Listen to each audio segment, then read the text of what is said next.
This is Silent Guilt, Book 2 in the Silent Duet, written by N.E. Henderson, narrated by Desiree Ketchum and Sebastian York. Prologue. Nicholas. What have I done? Those words silently pound inside my head over and over like a bad pop song on repeat. To top it off, I have a tsunami-sized migraine trying to kick its way out of my skull as I stand staring down, watching this strong, beautiful woman sleeping soundly in her bed. Shannon is finally asleep after hours of crying on my lap in the living room. Some were soft, silent tears that wet my shirt. Others were loud, ugly cries that made her pound her small fists into my chest. They all made me want to rip something apart. No, not something, I remind myself. Someone. My father. Towering above her, I bend and pull the covers over her, tucking her in tightly. She was exhausted when I brought her in here and is now passed out on her side, her head resting on her pillow with her hands tucked underneath. I hope she's out for the next few hours. She needs all the sleep and comfort she can get. Too bad I'm not someone who can give her what she needs. Why? Because I'm the someone who caused all that's happened to her in the first place. I've messed up in more ways than I ever imagined possible. But I can't think about myself right now. I need to concentrate on fixing the mess I've caused. Righting myself, I continue peering down at her. She's everything I've always wanted but knew I could never have. At least not long term.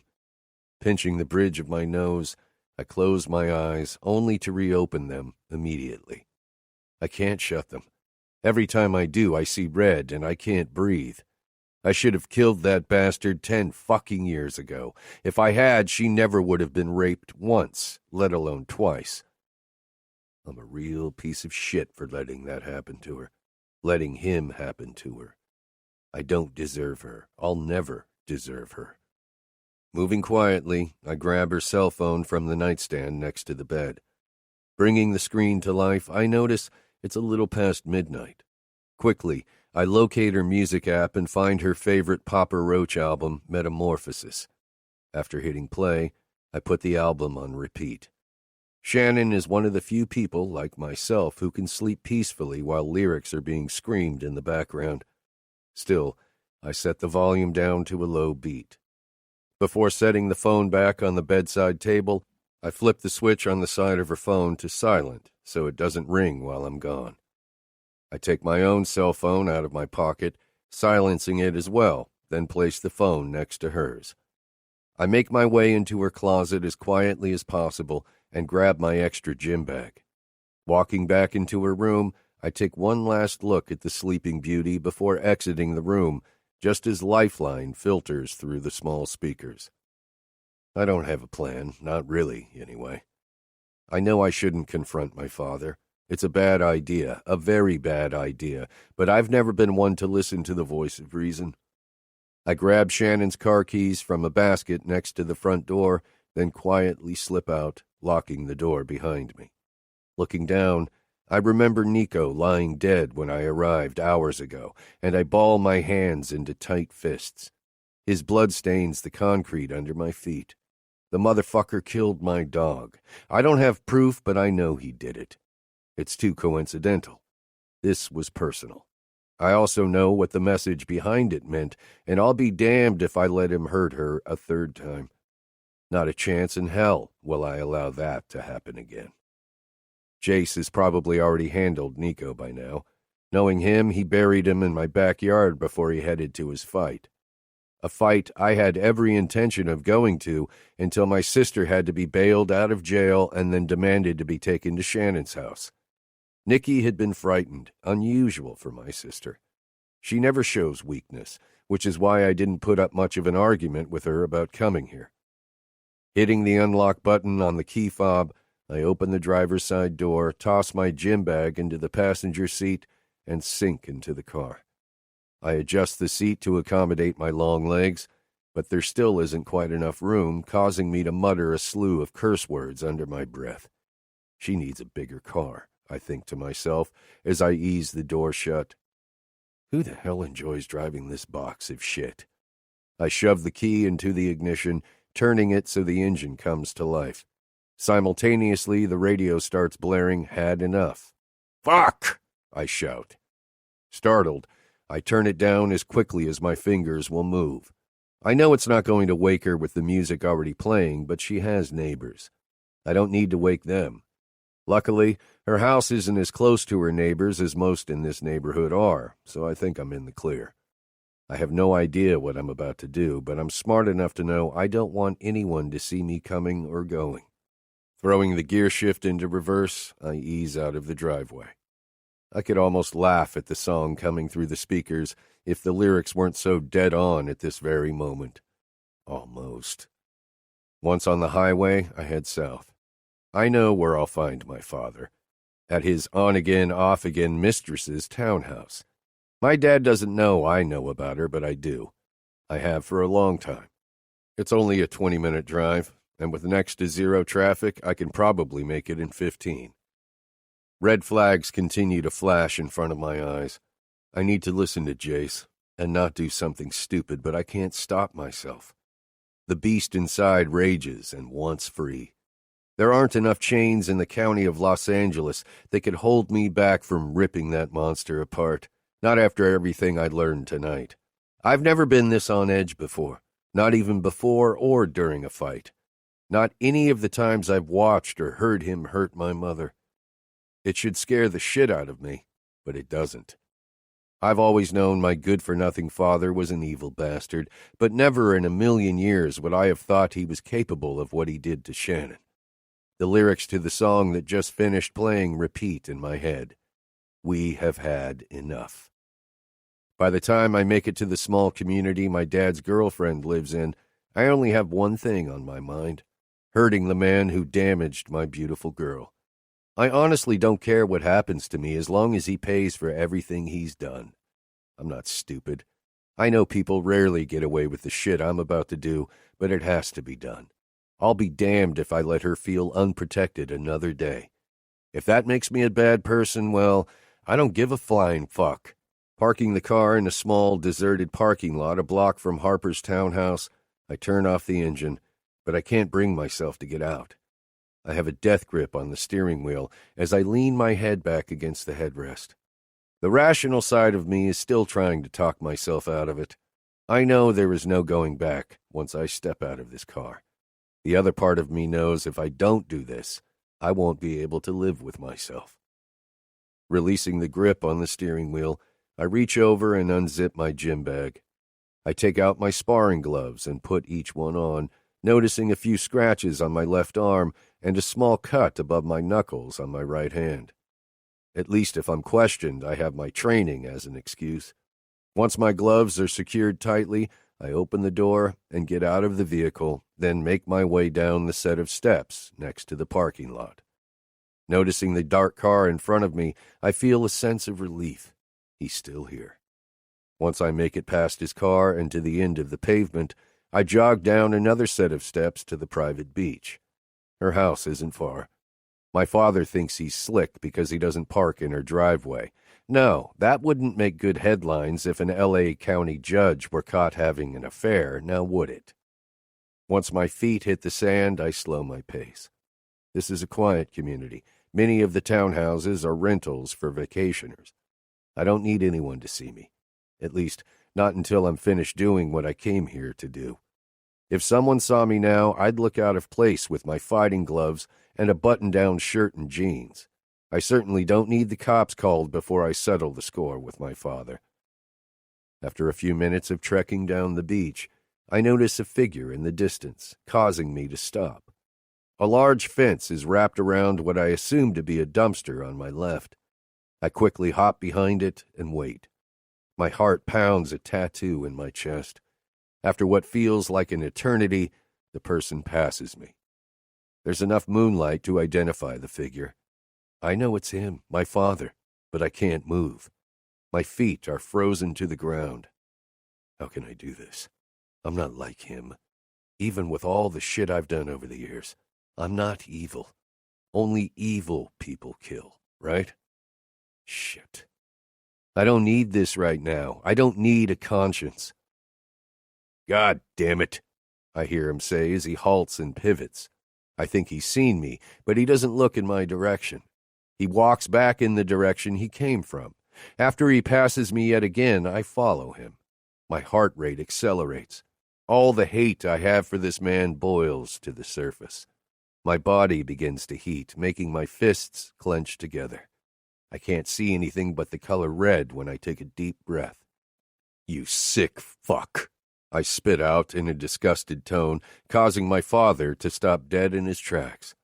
A small moment of silence passes before he speaks. Nicholas? His voice shakes.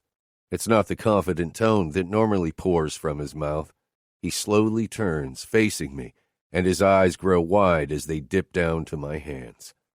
He doesn't have a chance to say another word before I tackle him and sit on his chest, effectively pinning him. I start to pound, releasing everything I feel into him. The sound of my fists hitting flesh and bone echoes in my ears. Over and over, I punch him in the face. It drowns out the waves crashing to the shore a few feet away from where I have him on the ground. I always suspected my dad wasn't a fighter, and now I know for sure.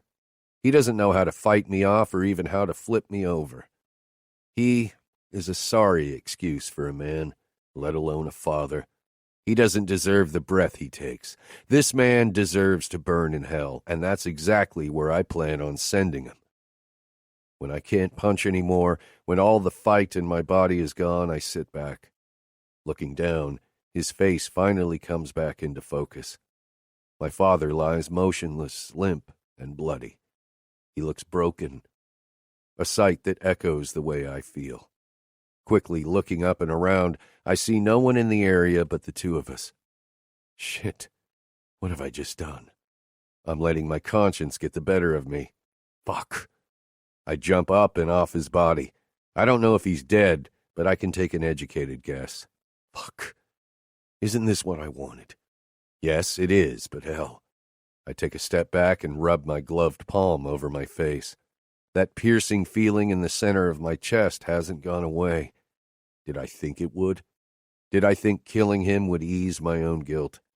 I wanted it to.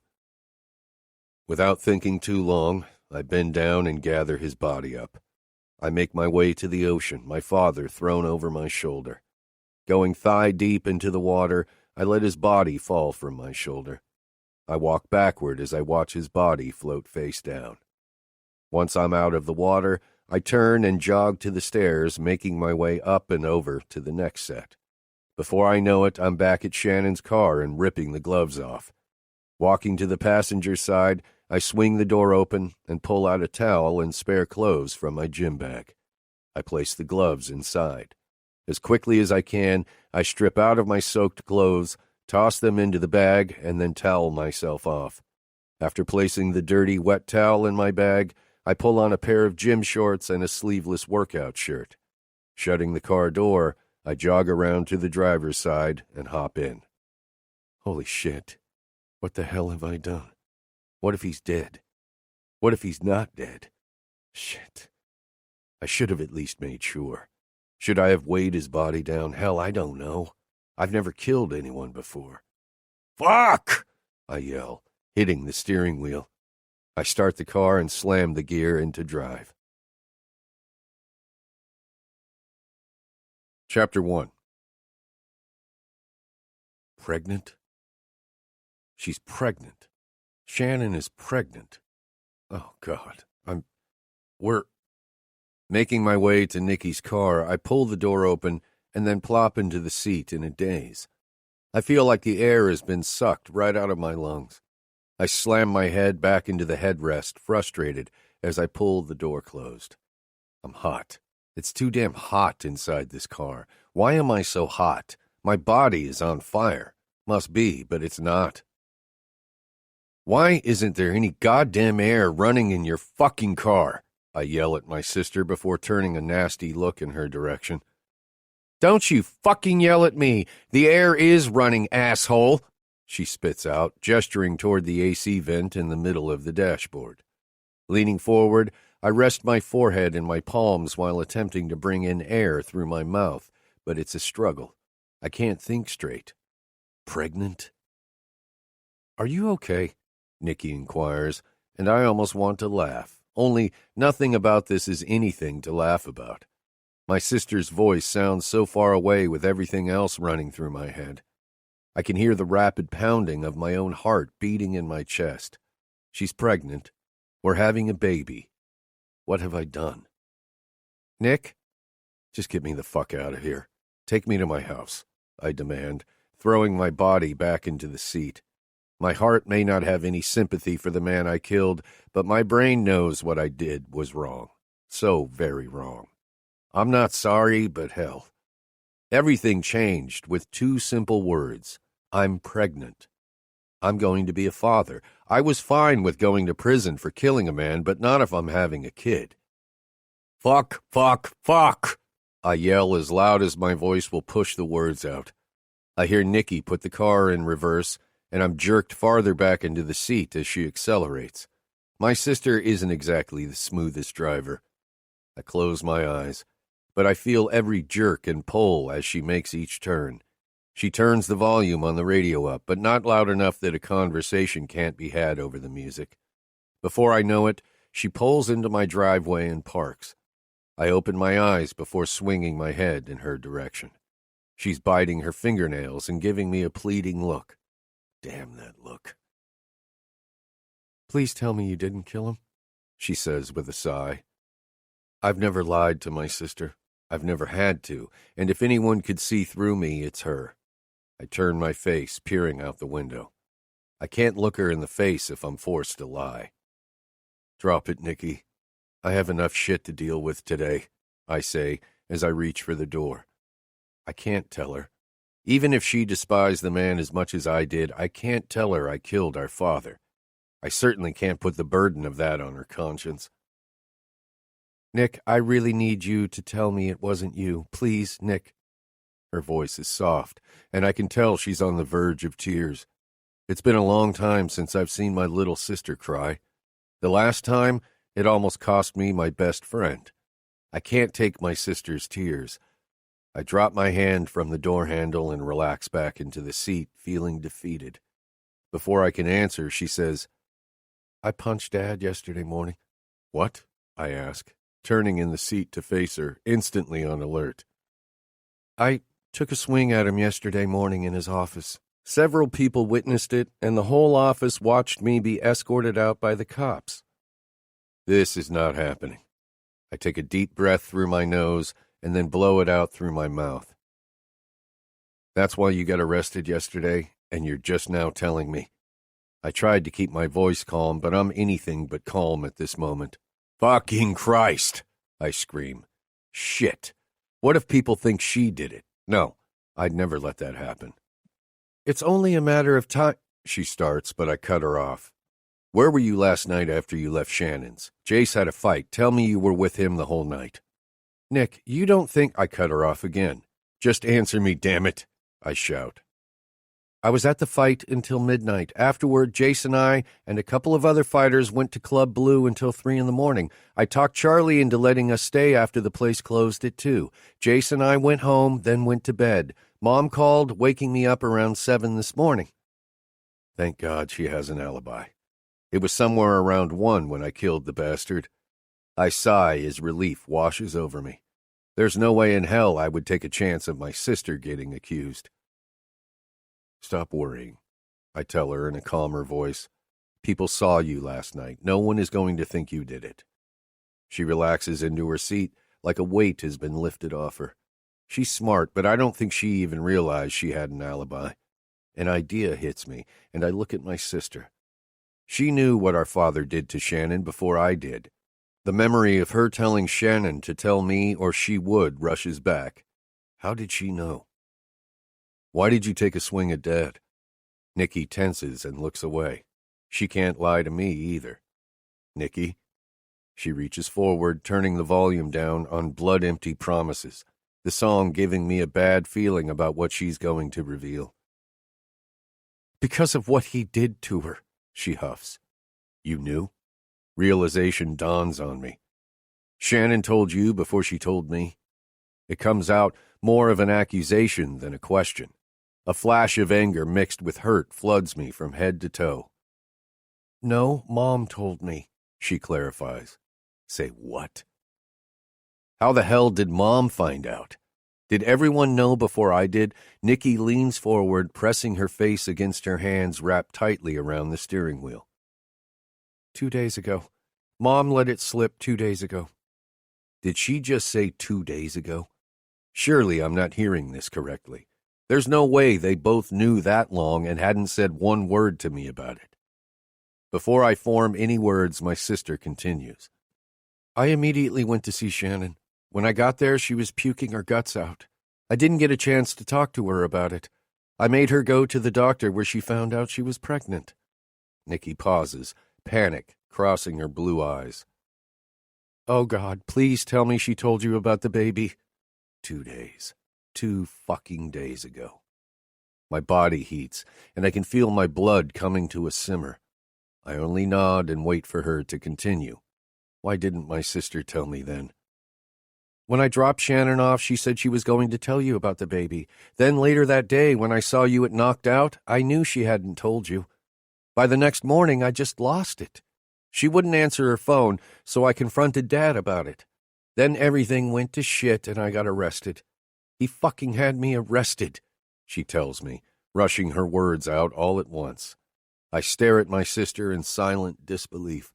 She's known for 2 days and never said a word. Not one damn word. Nick, say something. She's looking at me with wide blue eyes, panic blazing back at me. She knows I'm about to light into her ass. Let me get this straight, I say through clenched teeth. You knew for 2 goddamn days and you didn't bother to tell me. Nick? She questions in a low voice, placing her hand on my forearm. This is her calming technique for me. Don't you fucking nick me, I yell, slamming my palm down on the dashboard. She flinches and removes her hand from my arm quickly. My body is scorching hot, and the sting I should have felt from smashing my hand against the plastic doesn't even register. It wasn't my place to tell you, she declares. The hell it wasn't. You're my sister. I should have been the first person you came to after finding out. I continue yelling at her. I can't believe she's known this long and didn't say anything. My own sister. I'm sorry, she whispers. I hear how much she regrets it in her voice, but that doesn't change anything. She left me out in the dark. Sorry doesn't fucking fix it, now does it? I say and fall back into the seat. Propping my elbow on the ledge of the door, I lean my head into my right palm. My skull feels like it's about to explode. My entire family knew. My mother, my own mother knew, but how? I don't understand. How did Mom know? I ask, forcing my voice to come out calmer. Nikki sighs heavily. Apparently, she suspected it the first day she met Shannon when we went to their house for dinner, the Sunday before Memorial Day. This isn't happening. I'm dreaming, and I'm going to wake up from this nightmare. She blinked quickly at me. Mom went to see Shannon last week. I guess she asked her and Shannon confirmed it. Wow. My mom knew even longer and didn't have the decency to tell me either. A great family I have. There's something else you should know, she says in a defeated tone. Nice. More shit I'm not going to like. What else is there? Mom asked her not to tell you. She asked her to walk away and never see you again. Nikki's voice is so soft that I want to question what I just heard. Why would my mother do that to me? My own mother. Because of me, my father hasn't hurt her in a decade. I've protected her, and this is the thanks I get. Nick, I'm not saying what Mom did was right, but in her defense, she was only trying to protect you. You're kidding me, right? She isn't stupid, Nick. She knows you. She knows what you're capable of. She knows how fast you can lose your head and do something you'll regret. Regret? I don't regret what I did to my father. I regret not doing it sooner. I regret fucking someone else up instead of the person I really wanted to hurt. That's what I regret. I take a deep breath, trying to let everything sink in. This is one fucked up mess I don't know if I'll come out of. I reach for the door handle and pull.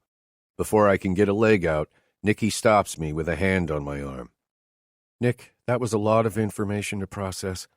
I think you need to go work some of it out of your system. She's back to her calming technique, but it won't work. I don't have time for that shit, and the last thing I need is to get in a ring with Jace. I don't want to hurt my best friend. It's not that I'm a better fighter than him, because I'm not. But when I'm like this, no one can handle me. When I start hitting, I can't stop. I can't even see what's in front of my face. It's as if a thick fog takes over until I have nothing left. That's not a good idea right now. I gotta go, I say, snatching my arm from her grip. She looks hurt. I know I was overly harsh with her, and I'll apologize later, but not right now. Right now, I'm angry with her. It's not something I'm used to. Nikki has been a constant in my life, the only person I've ever trusted completely. She gets me because she's just like me. At least, I thought she did. I'd never have kept something like that from her, never. Nick, please don't be mad at me, she says, but I don't respond. I don't look back as I pull myself out of her car and slam the door, walking the short distance to my house. I'm beyond mad right now. I've never wanted to kick my sister's ass more than I do right now. Chapter 2. Once I'm inside, I close the door and fall back against it. Sliding to the floor, I rest my elbows on my knees, allowing my head to fall forward into the palms of my hands. If I could go back to that November day, I almost wish I had never laid eyes on Shannon. Not because I don't love her, I do. More than I ever imagined possible, but it's because of me there is so much darkness in her world. I'd give anything to take that darkness away from her. I sit here for several minutes, letting the guilt consume me. I don't know how to fix any of this. What I've done to her is unforgivable. I take a deep breath and exhale with a loud scream. I then bang the back of my head against the solid wood door. My head is still pounding from the headache that hasn't stopped since last night. Pulling myself up, an overwhelming pressure builds inside my head and throughout my body. I don't know how to get rid of it. So I do the only thing that ever helps. I hit. I punch my fist straight through the wall next to my front door. Yet it's all still there, front and center inside my skull. If anything, it intensifies, so I throw my left fist through the drywall and follow again with my right. Nothing. No relief. I take a deep breath and force the air back out rapidly as I make my way into my kitchen. I head straight for the cabinet above my stove. I grab the half-empty 17-year-old bottle of Johnny Walker. Moving a few cabinets down, I retrieve a small tumbler. At the island in my kitchen, I pour the liquid into the glass and down it like a shot. Placing the tumbler back on the counter, I run my right hand over my face. I can't recall the last time, if ever, I drank this early in the day. Looking over at the clock on the microwave, I confirm just how early it is. It's not even 10 in the morning. I look back down and repeat the process of pouring and slamming the drink. It burns, but it's a good burn. I need something to take the edge off and keep the beast inside at bay. My mother. My thoughts land on her and what she's done. I feel betrayed. She could have put an end to this last week. She could have told me. I grab the bottle from the counter and tip it up, take a swallow, then place it back on the countertop. Turning on my heel, I grab my keys lying on the countertop and head for the door. Time to pay Mommy Dearest a little visit. Once the door is locked, I make my way to my silver Audi parked in my driveway. After hitting the unlock button, I pull the door open and slide in. I crank my car and turn the stereo up as loud as it will go to drown out my thoughts. Live This Down plays, and I want to laugh as I put the car in reverse. What's usually a 45-minute drive only takes me 30 minutes.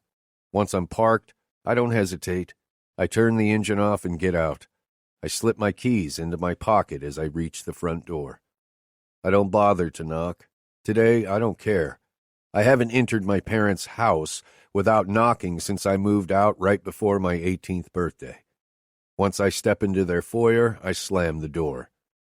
As I make my way to the kitchen, my phone vibrates inside my pocket.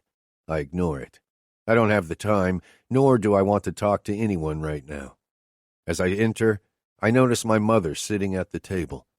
She is dressed to perfection as usual, but she looks lost. Surely she can't be sad my father is gone. She turns her head in my direction. "Nicholas," she huffs. Her voice is sad, confirming my thought. Seriously. She stands and walks toward me. "Son, please, tell me it wasn't you. Please," she begs as tears prick her eyes. "Mom," I begin. Obviously, I'm not going to tell her the truth, but I don't know what to say. I've been so consumed with what she kept from me that it didn't cross my mind that she would ask me if I killed him. "Please, son?" She pleads with me as 2 tears fall down her perfectly made-up face. Even sad, even with him gone, she dresses the part of what he considered the perfect little wife. Never let someone see you without makeup on or not in a dress. Women are supposed to wear dresses. I remember him telling her this when I was a child. "No, Mother." I sigh in frustration. I haven't lied to her since I was a teenager, but I know I can make her believe anything. It's a skill I learned a long time ago. "Oh, thank God." Relief crosses her eyes for a minute before sadness replaces it again. She wraps her arms around me and I go stiff. I'm not here to be the consoling son. I'm not here to tell her it's going to be okay. I'm not here to take her sadness away. Why is she sad in the first place? "Mom," I question, using somewhat of a harsh tone. She takes a step back when I don't return her hug. She looks hurt, and a question lies behind her eyes. I wonder what it is. "I just can't believe someone would do that to your dad. He was such a respected man in our community. Everyone loved—" "Are you kidding me?" I yell, cutting her off before she finishes. Surely she can't be serious. She takes another step back, stunned at my outburst. She looks even more hurt than when I wouldn't hug her. "Nicholas," she says, taking a defensive tone, "your father was murdered last night. How can you act like you don't care?" "Because I don't fucking care, Mother. I'm glad the bastard is dead. The person who did it deserves a Medal of Honor," I tell her. I don't really believe that. There's no honor in what I did. Justice, perhaps, but not honor. "Don't you use foul language in my house," she hisses, and I want to shake my head. Authority has never been her strong trait. "That fuck abused you for years. How can you feel sorry for him? How can you mourn him? Please tell me, because I don't understand. Make me understand." There's nothing she can say that will make me understand, yet I beg anyway. "He was my husband and your father. You will not talk about him that way. He's gone, Nicholas." More tears form in her eyes and spill over. "I loved him, and now he's gone," she whispers. My God, I don't believe this. I can't believe I didn't see it before now, I say, as I look up at the ceiling, shaking my head this time. "Son," she tries to interject when my eyes come back down, meeting her blue ones, the same eyes that match Nikki's and mine. "You're more fucked up than he was," I declare. I can't believe I never saw it. Her mind is warped or something. She probably believes she deserved everything he did to her. Unbelievable. "Nicholas Aaron Lockhart," she scolds as she places her hands on her hips. I almost want to laugh at the use of my full name, as if it's going to change anything, as if she is trying to take charge. "Enough!" I scream, and she takes a step away from me. A flash of fear crosses her face. I'm not the one who hit her. I'm not the one who told her she was stupid or ignorant or any of the other belittling terms my father called her on a weekly basis. I'm here because I want to know why my mother didn't tell me what my father did to the only woman I've ever loved. I pause, giving her a chance to speak, but she doesn't. She just stares like she can't believe I'm asking her this. You knew how I felt about her, and you said nothing. Why would you protect him? I yell. He's my husband. You're my son. Family, Nicholas. I'd do anything to protect my family from someone who could destroy us. Destroy you, she cries as anger floods my body. I can't believe her. I walk over, placing my palms on the island in the middle of the kitchen. I can't look at her. Hate and betrayal are all I feel at this moment. You had no right asking her not to tell me. You had no right asking her not to see me again, I say through clenched teeth. I had every right, she yells at the back of my head, and I whip around to face her. Like hell you did, I yell back. I protected you from him, and this is what you do in return. You protect him? I loved your father, Nicholas, but it was always about you. I had to protect you from yourself. Her voice is calm. She believes what she's saying, but the truth is, she protected the monster I watched hurt her too many times. Ultimately, this is my own fault, and I know that. If I had stood up to him a long time ago, Shannon would never have been hurt. I take a deep breath and push it out in one long exhale as I stare at my mother staring back at me. Without addressing her, I start to walk out of the kitchen. Where are you going? She asks. We're done, Mom, I state, and continue out of the room. I don't hate my mother like I hate my father. I want to, but I don't. I love her. She's my mom. But I don't have to see her, and frankly, I don't want anything to do with her. I'm angry over her part in this. Nicholas! I hear her call my name, but I don't acknowledge her. I make my way through the foyer and out the front door. After jogging down the steps, I head for my car. Once I'm inside, I crank it up and pull away, unsure if I'll ever step foot inside that house again. Chapter 3. I need another drink, I say as I drive down Pacific Avenue. I'm close to the Cove, and frankly, it's the best place to be if I'm going to drink myself into forgetting the jacked-up mess that is my life. Once I pull up, I put the car in park and open the door to get out. Josh is rounding my car, so I toss him the keys. He's a nice kid, just out of high school. He works here during the day so he can play in his band most nights. When should I pull her back around, Mr. Lockhart? He asks, gesturing to my car. Like a lot of guys, the kid always refers to vehicles as a her. I never really understood that. My best friend does the same thing and has named every car and truck he's ever owned. To me, it's just a machine, a way to get from point A to point B and then back to A. Tomorrow. Maybe, I respond, thinking I may just drown myself in whiskey for the next few days and possibly straight through the weekend. It's a Thursday in the middle of the day, but what the hell? I'm the boss, aren't I? I can take off whenever I please.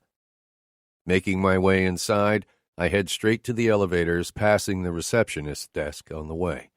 Jessica is helping an older gentleman when she catches my stare. Good afternoon, Mr. Lockhart, she beams. Damn, my staff is way too cheerful sometimes. I try to smile back and nod, but continue to the elevators. I'm not in the mood for chit-chat, and that's exactly what Jessica is good at. She's perfect at her job and keeps my customers happy, so I can't really complain. I feel dirty and need to take a hot shower. The elevator doors open after a few seconds of waiting, and when I look up, my eyes flash with more anger, as do the man's staring back at me.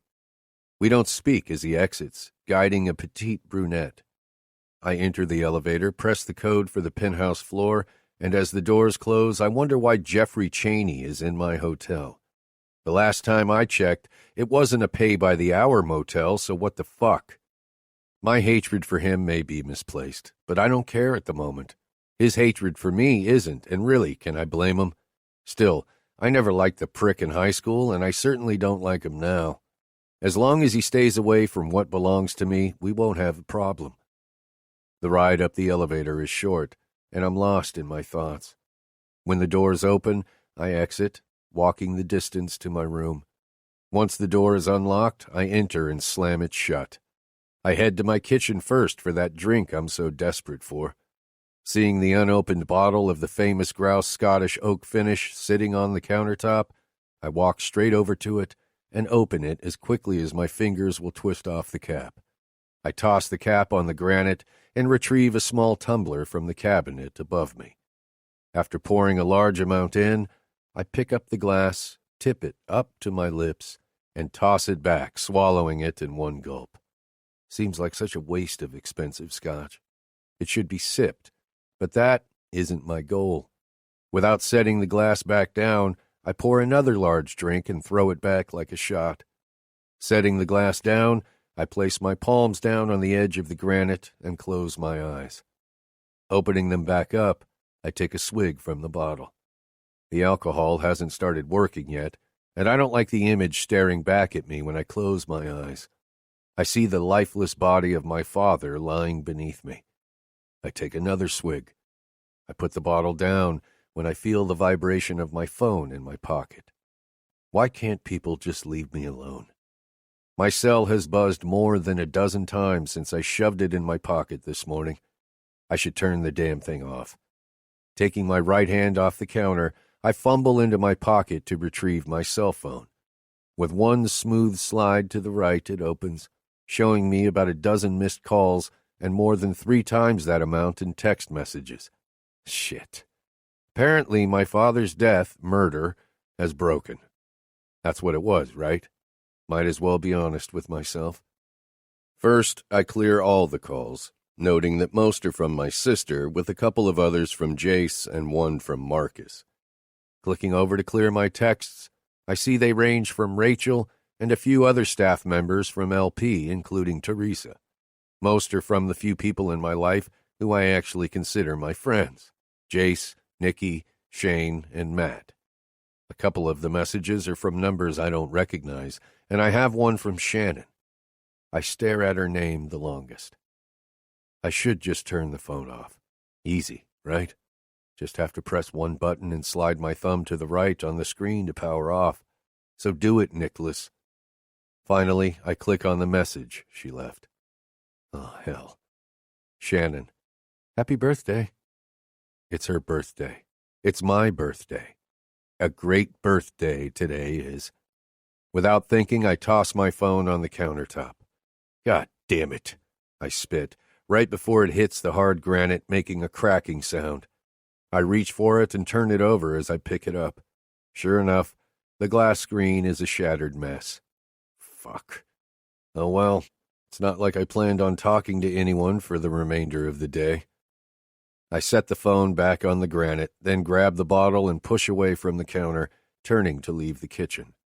I walk through the living area to the bedroom. Heading for the bathroom, I walk in and turn the light on. I take a swig of the alcohol and then turn the shower to hot. Turning around and walking to the sink, I set the bottle down for a moment so I can shed my clothes. Once everything is kicked into the corner of the bathroom, I look into the mirror and stare at my reflection. The steam starts to filter out of the shower, telling me the water is perfect, but I keep looking at myself, seeing only a slate of inked emptiness looking back at me. As I continue to look at myself, I pick the bottle back up, bringing it up to my lips, where I wrap them firmly around the opening and let the liquid burn down my throat. The pain feels good. I enjoy a similar pain when I'm fighting or getting work done on my body. People talk about tattoos like they're an addiction. Once you get one, you can't stop. Well, for me, it's not an addiction to the tattoo itself. It's the pain, the piercing of the needle I enjoy. The pain, the burn, the hitting, it all makes the mountain of shit processing in my head go away. If only for a few seconds or minutes, it's gone, and I feel free. Until a week ago, I didn't need the pain any longer. When I had Shannon, I felt freedom like I had never felt before. I was happy for the first time in my life. I think that's why I lost it so easily when I thought with my dad. I can't even think it. I was stupid. There aren't many people I trust, and I trusted her completely from the beginning, but I let a split second of doubt fuck it all up.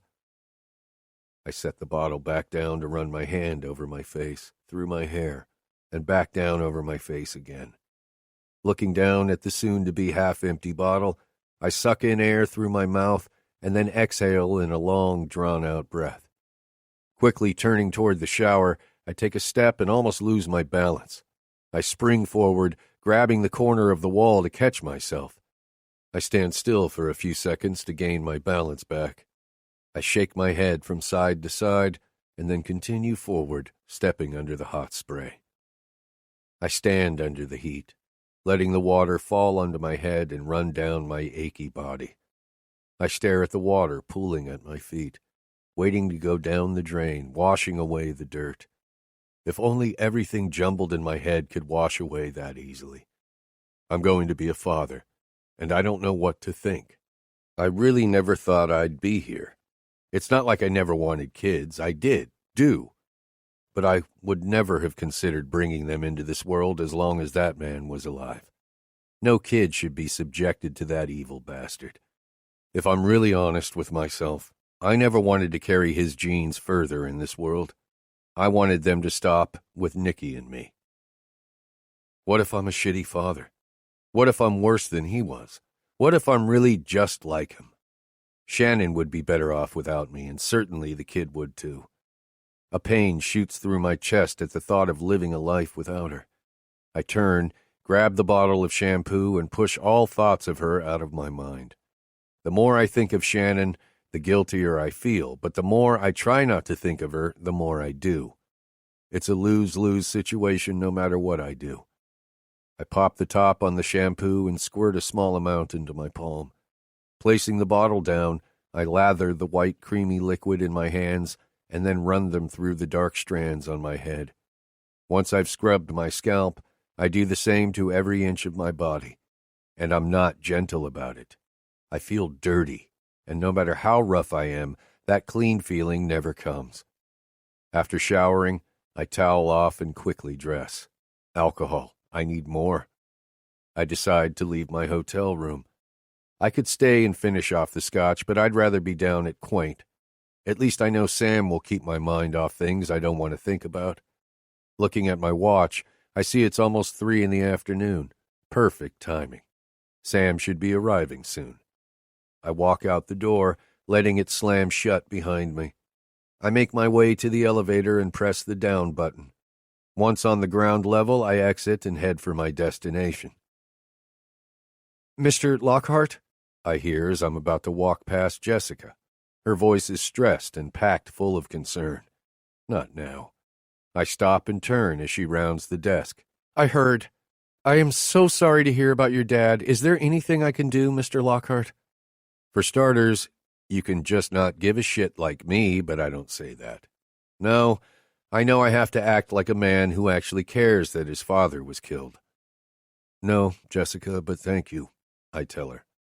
She pauses right in front of me. She has a hesitant look in her baby blue eyes. I think she wants to hug me, but isn't sure if it's appropriate. In hopes of distracting her and getting her off the very topic I don't want to think about, I ask, "Is everything going well today? Is there anything I should know about?" I may employ people to ensure this place runs smoothly, but I'm still the owner, and I still feel the need to make sure I know about everything. "Yes, sir," she responds. The expression on her youthful face is genuine sympathy, but she doesn't bring my father back up, and I'm grateful. "Everything is going great today." "Good," I say, and sidestep her at the same time. I continue to the bar. Quaint is everything a bar should be. Small, dark, and quiet. It's a place to be alone where no one bothers you. Well, no one except the bartender. It's not a place to hang out with friends. At least for me, it's not. Walking through the dark mahogany-framed entrance, I see Tabitha behind the bar. She's currently serving a drink to one of the retired regulars. I walk to the other end of the bar and round the corner on the right. I pull out a chair and take a seat in my usual spot. Tabitha turns her attention away from the man and notices me for the first time. She flashes her flirtatious grin my way as she strolls toward me. It's a smile that says, "Do me any way you like." No thanks, honey. Even before Shannon entered my messed-up world, I never would have considered betting this one. It's not that she isn't pretty. She is, although a little too thin for my taste. Tabitha, or as everyone else calls her, Tabby, is petite at about 5'3". She has a cute heart-shaped face with medium-length brown hair pulled up high on her head and secured with a hair tie. She's dressed in her uniform, a black button-up long-sleeve shirt, black straight pants, highlighting her narrow hips and flat ass, and a black apron tied around her waist. She also has that employee status working against her.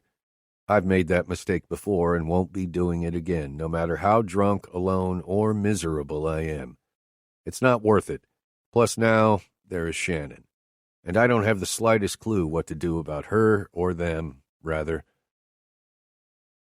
"Hey, Mr. Lockhart," she says, as she reaches the end of the counter in front of me. "It must be my lucky day. You're never in this early." She beams. Her brown eyes sparkle as she pauses for a breath. "Do you want the usual?" "Please," I respond, wondering how she knows what my usual is, before adding, "without the water." The light buzz I had going up in my room is melting away as thoughts of Shannon, my father, and the past fight to make their way back into my head. If only I could rewind a clock and go back to that day 10 years ago. Knowing what I know now, I would have handled things differently. I would have made him pay instead of taking out my anger on another. But this is life, and there is no turning the hands of time back. "Here you go, sir." Tabitha's warm words hit my ears, bringing me out of my thoughts as I look up to see her place a small, clear glass filled with Johnny Walker in front of me. "Thank you." I lace my hand around the glass, holding the dark liquid, and lift it off the bar. I decide to sip this time. I don't want it to be a long night, but I don't want to fall on my face either, especially in a bar I own at that. The cold glass hits my bottom lip as I tilt it up and let a large sip flow into my mouth. The liquor's rich, bold flavor hits my palate as I swallow. "Wait." I stop her as she turns to leave. Placing my glass down, I glance up. "Yes?" She smiles as she turns back around and places her palms on the bar top to give me her full attention. "Can you bring me a phone, please?" I add, knowing I don't use that word as often as I should. "Sure thing." She turns on her heels. Within seconds, she's back, hand outstretched, offering me the phone. I take it and nod. I quickly dial the phone number to my office. "It's a beautiful day at Lockhart Publishing. This is Rachel. How can I stop her before she gets the rest of the spiel out of her mouth? "It's me," I say, and I hear the shocked gasp in her voice. "Nicholas, oh my God, are you all right? I heard. What can I do? Seriously, boss, what do you need?" As usual, Rachel's mouth is running a mile. She talks fast, and if you aren't paying close attention, you'll miss everything. This annoys most, and normally would me too, but I have a soft spot for her. Her voice is always pleasant to my ears and seems to settle me, a lot like my sister's. "A phone," I say. "I broke mine, and I need a new one. I can't stay out of contact forever. I do have 2 companies to run." I snort at that thought. Hell, maybe I don't. I could still go down for my father's death. The police aren't stupid. There will be an investigation. I could easily be accused. "Okay," I hear Rachel say softly, like she wasn't expecting that to be what I needed. I know I need to play the part of the son whose father was just killed, but I can't. It's not in me. I'm not the loving son type. Never have been. "And please reschedule my meetings," I tell her. Knowing Rachel, it's already done. She is smart and quick. I rarely have to give her direction, which I like. "Everything through tomorrow is done, boss. I'm working on next week now." I can hear her pause. Her breath is loud and tells me she isn't done speaking. "Are you okay, Nicholas?" No, I'm not. I'm far from okay. I don't even know what okay looks or feels like. "I will be," I tell her. Rachel also worries too much and is a people pleaser. That is probably the one thing that bothers me about her. I don't understand people pleasing. Who gives a fuck? I'm at the Cove. Can you have a new phone delivered to me today? Yes, of course. I'll have it to you within a few hours. Is there anything else? She sounds hopeful. No, and Rachel? I pause, looking for the right word. Thanks, I say, knowing I don't tell it to her enough, or anyone else for that matter. Probably won't ever. Anytime, boss. Before I can end the call, she chimes in again. She's hesitant, which tells me she knows I don't want to hear what she's about to say, but she has to say it anyway. I roll my eyes as she says, Teresa told me to put you through to her if you called today. Don't care. I don't want to talk to her today. And the last time I checked, you work for me, not her, so you don't take orders from her. Got it? I huff out, irritated and sounding too harsh. That woman's name alone is starting to agitate me. I should have never promoted her, but I can't deny she's good at her job. Matt would have been a better choice for a vice president, though. Why the hell he wouldn't take the job is beyond me. Yes, sir, she says, and I can hear the laughter behind it.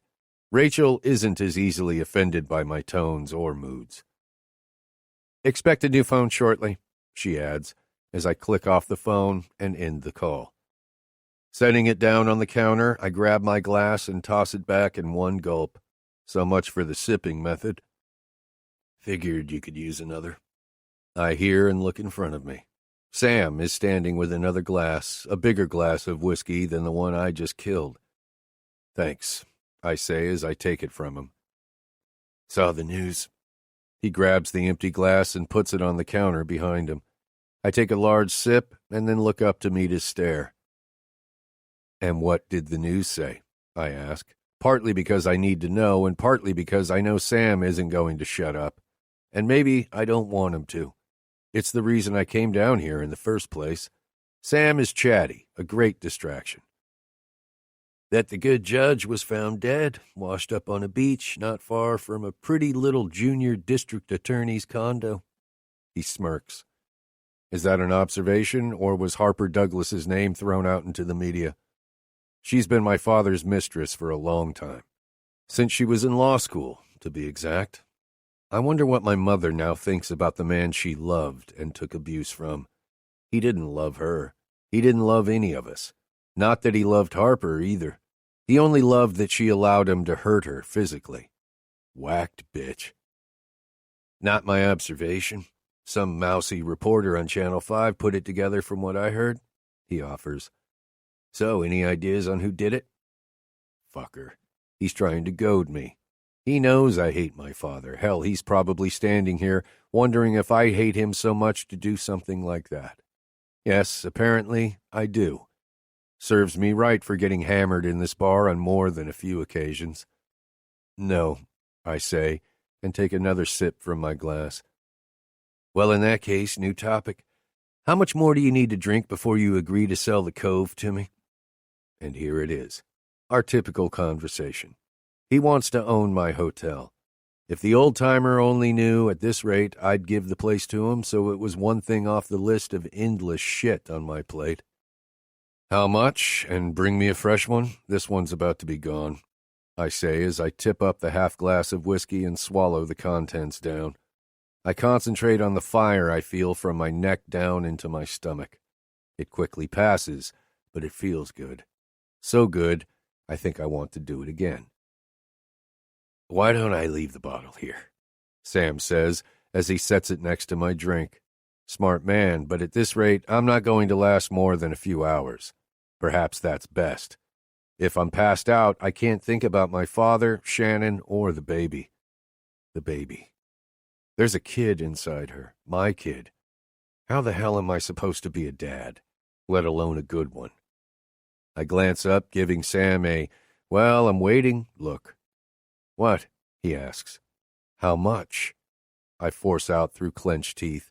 You want to buy my hotel, then how much are you willing to pay for the fucking place? Sam may be a bartender, but it's not to make a living.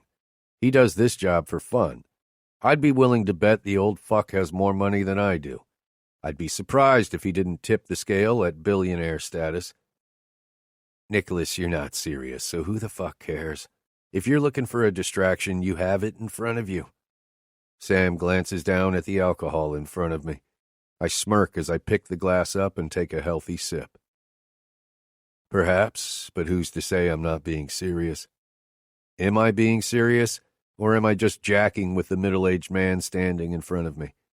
At first, I think I was curious as to how much he's willing to pay, but as I sit here eyeing him, I don't know anymore. Something feels right about this idea. Sam's been trying to get me to sell it to him for almost 2 years now. So why now do I want to do it? Shannon? The baby? Maybe, but hell, it's not like I can run a business if I'm in prison. Selling is probably the best option.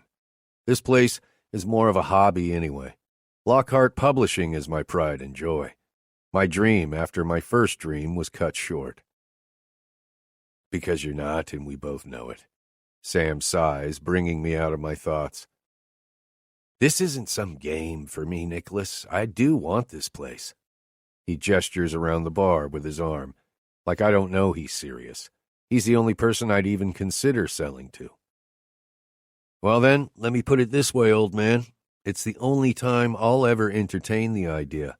So if you do actually want this place, I say, emphasizing the last word and gesturing around the room as he did a moment ago, then now is the time for you to speak. How much, Sam? I won't ask again. He looks at me for a minute without speaking, like he's trying to gauge my reaction. His eyebrows pull together and he briefly looks down. When he looks back up, he says, Why now? Why not now? I counter, bringing my glass back up to my lips and tipping the liquid back, draining the last drops before going to pour myself another. Before I can grab the bottle, Sam reaches for it and then takes my glass from me as he stares me in the eyes. I'm guessing he's trying to decide just how serious I am. If he knows me at all, he knows this is his only opportunity. After a beat, resolve shines through his brown eyes. He downcasts them, pours me a hefty drink, and slides it in front of me. I pick it up and take a sip, and I wait. Okay then, what do you want? He asks a few moments later. No, I asked you how much you were willing to pay. Now I want to hear it. My voice is firm. It shouldn't be, considering everything I've drunk today, but it is, and I'm rolling with it. This is keeping my mind off all the other shit. I need this. It's working better than the whiskey. So, he drags out, you're actually serious? Christ have mercy. Yes, I bark. So your ass better throw out a fucking number sometime soon or the offer is off the table. Is that serious enough for you? I swallow down half the contents of my glass. 25. Do not insult me, I say harshly. Sam's smart. He knows to start low, but $25 million is way too low for this place. I'm a realistic man. I know I will never get the $70 million it's worth, but I also know he wants the cove, so he'll pay. I also know the set amount I'm willing to accept, but this back and forth is the distraction I desperately need.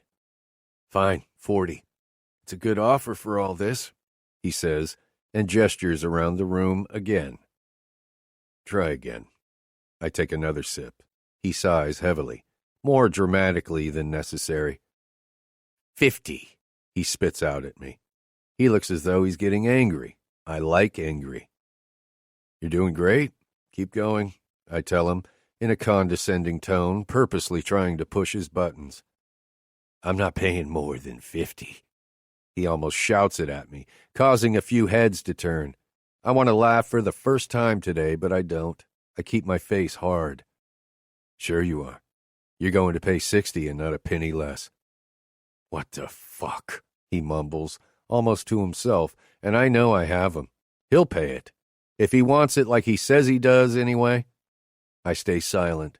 This is what I'm good at. I read people well. I know how to get them to do what I want because I know how and when to push. I can see the wheels turning over in Sam's mind. He's weighing it out. Finally, his eyes snap to mine and I smirk at the same time he says, Deal. I pick up my glass and swallow down the last half. Have your lawyer draw up the contracts, send them to Rachel, and she'll handle the rest. A few hours later, Sam is nowhere to be found, and I'm past drunk. I haven't eaten a thing all day, and I know at this rate I'll put Shannon's little pass-out performance a few months ago to shame. I need to leave. I just don't know how the fuck to get off this stool and up to the top floor. Some scrawny kid I've never seen before dropped off my new cell phone 20 minutes ago. At least, I don't think I've ever seen him. Then again, it's been a while since I've been this wasted. I've been sitting here since the kid left, staring at Shannon's name in my contact list. When I turned it on, everything was the same as the old one. Rachel is great like that. She always takes care of anything I ask of her and tends to go a step further. It's Shannon's birthday. I need at least to acknowledge it. Show her I'm not a total dick. But I am, and I know it. I walked out. She tells me she's pregnant, and I leave. I was already resolved in my decision. I was leaving, not because I wanted to, but because I knew it was better. Better for her. Better for our baby. They deserve more. They deserve better than me. I closed my eyes, picturing her face when she knew I was walking away.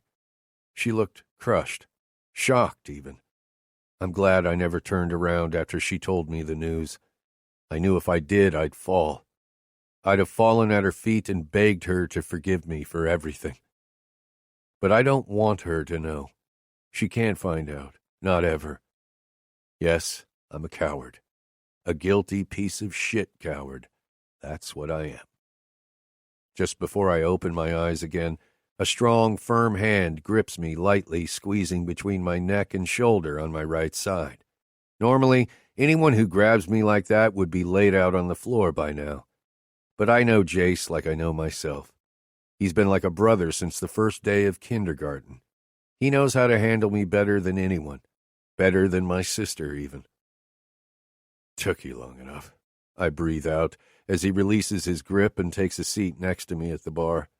He flags Tabitha, indicating he wants a drink. I knew Jace would show eventually. He always does. You needed time to cool off. You needed time to drown. He eyes the half-empty bottle of liquor in front of me and then turns his face in my direction. And it looks like you're there. What will it be tonight, love?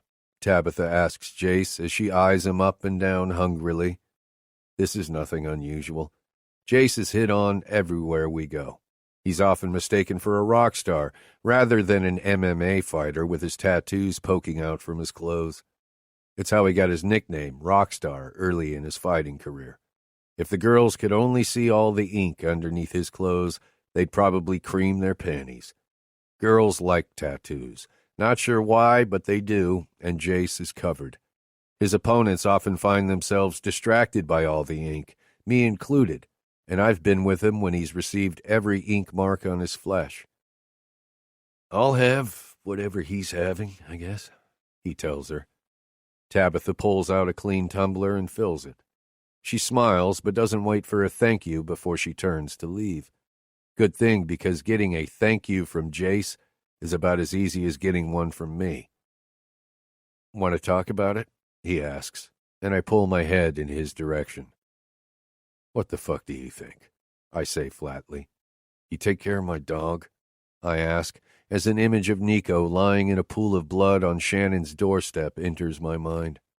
The bastard killed my dog. I failed him, too. I took care of it last night. He's buried in your backyard. That's what best friends do.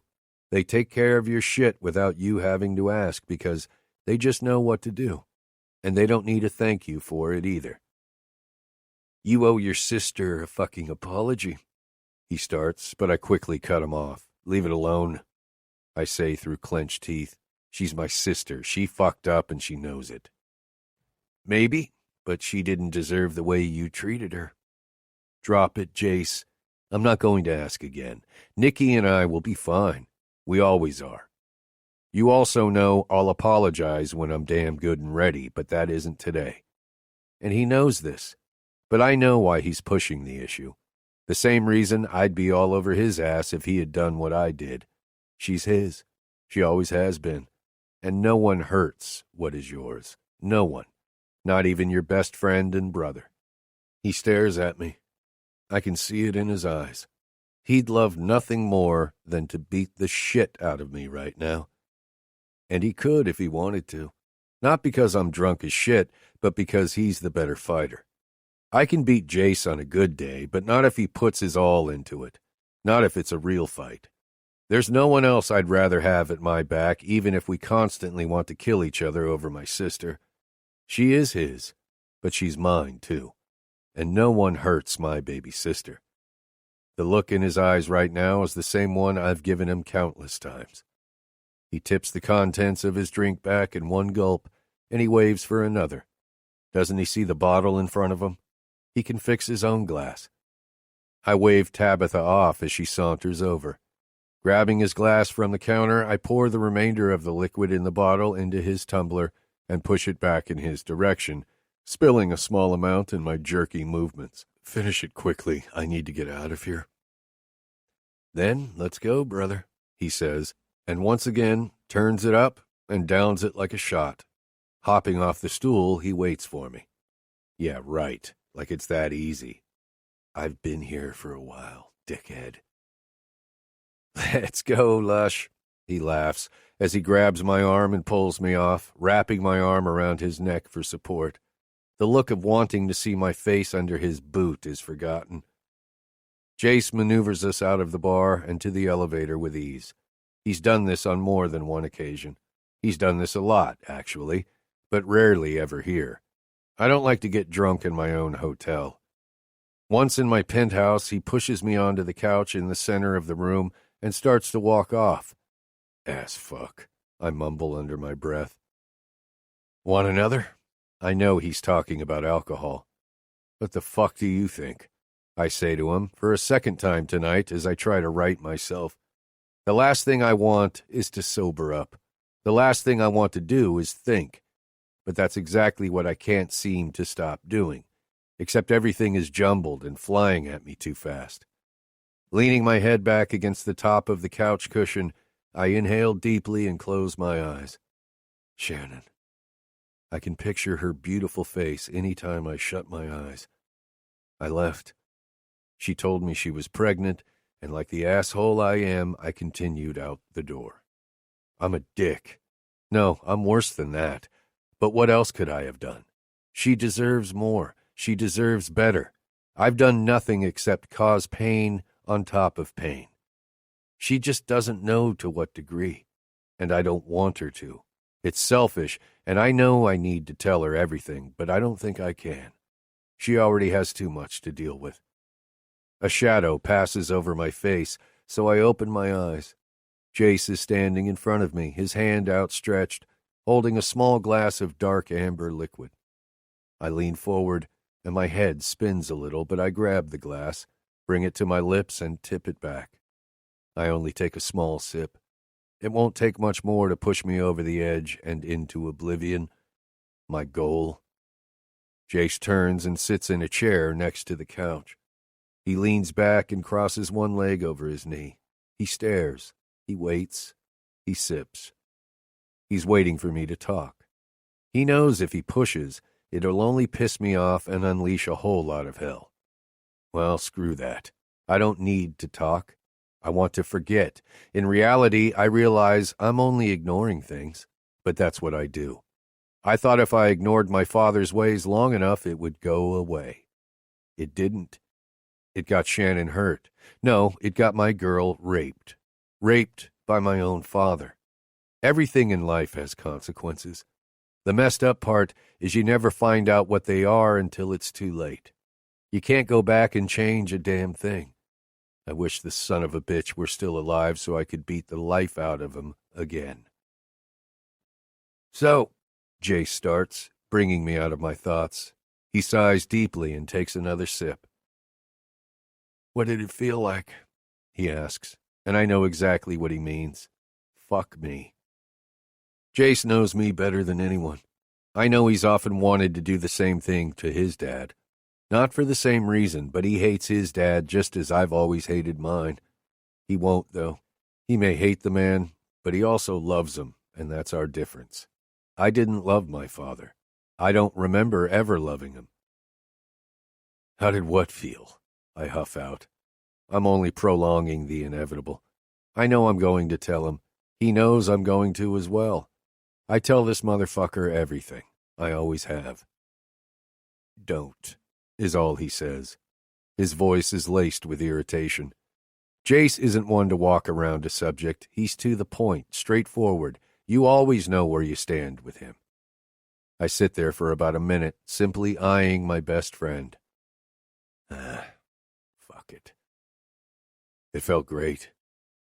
It was like all my anger, frustration, and hate poured out into every goddamn punch. I wish I could kill him again just so I could release it all over again. Afterward, I felt awful. I wish I could take it back. What do you want me to tell you, Jace? My head is beyond fucked up right now, man. I silently scream inside my head as I yank on the strands of my hair. I don't regret it, but I do. He hurt her. What was I supposed to do? I say, although it's more of a statement than a question. You would have done the same thing if it had been Nikki. Yes, I would have, he tells me, as a more serious expression crosses his face while his eyes lock on mine. His look tells me he still wants to beat the shit out of me for the way I spoke to my sister earlier today. I can't blame him. I'd do the same thing, and I have.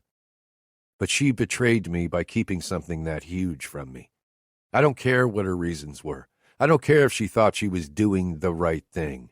Yeah, deep down, I get it. I get why. I know it was Shannon's story to tell, but fuck that. If I had known, my father couldn't have hurt her a second time, and for that reason, I'm angry with my sister. Nikki had no right keeping that from me. She's my sister, goddammit. She should have told me, I say, as my body heats from within. My free hand balls into a fist automatically. I'm pissed. Don't get me wrong, I'd never hit Nikki or any woman, but that doesn't mean I don't want to hit something. It's the only way to release the anger, the pent-up frustration, all the hate inside me. Trying to contain myself, I take a deep breath and down the contents of my glass. My fist releases, and I take another breath. I don't disagree with you, he sighs, but then his voice turns firm. But God damn it, brother, she feels responsible. She thinks if she had told you, then James wouldn't have been able to... He pauses and looks down. I know he doesn't want to say it, probably because he knows there's a chance it will set me off. Do what he did. Rape her, I bite out, saying the words he wouldn't. That's what he did to her, I yell out as I jump off the couch. My intent is to get in his face. I just need a reason to hit him. I want to hit something. I need a release. But that isn't what happens. As soon as I stand, I falter. Trying to catch myself before I fall, my glass slips out of my hands and lands all over Jace, who never flinched until the liquid hit his shirt. What the fuck? He shouts, and leaps out of his chair, only to push me back on the couch. And I laugh. My rage settles and is replaced with a smile I'm failing to contain. Jace stares down at me as he pulls his now soaked shirt over his head. Fuck you. Sorry, man. Like hell you are. Fuck off, he spits as he turns and heads for my bedroom. I hear the shower turn on a moment later, followed by the door slamming.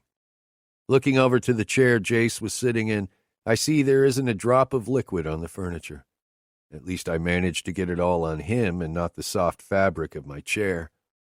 I chuckle for a moment before my thoughts filter back, and a hard expression replaces that smile. Shaking my head, I push myself off the couch. I stand there for a few seconds to make sure I'm able to walk.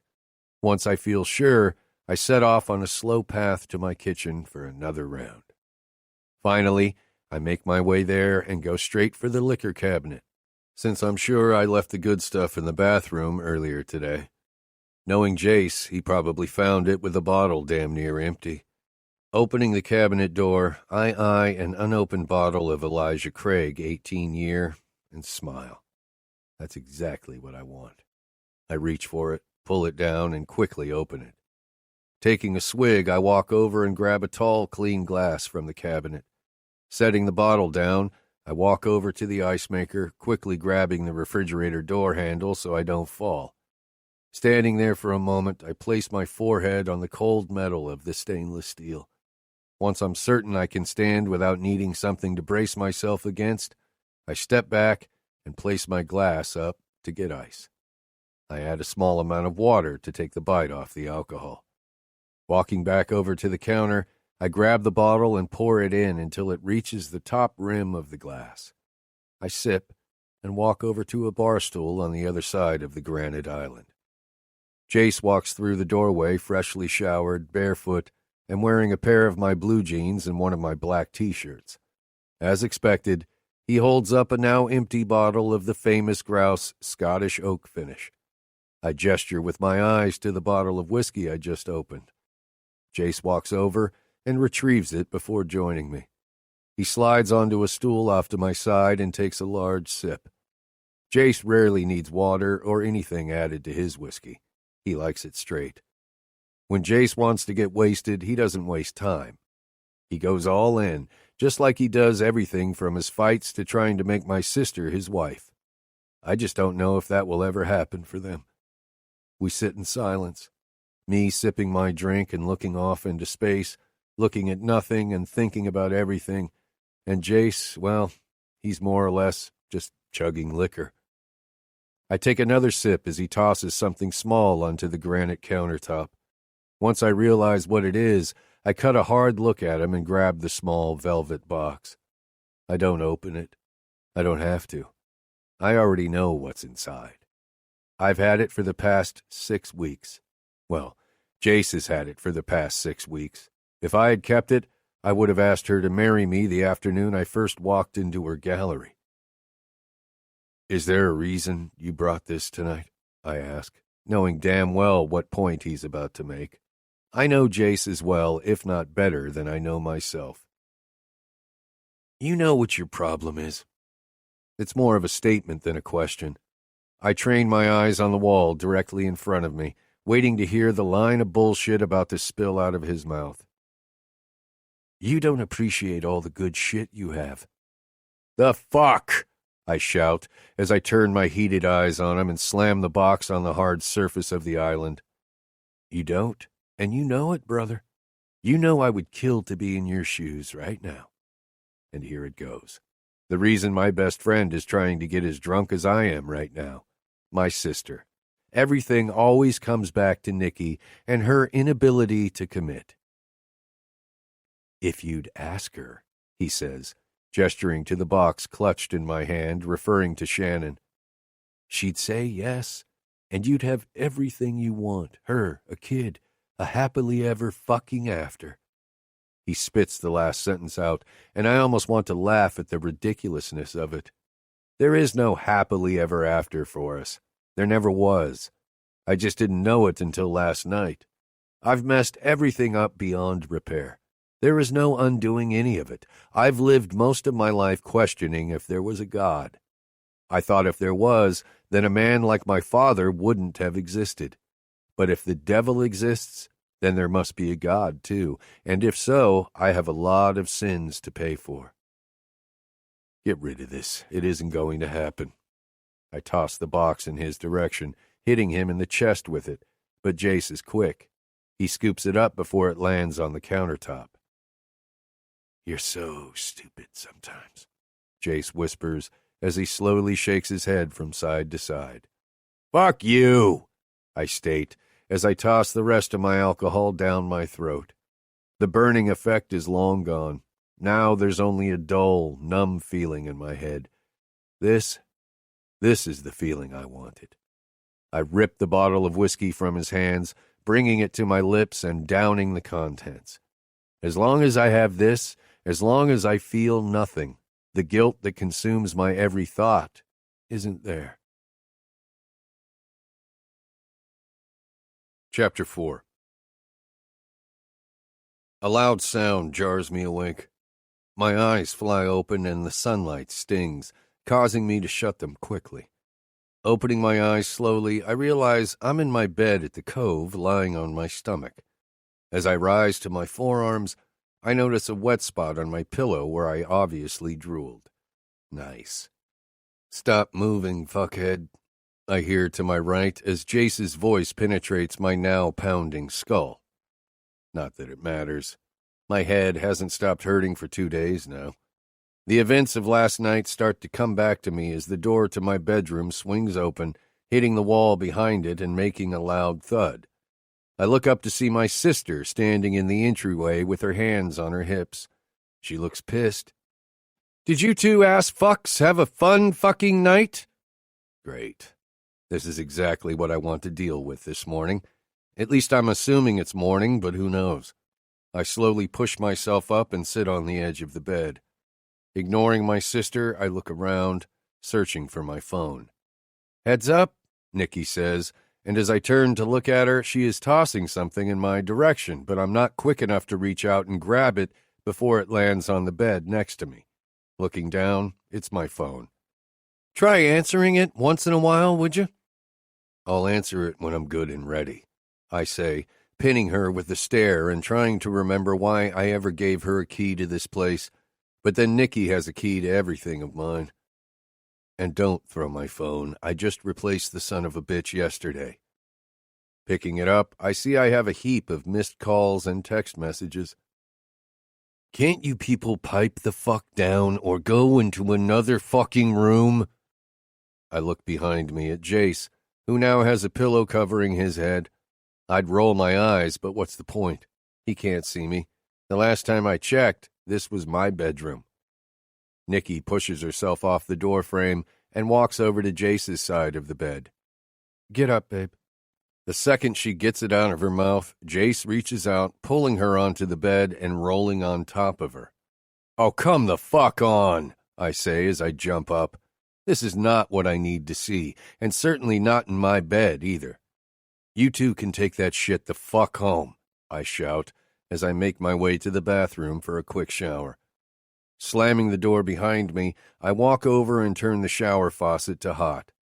As I wait for it to heat, I discard my clothes and get in the shower. I stand there for a few minutes, letting the hot water soak into my skin. Once thoroughly clean and fresh, I head out of the bathroom. Jace is pulling a t-shirt over his head, while my sister is walking back into the room. "Mind telling me what this is about?"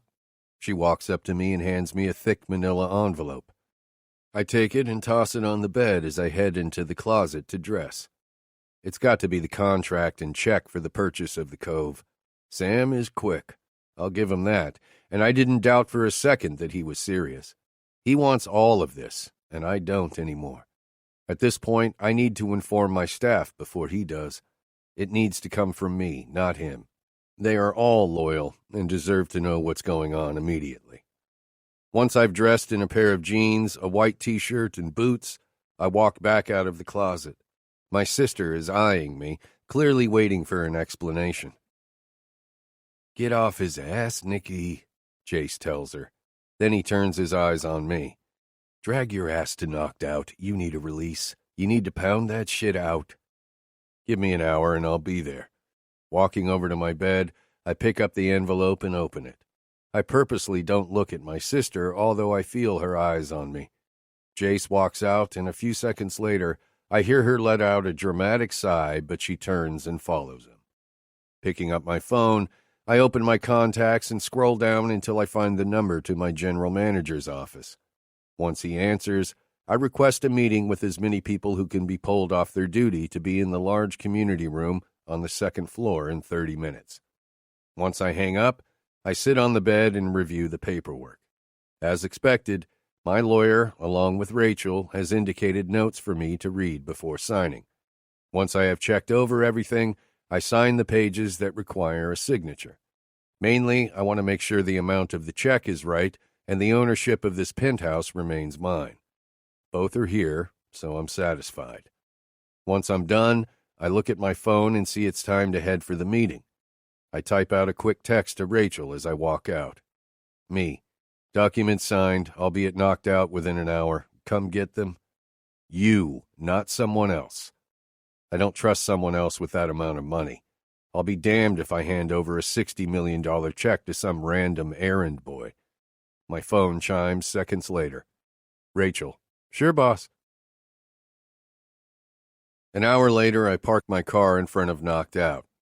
Reaching behind my seat, I retrieve my gym bag from the floorboard along with the envelope holding the signed paperwork to give Rachel before climbing out of my silver Audi R8. To say my staff was shocked is putting it mildly. No one was upset, but they were all comfortable with how I ran things. My employees are loyal and not used to change. Making my way up the stairs, I take them two at a time until I reach the glass door. I enter and immediately see my assistant chatting with my sister off to the side of the steel cage that takes up a large space in the middle of the gym's first floor. My fists are itching to get inside there. There's nothing like the feel of pounding another person's flesh to relieve the tension stretched tight across my body. My sister glances up when I walk behind Rachel, and I meet her blue stare briefly before she quickly looks back to my assistant. Rachel turns, her warm chocolate eyes connecting with mine. Hey, boss. She's the only person who calls me boss, and she uses it more often than she does Nicholas. It used to drive me crazy, and if it were anyone else, I'd have strangled them long ago. But like everything else with Rachel, the term has grown on me. Don't think I don't know why she does it. She fully knows it used to irritate the shit out of me. Everything is signed, including the check, so handle it, I tell her as I pass the manila envelope to her. She takes it and stuffs it into an enormous pink and purple purse. I swear, I don't understand women. How much stuff does one person need to lug around with them on a daily basis? A man only needs keys, a phone, and a wallet to serve all our needs. Where's Jace? I inquire, as I turn to face Nikki, successfully dismissing Rachel. She quickly takes her cue and mumbles a "catch you later" to my sister right before she turns and leaves. Don't you think we should discuss what you just did? No, I don't. So where is he? I need to hit something, and your man's face is just that something, I say, trying to get her off the subject. It's really none of my sister's concern what I do and don't do. It's about time she learned that, but I know that will never happen. Nikki will always insert herself into everything I do. She's been my shadow since the moment she learned to crawl, and the truth is, I like it that way. Nick, she sighs, we need to talk. Can we go to my office? She places her hands on her hips. Please, it's important, she stresses, making me certain this is one conversation I do not want to have today. No! I roar a little too loudly, causing a few fighters' heads to turn in our direction. Great. A scene. Just what I need right now. Can she not see that I need to be left alone? Without waiting for her to say another word, I turn and head for the locker room to change clothes. As I make my way to the back, I pull my phone out of my pocket and shoot off a quick text to Jace. Me. I'm here. Meeting 5. Not more than a few seconds later comes his reply. Jace. On my way down the stairs. Entering the locker room, I set my bag on a wooden bench and quickly start changing. After placing my belongings inside my locker, I put on my signature black shorts and wrap athletic tape around my hands, then slide red gloves on. Now I just have to get my head on straight and in the zone. Hey, man. I hear and quickly turn to see Shane approaching the lockers, a white towel wrapped around his waist. Hey, I mumble as I shove my gym bag into my locker and close the door. I heard about your dad. I'd say I'm sorry, but I doubt you are, so no point, right? He chuckles. He doesn't know much about my relationship with my father, only that I hated the man. Yeah, I reply and leave without another word. My father is the last person I want to think about right now. The thought of him will only make me angrier. That is the one emotion I can't seem to shed. I thought hurting him, ending him, would make all my feelings cease to exist, but they didn't. If anything, my hate and anger have intensified, and I'm at a loss as to what to do about it. Once I'm back in the main room, I look over to the steel cage and see my friend already inside. He's waiting for me, but I can tell his mind is on something else, or someone else, rather. If it were anyone else, I'd get involved, but it's my sister. It's always my sister, and that's where I have to draw the line. I can't take sides. Well, that's not true. Nikki will always come before my best friend. But I can't talk out his problems about her with him. I wish I could, but I can't.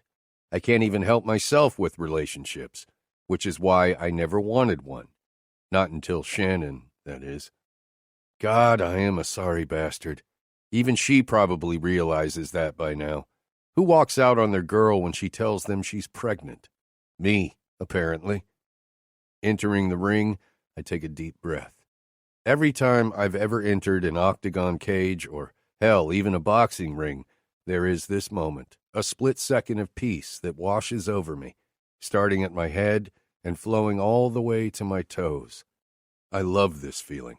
It's even better than all the adrenaline that follows seconds later. The clang of the bell signals us to start. This isn't a real fight, but we spar as though it is. I never rush. I'm never the one to throw the first punch, swing, or kick, but today isn't a normal day. Jace isn't expecting it when I throw out the first swing, but he's good. I can see the surprise in his eyes as he pulls back and then shoots out a kick to my ribs that I successfully block. You can do better than that, Lockhart. Jace always wants to have a conversation. Anyone else, and he wouldn't be speaking until he wipes the floor with them, but with me, he always wants to chat. With me, he never wears a mouthguard, and neither do I. Shut the fuck up. And I take another swing and miss. Jace smiles. He does this because it will piss me off. Jace is a master at goading me. Well, that's not going to happen, he replies, and I try for another kick, but once again I'm blocked. I charge him, pushing him back against the cage, and follow with a punch to his ribs. Jace pushes against me and counter-moves as he swipes his right calf behind me, knocking me to the ground. He's quick and on top of me a second later. Trying to go for a headlock, I twist, and I'm on top of him, wrapping my legs tight around his waist. I hit him on the side of the head as he flips me over. We tangle together on the ground for a few moments, then the sound of the bell has us both releasing immediately. We both jump to our feet and take a breather. Closing my eyes briefly, I stretch my arms wide and crack my neck before rolling it from side to side. 30 short seconds later comes another bell, and he and I are locked back up. You're going to need to do better than that, brother, rolls from Jace's lips. We both breathe shallowly now, but I manage to jab him a few times in the ribs. Are you planning on shutting that pretty little mouth of yours today? Nope. And with that comes a swift kick to my ribs that sucks all the air out of my lungs momentarily. It's enough to make me charge my friend and lay him out on the ground with a punch to the jaw, followed by a knee to the gut. I continue to pound him until he manages to swing his legs up and push me off. Once Jace is on his feet, he charges me, pushing me into the cage. I take a few knees to my gut, but I can't get a tight grip on him to push him off. The bell sounds, and he releases me and backs up. I push myself off the thin, hard steel behind me. The tightness and tension in my body are lessening. I feel lighter already. This is what it always feels like. Fighting is the relief I need. It makes me forget, even if it's only for a few moments, but I feel free. I feel alive, along with a load of pain in my left rib cage. The pain is what makes me feel alive. I love it. Fucked up, I know, but it feels so good. The bell sounds again, signaling the start of our last round. Jace comes at me hard, but I step and swing my right fist, successfully landing a blow under his jaw. He counters and lands the same punch on me, followed by a kick to my leg. Moments later, we are once again tied up on the ground, both trying to get a punch in. Jace's grip slips, allowing me to take advantage by wrapping my arm around his neck. He strains and tries to buck, but I have him where I want him. I'm wrapped as tight around him as possible, and with my left fist, I lay into his left side a few times. Sweat pours in rivers off both of us, and with that comes his chance to take advantage. He slips an arm out and flips over, forcing me on my back, where he gets in a few punches to each of my sides. We are lost in each hit thrown. The last round ends with the ringing of the bell, and we both reluctantly stop. Jace rolls over on the mat on his back, breathing hard.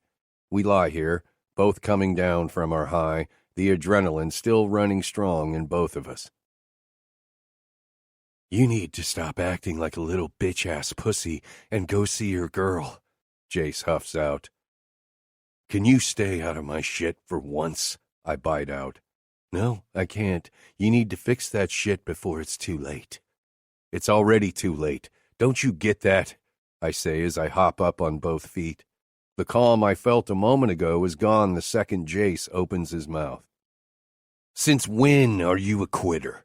he shouts back as he pulls himself to his feet.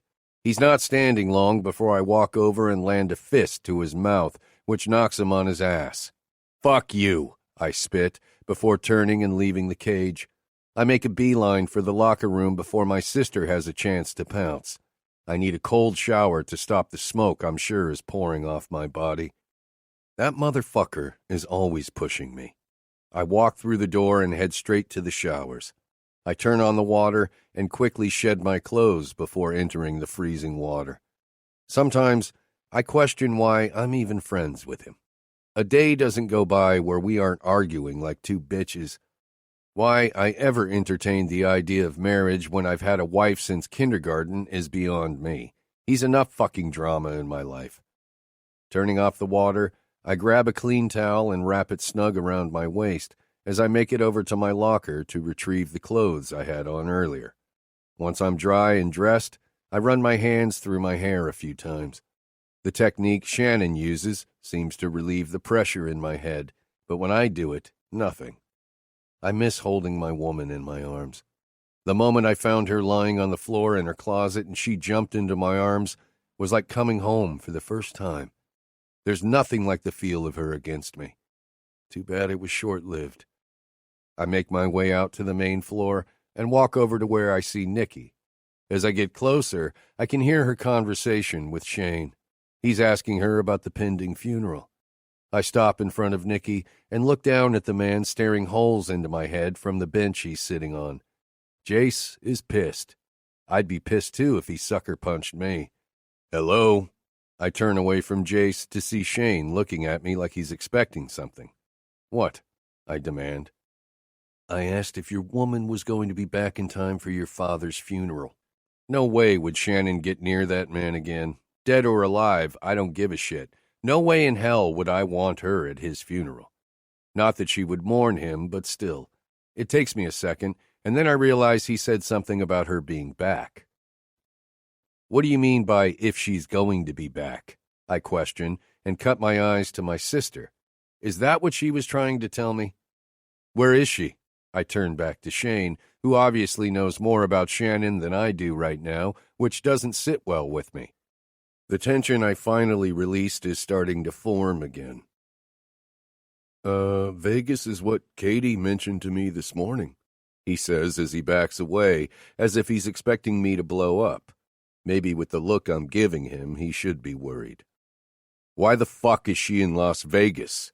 I shout. "Dude, maybe you need to ask her that," he tells me. What the hell? "Well, I'm asking you since you seem to know more than I do." My voice is rising and we're getting a few looks in our direction. "I'm sorry I said anything, okay?" I take a deep breath and feel my sister place her palm on my forearm. Believe it or not, she does usually help calm me down this way. She's been doing it since we were kids, and even though I'm still pissed at Nikki, I can never stay mad at her for anything. "Look, just tell me what you know." My voice is softer, well, as soft as I can force it to be when I want to strangle something. "Katie said she was going there for a few days, something about going to see a doctor. Seemed a bit weird, but whatever. Chicks do weird things." "A doctor? Why would she go to another state when every doctor imaginable can be found in Los Angeles? Unless... No, she wouldn't. Would she?" "What?" Nikki whispers. When I look at her, I can tell she's arrived at the same thought I have, but there's something else behind her eyes. I'm not certain I want to know from the look she's giving me. Her blue eyes widened, as if she mentally said, "Oh shit." What now? I don't know if I can take more from her. "Nikki," I say slowly, my voice stern. She releases my arm and takes off toward the stairs. "Come back here," I force out through clenched teeth as I follow her. She rounds the stairs and starts to run up them. When I finally make it up and into her office, she grabs her cell phone. Why did she go to Las Vegas? My sister doesn't answer. Jace walks up behind her a few seconds later. "Answer him, Nikki," Jace orders. She looks up and meets my eyes. "I don't know." She tosses her phone onto her desk and falls into her chair. "Mind telling me why you have a guilty look on your face right now?" I shout as I place my palms flat on her small wooden desk and train my eyes on her. She looks away, and I know she's holding something back. There's something she doesn't want to tell me, but she's going to one way or the other. This is the second time in the last 24 hours that I've wanted to kick my sister's ass. "Nikki, don't make me tell you again," Jace says from behind me. His voice is laced with heat. If there were any other time he used that tone with her, I'd probably lay him out. "I'm sorry, Nick." Every time she fucks up, she starts with, "I'm sorry. I'm going to kill her. What did she do this time?" "Cut the 'I'm sorry' bullshit and tell me why Shannon went to Vegas. Now!" I shout, and I'm sure everyone in the building can hear me. "A few weeks ago, I may have told her you don't want kids, ever." Is she kidding me? What the fuck? But it doesn't come from me. No, Jace can't even believe what just came out of Nikki's mouth. I close my eyes and try to calm down. I've really never wished harm on my sister before this moment. I grab the edge of her desk and grip it as tightly as possible. If anything happens to my kid because of my sister, I don't think I could ever forgive her. Why would she do that? Jace places his hands on my shoulder and bicep. I can feel him shaking, but when I open my eyes, I realize it's my body that's trembling, not his. "I'm sorry, Nick. Her voice trails off as my eyes snap to her scared ones. Jace's grip tightens as he pulls me back off the desk and closer to him. "Why?" I ask. "When have I ever given you that idea? Please fucking enlighten me." "You told me a long time ago that you didn't," she whispers as tears pool in her eyes. I hate her tears. Even when I'm the one who causes them, I still can't stand seeing her cry.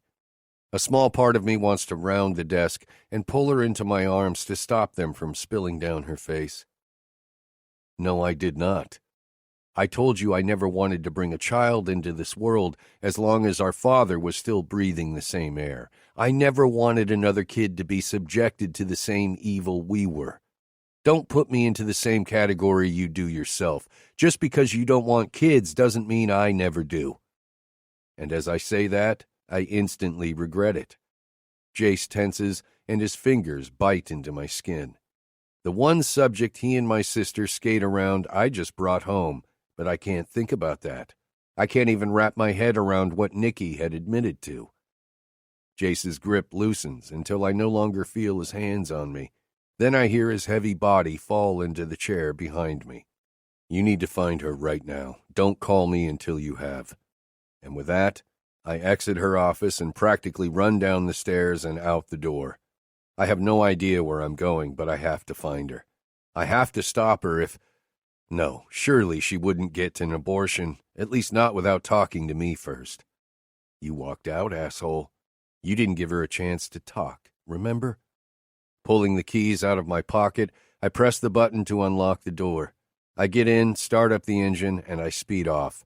I have no idea when she left. My phone. It dawns on me. Call her. Lifting my right hand off the steering wheel, I reach down and squeeze my hand inside my pocket, pulling my phone out. I quickly find her name from my contacts and wait for her to answer. Luck isn't on my side today. It goes straight to voicemail. "Fuck!" I shout as her voice tells me to leave a message. "Please call me," I say after waiting for the beep. Ending the call, I quickly locate another name. Fuck driving to Vegas. I don't have a few hours. I need to find her now. Nicholas? I hear on the other end of the phone. I'm sure Marcus never expected me to call him. He called twice yesterday, but if he knows me, he knows I wasn't planning on returning his call. I need to get to Las Vegas. I need your plane and pilot, I say, getting straight to the point. I'm sorry, come again? I don't think I heard that right. I don't have time for his shit. You heard correctly. Plane, pilot, now, and I need yours. I don't have time to schedule a flight. I need to get there now, 5 fucking minutes ago. Got it? I stress. Why? He questions. He's always challenging me. Why, I haven't a clue, but I don't have time for this now. I need to get to Shannon. No one will stop me from finding her. Look, Mark, I start out harshly, but quickly ease up. Bullying him won't work. I know this. He's probably the only man on this earth I will bow down to, mainly because he knows how to make me. Mark taught me everything I know about fighting, and I'm not dumb enough to think I could ever take him on. Not really, anyway. I don't have time to explain. Shannon took off to Vegas. I need to find her. That's it, man. I pause and wait for him to respond. I can hear his breath on the other end of the line as I speed down the road. Please, I force out, hoping that will get me what I want. Was please that hard? Fuck you. He laughs, making me want to reach through the phone and wipe the smug smile I know he has off his face right now. Am I correct to assume you are already en route to the airport? He asks, his tone more serious. Yes, I'll be there within 20 minutes. Make it 10, would you? I have a medical conference in Scottsdale in a little less than an hour. Hurry your ass up. Got it. I bite out and end the call. The motherfucker wants to give me a hard damn time when he's already on the plane leaving. I toss the phone on the passenger seat and accelerate hard. Chapter 5. An hour and a half later, Mark's Citation XLS lands in Las Vegas, Nevada. You would think a 30-minute flight from L.A. to Arizona wouldn't leave much room for conversation, but it did. Mark is a talkative motherfucker. Went on and on about my father's accident, as he called it. Then delayed his conference for another 30 minutes because he thinks I'm avoiding dealing with his death. No, I'm not. I'm the bastard who killed the man. I'm dealing with it all just peachy. Not that I can tell him that. Instead, I sat there with my tail tucked between my legs and listened. I hate listening to other people talk. Mr. Lockhart, would you like me to have a rental car brought here? I look up after taking my seat belt off to see the pilot standing in front of me. No, but you can call a taxi, I say, as I reach into my pocket to retrieve my cell phone. I quickly take it off airplane mode and call my sister. She answers on the second ring, but I don't give her a chance to speak. All I want to know is where she is. My tone is relatively calm considering how pissed off I am. Hard Rock, room 912. She sighs dramatically. And with that information, I end the call before she can start spouting off more I'm sorries. I'm curious how she found out so quickly, but I can't think about that. I need to get to that hotel as fast as possible. I stand up, placing my phone into the pocket of my blue jeans as the pilot opens the door. The bright sun attacks my aching brain. A taxi should be here any minute, sir, he mumbles as he turns back to walk past me. I nod my head, thanking him without verbalizing it. I exit the plane and head down the stairs just as a cab pulls up. Walking up to the taxi, I open the back door and throw myself down into the seat. Where to, sir? The cab driver asks, while looking at me through the rearview mirror. Hard Rock Hotel, I answer roughly, as I realize I have no clue what I'm going to say to Shannon when I arrive. I don't have a plan. It's not like I can just knock on the door, and when she opens it be like, Hi, honey, I'm sorry I walked out on you again. I lost it, killed my father, and then at some point decided you were better off without me before you laid the mother of all bombs on me and freaked me the fuck out. Yeah, I'm sure that would go over well. Not with my fiery little redhead. Within 20 or so minutes, I look out the window to see the driver turning on Paradise Road, then moments later pulling up right out front of the hotel lobby. I fumble in my back pocket for my wallet, pulling out enough bills to cover the fare and his tip, then I hand the cash over. "Keep it," I tell him as I open the door and exit the car. Taking a deep breath, followed by 2 more deep breaths that don't help, I stalk off inside the building. I've stayed at this hotel plenty of times. Vegas has always been my escape. As weird as it is, there's just something about Nevada that calms me. The air and the overall feel here are different. And this hotel, at least for the last 5 or 6 consecutive years, has been my choice to crash at. Every single one of Jace's many tattoos was acquired in Vegas, mine too. I don't have nearly as many as he does, and I never will, but Jace leaves every trip with more. And lately, so does my sister. Locating the elevator in the Paradise Tower, I enter and take the ride up to the 9th floor. I still have no clue what I'm going to say. Walking the distance to the end of the hall, I come face to face with a door embellished with the number 912. I want to knock. Hell, I really just want to burst right in. But I can't. Physically, I can't bring myself to knock. You would think it's such a simple movement, yet I can't do it. Raising my arms above my head and clutching the sides of the doorframe, I lean my forehead against the door. It's cold. Not cool like you would expect, but cold. It makes my head hurt even more, but I don't care. I don't know how long I stand here. A few seconds, maybe even a minute or 2, but the door suddenly opens, and a gust of cool wind slaps me in the face as I look up to see a stunned Shannon. "Nick." It's a disbelieving whisper. It's everything I can do to hold myself back. All I want to do is grab my girl by the waist and bury myself deep inside her. She is my home. She means everything to me. Seeing her in front of me has my breathing returning to normal again. "We need to talk," I tell her. "Talk?" She screeches, but steps back, allowing me to enter her room. I walk past her as I take in the space. It's a fairly large corner room with 2 of the 4 walls comprising floor-to-ceiling windows overlooking the pool area. I'm used to staying in one of the suites, but this is nice too. "Now you want to talk? As soon as I leave L.A., you conveniently want to talk to me? Well, you know what? Fuck you!" And she walks out of the room, slamming the door. Just great. Perfect. Where is she going? I sit in a tall, plush chair next to one of the windows and wait. And wait some more. Hours later, I'm pacing the room. I've called her a dozen times, enough to be considered stalker crazy. Where is she? Her phone is turned off, and it's driving me mad. Looking at the clock on the wall, I see it's nearly 8. My hands are twitchy. My damn arms and legs are twitchy. My whole body is twitchy. Sitting forward with my elbows on my knees, I lean my throbbing head into my palms. I don't know where to go to look for her. I should have installed a GPS tracker on her phone. At least then I wouldn't be going insane wondering where she is and if she and the baby are okay. The baby. God, please don't let her have done anything to the baby, thinking I didn't want the kid. The sound of a door opening brings me out of my thoughts. In walks Shannon wearing the same black tank top, cut-off blue jean shorts, and sandals. Her eyes look worn and tired. She looks stressed, and her eyes are full of sadness. I want to go to her and take it all away.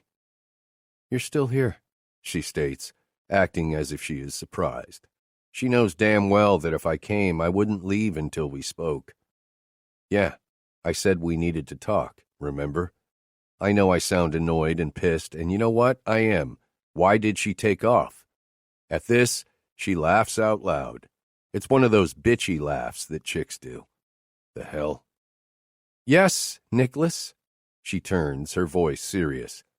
She has never called me Nicholas. Not one damn time. I don't like my full name rolling off her lips. I'm not Nicholas to her. I'm Nick, damn it. "I remember. I also remember you walking out on me. Twice," she adds sarcastically. And what do? I ignore it. I don't know what to say. Maybe I do, but I'm not going to. She has enough to deal with. Besides, I never want her to know. I couldn't bear it if she looked at me like she knew I could have prevented it. But I could have, and I didn't. Where did you go? Where have you been for the last 7 hours? I rush out as I stand up, crossing my arms over my chest and staring at her. She crosses the room, closing the distance between us. I can see as she gets closer that she is fuming mad. The fair skin on her delicate cheeks is flushed a bright red. Where have I been? She mocks as she gestures to herself with her thumb. Yeah, this isn't going to go smoothly. I don't see how that is any of your business anymore, she barks out. Her voice tells me she's more hurt than angry, but I stand here, not saying anything, waiting for her to tell me something. I had an appointment somewhere, okay? It's nothing you need to concern yourself with, she finally tells me. As she turns away, I hold her arm softly as panic washes over me. At the same time, nausea engulfs me. I'm pretty sure I'm going to be sick. Please tell me where you went, Shannon, I beg. I've never begged a soul for anything in my life, but I've never felt the kind of fear I do at this very moment. I have to know. I release my hold on her as I fall back into the chair I'd been sitting in for hours. Leaning forward, I place my head into my right palm and look down. Please, I whisper. There's silence for a few moments before I look up to see Shannon kneeling in front of me. She places her palms down on my knees. The small amount of contact shoots currents through my body, and it's the feeling, the connection I get every time we touch. I love it. Her eyes roam all over my face before landing on my eyes. She's searching for something. What? I don't know, but the waiting, the silence, the not knowing is killing me slowly. Maybe this is the kind of death I deserve. It's not like I ever thought much about having kids. I never dated girls in school. Sure, I fucked them. I've been having sex since I figured out why my dick got hard, but I never wanted to get close to anyone enough to want more. I never wanted to love one. Then Shannon just sort of happened out of the blue. And love. Love doesn't even come close to describing the way I feel about Shannon. She's it, the other part of me. I didn't know what it meant to breathe or live until the day I saw her. Why do you need to know so badly? Why is it important? Her voice is soft, and even though she probably still hates me, she's now more concerned about me. That's Shannon. She is too worried about everyone else and tries to please other people before she pleases herself. It's the only thing about her that bothers me. But first, why are you staring down at my stomach? I glance back, meeting her eyes. I hadn't realized I was looking at anything other than her face. The baby, is he, fuck. I can't make a full sentence. This is difficult. I don't even know how to ask. He, she questions, as she scrunches her eyebrows together. Whoever said this thing is a he? She asks me, as she places her hand over her stomach and my face lifts. He's still in there? I ask, pointing to her tank-covered belly. The hopefulness in my voice is obvious. She didn't. But then, she didn't exactly say she didn't. Well, they don't just go away, Nick. Shannon deadpans. So you didn't get rid of him? I'm sorry? She questions. Her green eyes widen as realization sets in. You thought I... She stops mid-sentence, not able to finish. What gave you that idea? Is that what you were hoping I was doing? No, I quickly state as I stand abruptly, causing Shannon to fall backward, landing on her butt. Shit. Sorry, I mumble as I reach down. She takes both of my hands, lifting her to her feet and bringing her flush with my body. I'm fine. She trails off as her eyes lift to meet mine, and her breath catches. The moment only lasts for a few seconds before she releases my hands and takes a step backward. You thought I came here to have an abortion? No. Yes. Maybe. Hell, I don't know. The thought crossed my mind, okay? I hammer out. What other reason would she go out of state to see a physician? Hell, California is a big state, and she still left to come here. How did you know I was here? I didn't tell anyone where I was staying. She places her hands on her hips, waiting for my reply. Not that I have a good answer. Certainly my stalker tendencies with her are showing.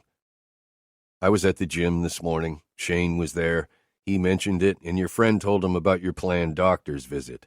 When he told me, I guess my mind went a little wild. Nothing else made sense. Why would you leave town to see a doctor unless you were, And then my sister... I trail off as I think of Nikki. The last person on earth I would ever think that would make me fighting mad is her. It still pisses me off. What's up with her lately? What about Nikki? She questions, bringing my attention back to her. She said she told you I didn't want kids, and I flipped out on her again. I rush out. What do you mean by again? Enough with the 20 questions. Please tell me you didn't. I need to hear you say it. Fuck me, I'm back to begging again. God, I sound like a little bitch. No, Nick, I did not have an abortion. I didn't even come here to see a baby doctor. She says it like it should have been obvious, and yeah, maybe it was, but I still needed to hear the words. And relief. I let myself drown in it.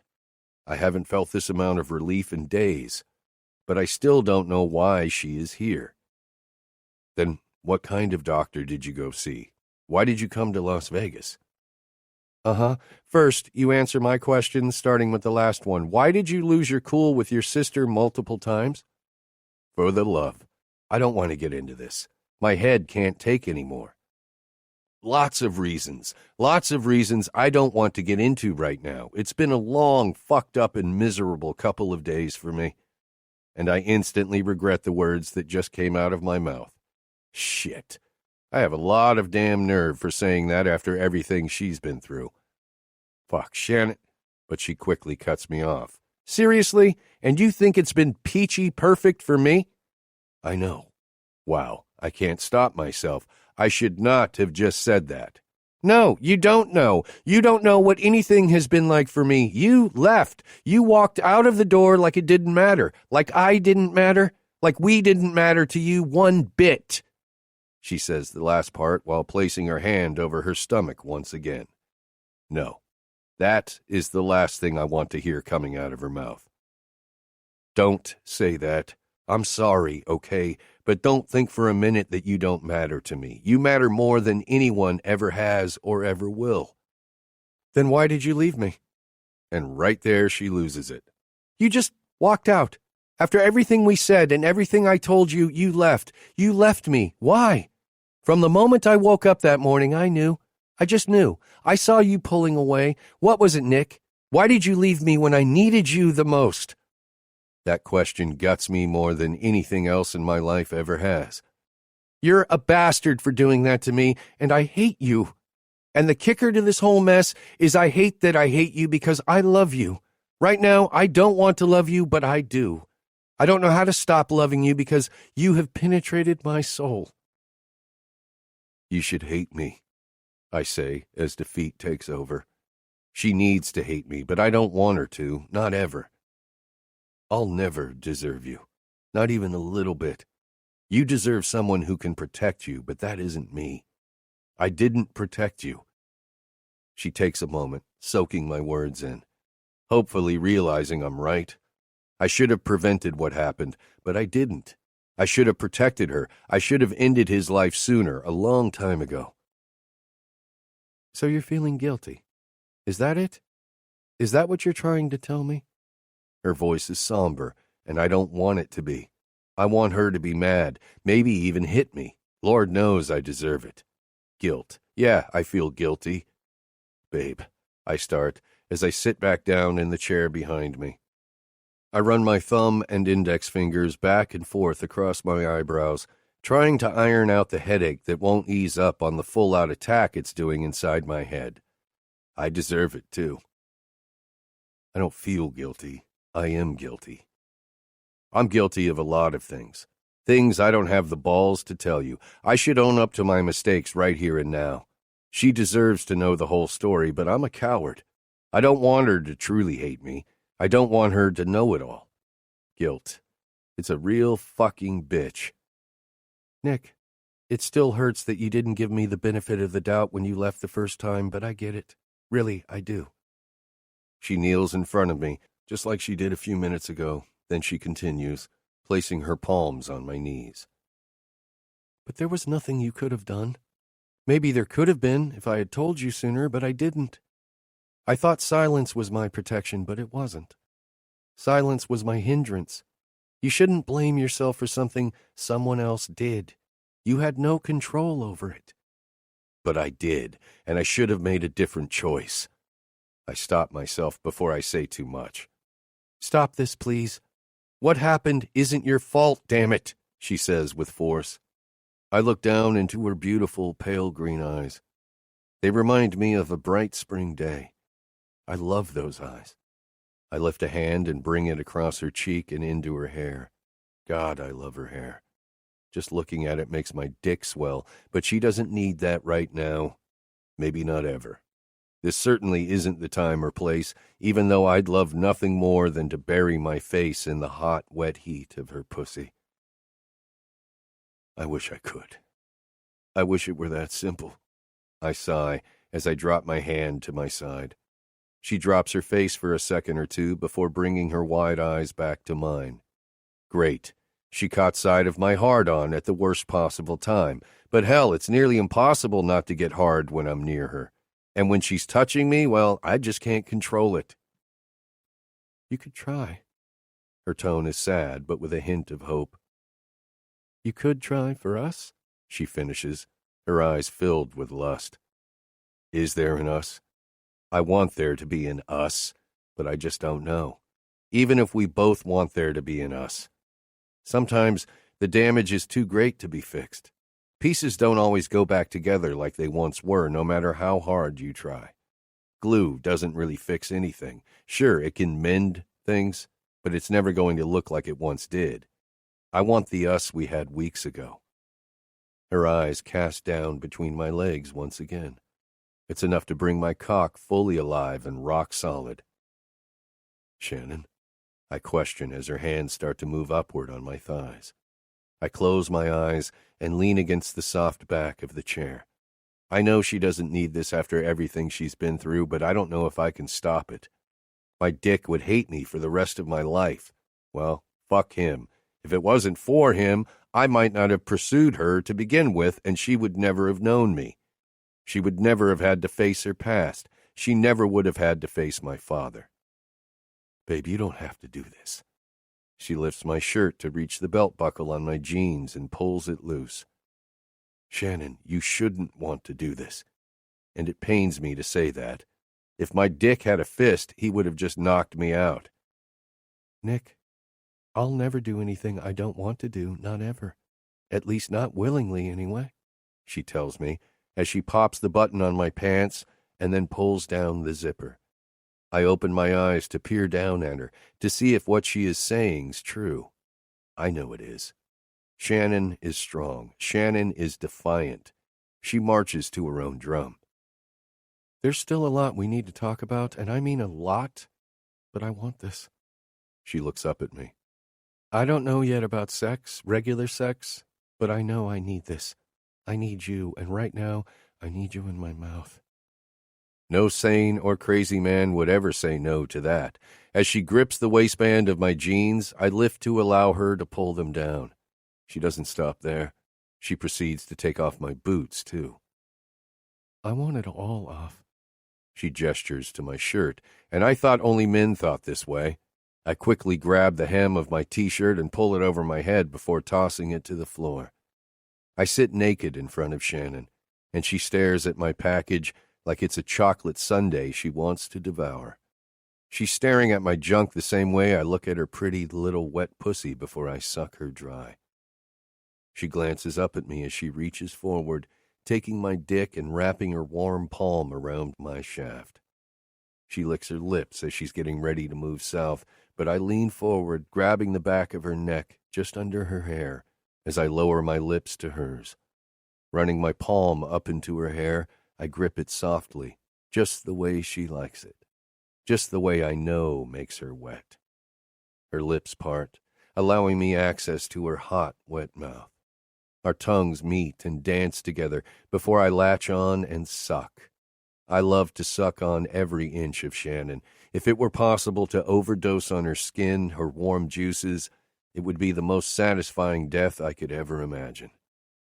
I run the back of my free hand down her neck and over her covered tits, down to the hem of her tank. I lift, indicating I want to remove it.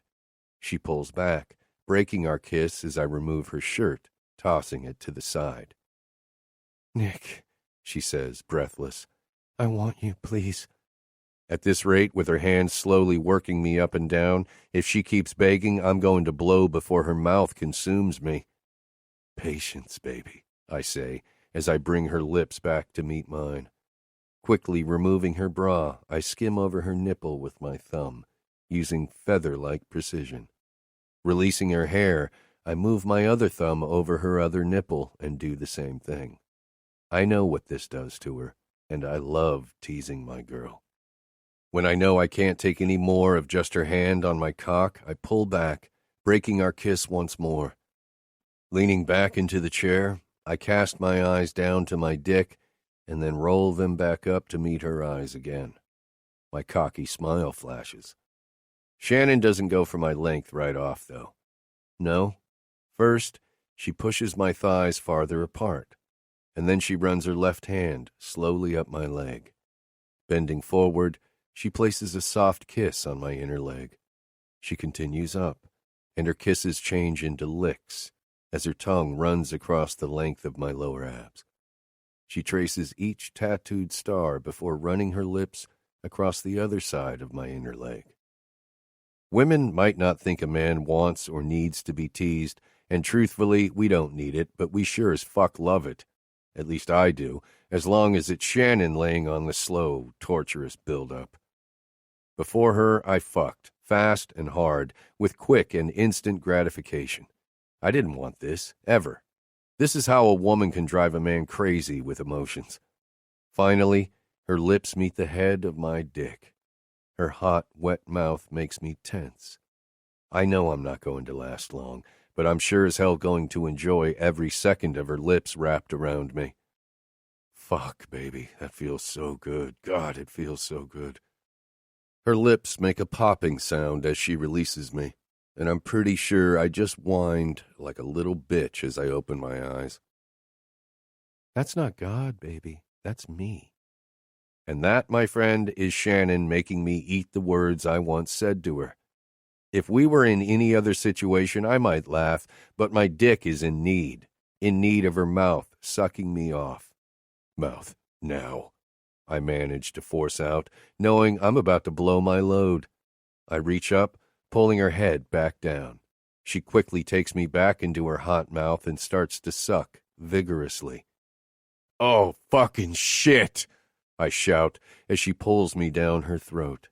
My release comes quick and hard. She sucks me dry and swallows me down. Opening my eyes, I see Shannon sitting back on her heels. Without wasting a second, I quickly lean up and reach to scoop her up by the back of her thighs as I stand. She doesn't have time to react or wrap her legs around me before I toss her onto the bed. She lands on a soft, all-white down comforter on the king-sized bed. I'm on top of her, covering her with my body and smiling down at the beautiful woman lying under me. "Nick, please," she says softly, but it's not a begging kind of please. It's the kind of please that makes my smile fade. It's the kind of please that says no. It's the kind of please that makes my heart want to stop beating so I never have to hear those words from her lips again. Dropping my head into the crook of her neck, I place a soft kiss on her skin. It's my favorite spot to kiss her, just above her collarbone on her throat. I typically go with my instincts when I'm at a crossroads, and I rarely choose the obvious path. Usually, it works out in my favor. Other times, I end up losing my cool and going apeshit crazy. Luckily, it's been a long time since I've lost it, killing my father excluded. So now, when I know I shouldn't push Shannon, that's exactly what I plan to do. This is not for me, and I hope she doesn't see it that way. This is for her because I want to take away her hurt. I want to take away all her pain and replace it with something good, or at least better. Babe, I whisper against her skin. I know everything is still fresh and old wounds were slashed open, but if you'll let me, I'll make you forget he was ever there. She tenses underneath me at the mention of my father. I don't want him to be on her mind, but I need her to know what I want to do, and I need it to be her decision. I stop her before she gets everything out. Don't think about it. Just let me help. I don't know if it will work, but I want to try. I don't want her to remember him. Okay. Moving to the side of the bed next to her, I place most of my weight on the bed. Taking my hand, I slowly skim down her belly until I reach her shorts. As I pop the button open and pull down the zipper, I kiss her neck, working my way up to her mouth. She opens, accepting my tongue that I so freely offer her. And as I kiss her ever so slowly, I remove her shorts and toss them off the bed. Bringing my hand back down on her leg, I slowly work my way up to her breasts. Shannon loves to be teased even more than I do, and barely touching them will make her wet, and I need her wet for what I'm planning. With my thumb, I skim the tip of her nipple. Oh, she moans, breaking our kiss, which gives me an opportunity to go down to her other breast. Just as I'm touching her nipple softly with my thumb, I do the same with my tongue. I swirl it around clockwise, wetting it before I pull back and blow cool air onto it. This causes her to take in a quick breath of air and arch her back. She is trying to push it up to my mouth, but I won't take it fully, not yet. I continue my slow, feather-like skims with my tongue and thumb for a few seconds longer before switching it up and moving my body across hers to her other side, so I'll have better access to her other nipple with my tongue. After going around and around, slowly over her nipple with my thumb, I move my arm down to her stomach and her hip. She lifts her ass, indicating she wants me to take off her panties, but I'm not ready.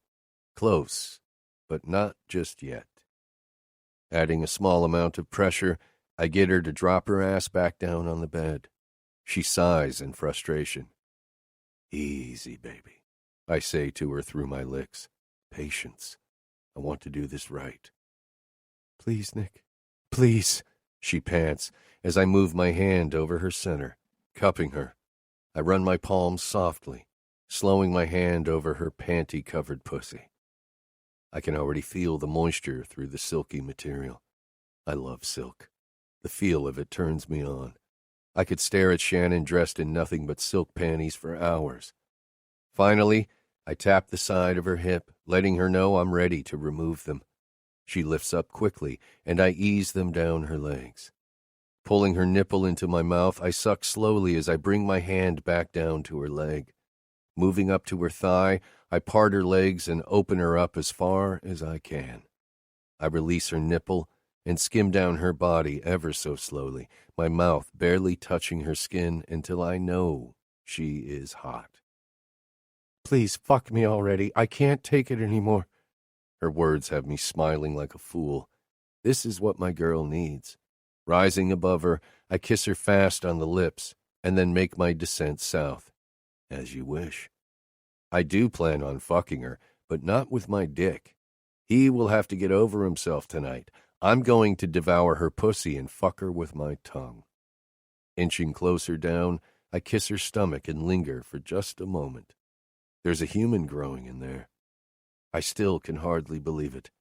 The thought fills me with unexpected pleasure. We will have to discuss him more, but later. I move farther down, and when I reach my destination, I lick from the bottom to the top of her slick folds. Closing my eyes, I take in her taste, a taste I've missed. This is my heaven on earth. There's no place on earth more beautiful than being up close and personal with Shannon's pussy. I'm starved for your pussy, baby, I tell her before returning to my little bit of heaven. I'm not even sure heaven could match this, let alone be better. Oh, Nick. Oh, please, she begs as I feel the sheet tighten, letting me know she has them in a death grip. I plunge my tongue inside her as far as possible and lick every drop of her juices. Twirling my tongue around, I coat it with all her delicious goodness. Coming back up, I latch onto her clit, and at first I suck slow and steady. "Faster, baby," she demands. And who am I to deny my woman a fast and hard-mouthed pussy fuck? My sucking turns vigorous, and she moans loudly. I'd love to plunge my finger deep inside her, but I don't. That would be too much for her to handle at this point. Working her clit, I can feel her body shake, and I know she's about to come. I increase my speed just as she screams and comes all over my chin. When I release her pussy, after the last of Shannon's shudders stop, I slowly move back up her body until I reach her beautiful face. Shannon grabs me by the cheeks, pulling my mouth down onto hers. She devours me, tasting every bit of herself lingering on my tongue. My dick gets hard every time she does this. What is it about a woman tasting herself? Once she's had enough, she releases me, opening her eyes to stare into mine. Her eyes aren't sad or pained. They're happy, and I know I made the right decision. At least this time I did. Rolling onto my back, I take a deep, calming breath, finally feeling somewhat relaxed after the past 3 days of pure hell. Shannon turns and snuggles close to me, so I wrap my arm around her back and pull her flush against my skin. "I'm hungry," she announces moments later. "I could eat. It's the first time in days that I want something solid. Go shower. I'll order something from room service. Any idea on what you want?" "A fried chicken salad with honey mustard," she says, with enthusiasm as she rolls out of bed and walks her naked ass to the bathroom. Reaching up, I grab the phone as I hear the water from the shower turn on. While I'm waiting for someone to answer, I look up to see Shannon poking her head out of the bathroom. "Get extra dressing for my salad, please." I nod in her direction as a woman asks me how she can assist. I quickly reply with our food order and hang up after she repeats what I've told her. Getting out of bed, I hear the chime from my cell phone telling me I have a text message. Walking the short distance to where my blue jeans are lying on the floor, I pull my boxers and jeans on at the same time. I don't bother with my shirt as I pull my phone out of my front pocket. It's a message from Marcus. Marcus: "About to head back to L.A., need a lift, or staying in Vegas?" Me: "No, I'm staying, and thanks, man." A reply quickly follows before I have time to check my other message. Marcus: "You know I'm here if you need me." And I do. Mark has been somewhat of a big brother since I was a teenager. He took Jace and me under his wing when we were 16 and doing anything and everything to cause trouble. He's Shane's older brother, which was how we met him. He introduced all three of us to mixed martial arts and taught us a lot. Not just the fighting skills we each have today, but about life and making better choices. Mark's a good guy. Always has been and always will be. He likes to take care of people and fix everyone else's problems. Guess that's why he became a surgeon. I decide not to respond to his last text. It's nothing I don't already know. My next message is from Nikki. She can't stand it when we are at odds or when I'm mad at her. Nikki: "I'm sorry, I really am. I know I fucked up, but I also did what I thought was right at the time. I'm sorry, Nick." Nikki: "Please talk to me." She did fuck up, and I'm beyond mad at her. But now that I've cooled off a little, I also know Nikki did what she thought was best. Nikki always has the best of intentions, even if they are wrong. My sister would never do anything to hurt me or deliberately withhold information unless she thought she had no choice. And knowing my sister as well as I do, I know it killed her not to come to me with everything she discovered. I may not like it, but I know I have to get over my hang-up with what Nikki did or chose not to do. Chapter 6. I type out a message to my sister as I hear the shower cut off, so I know Shannon will be out here any moment. She is never one to linger in a bathroom long, doing whatever it is that chicks do. Me: "We'll talk when I get back." I'm not going to apologize in a damn text message. I'm at least man enough to do it face to face. I know I was too harsh with Nikki. It's not like I'm sorry for what I said to her or how I spoke. I meant every word, but my little sister is my other half, and I won't let this come between us. I won't let anything come between us. There's a hard knock on the door as I sit my cell on the nightstand next to the bed. Turning, I head toward the door. That was relatively quick for room service. I didn't expect them for at least another half an hour. When I swing the door open, I'm unpleasantly surprised by who stands opposite me. I'm pretty sure by the look on his face he wasn't expecting me either. I still want to pound his fucking face in for hurting Shannon, her ex-fiancé. You just don't know how to go the fuck away and stay away, do you? I question, surprising myself at the calmness of my tone. It's only an illusion, though. My body started to heat the moment we locked eyes, and if he gives me the slightest reason, I will lose my shit on this motherfucker. That's funny because I heard that's exactly what you did. His face is smug like he thinks he just one-upped me. Not even close, douchebag. Even if I hadn't come looking for Shannon, he's a dumb fuck to believe she would ever take his sorry ass back. Nick, the shower is... She stops mid-sentence, and I turn to see her shocked face. She's wrapped in only a white towel, her wet hair hanging down the front on one side. A lot of men might freak out at another man seeing his half-naked woman. I'm not one of those men. What the hell are you doing here? She barks out as she storms over. She's quick, and before I realize it, she ducked her head underneath my arm and is now standing in front of me. I pull her back by wrapping one arm across her chest and pulling her protectively against mine. To my surprise, she doesn't resist. More importantly, how did you know where I was, Luke? This is something I'd like to know, too. Can we talk, please? He asks Shannon. His voice has turned soft. He's pleading with her. Alone? Like I'll let that happen. You can answer my question, she demands, making me smile proudly. She isn't taking his shit, and that makes me happy. Shannon is a lot stronger than most would think. After everything that has happened, she doesn't seem to be broken, and I'm not sure who I need to thank for that. Maybe there is a God after all. Shannon, he coos like a fucking baby.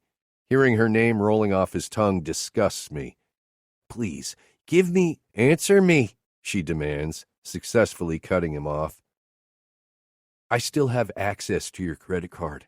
Allison heard from Stacy that he says as he gestures to me with the same look of disgust I'm sure I showed a moment earlier. Left you, so when I saw activity here, I came to find you. We belong together, baby. I know I messed up, but we can get back what we had. Yeah, that one is going to sting for a while. I did walk out and I did fuck up, but I didn't leave because I don't love Shannon or because I don't want her or the baby. Shoving all that shit to the back of my mind, I hardened my expression as I tightened my hold around Shannon. You know there's a word for people like you. I think it's called stalker, I grit out, furious he's been watching her. I don't trust him not to hurt her. He's done it twice before. He'll do it again. They always do it again. And if I have to listen to him call her baby once more, I'm going to smash his head through a wall, and I'll love every minute of doing so. Shannon bursts out with a quick laugh before replying, Honestly, I can't believe you right now. Wow, really? I don't think so, short dick. And she slams the door right in his face. Not even I saw that one coming. I can feel the steam rolling off your skin. Go take a shower. The food will be here soon, right? Yes, I respond. A shower isn't what I want right now. I want to beat the shit out of that punk. He deserves it. It should be here any minute. I'll shower later. Take one now. You need it. I'm pretty sure I've just been issued orders from a girl. Luckily for her, I'm smart enough to know she's right. If I stand here any longer, I'll bolt out the door and hunt that dick fuck down. Fine, I bite out. As I release my hold on her, I realize I was gripping her too tightly. I turn and head for the bathroom. Don't open that door for anyone other than room service. Without waiting for her reply, that's sure to be some sort of smart-ass remark, I enter the bathroom, walking directly to the shower and turning the water on to hot. I may need a cold shower to cool down, but my body is strung too tight right now, and I need the heat to relax me. When I walk back into the room after my shower, I see Shannon talking on the phone. She is already dressed in a purple tank top and black cloth shorts. The look marring her face is one of annoyance. Once she sees me, she wraps up her call and tells her mom she has to go. I make my way to a small table big enough for 2 people. It's just off to the side of the floor-to-ceiling windows. The curtains are open, and all the lights of Vegas light the town up beautifully. This is what I love. I don't know why, but I do. I take a seat so I'm able to look out the window. Shannon has already laid out the food, so once I'm seated comfortably, I take my first bite. I might have gone overboard with the order, but I'm starving. Other than a nibble here and there, I haven't eaten in a few days. "Hungry much?" she asks in a playful tone as she comes over to sit across from me. "A little," I mumble through a mouthful of burger. I practically inhale the damn thing. It's delicious. I watch as Shannon piles 2 containers of thick honey mustard onto her salad. I don't want to watch, but I can't look away either. That shit is nasty. "Oh my God," she draws her words out as she takes her first bite. I'm happy to see the effect of our playing around hasn't had negative results. Her happiness makes me smile. "This is so good, I can't remember the last time I enjoyed a meal." "Good," I say, as I finish off the last of my burger and move on to my French fries. "Do you want a beer or anything? I'm going to get a Coke out of the mini fridge." She gets up to walk the distance across the room. "A water will do fine. I don't think my body could handle another ounce of alcohol right now." I move on to my fried chicken salad before I ask, "I thought pregnant chicks weren't supposed to drink soda." I pour ranch on top of the salad and mix it around the bowl before taking a bite. She is right. It's mouth-watering. At least mine is, with the correct dressing. "Are you a doctor now?" she spits, and it's laced with a hint of sarcasm. "Touché, baby. Too fucking shay." "No, but I'm pretty certain it's a known fact." I match her tone. I look up as she places my water in front of me. She holds a can of caffeine-free Sprite out for me to see as she takes a seat. I set my fork down and take a large sip of my water as she moves to open her can and takes a small sip. "So, are you ready to tell me why you came to see a physician here in Vegas?" I really want to know because for the life of me, I can't think of a possible reason. If she didn't want people to know, they wouldn't. It's not exactly a small city by any means. L.A. is fucking huge. "Not yet. I want to know why you're mad at Nikki. When I saw her yesterday, she said you weren't talking to her." She takes another bite of her salad. With the facial expressions I'm seeing after every bite she takes, you would think she was making love to her damn food. She may have successfully steered the conversation away from her, but I won't be dropping this. I will find out, but as I think of my sister, I can't help but get a little angry again. Nikki could have taken a knife and stabbed me through the chest, and it wouldn't have hurt as badly as her keeping things from me. Important things that could have prevented Shannon from getting hurt again. Nikki should have told me. If she had told me what she knew, I could have prevented what happened. You wouldn't have been hurt again. My appetite leaves me, and I place my utensils down and put my head into my hands. My light mood and relief at seeing Shannon is now broken as the guilt filters back in. I'll never get past this. It's too much. I know I could have stopped this. I should have known my father was bullshitting me when he came to see me a few weeks back. I know better. I've never trusted or believed a word he's ever spoken. What the hell was I thinking? I'd beat the shit out of myself if I could. I messed up big time. Why I let Teresa convince me otherwise, I'll never know, and I'll never forgive myself for either. "Don't do that," she chimes in, as she also stops eating her salad to reach across the table to squeeze my forearm with her small, soft hand. "Stop feeling bad or guilty for something you didn't do. What happened, happened, Nick. There's no changing it, and it wasn't your fault." That just isn't going to happen, but I don't want to bring her down with my shit, so I try to change the subject. It's something we need to discuss anyhow. "So, when is—" I pause, searching for what I'm trying to ask. I have no idea how to approach this subject. "When is he coming?" I force the words out as I eye down past the table to where I know her belly is. Why do you keep calling it a he? It could very well be a she instead of a he, you know. Well, yeah, obviously it could. Yeah, I know that, but what am I supposed to call him? I'm not calling him an it. What are you calling him?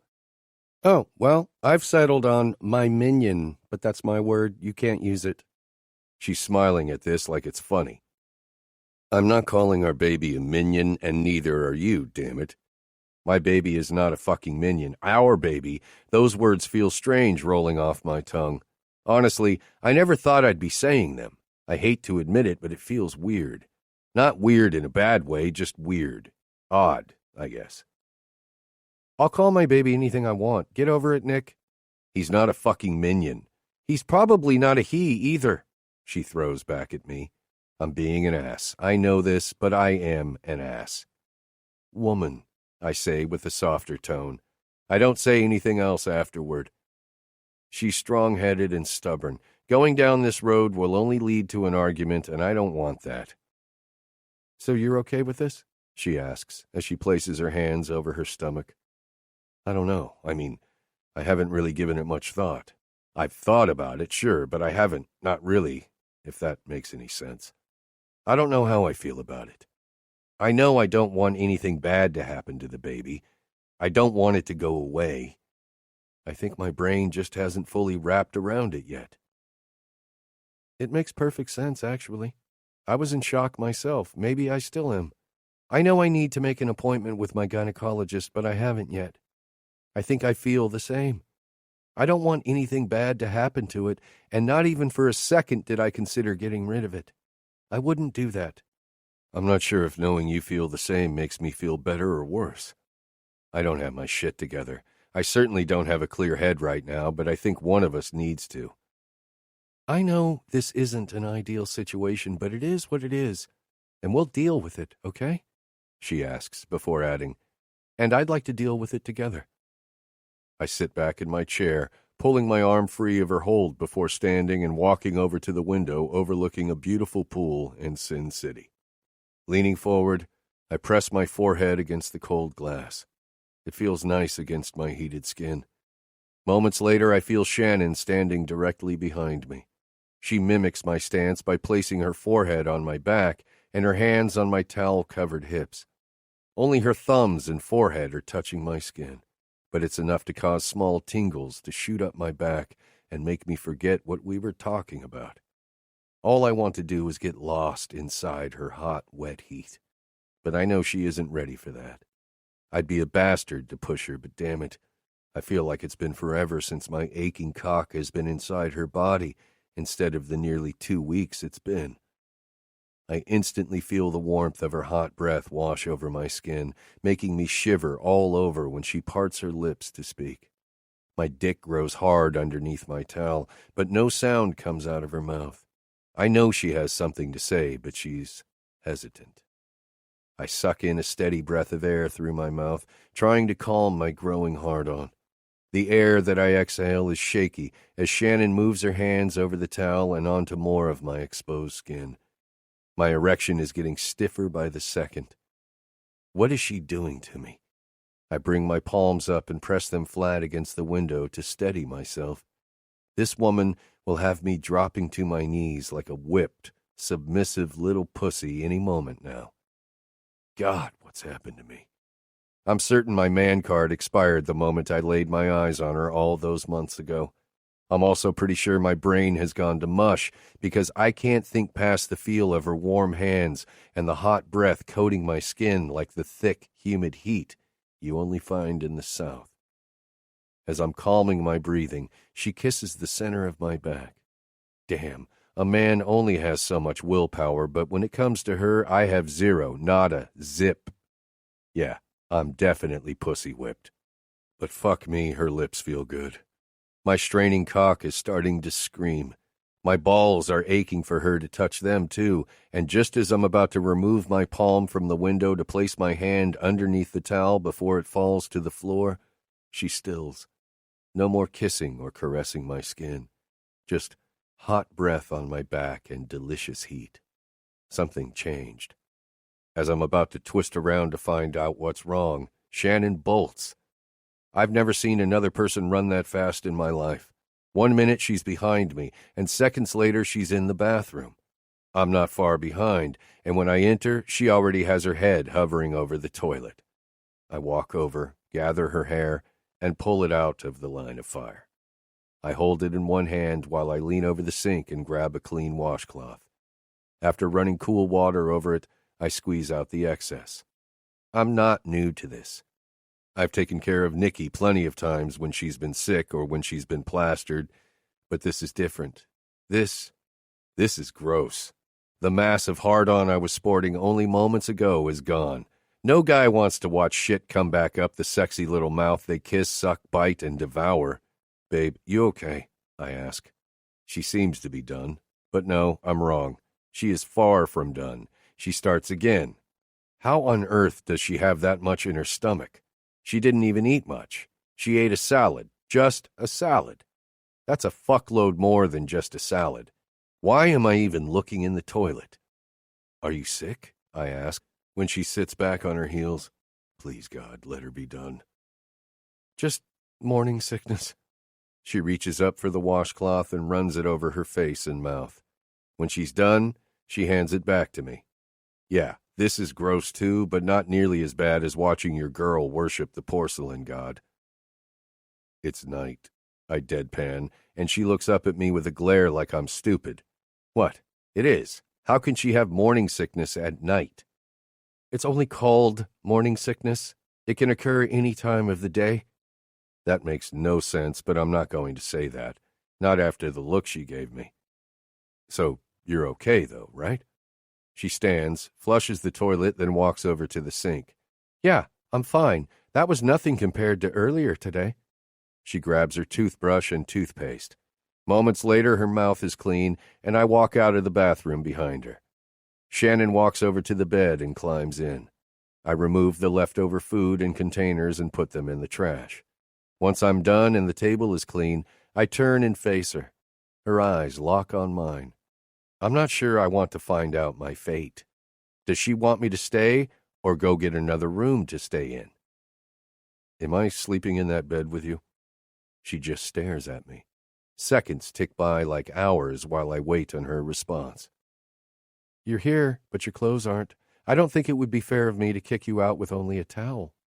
At that, I smirk. Yeah, I know I shouldn't, but I'm going to sleep next to my girl again. Get in, I'm tired. Shannon cuts off the lamp as I make my way around to the other side of the bed. Before climbing in, I drop the towel onto the floor. The sheets are cool against my skin as I sink into the plush bed. Without asking, I pull Shannon to my chest and plunge my nose into her hair. Call me fucking weird, but I love the smell of her, and I haven't had this in what feels like forever. She doesn't try to stop me, which I'm grateful for as my head and body settle down, and I finally doze off, relaxed for the first time in days, hell, weeks. Chapter 7. Why didn't I have enough sense to pull the curtains closed last night? It's bright as hell in here, and I haven't even opened my eyes. Shannon, that's why. I can't think clearly when I'm near her. She allowed me to stay in her bed, and I practically jumped in it with her. She's still curled up against my chest in the exact spot we went to sleep. It's taking every last bit of restraint I have not to tighten my hold on her and pull her farther into my body. I can never get her close enough. I know I don't deserve to be here right now, and I certainly don't have a right to hold on to her like she's my last breath. But hell, I love this woman, and I'm a selfish son of a bitch. I've always gone after what I wanted. Well, for the most part, anyway. When I was a boy, I wished my mother would have taken Nikki and me away and never returned. When I got old enough to understand more, I told myself once I got old enough and strong enough, I would stand up to my father. I'd take my mother and sister away from him and never return. I didn't, though. Sure, the day I turned 21, I made sure my father never laid a hand on my mother again. I don't think he ever touched her after that day. If he did, I never found out about it. And I'm certain my father believed every word I told him that day. But he's not a man who would bow down to anyone, especially not his own son. No, he decided if he couldn't hurt his wife, he would find someone else. I just thought they had been willing women. Women who got off on pain. Masochists who welcomed the suffering and bruises he offered. I screwed up that day in more ways than one. Had I gone after my father that morning after seeing what he did to my mom, 2 people would not have been brutally hurt at my hands. Sure, only one of them suffered physical injuries from me personally, but Shannon suffered the most damage. Damage I caused because I didn't stand up to my father the way a man should. You're thinking too hard? At the sound of Shannon's voice, I snap my eyes open. She's awake, and she pulls lightly on my wrist, where I have my arm wrapped around her. Realization dawns on me, and I immediately release my hold on her, pulling my arm away. I didn't even realize I was squeezing the shit out of her side. No matter what I do, I can't seem to not cause her pain. I'm an asshole. She stops me before I'm out of reach and brings my arm back around her waist. I'm not ready to get out of bed. Stay, please, she pleads as she scoots farther into me. Moving the arm I have behind me, I slide it under her head and wrap it around her shoulders, successfully bringing her as close as I can. Taking a deep breath, I inhale the sweet, light scent of her hair. It always has a faint scent of something tropical, and I love it. It's not overpowering. It's mellow, but it's just enough that it makes me wish we were lying wrapped up in each other on a beach. I saw a therapist yesterday. My body stills, and I stop breathing. Come again? I ask, clearly not understanding. A psychiatrist, a shrink, a head doctor, that kind of therapist. She rushes it out like she doesn't even want to be having this conversation. Oh, is all I manage to say. I'm not sure what she is trying to get at, but I'm listening. At least she's telling me where she went yesterday. When she doesn't elaborate, I ask, so why did you need to see a voodoo brain doctor? I can almost feel the steam coming off her body, and even though I can't see her beautiful green eyes, I know she is rolling them right now. Not funny, Nick. But she can't hide the smile from her voice. I wasn't trying to be funny, but I'll take it. I can't figure out why she would need to see a psychiatrist, but she doesn't leave me to my thoughts for long. Because I never dealt with what that man did all those years ago. Oh. The blonde duh moments just went off inside my brain. And after what happened a few days ago, I thought it might be best to talk to a professional. At the mention of my father and what he did, mental flashes of pictures of him rush through me. I want them to go away. Yet I wish I had killed him slower, made him suffer more for what he did to her. I know my body is tightened, but I'm trying hard to watch myself so I don't hurt her again this morning. I take a calming breath, trying to control the powerful need to smash my fist through something hard. Makes sense, I guess, I finally say.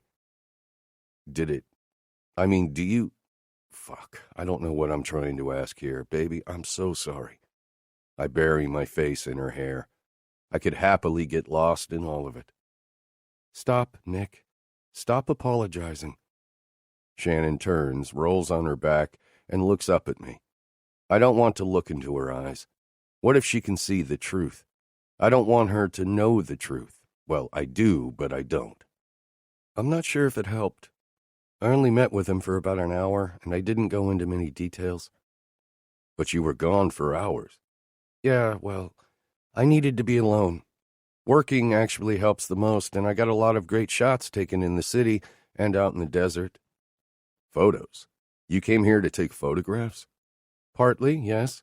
Well, mostly, yes. Las Vegas is the setting for my 3rd book. I needed to get out of L.A., too. I was coming here, so I found a physician to see me while I'm in town. You said you're not sure if it helped. Right. It was only an hour. I can see how talking things out might help in the long run, but I didn't want to say too much. Why? I can't help but ask. If talking could help her cope and recover from this, then that's what she should do. Why don't you tell me what happened to your dad? Hell no. And dad isn't the word for that man. Sure, he's my father, and there isn't anything I can do to change that, but he isn't a dad. I can't tell her what happened to him without telling her what I did to him. If I can't tell her the other shit, I certainly don't want her to know I'm a murderer, too. Sure, she might agree that I did it for the right reason, but if I'm capable of that, which I am, then she might wonder what else I'm capable of doing. Before I have to respond, I'm saved by a light knock on the door. Rolling out of bed, I scoop up the towel I left on the floor and wrap it around me. Shannon is up, out of bed, and walking toward the door before I'm covered. Immediately, I'm on alert. What if her jerk-off of an ex is back? Dealing with him isn't what I want to do right now, but maybe it could be for the best. If he thinks I'm going to let him near her and my baby again, he's got another think coming. Shannon glides the door open partially without looking through the peephole to see who it is. What is wrong with her? Doesn't she know how dangerous that can be? As she closes the door, she thanks the person on the other side, then turns around with my freshly laundered clothes. We meet halfway, and she hands them to me.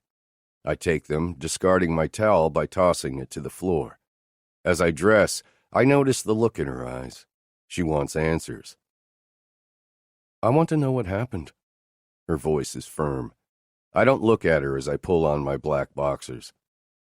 What's the point? I don't want to upset you, I tell her as I button and zip my jeans. I don't want to lie to her. I'm not even convinced I could tell the woman I love a lie straight to her face. Honestly, I don't want to find out if I can. Because I need to know. I need closure, I guess. That man killed our dog. Our dog? I like the sound of that. I meant your dog, sorry. I just miss him. I got really used to him being around and... She starts to sob, so I pull her to my chest just as I get my t-shirt over my head. Baby, don't cry, I say, in what I hope is a soothing voice. I'm sorry he killed Nico over me. I'm sorry, Nick. No, Shannon, it's not your fault. That sick fuck did that to prove a point to me. It wasn't you, I swear. What do you mean? She sniffs as she pulls away from me to wipe her face with the back of her hands. I take a deep breath, knowing if she asks me, I'll be honest. I don't want to, but I'm going to. He wanted me to know he was in control, and he could and would do whatever he pleased, and there would never be anything I could do to stop him. But I did stop him, and I'd do it again in a heartbeat. I would never let him touch my girl again. I don't understand. Everyone bowed down to my father in one way or another. My mother, literally. She would never talk back to him or stand up to him. She tried a few times and was quickly reminded who was in charge, who was in control. People who worked for him weren't scared of him physically, but they were afraid to question him. He made people believe he knew what was best. They all knew he held the power. They, too, bowed down to him. Okay, but what happened the night he got killed? The night you and I were asleep in my bed? She emphasizes the word asleep a little too much, causing me to briefly stop and think. Does she think I did it? She would come out and tell me, or just ask me if she thought that, right? I don't know much more than what my sister told us a few days ago. I haven't exactly spent the last few days sober. That's not too much of a stretch. I know it was all over the news. Not that I saw any of that, but I know it was. I know they haven't found who did it, or I'd be in jail right now. I know I'm going to have to deal with it all once I get back to L.A. But I don't want to go back home.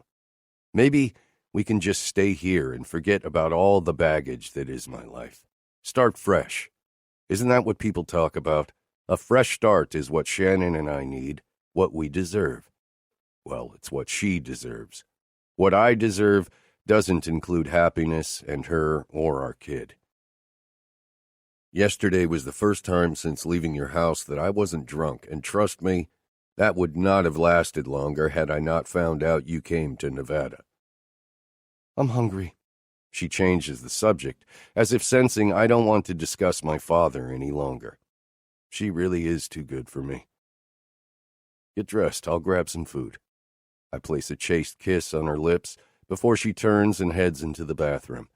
I sit on the bed and pull on my socks and boots. Shannon walks out of the bathroom with a toothbrush in her mouth and only wearing a silky black thong. The loose-fitting jeans I'm wearing tighten as my growing dick takes up all the excess room. Damn, she's beautiful. She doesn't even realize how hot she is. When she bends over, grabbing clothes from a small suitcase, I have to fist the material in the comforter so I don't pounce on the sexy little ass taunting me. Baby, you need to hurry up and put your clothes on or walk back into the bathroom. Huh? She says, through a mouthful of toothpaste as she glances up. She sees the look on my face as she spits and rinses her mouth. Without saying another word, she saunters back into the bathroom and shuts the door, but not before I see the smirk that crosses her face. Down, boy, down, I attempt to tell my throbbing cock. Chapter 8. By the time Tuesday morning rolls around and our plane lands in L.A., I'm feeling edgy. The calmness I sported through breakfast yesterday, and while I tagged along with Shannon to shoot some great photos along the Strip last night, is gone. I don't know if it's being back home or the fact that I'm about to have to face the shitstorm that is my father's death that has my body stiff. I'm certain Shannon can tell something is up with me. Ever since we left LAX to retrieve my car, she's glancing my way, her eyebrows pulled in tight. What's wrong? She finally asks as I throw her Porsche into park next to mine. Just have a lot on my mind. I don't give her a chance to question me further because if I do, she will. You going straight home? I suppose, are you? She removes her safety belt and turns in her seat, slightly facing me, waiting for an answer. I'm unsure if she's asking if I'm going to my house or hers. Normally, I'm not a pussy and would come right out and ask her to clarify, but a part of me wants her to say she wants me with her, while the other part is wondering why she's still allowing me to be in her presence. She shouldn't want me around her or our baby. I have an apology to issue my sister first. Yes, you do. Nick, she didn't do anything wrong. For the motherfucking love. If I have to hear her say that again, I may just lose my shit altogether. Yes, I admit I was too hard on Nikki, but the hell she didn't do anything wrong. Plus, it's the only way to get my dog back. Apologize, or Jace will hold Charmin hostage. I'm trying to lighten the mood, but it's not exactly a lie. Jace called me yesterday, and all but said if I didn't make up with Nikki, I could kiss my dog goodbye. Oh, okay. Yeah, She pauses and looks down while chewing her bottom lip. Do you want me to bring Charmin home? She looks up with hope in her eyes. To your house, that is. Her eyes light up. Yes, please. I miss her. Okay, babe. I'll bring her home shortly. I keep using the word home when referring to Shannon's house. I like my house, don't get me wrong. It was perfect. It was me until Shannon moved into her house. Then her house sort of became my home. At least, that's what it feels like. It's the only place I ever want to be. It's like walking into a peaceful sanctuary. Then the disturbing image of my father with Shannon enters my head, and I can't help but wonder if she still wants to be there. Shannon, I question, looking at her, not knowing if I'm about to ask the right question. Are you okay with going back to your house after what? I can't even bring myself to finish. Just the mere thought of what happened makes my vision cloud with red. My body heats. I hate when I get like this. I can't seem to ever control myself. My temper always seems to blow up when I feel this intense. I need to get out of her car, but I need the answer I seek more. She looks down. It's my home. I don't want to leave if that's what you're asking. She pauses, but I can tell she isn't finished. She stops again, closes her eyes, and takes a deep breath. Watching her struggle with her words has me tightening my grip on the steering wheel. When I'm there, I see it all over again, but at the same time, I'm not scared. Maybe it's because he's gone. I don't know. Would you rather stay at my house? What if she doesn't? I don't want to assume she wants me with her. I mean, you're more than welcome to stay in the penthouse if you prefer. Please don't prefer. There's doubt in her voice.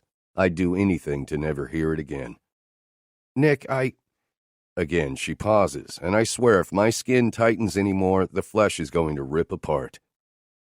Shannon, I wasn't trying. She doesn't let me finish. No, don't. Let me get this out. She looks up and sucks in a quick breath of air. I don't just want you in our little minion's life. She smiles at that word, knowing I hate it, but I don't hate it anymore. It's kind of growing on me, but she successfully makes me feel a fraction lighter. I want you in mine, too. I want you. I want us. I love you. That hasn't changed. I don't think that could ever change. I also want to be in my home. I had started to think of it as our home. God knows you and I have moved fast, faster than I thought we should, but...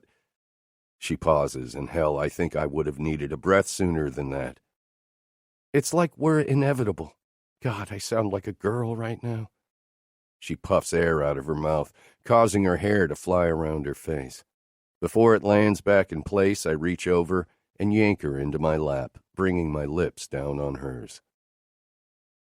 Does that mean you want me at home with you? I ask, once I release her from our kiss. She blushes.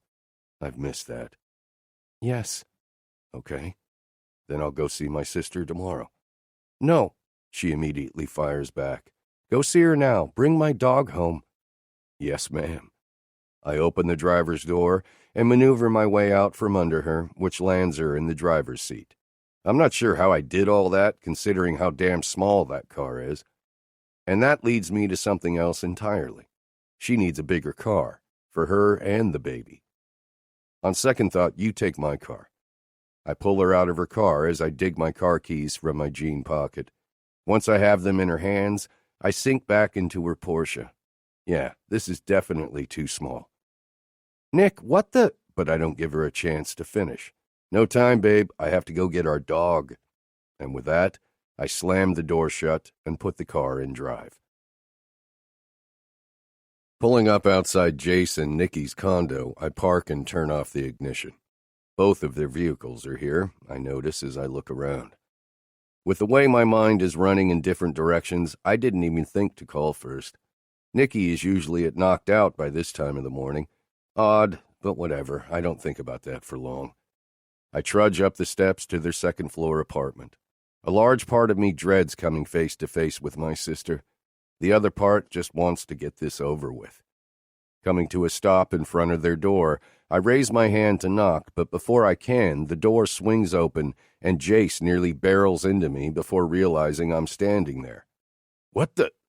He stops inches before me. I have to take a step back, and he does the same.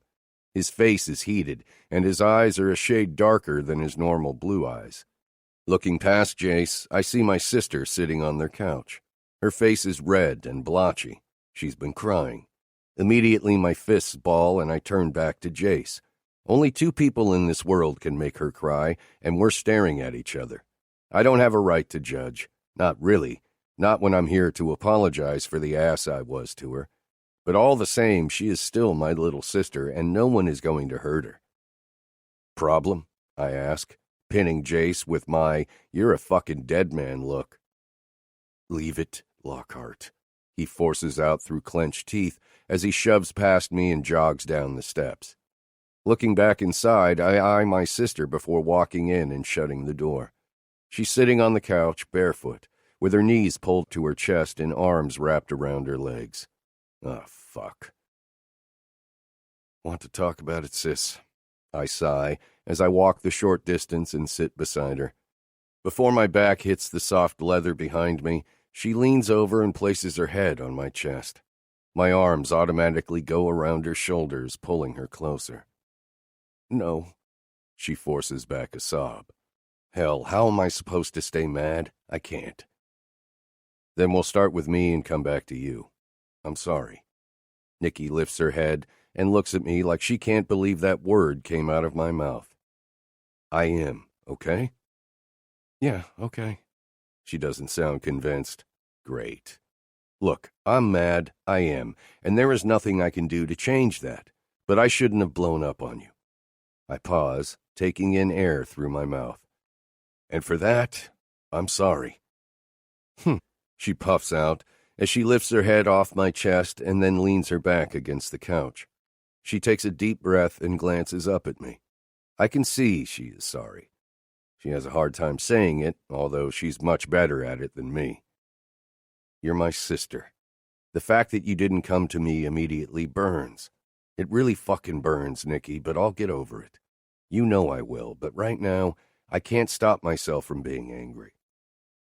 I know, Nick. God. She pauses as she tries to reel in her emotions. Fuck, I'm sorry, okay? I am. I know I should have come to you. It's not like I didn't consider it. My head told me to tell you, but I couldn't. It went against my gut. Come here, brat. I sigh. She places her head back on my chest. Nikki loses the battle over control of her emotions, and a sob breaks out. Shannon is the last person I'd ever want to hurt. I'm sorry she got hurt because of me. Stop right the fuck now. Nikki peers up at me with glassy blue eyes. The sadness behind them guts me. I'm an asshole. I never stopped to think Nikki would blame herself, too. This isn't her fault. No matter what she kept from me, she isn't at fault. You didn't cause him to hurt her. Don't for a second think you had any part in it. I'm sorry. I should have never made you think that. I was pissed, okay? But I never blamed you, and I shouldn't have said what I did. No, I deserved it. I knew better. Something inside me said to tell you first, but I didn't follow my instincts. I can't even tell you why I didn't. I'm sorry. Then it's done. You're sorry, I'm sorry, it's over, and we're okay. I pull her to me and kiss the top of her head. Okay, is all she says as she wipes the last of her tears away with the back of her hand. She forces a small smile and stands. I need to get dressed and head to work. I know I don't need to say this, but this shit never happened. I laugh at her as she points to her red, blotchy face. Yeah, sure, Ms. Tough Ass. I got it, but we aren't done. Yeah, we are, big brother, she says, giving me a pointed look that says what you walked in on earlier isn't up for discussion. Too fucking bad. I don't think so. Spill it. What did Jace do? I say this knowing damn well it isn't something he did. It's something my sister did. It's always her in some way, but I can't say that. It would be like taking his side, and I won't take sides when it comes to them. No, she says with more force. There are some things a brother just shouldn't know, so please drop it. The way she says it makes me stop and think that maybe she has a point. Doesn't matter. I already know too much about my sister and best friend's relationship, much more than a brother should. I can also tell when my sister isn't going to budge. If I want to find out what happened this morning, I'll have to get it out of Jace. Fine, it's dropped, for now. I decide to switch topics. I can see it in her eyes. She's about to get pissed. How's Mom? I was pretty hard on her, too, but unlike my sister, she won't get an apology from me. Nikki's heart was in the right place. It always is. She was trying to give Shannon time to tell me. My mother, on the other hand, tried to persuade Shannon not to tell me, to let me go. She knew what that sick fuck did to her for weeks, and she chose not to tell me. She chose to protect the same worthless piece of shit who hurt her for as long as I can remember. She actually misses him. Nikki's expression changes, and her eyes grow dark. They always do when the topic of our father comes up. If I didn't know any better, I'd think she hates him more than I do, but that's impossible. She's the one person I tried to shield from him when we were kids. If something happened, if she got in trouble or did something I knew he wouldn't like, I always found a way to take the blame. There was no way in hell I would have allowed him to touch her like he did our mother. Nikki throws her hands up. Can you fucking believe it? I just don't get it. How can she miss him? How can she love him after everything? I wish I knew. I don't understand it myself. I don't. It makes no sense to me. He not only beat her more times than I care to remember, but he emotionally abused her, calling her every nasty word in the English dictionary. Nick? Yeah? I look up at her. The funeral. She pauses, as if searching for the right thing to say. What about it? I'm not going if that's what you're about to ask me. No, that's not it. It was supposed to be tomorrow, but it's been postponed until Friday. There's an extensive autopsy and investigation. Mom says the cops are working the case pretty hard to find who did it. Nikki's eyebrows pull in tightly, and her blue eyes are scared. She has an alibi. I wonder if she thinks I had something to do with it. Okay. I'd expect nothing less, so what's that look for? I gesture at her face. It's just... She pauses again and takes a deep breath before continuing. If what happened to Shannon, if what he did to her gets out, all eyes will fall on you. People will think you did it. There's motive if that comes out. She's right, but I'm not about to ask Shannon to keep what he did a secret. She's held on to that for too long. She needs to get it out so she can move past it. So what? Just chill, okay? Let the chips land where they may. How can you say that? Her voice is high. Nick, this is your life on the line. You're about to be a father. Can't you just ask her to stay quiet about it? Nikki, I say with a firm voice, you and I just moved past a lot of shit. Do not go there. Do not even think of asking Shannon to do that. This is where you need to drop it right the fuck now. Just don't. But no, I practically yell, cutting her off. Leave it. This is the end of this discussion. Shannon is off limits.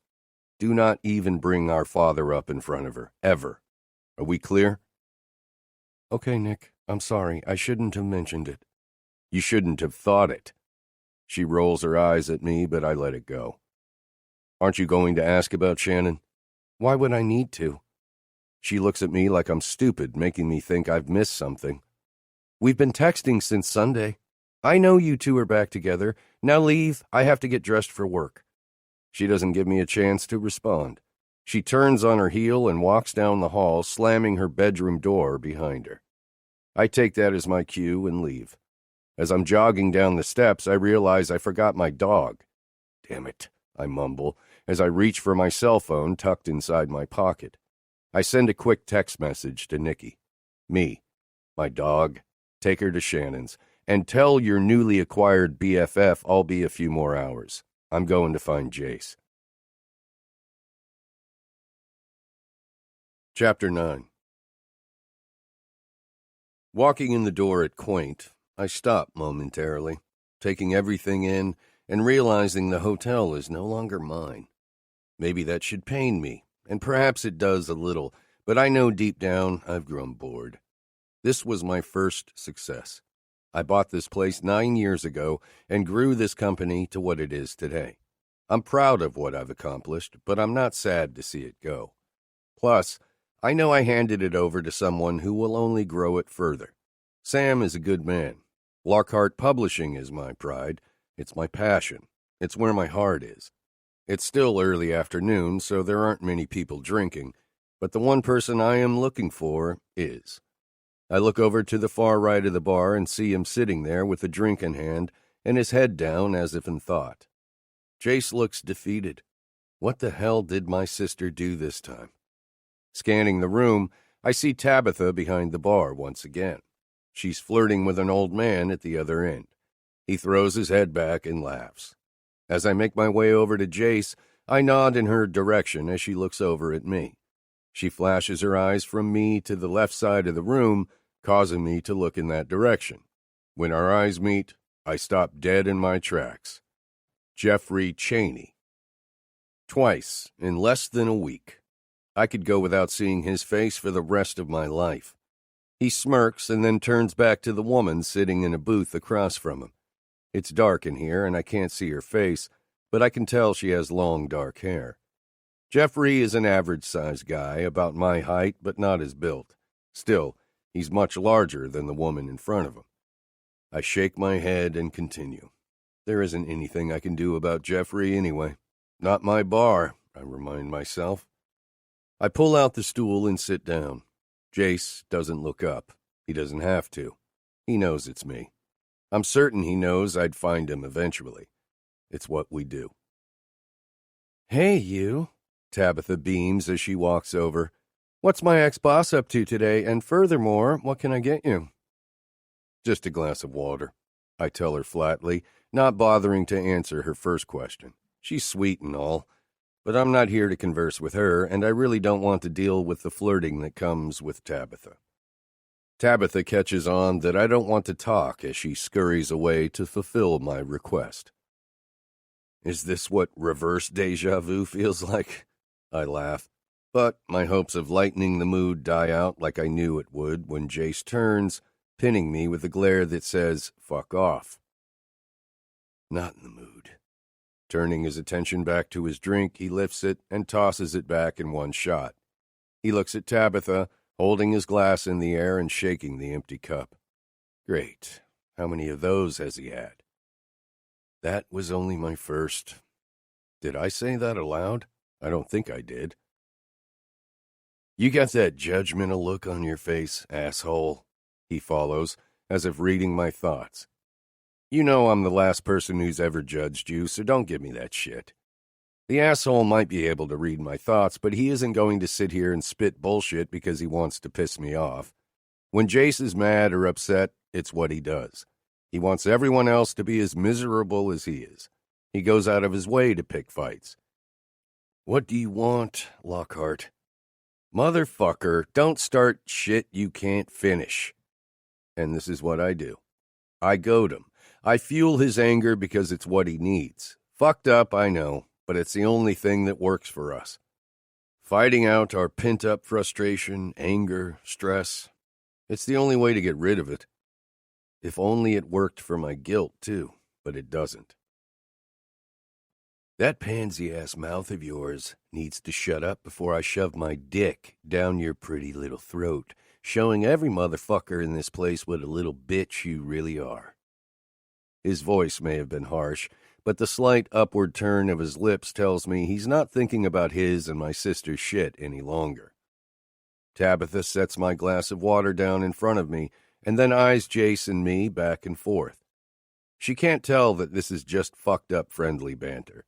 I wave her off as I lift the tall glass to my lips and take a hefty sip. Drink this and let's get out of here, I tell him as I slide my nearly full glass of water in front of him. You need to punch that shit out. I'll even let you use my face to do it. My chuckle dies out when Jace whips his head over in my direction. Kiss the fuck off, asshole. I'm about to say something when Jace's eyes look past me. His expression hardens, and I witness his body go rigid as he sits up straighter. I feel someone walk up to the bar. They're standing next to me on the left.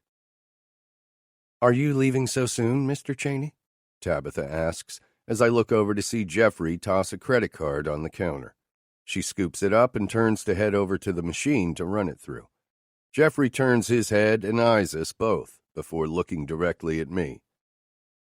I'd offer my condolences, but we both know I wouldn't mean it, and, well, it's not like you're the least bit sad over his death now, are you? Fuck off, Cheney, I spit out before turning back to face Jace. He dislikes the fucker just as much as I do, mainly because he will always have my back, and any enemy of mine is an enemy of his. Gladly. But as he walks off, he says something that nearly has me flying out of my seat.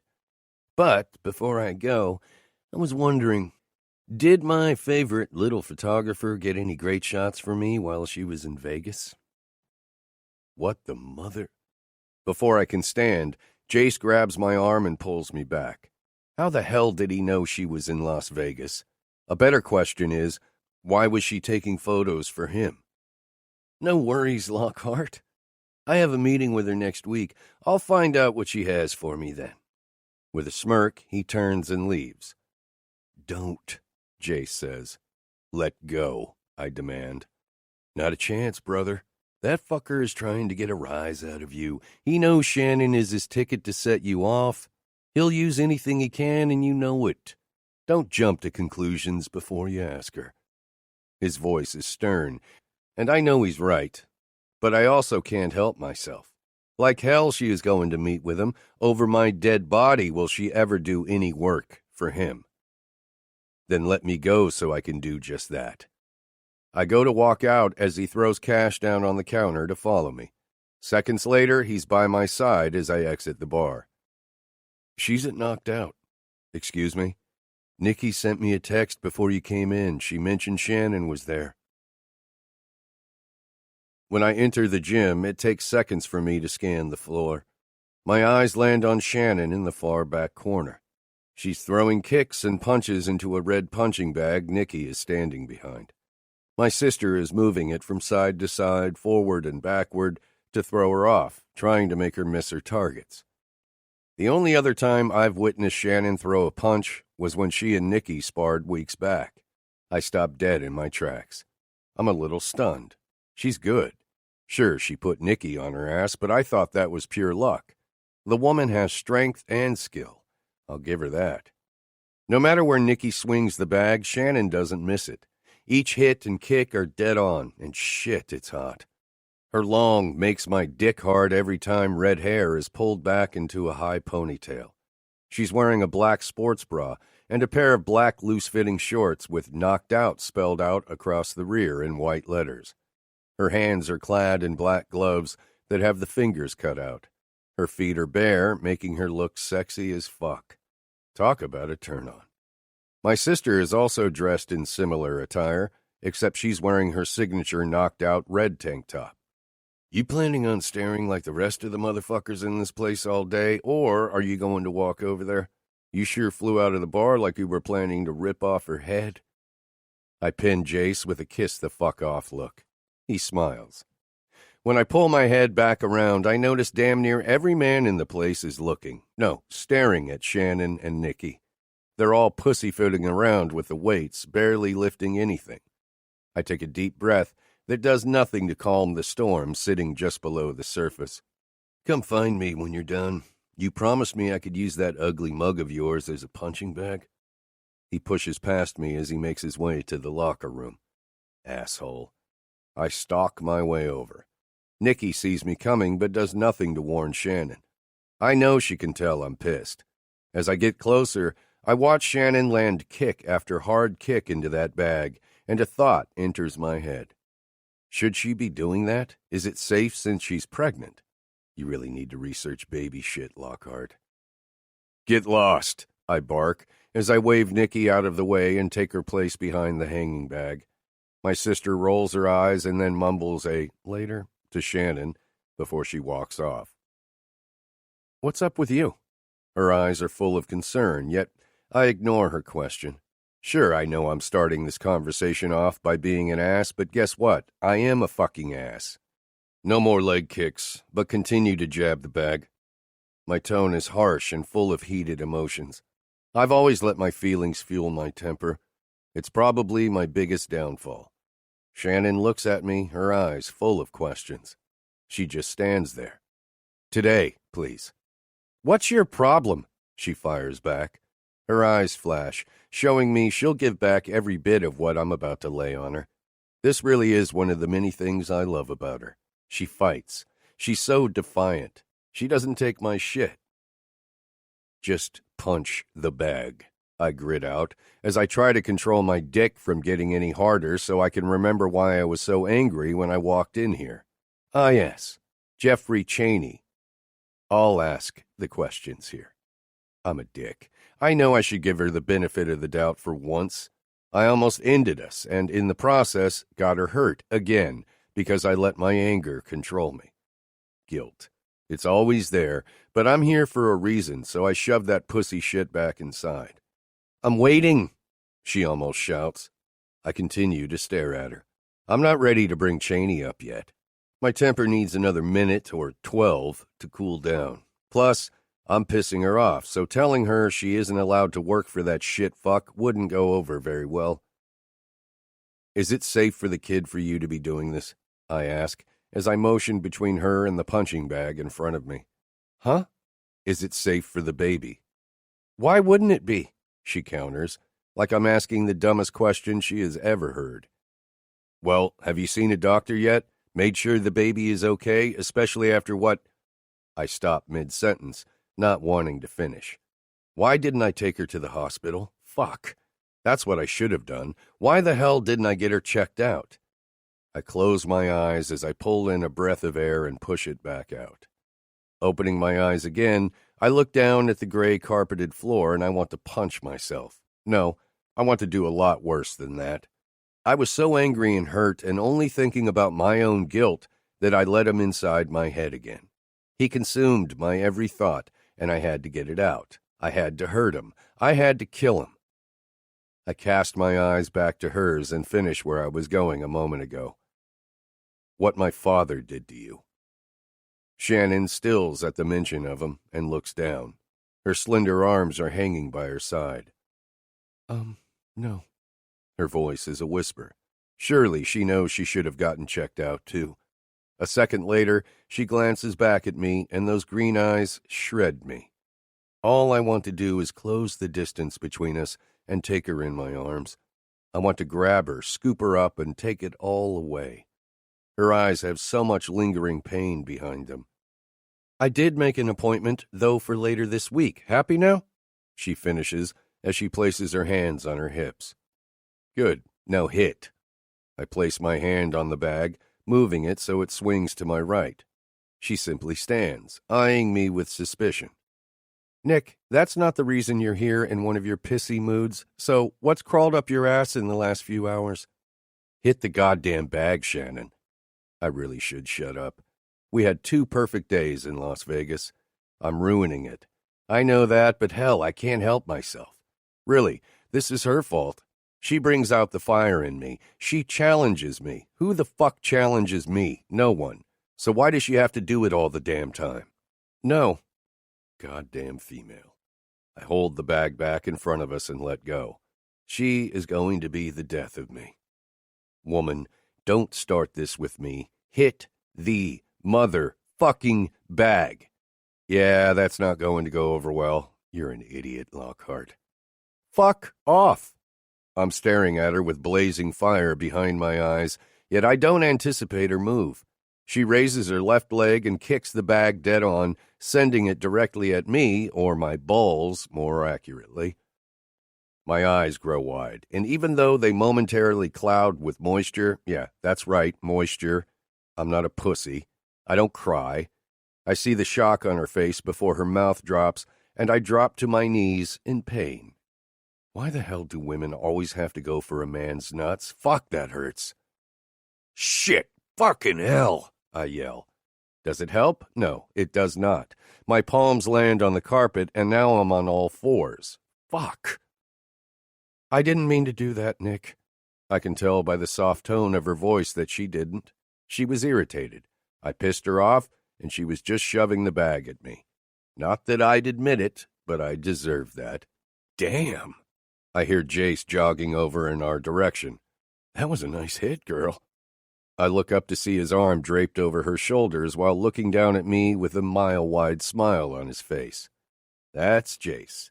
1 minute, he's pissed at the world, or rather Nikki, and thinks his heart is breaking. The next, he's back to laughing and brushing it off like it never happened. I should have found out what was really bothering him. I'll never get it out of him now. For him, it's over. Never to be spoken of again. Piss off, I choke out. Shaking my head from side to side, I try to gain control again and push myself off the ground. I knew this conversation would go badly, but I never anticipated my dick being rendered inoperable. Go easy on him, will you? He's still got an ass-kicking coming for me, and I like my opponents to be able to fight back. That way I don't feel so bad when they get hurt. I growl in his direction. Yeah, we'll see who ends up on their ass. Yeah, we will, fuckhead. Jace releases Shannon and walks off with me glaring at the back of his skull. Motherfucker. I'm sorry about your junk, but you shouldn't have tried to order me around. Not happening. Not today. Not ever. Try asking next time. Now that the blood flow to my cock is back, the pain has eased considerably. Shannon, will you hit the goddamn bag? Please, I add in a sarcastic tone. I'm certainly not helping myself with that one. Sure, she replies, mocking my sarcasm as she throws a punch with her right fist. I swing the bag slightly, and she follows with a left jab. Pull your elbows in. I don't need a coach. You wanted me to hit, so I did. Now, if there's something else on your mind, please, by all means, let's hear it. Again, her tone is packed full of sarcasm. Maybe you do need a coach. You're leaving yourself open. Oh, for the love, Nick. You're not here to talk about my form. I've been boxing for years. I'm not some little first-timer, okay? You can't possibly judge me after seeing 2 punches. So what's this really about? You were fine a few hours ago. Hit again, please. Shannon rolls her eyes but complies. This time her arms are pulled in just as they should be. The woman actually has good form. It could be better, but it's not bad. And yes, I can judge based on 2 throws. Not going to say that to her, though. I'm still waiting, by the way. I'm trying here. She could at least drop the attitude. The mere thought of her doing any kind of work for Jeffrey Chaney makes my blood run cold. I might be a loose cannon when it comes to my temper, but that motherfucker is as controlling, conniving, and vindictive as they come. He's waited a long time to get back at me. I know he will use anything and anyone to bring me to my knees. I know in my gut that Shannon is his ticket to do just that. Fine, I bark as she throws another punch but misses because I purposely swing the bag out too far and step up in front of her, getting right in her personal space. She has to step back because I'm so far forward, the bag won't hit me when it swings back. What the? But I don't give her a chance to finish. I move closer, looking down into her eyes, closing any distance between us. Were you in Vegas taking photographs for your next project, or were you there because you went behind my back and took Jeffrey Chaney on as a client? Excuse me? Answer me, Shannon. Are you doing a job for him? First of all, she states, as she straightens her back to try to match my height, knowing damn well she can't, I did not go behind your back on anything. You broke up with me. You recall that, right? Yep, still stings. I remain silent, but not giving up an inch on my stance. Damn her for trying to turn this around on me. Thought so. Secondly, who I take on as a client, who I contract with for a job is my business, not yours. Wrong, baby, because it is my business. You are my business. Every motherfucking inch of this, I tell her as I grab her waist and the top of her arm, bringing her flush with my own body, is my business and no one else's. Back off, she shouts as she tries to push me back. I allow her because I don't want her to get hurt trying to move me. I'm a dick, just not that kind of a dick. Watch it. No, you watch it. I asked you weeks ago what your problem with him was. You wouldn't tell me. You only said he's a lunatic. Well, that tells me nothing, so unless you have something else to add to that, then we're done. I don't tell you how to run your publishing company, so don't tell me who I can and can't take on as a client. Woman, I swear to God. Well, do you? Her eyes are dark and heated. She's pissed. Good, so am I. Why can't she just listen to me? No! I yell as I storm past her.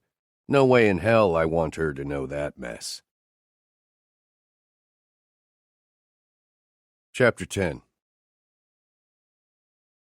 I yank on the waistband of my shorts, pulling them up, and then slam the door to my locker closed. The urge to punch something is growing strong. Why can't that woman listen? I'm only concerned with her well-being, but she can't see that. No, she has to argue and challenge me on everything. Women. My cell phone rings behind the closed door, but I don't bother. Whoever it is can fuck off. I'm done dealing with people for the day. I turn and head out, pushing the door to the locker room open, causing it to slam into the concrete wall. Not that I care. I'm fairly certain everyone heard my heated conversation with Shannon and knows by now this is not the time to mess with me. I scan the room, purposely avoiding the area I left Shannon in. When I see Jace sitting cross-legged on one of the mats, I head over. I know I shouldn't be this upset, and it's not her fault when I won't even tell her why I don't want her around Jeffrey Chaney. I can't. I don't want her to know. She just can't find out. You and the missus done? Stay out of it, I tell him, as I lean my head from side to side, cracking the bones in my neck. Jace laughs as he jumps to his feet. Whatever. Time for me to make that face of yours not so pretty anymore. He's still chuckling when I rush forward, catching him off guard as I hook my ankle behind his, forcing him to the ground. You can sure try, friend, I calmly say as I get mere inches from his face, hovering above him. But I think I'm going to have fun showing your judo students over there.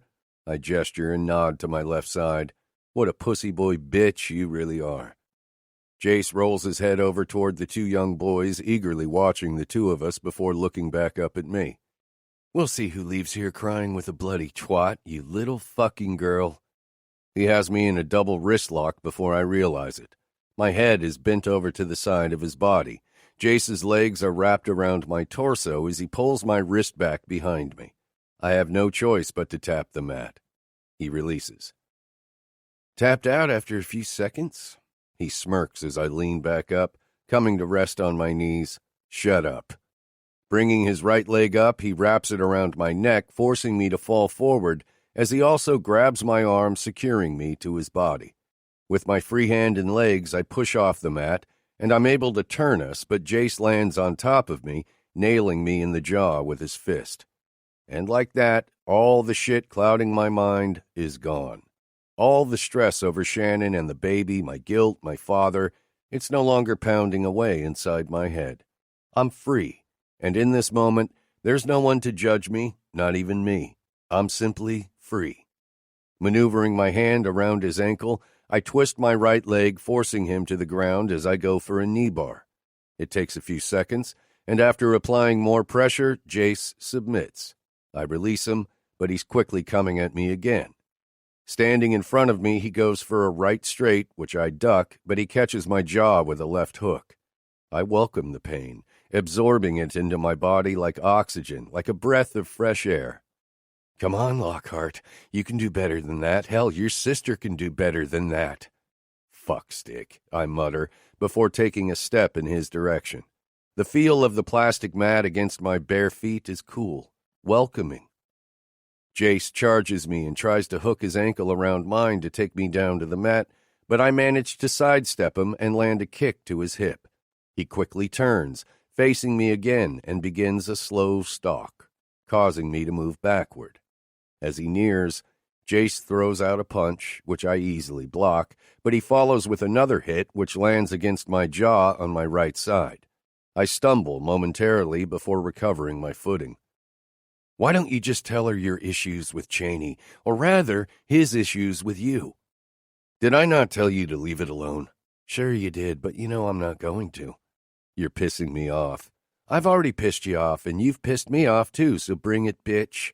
Show me what you really got. Show me all that shit you don't want to release. I stare at my friend for a moment. Fuck it. It's on. I rush him, and Jace smiles, wanting this as much as I do. I know he's still pissed over how hard I came down on my sister. This is his way of taking out his own built-up frustration. Bringing my knee up, I slam it into his gut. This is no longer two trained fighters caring about rules or a code of honor. This is two men throwing hit after hit into flesh and bone, not caring where our fists land. He needs this just as much as I do. I couldn't tell you how long we give it our all. Time doesn't matter. The need to release the shit inside our heads is much greater. The feel of the blood running down my chin is a mere tickle, a minor irritation, and I want more. I need more. With my elbow, I swing as hard as I can, nailing him in his upper arm, but I receive a punch to the rib, followed by Jace's foot into the back of my knee, taking me to the ground. Our brawl doesn't last too much longer before we're both on our backs on the mat, breathing heavily. Had enough yet? His words come out rushed, but with no heat behind them. He's done, at least with his aggression toward me. I roll my head to the side. For now. Boys, note that's what not to do. Jace and I glance up to see my sister standing at the edge of the mat with her arms crossed over her chest. The two teenagers from Jace's judo class are standing behind her. Shit. No doubt we just made fools of ourselves in front of impressionable kids. And Nikki's right. This isn't an appropriate form of training, at least not one those two should witness. Jace simply snickers, which pisses my sister off even more. Clean my goddamn mat up. You two are unfucking believable. Shaking her head, she turns and walks off. Hey, I call out, and she halts. Where's Shannon, and did you take the dog to her like I asked? Looking over her shoulder, she trains her eyes on me. Eyes that tell me I've fucked up once again. But I know that already. I can't seem to do anything or say the right things around my woman. Did you really expect her to stick around after your little scene? Bitch. Not that I'm going to call my sister that to her face. Jace would murder my ass, and rightfully so. And you asked me to take Charmin to Shannon's house. I did that before coming here. Nikki doesn't bother to tell me where she went, but I have a feeling she went home. It's either that or work. I get off my ass and stand as I wipe the blood off the back of my hand and onto my shorts. Looking around, I take in the ground as Jace jumps to his feet. Blood, small amounts of it, is all over the mat. Nice. Oh well, I can't say I'm sorry. We both needed that. It's been too long since he and I had it out for real, and here is the best place. It's what keeps us friends. You two, Jace calls out to the kids. You both wanted to watch. Well, now you both get to clean it up. Hurry up, class starts in 10. I laugh, remembering being their age and having to do the same. Really? What? Jace walks off, following him to the locker room to get cleaned up. You don't remember Marcus making us do that same thing when we were teenagers? Sure I do, and ever since. I've wanted to do it to another punk kid. You're an asshole. I shake my head. If I were in his shoes, I'd probably have done the same thing. I push the door to the locker room open and head straight to the showers. By the time evening rolls around and the sun goes down, I'm no closer to making myself drive to Shannon's house than I was when I left knocked out. I tried, twice actually, but when I got to the turnoff to Malibu, I couldn't take it. So here I am, driving around West Hollywood. Why I ended up in this part of town, I'm not sure. It's heavily infested with tourists and places to shop, two things I hate. They both involve people and lots of them. My cell phone rings, so I exit the road, pulling into a parking lot off to my right. It's summer, and apparently kids have nothing better to do than hang out at the mall. After maneuvering through pedestrians walking to and from the stores, I locate an empty parking spot close to the end of the strip and park. Unbuckling myself, I lift my ass off my seat to pull the phone out of my pocket. Just as I look to see whose call I missed, it pings, telling me I have a voice message waiting. I don't recognize the phone number, but I do remember it's a number that's called a few times over the last few days. Pressing a button, I bring it to my ear and listen to the message play. Mr. Lockhart, this is Detective Mike Manning with the Los Angeles Police Department. I need to speak to you regarding your father. Please call me at... I stop listening and toss the phone in the passenger seat before the man starts rambling off his number. A feeling of dread washes over me as I look out the window. I'm parked in front of Shannon's shop, or gallery as she refers to it. I hadn't realized I had pulled into the Gateway Shopping Center until now. Looking around me, I see my Audi R8 parked a few spots down from my parking spot. Shit. At least I can switch cars with her and stop driving this tiny shitbox. This car might be fast, but it isn't meant for men my size. Hell, it can't be safe for a kid either, which reminds me why I took it this morning in the first place. I quickly lean over, grab my cell phone, and open the driver's side door. Getting out, I stretch my legs. Whose stupid idea was it to drive around in that thing for hours? Oh yeah, mine. Dumbass. Shutting the door, I lean back as I locate a contact in my phone. A few seconds later, Rob's voice comes through the speaker. Hey man, how are you? Good. Need a favor, I tell him. Sure. Need a Panamera 4-door in white by tomorrow? I laugh. Shit. You aren't asking for much, are you? He chuckles too. Let me see what I can do. You aren't getting rid of the R8, are you? Fuck no. It's for my girl. I wait for the shock that's coming.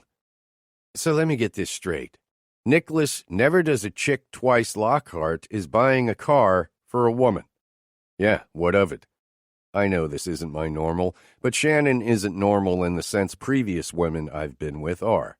She's different. Nothing, man. Just not sure who the fuck I'm talking to right now.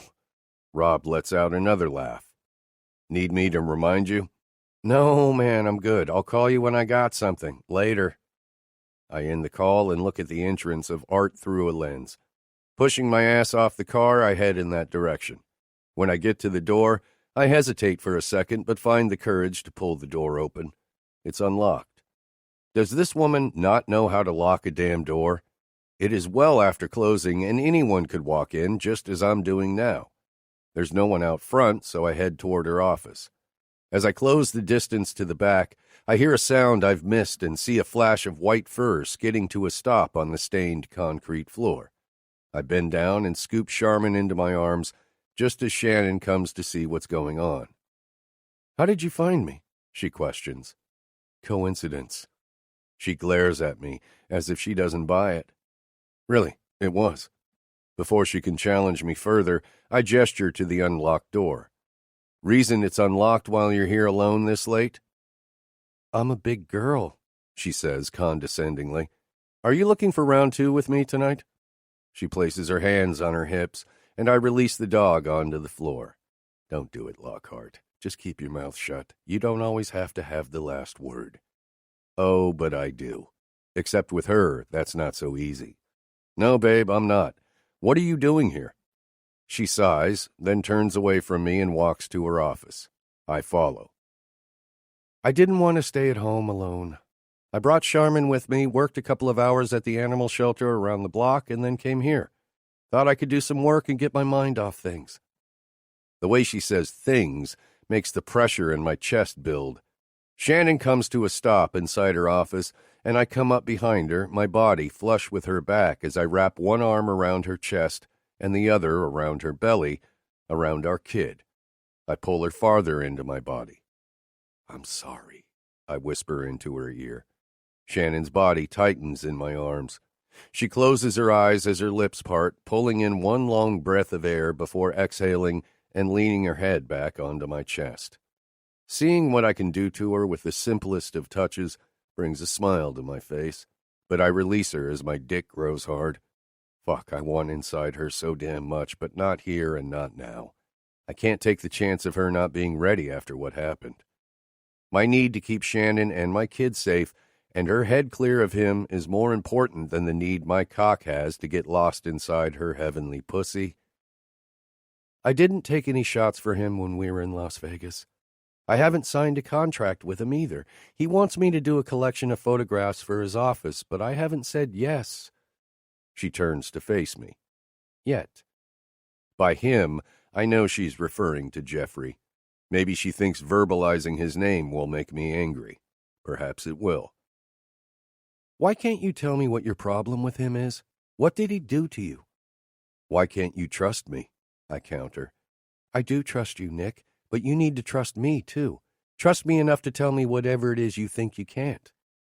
She's right, and there's nothing I can think of that would convince me otherwise. But it's not about that. I can't force the words out. The mouth only speaks when the brain is ready to tell the story. She turns to face me and looks up as she wraps her hands around my waist. I told you what happened with your father. I told you the truth, the whole ugly truth of what happened. Now I'm asking you to do the same. That's not fair, Shannon. I train hard eyes down on her. She can't pull that card every time she wants something out of me. It doesn't work that way. You're right, it's not. But I don't know another way to get you to open up to me. I place my own hands on her arms, gliding them up to her shoulders and pull her closer to me. I place a kiss on her forehead. There's no way in hell I can tell her everything right now, if ever. A long time ago, years in fact, Jeffrey made a promise to me. That promise, or threat because that's what it actually was that he would make me pay for something I did. He would take something away from me like I did to him. Shannon pulls back to peer up at me. What does that mean? You and that little shit growing inside you? Her eyebrows turn in as I say that, referring to our child. Like that's any worse than her referring to the kid as a minion. Are the only two things in this world he could ever take from me that would destroy me. Why would he want to destroy you? She pulls away from me but continues to look up. That's the part I can't tell you right now. I'm not saying I won't ever tell you, but I can't right now. But you will? I need to know that you will. I turn around, unsure if I ever will. I want to, but sometimes wanting to and being able to are two different things. So I lie. I hate myself for it. I hate liars. I will, but it won't be today. It won't be tomorrow, and I doubt it will be next week. Then I'll accept that for now, and I'll tell him I can't work for him. Not now, not ever. A relaxing exhale of relief flows out of my body at her words. She walks up behind me and leans her forehead into the center of my back. I move away from her touch, still unable to face her as I bend down and gather Charmin into my arms. Let's go home. I'm starving, I tell her as I walk out of her office. Then you might want to pick up takeout on the way. My cooking skills are limited. Trust me, baby, I know this already. She turns off the lights, and we switch keys as we walk out the door. Shannon locks up, and then we make our way to the parking lot. Your house or mine? She asks in a nearly whispered tone. Had she not been standing next to me, I wouldn't have heard her. Yours. Do you not want to go home? I stop in front of her car and pull her toward me. Yes, but... She sighs. Baby, don't let what happened stop you from enjoying your home. He wins if you let it affect you like this. Don't let him win. I know I can only do so much for her. If I could take away all the pain, all the memories that sorry piece of shit left her, I would. But I can't. This is something only she can get past. I know. Let's go home. I'll be fine. Are you sure? Yeah, I am. Dog rides with me. Yes, ma'am. I hand over Charmin and pull Shannon into a kiss before getting into my car and following her home. Chapter 11. I wake to a heel slamming into my hip bone. Not enough strength to cause pain, but more than enough to wake my sorry ass up from my worst nightmare come true. Blowing out air from my mouth, I try to shake the images from my head. Your phone, make it stop, sleeping. I lift my head off the pillow to look over, seeing Shannon's face buried into the mattress with her pillow covering her head. I throw the comforter off and sit up, allowing my feet to fall to the floor. When I grab my cell phone lying on the nightstand next to me, I see I have 2 text messages from Rob. Rob, I can have it here by Friday. The message is followed by a picture of a Porsche Panamera GTS in white with what looks to be red rims. This car looks sweet, and I can't wait to see her in it. I smile as I thumb a quick reply to him. Me, that works. Thanks, man. Call Rachel for payment. Tossing my phone back on the table, I get out of bed and make my way into the bathroom for a shower. After the beating Jace laid on me, I need steaming hot water to loosen my stiff muscles. I turn the faucet to the shower on, making sure it's hot before shucking my boxers to the floor and stepping inside. As I turn the water off and open the door to grab a towel, Shannon walks in buck naked. I wrap the towel around my waist to hide my hardening cock as I step out. Your phone rang while you were in the shower, she tells me as she turns the water back on. All right, what are your plans today? Work, she replies, as she walks into the shower and shuts the door. Jenny is off and I need the distraction. Walking out of the bathroom, I retrieve my phone to see a missed call from my mother. I hesitate over her name before shaking my head and dropping the phone on the bed. Honestly, she is still the last person on earth I want to speak to right now. I've never been mad at my mom, so I don't know how to handle it, much less how to fix it. I walk into the closet and pull a pair of clean boxers from the top drawer. Once I have them on, I grab a pair of jeans and a t-shirt, quickly putting both on, followed by my socks and sneakers. Exiting, I walk out of the bedroom to see Charmin rolling around on the hardwood floor in the living room, playing with a tennis ball. Looking a little closer, I see the tennis ball is merely half a tennis ball, and I don't see the other half in sight. Give me that, I say, as I grab the shredded ball from her mouth and take it to the trash can in the kitchen. After tossing the half-eaten ball in the trash, I locate a racquetball from one of the drawers in the kitchen and toss it to her. She goes back to chewing. Shannon walks out dressed in a white tank top, loose gray capri pants, and a pair of flip-flops. "Let's go, TP." She giggles as she grabs her bag from the couch. "TP, really?" She smirks in my direction before opening the door. "You named her after ass paper, not me." I walk over, giving her a kiss on the lips before she slips out the door. I'm finishing up my last reps on the free weights at Knocked Out when Jace walks over, covered in sweat. "What's the matter, Buttercup? Afraid I'll hand your ass to you again? You're over here pussyfooting around with a few hand weights now?" "Dude." I set the 50-pound weight down and look at him. My jaw hurts.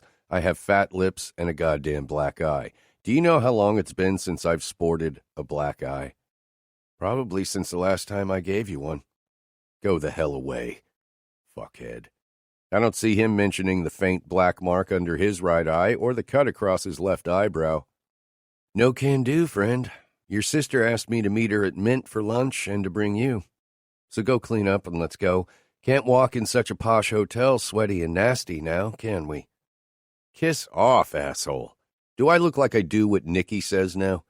Posh fucking hotel, my ass. Sure, it's got that warm, luxurious feel that I created. Funny, he never called it a posh hotel when I owned it. Look, I have a fight Friday night. Mint is one of the few places I actually like that also serves food I can eat. I would like to sit down and eat a fucking meal with my best friend and my girl without all the drama of the last few weeks interfering and fucking my head up. Okay? All right, let's go." He's right. He needs a clear head. And it would be nice to hang out with my two best friends for a change. It's been too long since we just chilled. An hour later, we walk into the restaurant. I shoot Shannon a text asking if she wants me to bring her lunch while Jace scans the crowd looking for my sister. Son of a bitch. What? I look up as I stick my phone inside the pocket of my blue jeans. I look in the direction of Jace's now pissed-off gaze. I swear I had no idea she would be here. My eyes land on a woman with blonde hair sitting across from Nikki in a booth. My mother. What the hell is my sister doing? She turns her head in my direction, and I glare at her. Did she and I not just get over our shit yesterday? Yet here she is, thinking she's going to fix my relationship with our mother, I guess. No idea, but I'll handle Nikki. I assure you of that. I look over at a furious expression across Jace's face. He mouths a word to my sister, and she dashes our way. You're becoming an annoying little bitch, you know that? I bark in a low tone, trying to keep my cool in the restaurant and not cause a scene. Hey! She starts to defend herself, but Jace cuts her off just as quickly as the word came from her mouth. Save it, Nikki. He grabs her by the wrist, then turns to leave. As they are walking off, he turns back to me. I'm sorry, brother. I wave him off. It isn't his fault. Then I make my way over to my mother and sit opposite her. So now you're using my sister to get me to speak to you? You left me no choice, Nicholas. You won't answer or return any of my calls. Your point, Mother? Yes, I'm being an ass to my mom, but hell, she deserves it. She played a part in all this shit, too. Should I be blaming my mom? Probably not. I know you are angry with me, son, but I'm not sorry for trying to protect my family. You're really going to start with that again? Mom, I don't want to hear it. A waiter comes by, and I look up. Is there anything I can get you, Mr. Lockhart? He's one of the college students who started a few months ago. No, Jordan, I'm fine. He nods and walks off. My mother picks up a coffee cup and takes a small sip before placing it back on the table. She sighs and looks at me with sad eyes. I can't stay here much longer. Those eyes hurt my heart. I love my mother. I do. But yes, I'm mad. If she had told me, hell, if she would have left that monster years ago, what happened to Shannon might not have happened. I might not be responsible for a man's death. Very well then, Nicholas. I'll drop it. It's not what I wanted to discuss anyway. What I called you about this morning... She pauses and sits up, making herself appear taller in her seat before leaning in. Her voice drops a little, not to a whisper, but you would have to be seated at our table to hear her words. I've decided to have a memorial service for your father, open to the public tomorrow as I'm having his body cremated today. The way she tells me this seems like she's hiding something, but I'm not sure what. Guess I'll have to bite. And you couldn't tell me that in a text message? Even I want to laugh at myself for that one. My mother texting? Never. She gives me a pointed look, making me feel stupid for even suggesting such a thing. Well, you could have left a voice message. And you, my son, could have answered your mother's call. My patience is running thin. This better get somewhere soon. I needed to speak to you in person. And why is that, Mom? I check the time on my watch.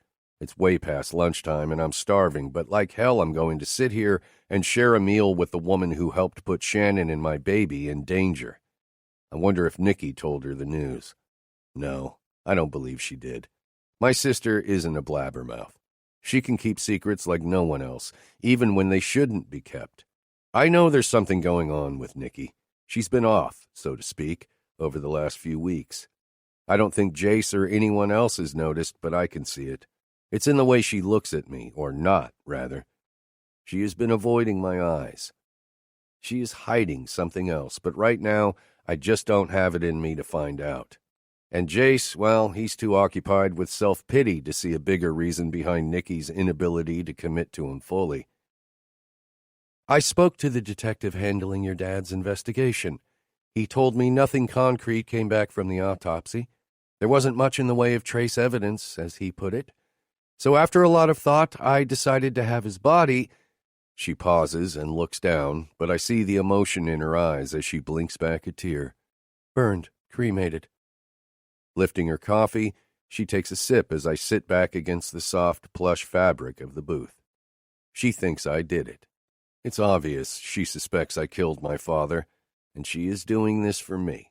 Despite the so-called love she thinks she has for that sick bastard, she still wants to protect me. How do I stay mad, angry, when all I want to do is wrap my arms around the woman I've loved my entire life? Sure, she has her faults, but don't we all? Only her faults don't make her evil like him. It just makes her human. Still, I don't need her thinking I had something to do with it.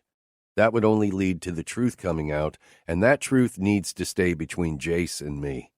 I know he would never tell another person, not even my sister. Mom, I soften my voice. I know I have been rather short and harsh with her this morning. If you're doing this because you think you know something, or you're trying to protect someone, then think again. Look at me, please. She lifts her face, looking into the same eyes I share with her, and I lie, again. It wasn't me. I didn't have anything to do with your husband's death. I'm so sick of calling that man my father. Your father, she states firmly. Whatever, Mom. And like that, the tension between us is back. She is never going to see that man for who he really was. She's delusional. Why the hell I didn't see that sooner, I don't know. Maybe I've always known and simply didn't want to admit it to myself. I would like you there. Excuse me? The memorial service for your father. I would like you present, please. She can't be serious, but I know she is. After everything he's done to Shannon. I look away briefly, trying to calm the heat within me that borders on scorching. You expect me to show him respect, to mingle with hundreds of people and pretend he was father of the goddamn year? Yes, that is exactly what I want you to do, son, and you will, she adds. Good luck with that. It's a little too late to assert any authority over me. I exit the booth before she's able to say another word. As I walk through the restaurant, I pull my wallet out of my back pocket, retrieving 3 $20 bills. As I pass the kid who was serving my mother, I tap him on the shoulder. He turns around, facing me. See that my mother is taken care of, please. Whatever she wants can be charged to my account. After handing the money over, I leave the restaurant, but not the hotel. I realize it's early in the afternoon, but I'm in need of a drink, so I head over to Quaint, hoping Chatty Cathy isn't serving today. Tabitha is sweet, but I'm not in the mood for her right now. Walking in, I spot Sam behind the bar. Figures. Shouldn't you be running my former business instead of hanging out behind a bar? Sam pivots, smirking at me as he pulls a glass tumbler from underneath the counter and sits it in front of me. And why would I put on a suit and tie when I have people to do that shit for me? No, this is exactly where I want to be. Owning all this is just a perk. He pulls out the whiskey, and I hold up my hand. It's too early for the dark stuff. Bombay with lemon, please. Sam pours my gin and tonic, and as I drink, I begin to relax again. Fuck. Even I know I'm going to go, just like my mother knows I'll be there. Fake fucking smile and all. My phone chimes, indicating someone sent me a text. When I glance at the screen, I see it's a message from Shannon. Shannon. We already ate, but thanks. Chapter 12. I've been sitting and staring at my computer screen for at least half an hour, getting nothing accomplished. I have hundreds of emails to weed through, not to mention all the phone messages Rachel placed on my desk right after I arrived this morning. Missing a week of work was not ideal. I flick my wrist and glance down at my Rolex to confirm I'm dead on the money. It's nearly 9 o'clock, yet I walked into the building a little after 8. I thought getting back into my normal routine would relax and center my mind. It hasn't. Sparring with Jace for an hour this morning only distracted me for a short time. At least this time, I didn't walk away with another swollen cheek to match the one Jace placed on the left side of my face on Tuesday. My head has been a mess since the brief conversation with Detective Manning following my father's memorial service yesterday afternoon. I'd been avoiding his calls. Honestly, I hadn't realized I was avoiding his calls until he left me a voice message earlier this week. My phone has been blowing up since word of my father's death hit the local news. If a phone number wasn't attached to a name in my contacts, then I didn't feel the need to return their call or message them. Not that I returned any that were, because I didn't. A meeting. He wanted to discuss the investigation of my father's murder. Yes, murder. That's what it is. I'm not living in a fantasy where I'm pretending I didn't kill him. I did, and I'm not sorry. Well, not really. I get a ping in my chest every time I think about it, but it's always followed by visions of what he did to Shannon, what I allowed him to do, and the guilt, the sorrow goes away only to be replaced with anger. Anger toward myself. I fucked up, and Shannon doesn't know it. I heave out a breath. What the hell am I going to do now? Nicholas, you're here. My eyes glide over to the entrance to my office to see a stunned expression on Teresa's face. Great. I should have known leaving the door to my office open would be a bad idea. But I've been gone so long, I missed my weekly meetings with my staff who report directly to me last Friday. Why wouldn't I be here, Teresa? Maybe because your father was killed a week ago and was only buried yesterday? That's why you shouldn't be here. You should be with your family. So what? She pushes off the doorframe, sashaying toward me. I've seen Teresa when she doesn't know I'm watching. She walks completely different than she is now. Who the fuck walks while swaying their hips from side to side? Do chicks really think that's attractive? Maybe it is to some, but to me, it looks dumb. I'm not stupid. I know she's trying to get my attention. As she nears, I have no choice but to take in her appearance. Her blonde hair is hanging in loose waves just above her shoulders. She's wearing a sleeveless black A-line dress that hits a few inches above her knees. The dress fits her perfectly. Yes, well, that doesn't mean I can stop running my company now, does it? Of course not, Nicholas. That's not what I meant. She rounds my desk and props herself against the corner of it, causing me to rotate my body and chair so I can look her in the eye.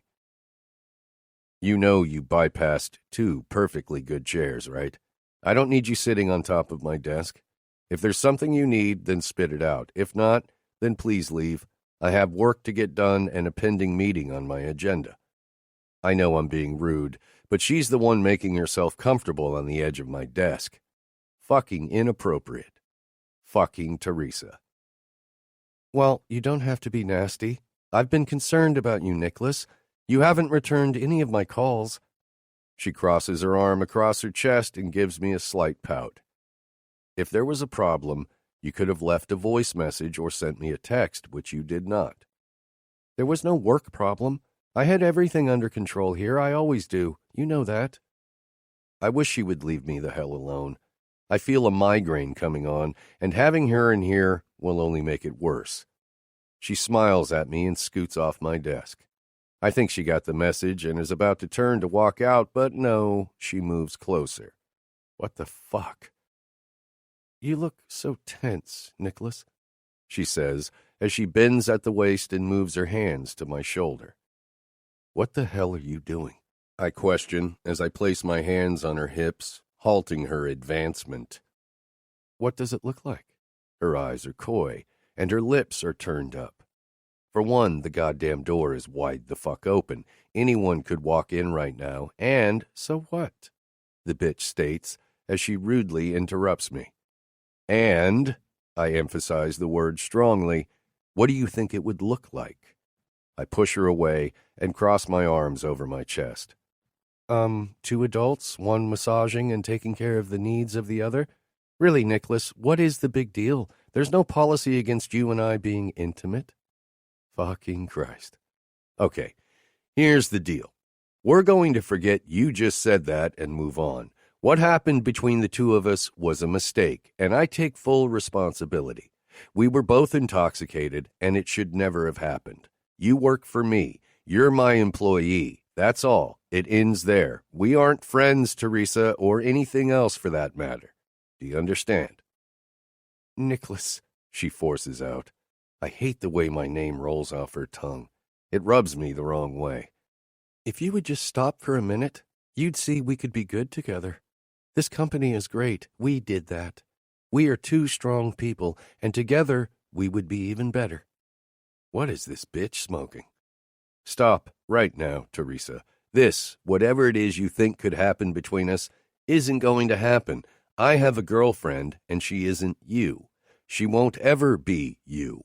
So you can stop now and we can forget it. If not, then you will be looking for another job. Now, do you understand that? What? She places her hands on her hips. You're back with her, that bitch who screwed your own father? Are you serious? Breathe, Lockhart. Just breathe. The mention of my father and Shannon has my body screaming to hit something. I can't do that in here.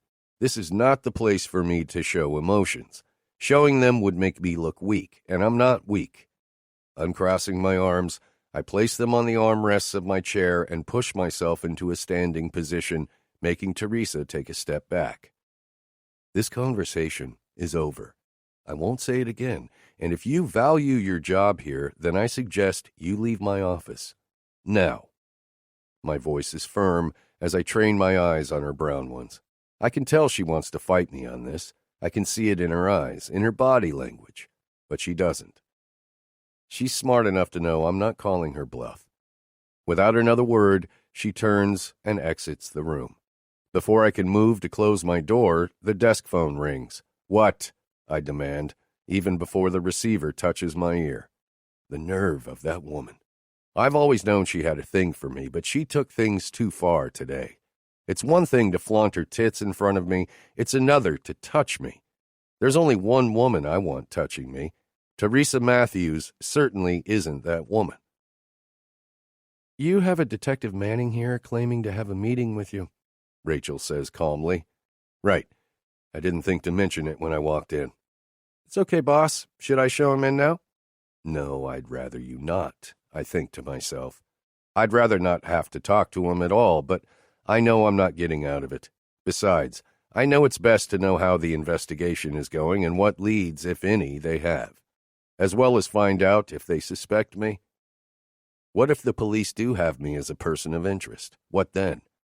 Yes, please do, I finally instruct Rachel. Within a few seconds, Rachel enters my office, followed by the man I met yesterday. He is dressed in a black suit, with a dark gray shirt and black tie, similar to the attire he wore to my father's funeral. He's younger than my father, but older than me. If I had to guess, I'd say he's in his early to mid-40s. Come in, I say, trying to plaster on a fake smile as I round my desk and move in his direction.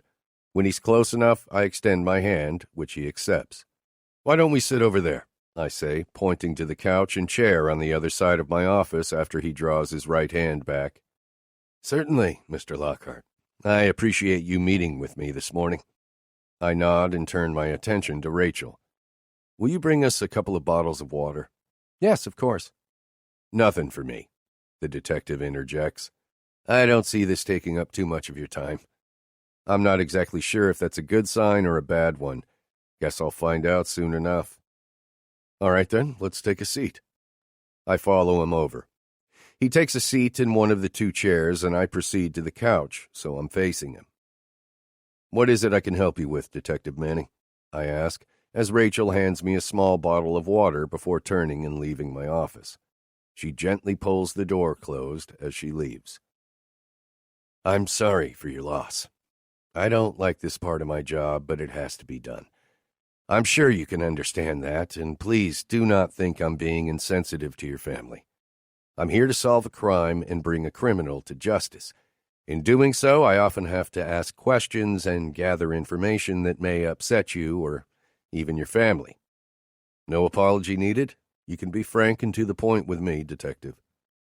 "Good. That will make this easier. First, can you tell me where you were the night your father was killed?" "I stayed the night at my girlfriend's house. What does that have to do with my father's death?" "Hopefully nothing, but in order for me to do my job and find the person who killed Judge Lewis, I have to know all the facts. Did someone have a grudge against him and hate him enough to take his life? Was it a random act and just being in the wrong place at the wrong time? In order to get all the facts, I have to know the people closest to him and their whereabouts the night of his murder." "Well, I did ask the man to be frank, didn't I?" "Of course. Thank you. And your girlfriend's name?" "Shannon Taylor. I won't have her involved in this." "Can anyone besides Miss Taylor verify you were there the full night?" "No," I respond, as I twist the cap off my water and take a small sip. "Fair enough. Now, can you recount the events of that night? What time you went to bed and what time you woke up?" "I never went to sleep. Not that I can say that." I take another swallow of water, trying to buy myself time and hoping I appear to be thinking about his questions. "My sister and a close friend were over with us earlier in the night. They left, and I guess we went to bed maybe around 11. I answer him, as I remember Shannon falling asleep on top of me and me holding her for a long time before I placed her in bed. I'm not sure what time we got up. My sister arrived around 7 the next morning, I think. Shannon was sick a few minutes prior, so maybe 6:45. "Miss Taylor was sick on Friday, you say?" He removes a small notebook from his jacket pocket and jots something down. The way he questions that seems a bit odd. "Morning sickness. She's pregnant." "Ah, a baby. Well, congratulations then." For some reason, this makes me smile. He's the first person to tell me that, and I might just like hearing it. "Thank you." "Yes, well, she did seem upset when I spoke to her last week." "Excuse me? Why the hell don't I know this already?" "Last week, Friday afternoon, actually. I was looking for you, and I couldn't reach you by phone. Your mother told me you may be at her home." "I apologize. I wasn't aware you were looking for me. It's been a long and rough week. Shannon must have forgotten to tell me." "Understandable. Tell me, did you know your sister Nicolette got into an argument and hit your father the day before his death?" The detective's face is unreadable and something I'm not used to. I like to think I read people well. Paying attention to your surroundings is really all that it comes down to, but this detective doesn't give an inch away. "I heard. Nikki and my father didn't have that daddy's little girl, father-daughter type relationship. She is independent, strong-willed, and hard-headed, but I can assure you, my sister would never kill someone. She was at a mixed martial arts fight that night. She manages a fighter, Jason Teller. From what I've been told, she was there late and then celebrated at a local club until early the next morning." "Yes, that was her statement as well." He pauses and makes another annoying note on his pad. "And several people have backed that up. Your family has been very cooperative, and the police department appreciates that. I appreciate that. I'm looking into Judge Lewis's past cases to see if I can find a link there. So far this week, I haven't found any leads. I know that isn't something you want to hear, but it's the facts. Okay. Keeping my response simple seems the best as I drain the rest of the water from the bottle. He isn't giving anything away, and neither will I.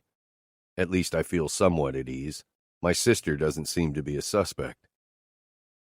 Is there anyone you can think of who would want to harm the judge? Lots. No, I cannot.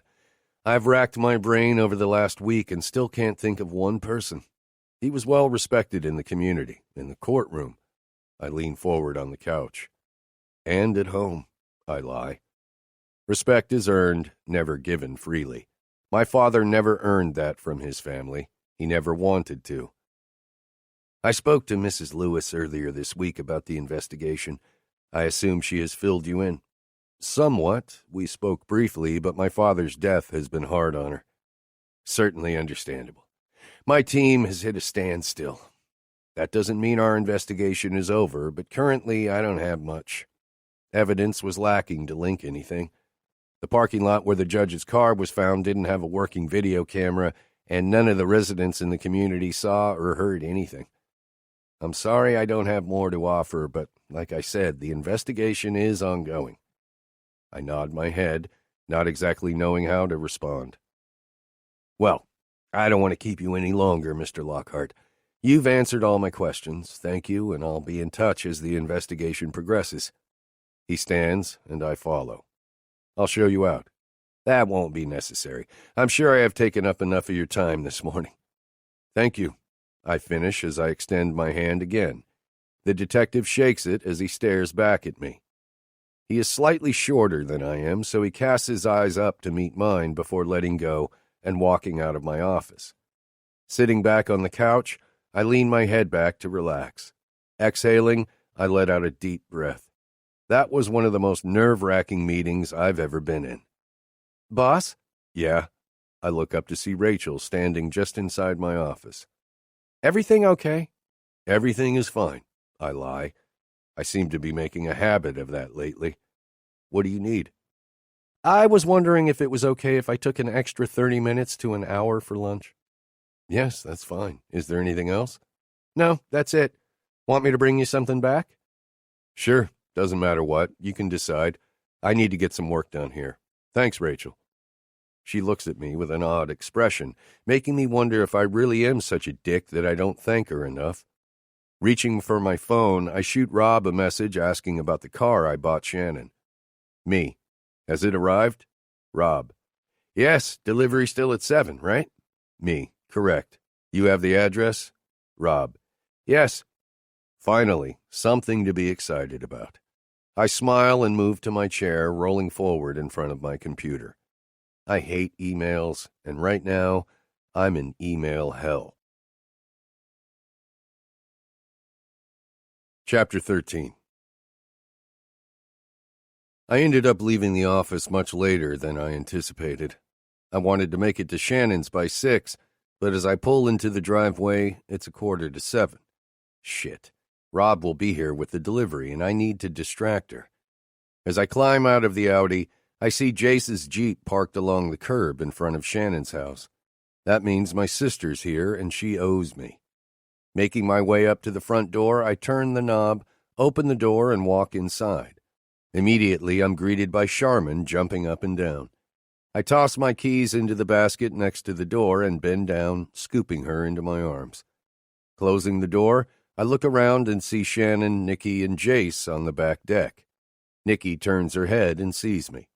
I make a come here gesture with my finger. She hesitates as I watch her, but eventually comes inside. Want a beer? She asks, as she tosses her empty one into the trash can. I follow her into the kitchen. Sure, I respond, as I place the dog back onto the floor. Charmin quickly runs to the doggy door, going through to the backyard. After she hands me a cold bottle of beer, I take the cap off and then toss it onto the counter as my sister does the same. Reason you avoided me during the entire service yesterday? she calmly asks, knowing she already knows why. You know why. Let's not play stupid on that one. Tipping the bottle back, I let the icy cold liquid drain into my mouth and down my throat, damn near emptying the contents in one swallow. It's been a long day between dealing with that cop and Teresa pulling her bullshit games. Fine, I'm sorry, it won't happen again. Not accepting her sorry-ass apology, I lightly grab her by the wrist as she tries to walk past me, heading back outside. I'm tired of you doing shit, fucking up, and then wanting back into my good graces after the fact. I don't play that, the do it and then ask for forgiveness later shit. What's up with you? This, what you have been doing, isn't like you. You've been off lately, so let's hear it. Not now, Nick. Her eyes are everywhere but on me. She's hiding something. I thought it a few days ago, but now I know it.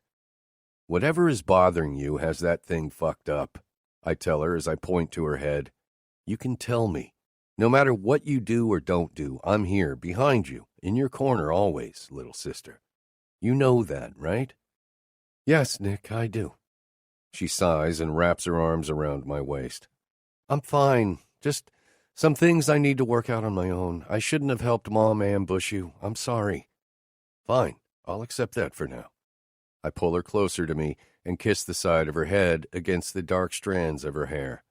Releasing her, I down the rest of my beer and walk around Nikki to toss the empty glass bottle into the trash can. I need a favor, and you actually do need to get back into my good graces. She eyes me with suspicion as I pull another beer out of the refrigerator. So I need you to distract Shannon and not let her near the front until we leave. Speaking of which, where are we going before the fight? To grab a bite to eat and have a few drinks with Shannon's friends. They're all coming to the fight tonight, too. I'm pretty sure they are all coming. Ben, Kyle, Caitlin, and Stacy. You'll have to get Shannon to tell you where we're going to dinner. She told me earlier, but I forgot. So why do I need to distract her? Rob. Nikki throws up her hands dramatically. You bought her a car? Hush. Damn it, girl. If I wanted her to know, I'd walk out there and tell her myself. It's a fucking surprise, Miss Loudmouth. Did you ask her, or did she give you any indication she wanted a new car? Nikki points through the window to Shannon, who was outside talking with Jace. Seems to be happy with the one she has. Don't be so negative. She'll love the new one, but to answer your question, no, I did not. I tell her as she opens her mouth. Where do you suppose she will put a kid in the 911? Groceries don't even fit. I wouldn't start with that thought when you spring this on her. I mean, you have a point about the kid, but it isn't like your girl does much grocery shopping. We both laugh at that. So true. My woman can't cook for shit. She can even fuck up breakfast, and what's easier to cook than eggs? Look, can you keep her busy for me? I need to shower and change. Rob should be here any minute. I don't want her to see it until we leave.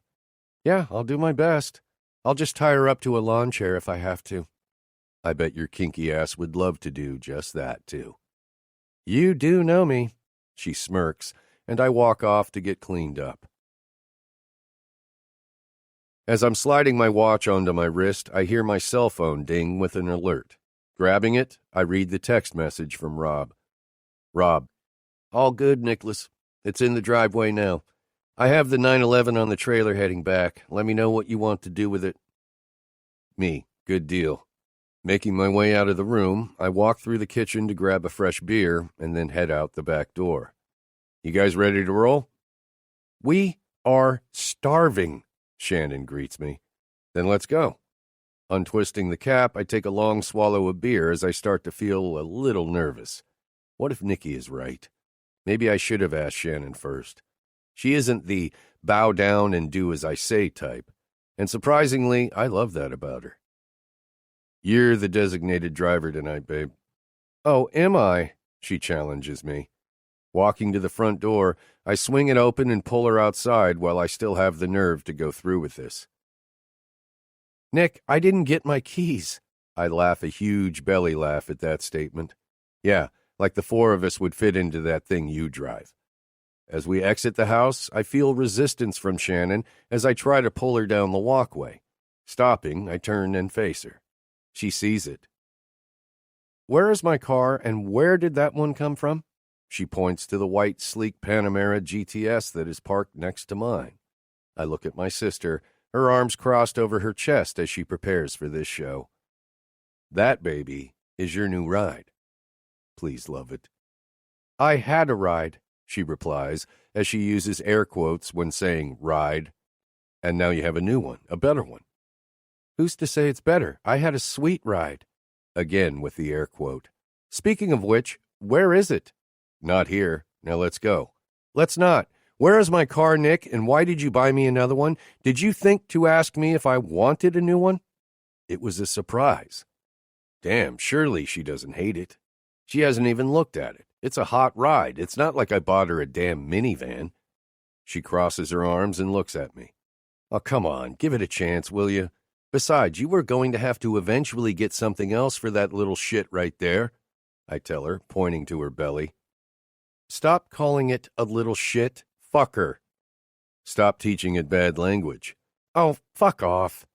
She throws her hands up in a dramatic gesture as she walks toward the car, but doesn't manage to hide the smile that formed on her lips when her eyes landed on the machine parked in her driveway. Score. Chapter 14. Tonight is a good night. It's been weeks since Shannon's been out with her friends. Dinner at Hatfield's came and went all too soon. I have to admit, I actually like Shannon's array of friends. They mix well with the short list of people I consider my own close friends. Even that little sassy weather girl is growing on me. I can tell she's trying hard to act like she is still pissed over some comment I made the first night I met her. Walking through the doors of the large warehouse housing the fights tonight, I feel lighter. Despite the musky smell of people in the crowd, I'm not agitated. There's no volcanic anger about to boil over. The only heat coursing through my body is from the lack of air conditioning inside this building. Gliding my palm down the center of Shannon's back, settling on the lower portion, I continue lightly pushing her through the aisle and down the steps, passing men and women screaming and yelling down to the cage, positioned in the center of a spacious area. Two men I don't recognize are fighting in the steel cage. Both look worn down, lightweights, and probably weighing $175 soaking wet. The one with the shaved head has blood running down his neck from a gash on his left eyebrow. The other man, with a tight military-style haircut, isn't as beat up as his opponent. I can see his stamina returning. Adrenaline is surely running through his body, kicking in as his pace picks up. In the blink of an eye, the fight ends by way of a kick to the jaw, knocking the guy out for a few seconds, but long enough for the referee to call the fight a KO. This is us. I lean forward, whispering in Shannon's ear as I motion for her to enter an aisle in the second row. Nikki has a few chairs in the first and second rows reserved for our crew. The first of the fights started well over an hour ago, but neither of us is too concerned with seeing a bunch of relatively new fighters simply working up a sweat. We have been there and seen it all before. We're here for Jace's fight. He'll be making an appearance within half an hour to square off against Nathan Giroux. When does Jace come out? Shannon sits in an empty plastic chair, and I follow as I glance at my watch, checking the time to confirm I'm right. It's just past 10 o'clock now. Around 10:30, I tell her, as Shane takes a seat beside me, along with who I'm assuming is his new girlfriend. Shannon's friend, Caitlin, who looks giddy, stares ahead as the fighters, commentators, and other people shuffle out of the cage. Two chicks, clad in small bikinis, walk in wearing clear stripper heels. They have every eye in the place on them, entertaining the crowd as the next two fighters get ready to come out. Shannon's other friends, Ben, Kyle, and Little Miss Is It Going to Rain Today, Stacy, take their seats in the front row. Yeah, I'm not planning on leaving that one alone. Now that I know she doesn't like to be called a weather girl, I plan to use that to my advantage. What's with your friend? I lean over so Shannon can hear me through the noise of all the people around and behind us. She's been wearing a disgusted look since we walked through the doors. Shannon snorts a laugh. This isn't exactly her deal, you know what I mean? So why did she come? I breathe out as I drape my left arm over the back of Shannon's chair, and around her shoulder, urging her closer to me. Shannon shrugs as she glances over in the direction Stacy is seated. Stacy's arms are crossed as she looks into the cage at the women walking out. Everyone else was going. She didn't want to be left out, I guess. Putting her friends out of my mind, I lean in closer. So about that surprise earlier. How do you like driving it? Without looking at me, she once again shrugs. It was okay. Drove well, I guess. You guess? I question. I can see the strain she has placed on her face, although she tries to hide it. She likes the car. She wants to smile, but is forcing herself to remain unfazed. Baby, I say, dropping my voice somewhat and leaning in farther, as close to her ear without touching. You can like it, you know, and I can think of a nice way for you to thank me later. She pulls back and away from me. Thank you? It's almost a laugh, and a forced one at that. Nick, you're lucky your balls are still intact right now. I wouldn't push your luck here, buddy. Turning her face forward and looking at the cage, she leans back into her seat, folding her arms across her chest as she focuses hard on the two opponents inside the cage as the first bell sounds. Leaving her alone, I turn and nudge Shane, who rolls his head in my direction. Who do you think is going to win tonight between Reg and Calvin? Reggie, but I don't think he has it in the bag yet. He's going to have to bring it tonight to stand a chance. Calvin's beefed up his training quite a lot in the last month. You think Reggie wants it more? I know he does. Mark's been training him hard, too. Poor bastard hasn't gotten laid in weeks. He's too afraid my brother will make him kiss the concrete floor if he loses tonight. Guess we've all been there, huh? Marcus is a fine coach. He's hardcore through and through. It's hard not to want to impress him and make him proud. He is the very reason Shane, Jason, I, even Daniel, got into mixed martial arts in the first place back in high school. My thoughts roll over Daniel briefly before shoving that shit back inside. No need to ruin what's been a pretty decent night so far. Yeah, we have, haven't we? We both laugh. Shane turns his attention back to his girl, and I glance over to Shannon, who's got the back of her hand covering her mouth, hiding a yawn. You good, babe? She nods her head as another yawn follows. Dropping her hand down to her lap, she looks over at me. Just a bit tired. I seem to be feeling that way more often lately. You want me to take you home? No way. I want to see Jace's fight. It's all Nikki's been talking about this week. That and, well, she's probably trying to put yesterday behind her. By yesterday, I know she means my father's memorial service. Guess I am, too. I'd rather forget that bastard even existed, if possible. The bell sounds loudly just as I'm about to ask her again if she would rather go home. But I can see the excitement behind her tired eyes. She wants to see Jace's match, so I keep my mouth shut as I pull my head to the center of the room. The fight ended, and the referee is holding up the wrist of the winning fighter. Jace is up next, and I'd like to stay through the end and see if Reggie can pull a win home. I check my watch again and see it's just under the half-hour mark. I glance back at Shannon. I never imagined this, not really. Sure, I wanted a woman and a family, but I never believed it was possible. In the back of my head, I still don't. I keep waiting for the other shoe to drop, wondering when I'll lose her and my unborn kid, too. I doubt I could survive without her. That week or so apart just about killed me. It was his doing, his fault. He knew exactly what I'd do, and I played right into his hand like the stupid motherfucker I am. Clenching my fists together and letting my mind drift, I think about that afternoon. Your new little pet's picture book is complete. Excuse me?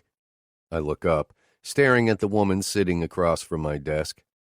What did you just say, Teresa? I don't think I heard you correctly. She rolls her eyes as she crosses something off the notepad sitting on her lap. That collection of photos made into another book for Shanna Taylor is complete, finished, and ready for you to sign off on publication. Fucking bitch is getting on my last damn nerve. Shannon, I grit out, correcting her and knowing she did that on purpose.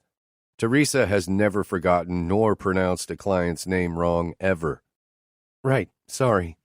A jealous, pretentious bitch doesn't have a place in this office. Ever speak about my girlfriend like... The phone to my left rings, interrupting me. followed by a banging on my office door. I pin Teresa with a firm look, telling her to cut her shit as I pick up the receiver. What and who's at my door, Rachel? Sorry, boss, it's your father. He wouldn't wait out here. Not the person I care to deal with today.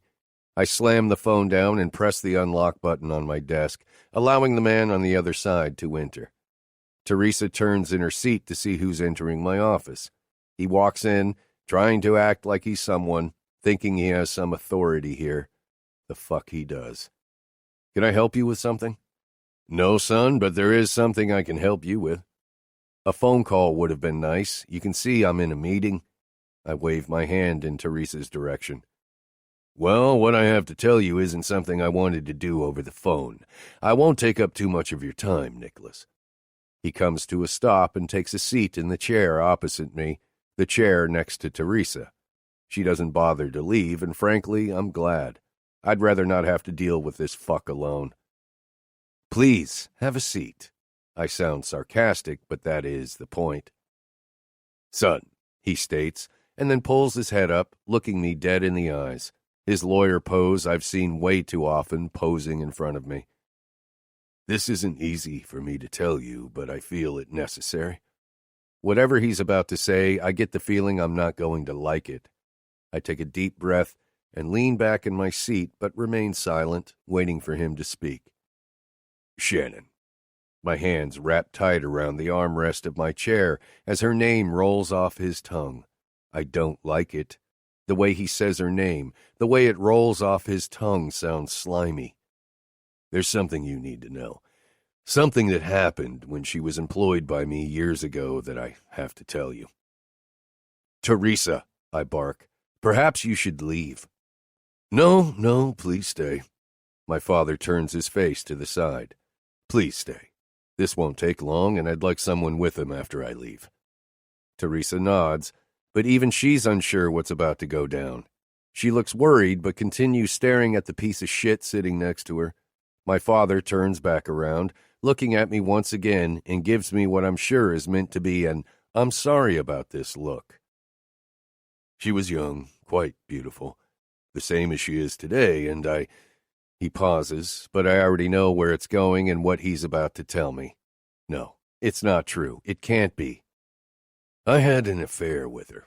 Only once, but it happened, and... Stop, I force out. I won't listen to this. She would have told me. Shannon isn't a liar. I hate liars. Nicholas, let your father finish. This is obviously hurting him to tell you. Please go on, sir. Teresa isn't at all the worried woman she was a moment ago. Her facial expression has completely changed. It's lightened up, as if this news is exciting. Nicholas, there's more. It's the more you need to know. He pulls a piece of paper out of the jacket of his pocket and lays it down on the desk, pushing it in front of me. When I told her it wouldn't happen again, I felt bad for my part in what I'd done. Again, he pauses, taking a deep breath. When he felt bad? As fucking if. He's been cheating on my mother for years, probably the entire length of their marriage, and he wants me to think he felt bad for fucking a girl. No, I won't believe it. It didn't happen. He's lying. Something he's brilliant at. Shannon tried to blackmail me. Well, did, actually. If it had gotten out that I had an affair, not to mention with an underage girl, my career would have been over. She blackmailed me to pay for her college education. And I did. I don't believe you. Now get the fuck out of my office. I'm calmer than I should be at this moment. I should be across the other side of this desk, beating the shit out of him. The heat coursing through my body is scorching. The mere thought of him with my Shannon makes murderous thoughts run through my head. She wouldn't. Not her. Nicholas, son, I'm being honest with you. Look at it. He points to the paper lying on my desk, and I glance down. A piece of paper can't prove the truth. He's lying. I know it. I feel it. Get out. Nicholas, hear the man out. Teresa stands, leaning over my desk, and opens the folded paper. I look down, but don't look at it. Leave. I won't ask again. Fine, son, I will.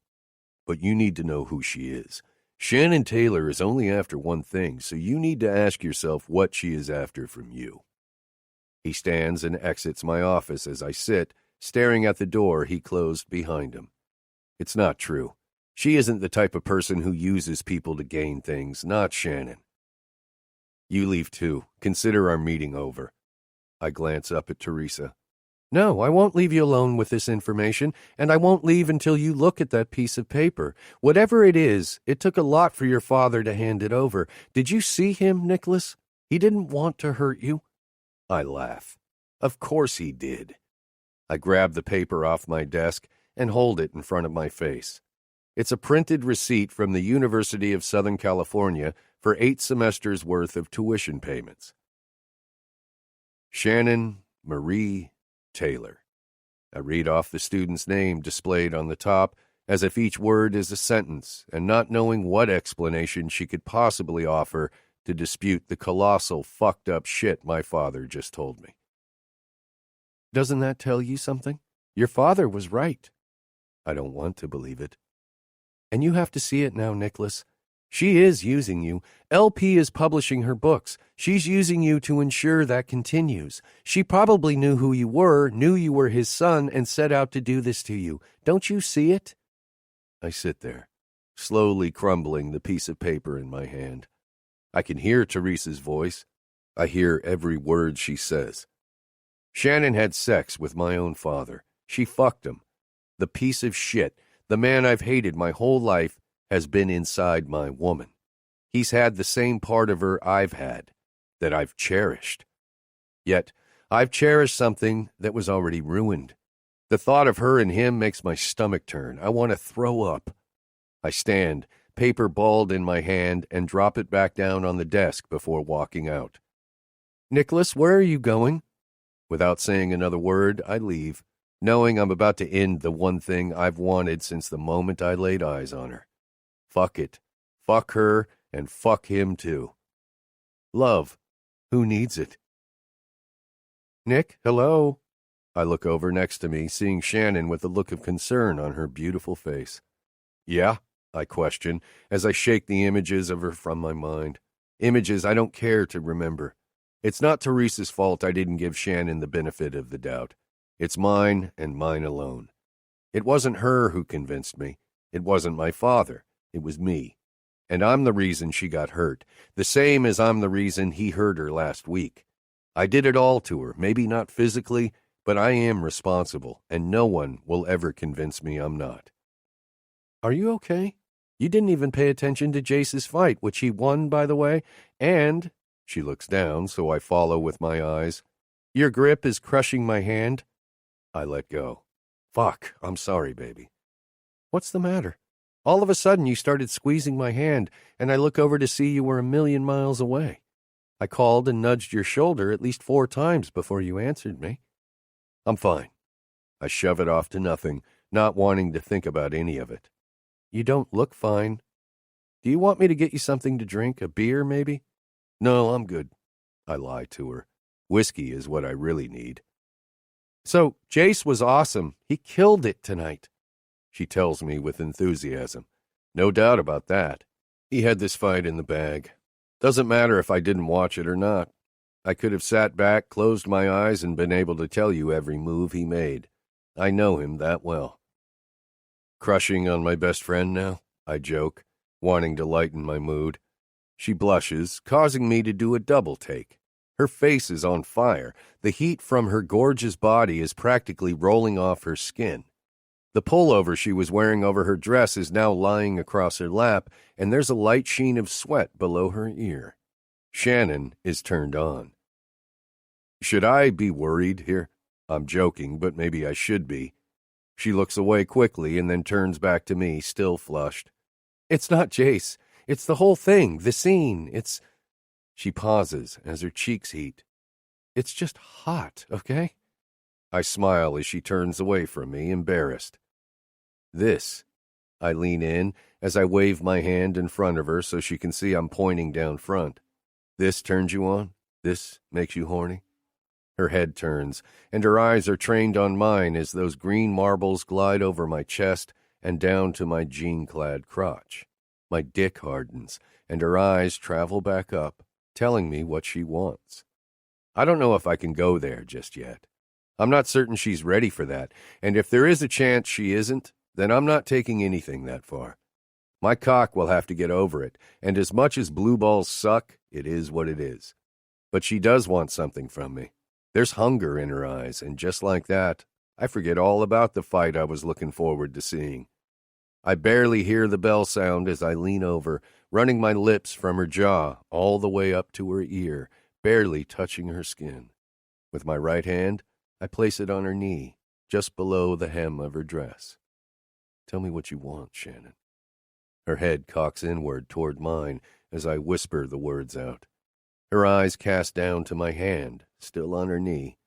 She uncrosses her legs as if inviting me to explore the very territory I can't get enough of. Shannon rolls her head so that her lips align with my ear and whispers, I think you know what I need. Are you sure? You need to be absolutely certain you want this here and now.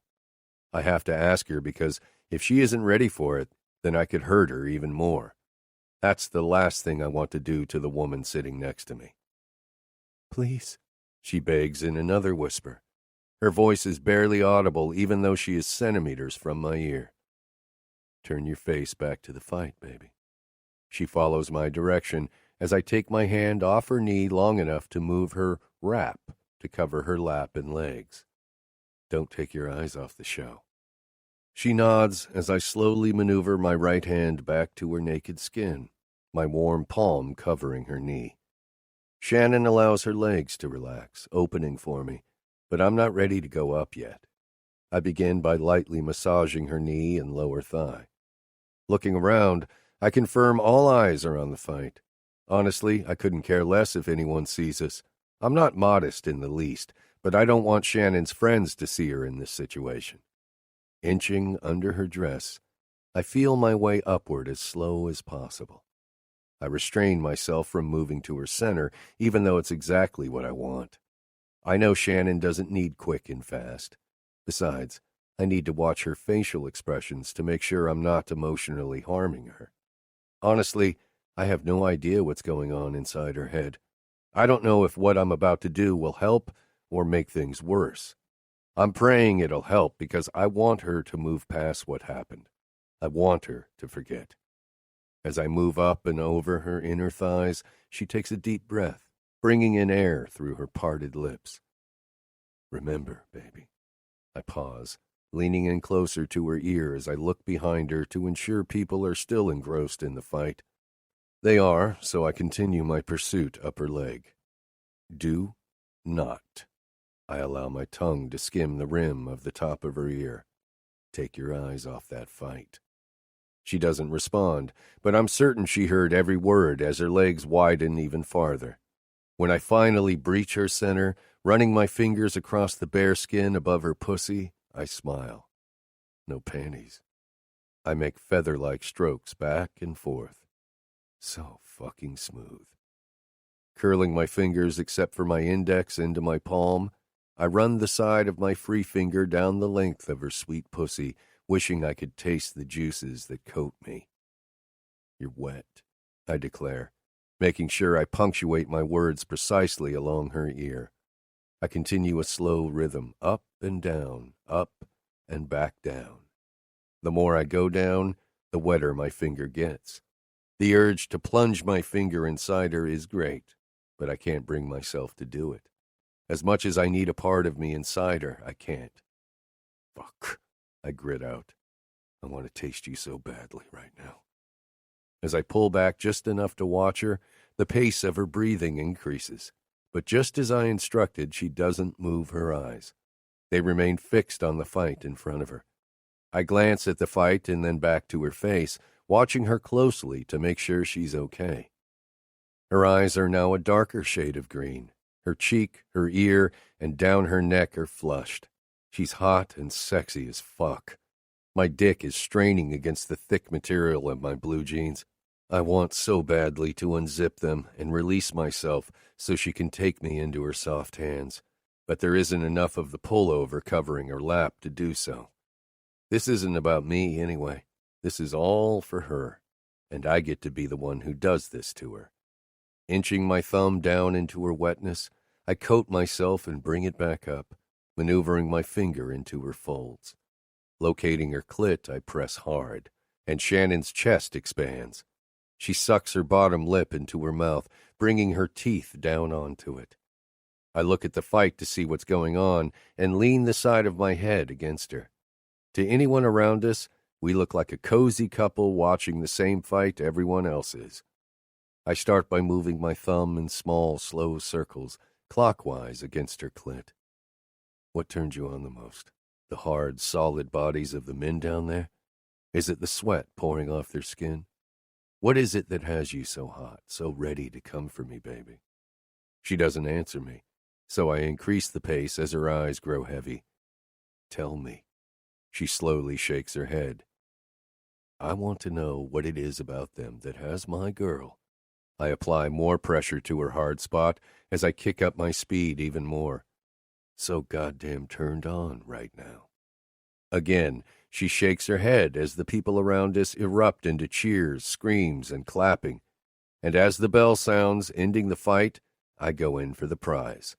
My rhythm is quick, and my pressure against her body is tight, sending Shannon over the edge. Her mouth opens, but her screams are drowned out by the noise around us.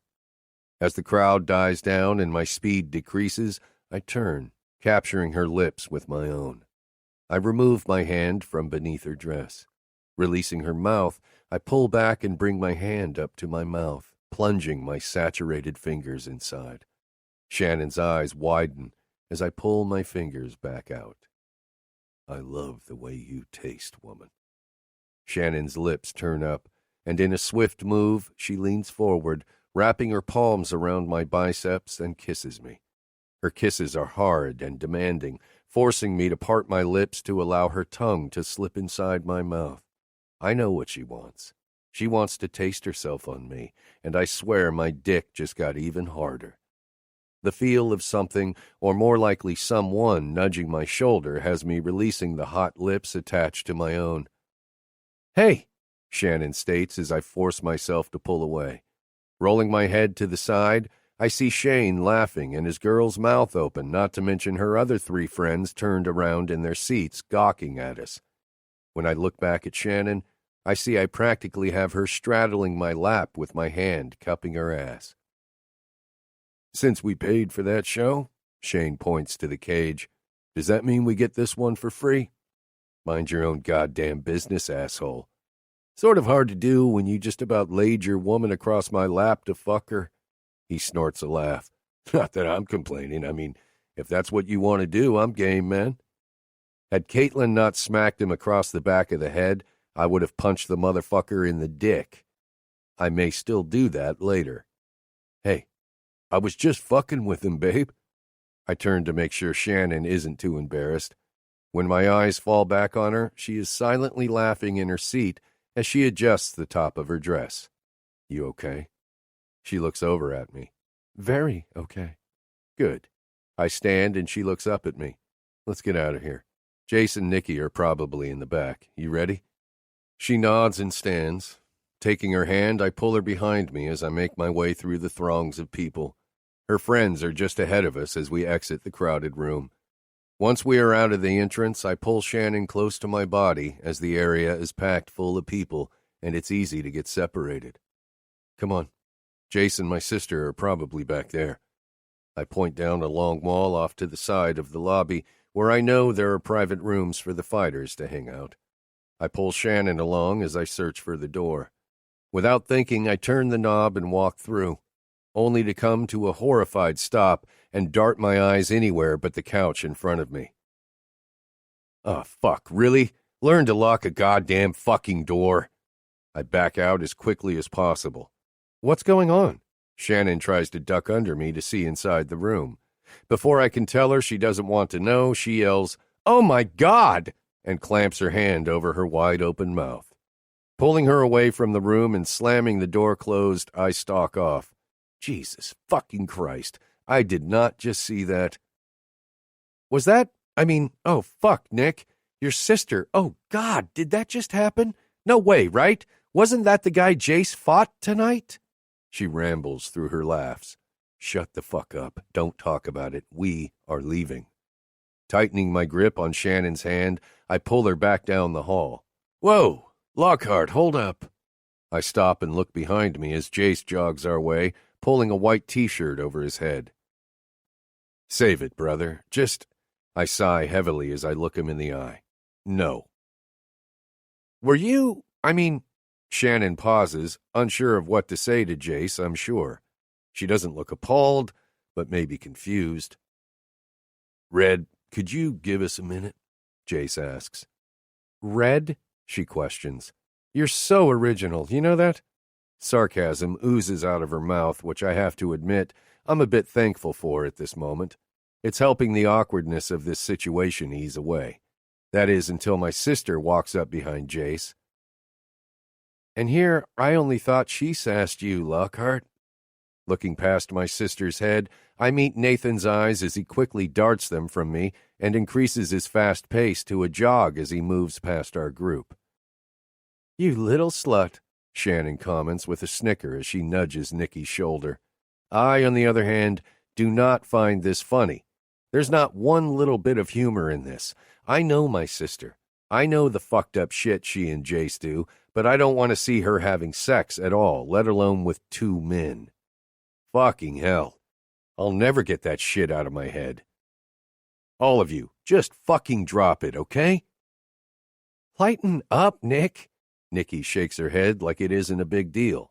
It's a big goddamn deal, all right. I pin my sister with a stare I know she reads loud and clear. Nikki rolls her eyes and walks off, ignoring it as usual. That shit is going to rip the two of them apart if she isn't careful, if she doesn't stop it before it's too late. Let's go. I tug Shannon's hand and walk away. Chapter 15. The following Thursday arrives quickly. It's Shannon's first doctor's appointment, and I had to miss it. She assured me everything would be fine. I didn't need to be there, but I wanted to. From what I've heard, they show you the little shit on some screen. I wanted to see that. I wanted to see our baby. I can't seem to get caught up from the nearly 2 weeks I missed from this place. I love my job, I love my business, but sometimes I wish I didn't have to deal with any of it. Anyone who thinks owning and running a company is a piece of cake hasn't ever done it. You don't get to sit back while everyone gets the shit done. Well, at least at Lockhart Publishing, that isn't how things are done. If anything, my plate is fuller than those who work for me. There's never a slow day or a dull moment. Publications don't stop because the boss wants a break or a much-needed vacation. The ding on my computer brings me out of my complaining thoughts and back to the present as Teresa's voice pierces my ears through the phone, reminding me I've been on a conference call with her for the last 20 minutes. I doubt she even noticed I wasn't paying attention. I'm the one who called her, and the minute her mouth started running, it never stopped. Grabbing the mouse, I click on Rachel's email, opening it. Hey boss, Shannon's here. Can I send her your way? I smile briefly as I shake my head from side to side. That girl seems to make me do so every time. I shoot a quick reply to her. Yes, send her in. Thanks for being here. This story is free for you. Take a break and thank you for watching the video.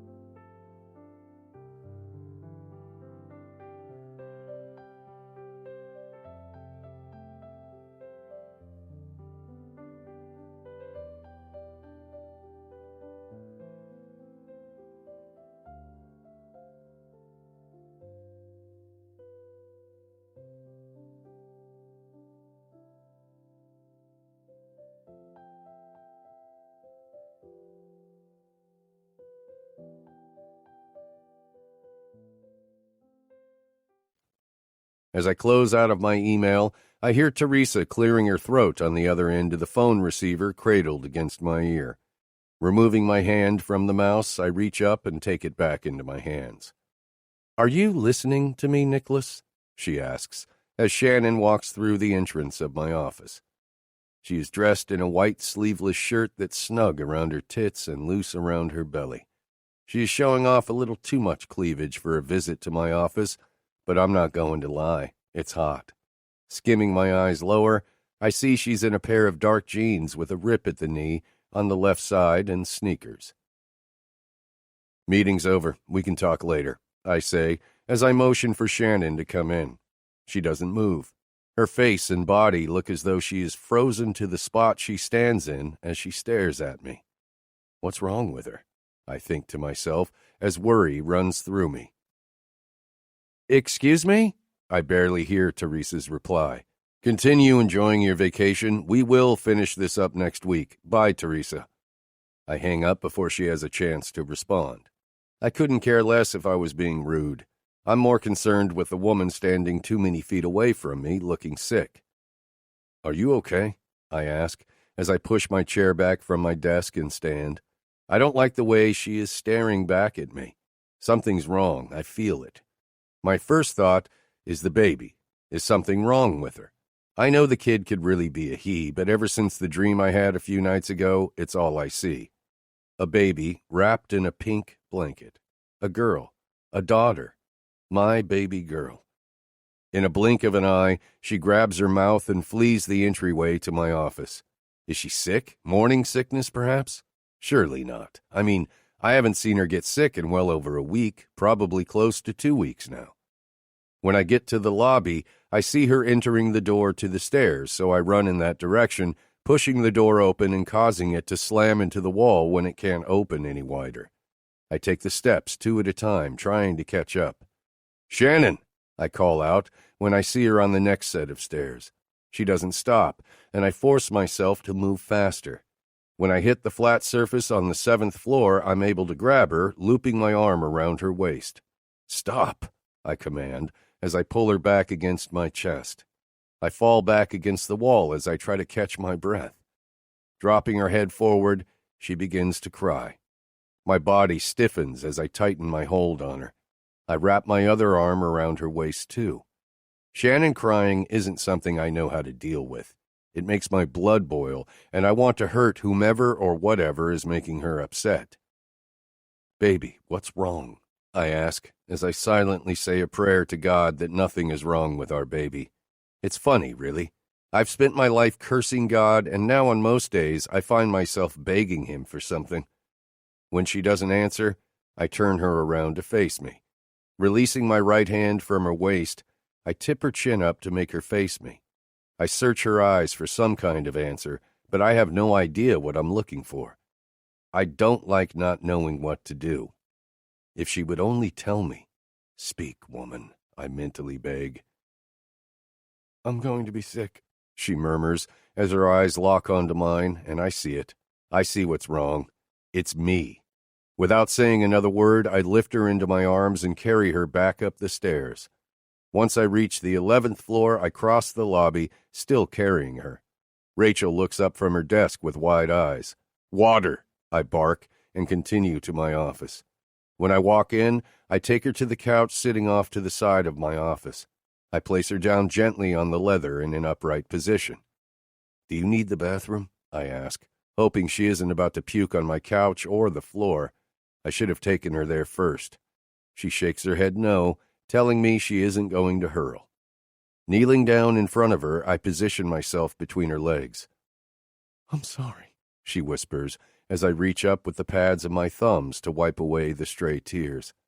Why is she sorry, and what the hell have I done now? I notice how pale she looks as she turns her head toward my desk. The sadness in her eyes is still there. "Shannon," I say as I reach up, taking hold of her chin to guide her eyes back to me. "What's—" I start to ask, but I'm cut off as Rachel interrupts. "Here's the water you asked for," she tells me, as Shannon and I both look up. I take the small bottle from her hands. "I also brought a cup of hot chamomile tea. I figured it might—" She pauses, searching for the right word. Help. Shannon reaches up and takes the cup of tea from Rachel. Thanks, she whispers. Bringing it to her lips, she takes a small sip and then tries to hand it to me. I look down at the cup and then back up to her eyes, indicating that I want her to finish it. She sighs before bringing it back up to her lips. Anything else? Rachel asks. No, I say without looking at her. I feel her backing away, and soon the faint sound of the door shutting signals her exit. I haven't taken my eyes off Shannon. Finally, she finishes the tea and removes the cup from her lips. I take it from her and place it on the table behind me. I haven't moved. It feels like it's been forever since I've been this close to her. It's only been a few weeks, but I can't help myself. I place my palms on each side of her jean-clad thighs. My dick twitches, as if he knows he's close to what he craves the most. I close my eyes, trying to keep my hard-on from getting any stiffer. After taking a calming breath, I open them back up. Shannon is looking back at my desk again with hurt eyes. I have no idea what she's looking at. Maybe she's looking in that direction to keep from looking at me. I can't stand not knowing what's wrong with her or what I've done this time to hurt her. What's wrong? Why did you run from my office? I ask her as I gently guide her chin back to face me. She glances at me briefly before casting her eyes down. Another tear falls from her face. I feel myself losing control. My body heats. If she doesn't tell me, I'm going to lose it. I can't stand her tears. They rip at my heart. Answer me, I demand. I'm sorry. Stop saying you're sorry and tell me what's wrong. You're freaking me the fuck out, I tell her, hoping that will make her speak. She looks back up at me. When I walked through the door, she pauses and looks back down. I saw it all over again, she tells me, but I don't know what she's talking about. Another tear falls, and I tighten my grip on her legs. You saw what? I ask. It all played out in front of my eyes again. You, her, both of you, she says, as her voice cracks at the end. More tears fall from her beautiful face. What is she talking about? Can you clarify? Because I'm not following. Who's her? Again, what is she talking about? Please don't make me say it, she whispers. Baby, you have to. I don't know what or who you were talking about. My voice is a bit calmer. Shannon needs the calm and controlled side of me right now, even if it's anything but what I feel. She looks back over at my desk and takes a deep breath as more tears stream down. The day I found out I was pregnant, she starts, I came to tell you. So that's why she was here. She was going to tell me. I never asked her why she ran from me. She takes another deep breath, like it's painful to talk. Continue, please. She looks down and places her palms face down on top of her jeans. Rachel wasn't out front, so I came to your office. The door was unlocked. I walked in and saw you. She trails off as tears fall onto her shirt. You saw me what? I say loud, almost yelling but not meaning to. I saw you fucking Teresa Matthews, she forces out. My eyes widen, not believing what I'm hearing. She couldn't have seen me. I wasn't in my office that day. Hell, I hadn't been in my office in a week. When I saw her running to the stairs, I was about to walk out of the elevator. Excuse me? I say, not knowing what else to say. What's going on? Shannon looks up, and the crying starts again as her body trembles. I move my hands forward, cupping her ass, and pull her closer to me. I run a hand up her back and into her hair, cradling her head against my chest. Baby, stop, I tell her, but it doesn't help. She continues to cry. I'm sorry, I know. She starts only to stop to catch her breath. She pulls back from me so I can see her face. I know I don't have a right to be mad, and I'm not. She pauses again through cries. It just bothers me, and I can't get the image out of my head. What the fuck? I yell, causing her to flinch. I'm sorry, she tells me through her tears. I didn't mean... Fuck. First, stop crying. I can't take it anymore. Please, I beg her, and she takes a deep breath, wiping her soaked face. Thank you, I tell her, as I place my hands on each side of her hips. Secondly, I never fucked Teresa that day. Shannon's eyebrows screw up. But I saw, she starts as she looks over to my desk, but I cut her off. You didn't see me. I don't know who you saw, but it wasn't me. My voice is forceful, trying to get her to believe me. Nick, she begins, like she's about to call me out on a lie. Shannon, I swear to God, it wasn't me. The only person I've fucked, had sex with, made love to since you landed in my arms that night at Quaint is you, woman. My voice is loud, and I know I sound harsh, but I don't know what else to say to make her believe me. Look at me, I demand, and her eyes are on me in the next breath. Did you see my face? Shannon glances away, looking over at my desk and then down as I guess she is thinking. Well, no, but... I gently take hold of her chin and lift. But nothing. It wasn't me, Shannon. I pause as the reality of what's going on starts to sink in. She saw someone, though, and I'm about to find out who. And I will prove it to you. Reaching into the breast pocket of my jacket, I retrieve my phone. After locating the building's head of security's cell phone number, I call him. It only takes 2 rings for him to pick up. Yes, Mr. Lockhart, what can I do for you this afternoon? I need footage from my office pulled immediately. Shannon looks up, confused for a moment before she realizes I have a camera in the room.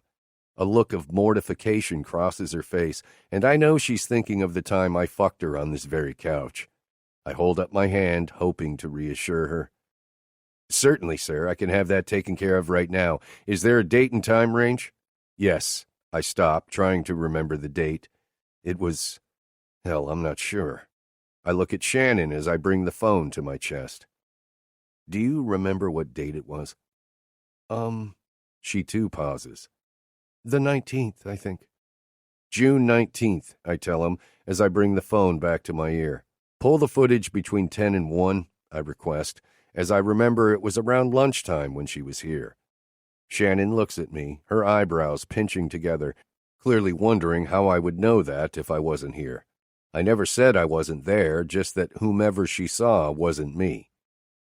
Of course, sir, I should have that to you within a few minutes. I hang up, placing the phone down on the table. Shannon is still staring at me. I was at work that day, but I hadn't planned on showing up here. I even told Teresa I wouldn't be in that week, but I got tired of thinking about you and what I thought had happened. I thought coming to work would get my mind off you. I was getting out of the elevator, about to head to my office, when I saw you running through the door leading to the stairs. I called out to you, but you didn't hear me. I went looking for you, and then I called you. I couldn't find you, so I left to look for you. She doesn't speak, but she does nod, telling me she heard every word I said. I think she wants to believe, but isn't convinced yet. Can I have that tea now? I pass it to her, and she sips it as she leans back into the couch. She looks around, and I know she is looking for the camera she now knows is in here. It only records the view to my desk. It's hidden above the entrance of the door. I hope that eases her, knowing she and I were not captured having sex.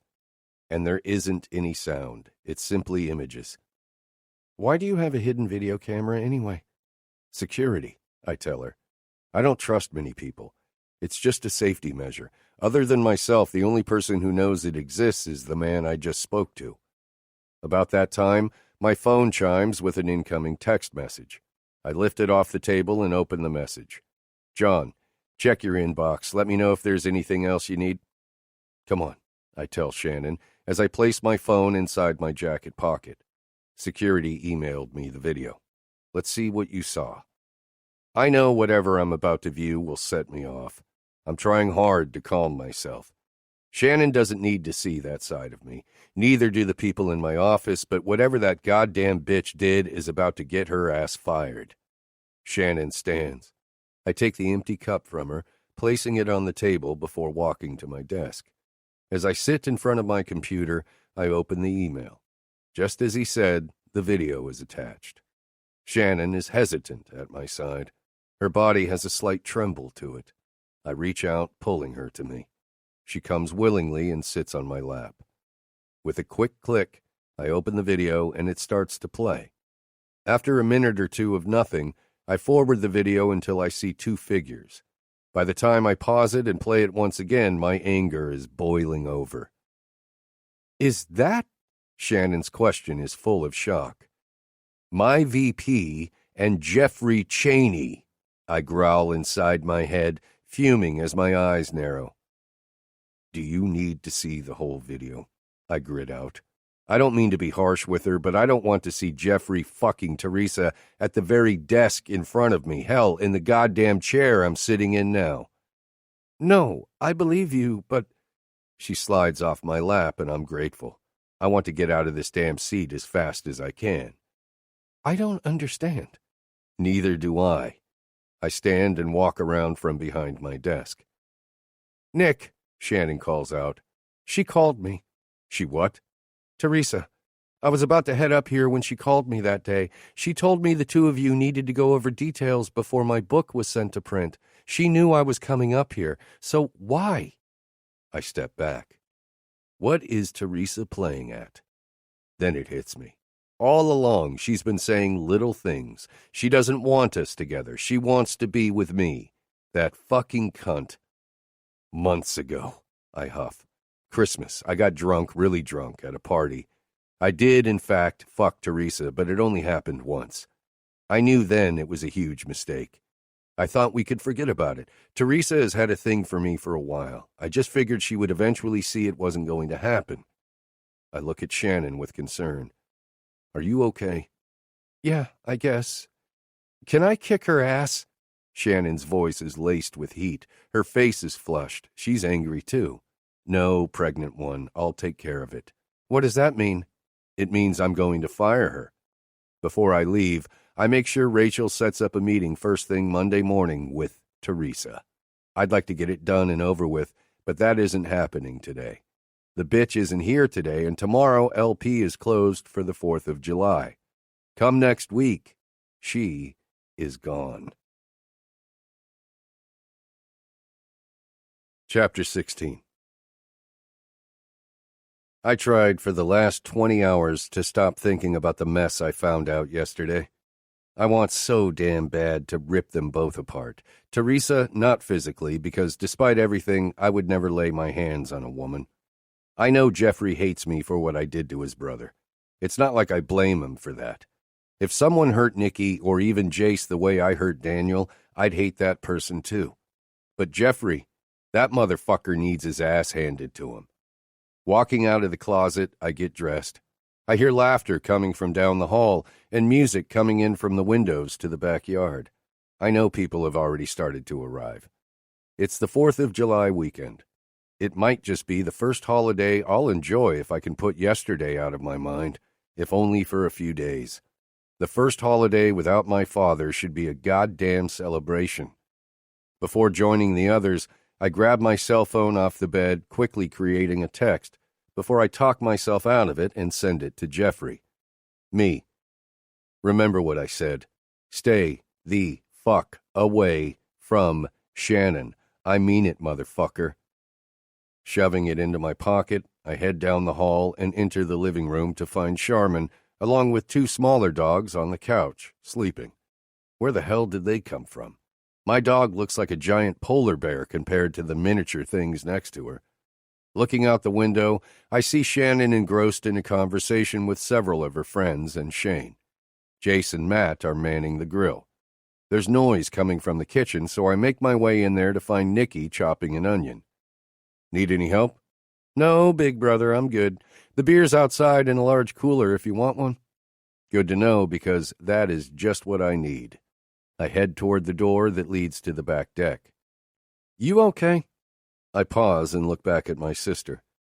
"Shannon mentioned what happened yesterday. Need me to teach that bitch a lesson?" "No, I don't. I want you and that damn redhead out there," I throw my thumb up, pointing it behind toward the back door, "to let me handle it. What is it with you two wanting to beat people up? You, I get, but Shannon?" "Shannon is hot-headed and a firecracker. You should have figured that out by now, and I love her for it." Nikki laughs. "Don't fuck that up, Nick. I've always wanted a sister." "No, you didn't. Go lie to someone else."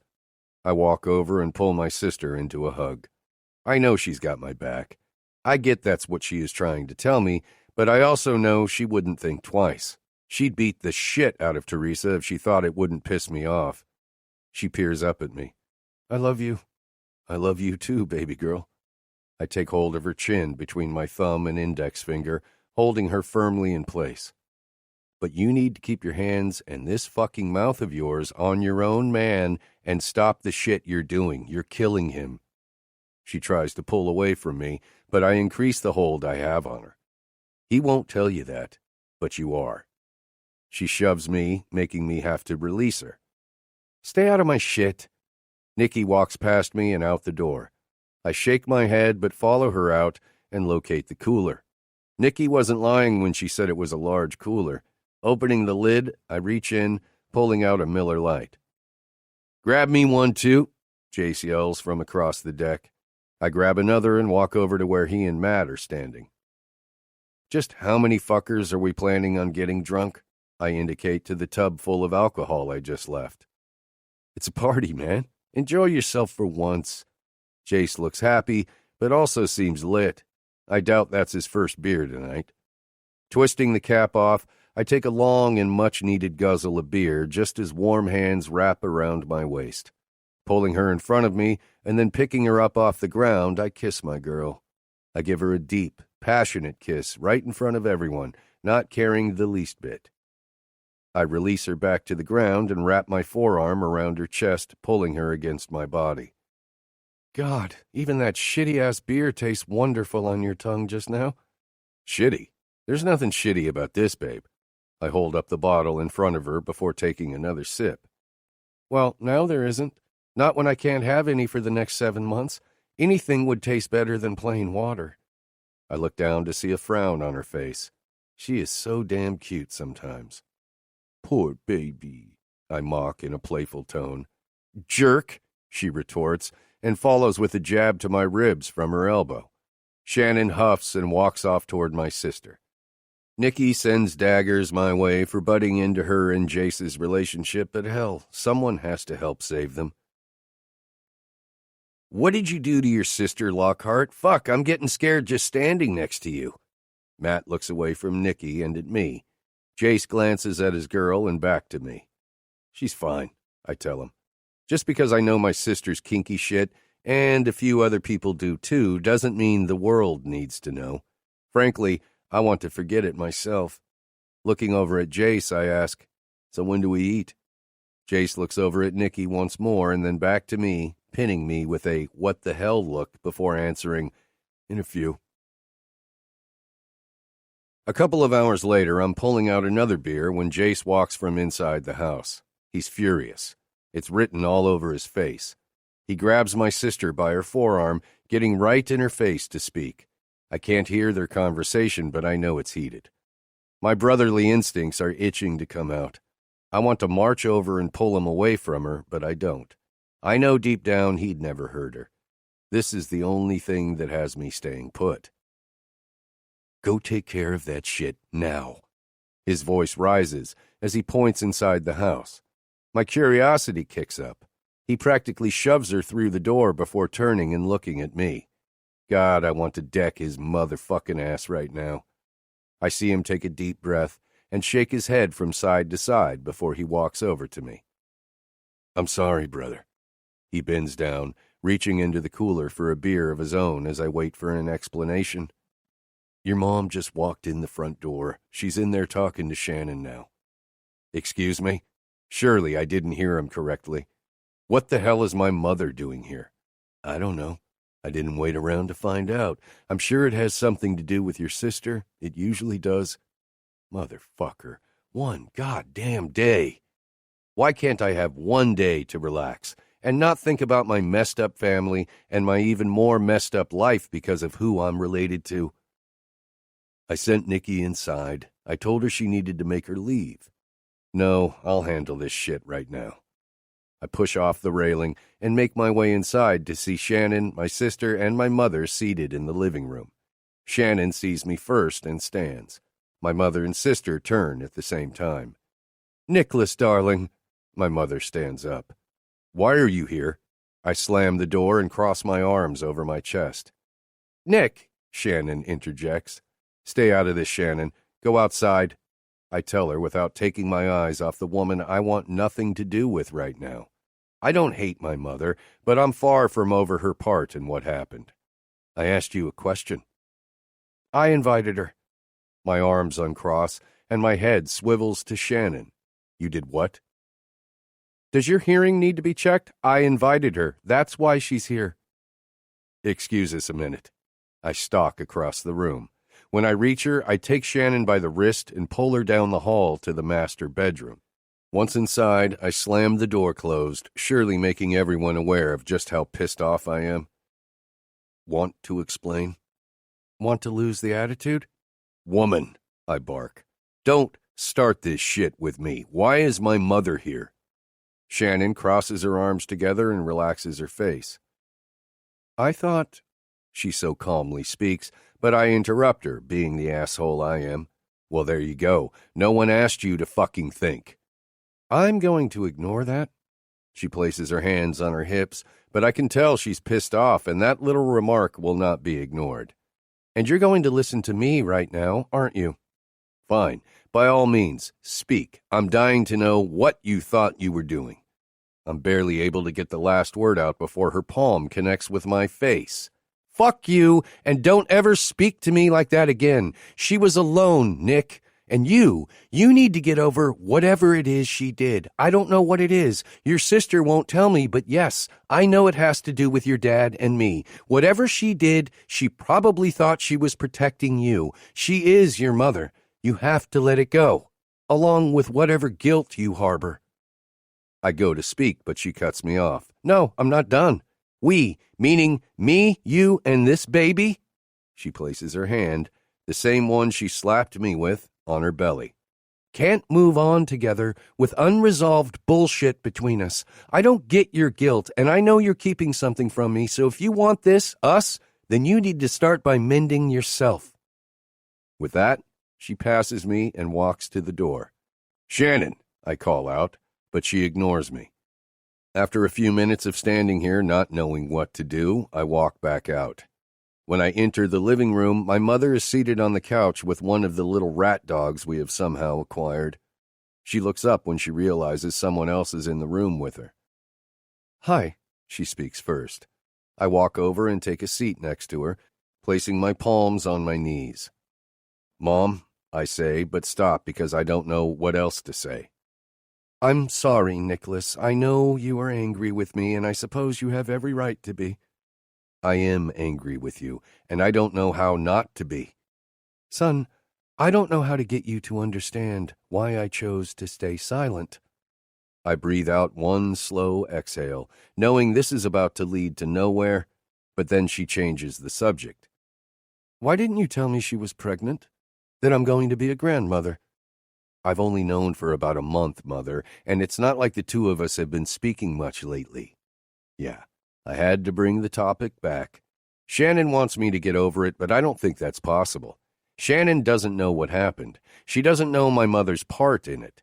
I'm not saying my mom is a horrible person. I know she was one of his victims, one of his toys, but she made the wrong decision by staying silent. Silence gets no one anywhere. Silence only enables a problem, and as I think this, I know I have to tell Shannon everything. Everything I never wanted her to know. Nicholas, my son. Mom, stop. Look, I am mad, and that's not going to change tonight or tomorrow. I love you. I do and always will. But this, us, our relationship, is going to take time to fix. Okay? I know, son, and I am sorry. I really never wanted to hurt you or her. She does seem like a lovely girl. I lean over and pull my mother's head to my lips, leaving a gentle kiss on her temple, reassuring her I mean what I say and that I love her. Thank you, Nicholas. Yeah. I push off the couch and stand, looking around for Shannon, but as I look out the back, I don't see her. I'll go and leave you to your friends. No. I stop and look down at her. Shannon was right. You shouldn't be alone, and it's a holiday. Stay and enjoy yourself. I'm sure Nikki is out back, and there's food around here somewhere. Are you really okay with that, Nicholas? Yes, I say, resolved, before turning and heading out the back door. Looking around, I confirm Shannon isn't anywhere in sight. Tell her, I yell, and Jace looks over at me before standing and walking over. Everything okay in there?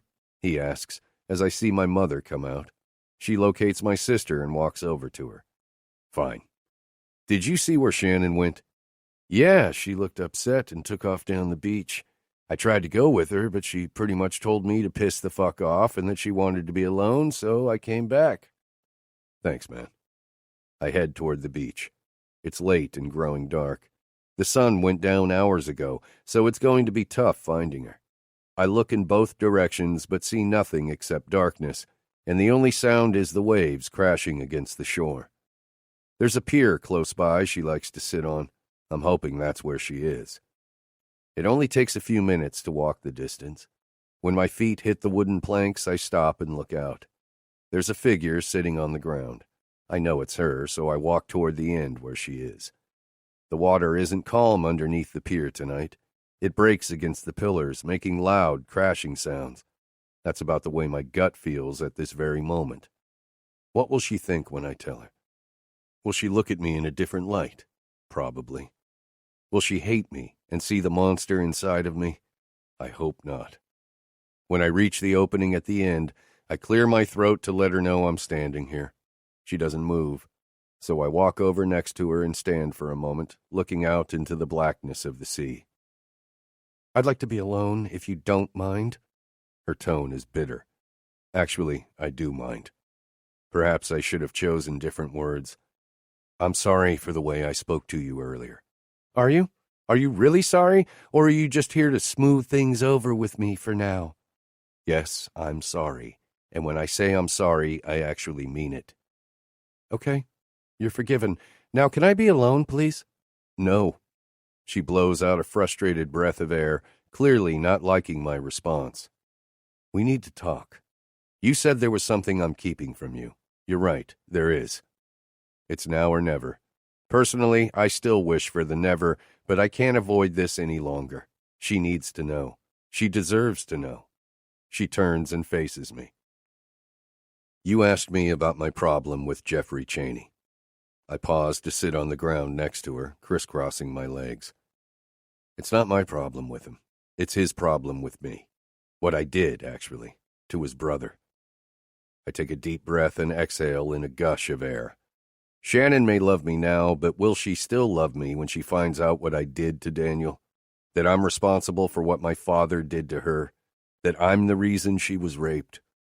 I close my eyes, and I'm silent for what feels like ages, but she doesn't rush me. This can't be rushed.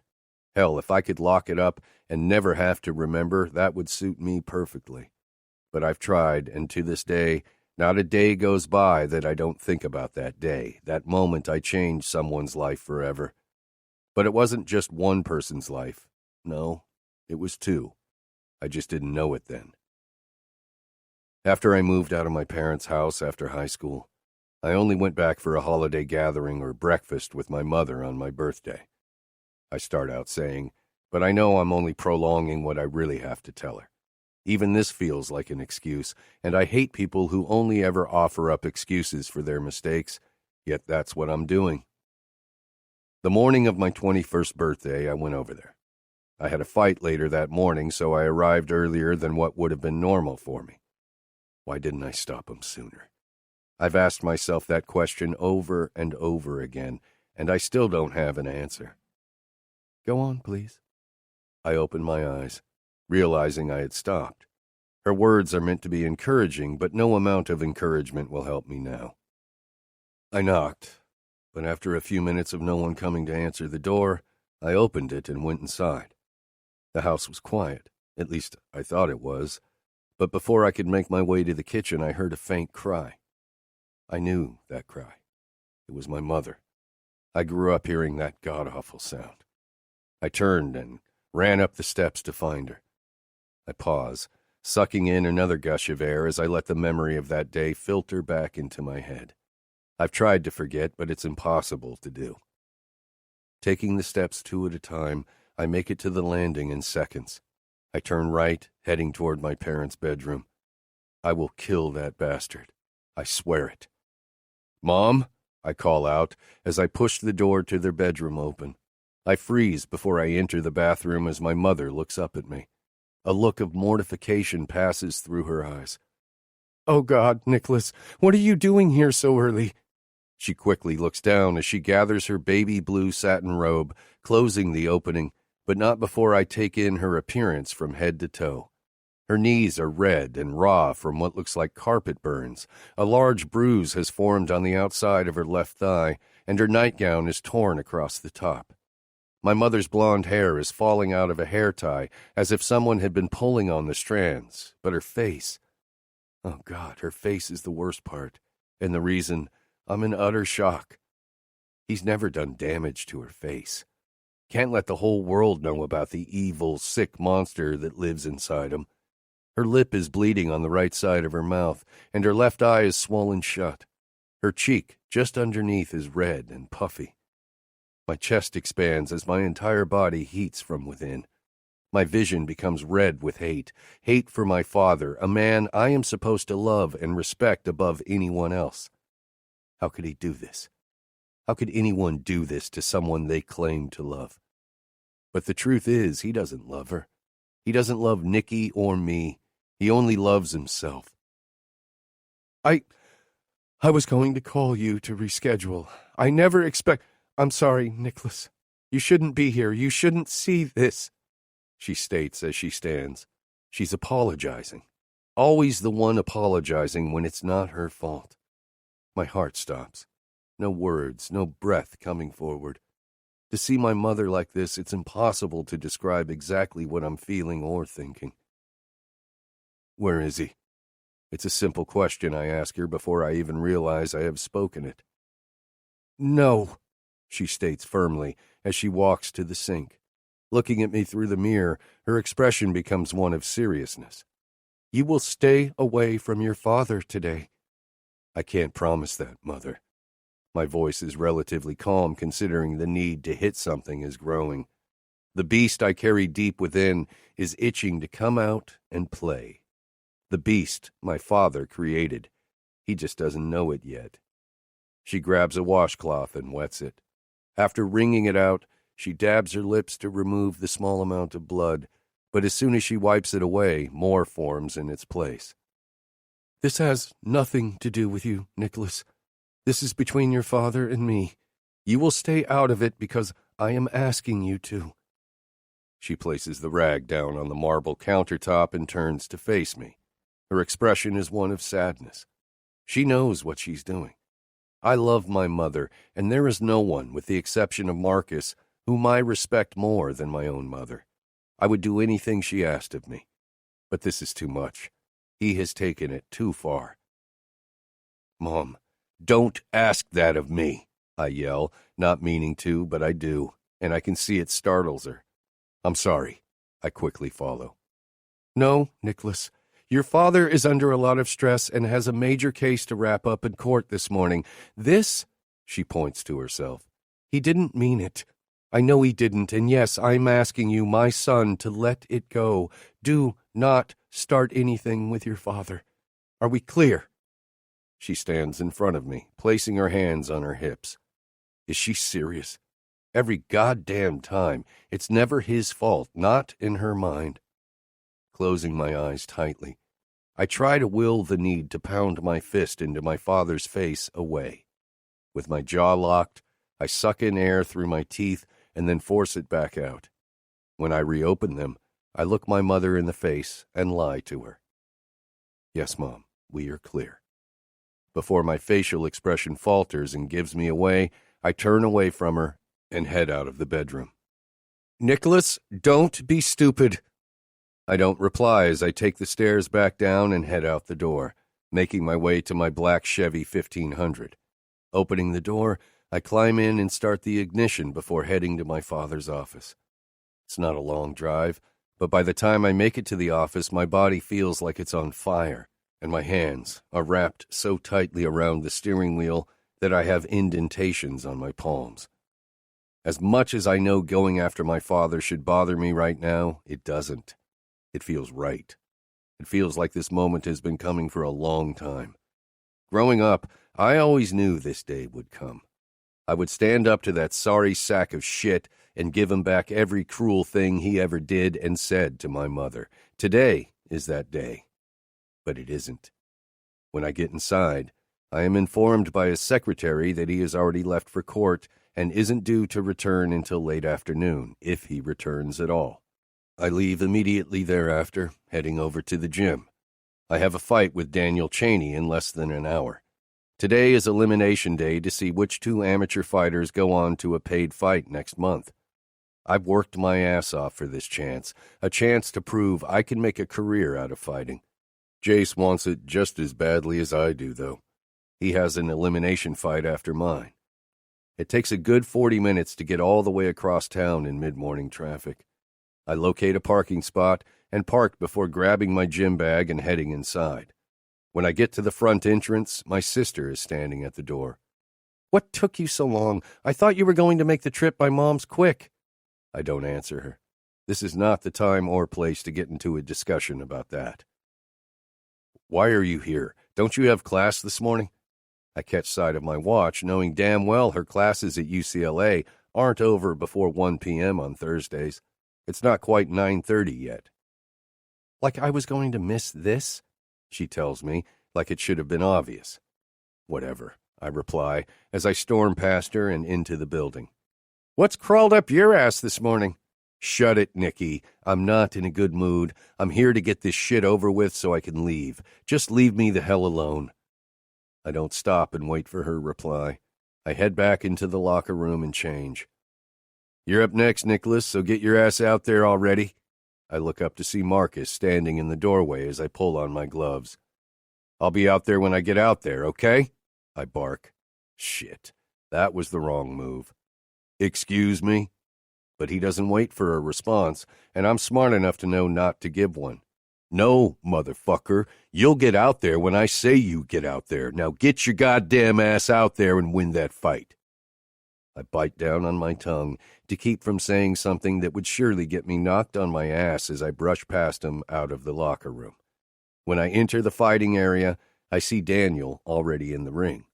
I like Daniel. He's an excellent fighter, has a douchebag of a twin brother, but Daniel has always been a decent guy. We hang in different circles, though. Always have since grade school. I climb my way up to the step and into the ring. My mind is clouded, and this is the last place I want to be. A far cry from the excitement I felt when I first woke up this morning. This is everything I've been working toward for months, but right now, I couldn't care less. My father. I want to see that bastard lying underneath me, begging me for mercy. Mercy I would never show him. "You here with us, Lockhart?" I look over to see the referee staring at me with concern. Screw that. I need this. Right now, I need to fight. "Yeah, let's do this," I say, and turn my attention to Daniel standing opposite me. Daniel walks forward and lifts his gloved knuckles, which I bump with mine just as the sound of the bell goes off. I jump back as fists come toward me fast. Quickly, I duck and swing my body to the left to miss the punch. Looking back at the man standing across from me, I no longer see my opponent. In Daniel's place is my father. My anger and hatred follow, and I charge the man standing only inches in my path, taking him down to the ground. Using my leg, I pin him down, but not before he swings his left fist, hitting me just below my right eye. I immediately feel the blood trickle out. I don't care, though. The pain will be worth it. This bastard will pay for everything he has ever done. The first blow to his face feels good, really good. I follow with another to his skull and don't stop. I continue to hit, fighting the anger out of my body. Every damn day as a kid, I lived in fear of this man. What would he do to my mother next? Would he eventually take it too far? Would I lose my mom? Would he start physically hurting Nikki or me? I can vaguely hear people shouting all around me. I want the noise to stop. I continue to pound as hard as I can into the still flesh lying underneath my body. It's unmoving, and all I see is red. No longer is it my father, just a lot of red. Blood. There's so much blood. An arm wraps around my own, yanking me back just as I take another swing. Stop, Nicholas. Just stop already. I'm being pulled backward. It's Mark's voice I hear. I know that much, but I wonder where he came from. I try to pull myself out of his grasp. My father. I need to finish that piece of shit before he ever hurts another person I love. An arm wraps around my neck, and I'm forced backward farther until I'm on my ass. Stay the fuck down, do you hear me? As if his words pull me back to the here and now, I look up and see people staring at me, hands covering mouths, as if in shock. Jace is at my side in seconds, followed by my sister. Their expressions are the same, shock and disbelief. What the hell? I shake my head from left to right, and I look in front of me. There's a body lying on the ground, unmoving, with people hovering over it. As I look closer, it's Daniel. The fight. Our elimination fight comes back to me, as does the realization of what I have done. I've just beaten the living shit out of him. Blood is everywhere, covering his face completely. I vaguely hear someone announce a disqualification, but I'm not really paying attention. I did this. I took out everything meant for my father on Daniel. I've fucked up. I've fucked up big time. I let the vision of my memory fade into the background as I finish telling Shannon just how easily I can lose it and damage a person. I blink once, releasing the tear I've never allowed myself to shed. I'm not sure why. Why now? After all these years. Is that it? Her voice is soft and laced with her own sadness. Her hands are wrapped tightly around my arm. Her palms have moved up above my elbow, and she is resting her cheek on my bicep. Daniel was taken to the hospital, where he was put in a medically induced coma for close to 2 weeks to allow the swelling on his brain to go down. Eventually, he woke, but there was permanent damage done to his left ear, and from what I heard, he lost complete hearing in that ear. He has a slight speech impediment from being held down by the throat while being beaten. I take a deep breath and turn, pulling away from her grip and facing her. She doesn't follow me as I back up against the wooden railing. Looking down at the ground, I've never felt more ashamed. This is the first time I've ever spoken about it. I never even told Jace why I did it. I'm sure he guessed. But the damage I did that day, not just to Daniel, but Shannon too, is too much. I'll never get past this. Nick, she starts, but I cut her off. I'm not done. I have to tell her the other part, too. No, I'm not finished. There's more. I bring my hands up to my face and run my palms over it before placing them inside my pockets and looking back down. I can't even bring myself to look her in the eyes when I tell her. After what happened, my father was pulled out of court to come to the hospital. When he found out what I did, he was beyond pissed, but so was I. There in the hospital, while Daniel lay in a bed hooked up to a bunch of different machines, bandages everywhere, and looking like he had just survived a horrific car crash, I told my father if he ever touched my mother again, that would be him. The only difference would be he wouldn't survive. I look up at that moment into the most beautiful pale green eyes I've ever seen, and I confess my guilt. And you know something? He never did. At least to my knowledge, he didn't. Instead, he took his anger, his sick, fucked up desires out on others, on you. Her gasp rips my heart open, but I force myself to finish. He raped you because of me. He was so angry at me. He stormed out of the hospital, but before he left, he told me I would regret what I just did. And you know what? I do. I regret every moment of that day.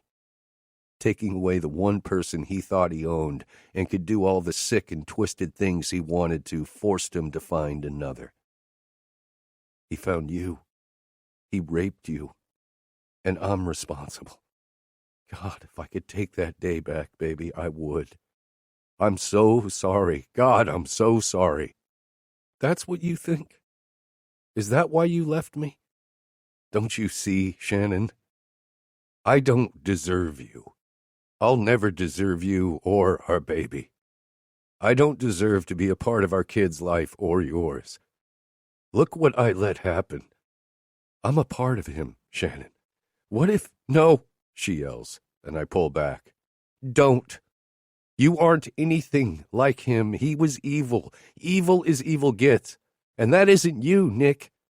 Shannon, you don't— Stop, she shouts, but it doesn't matter. It's the truth. And the sooner she faces it, the better for her and our baby. No. It is what it is, and nothing can change it. God, I wish there were. I'd do anything to go back and change the decisions I made that day, but I can't. We all only get one shot at making the right choices.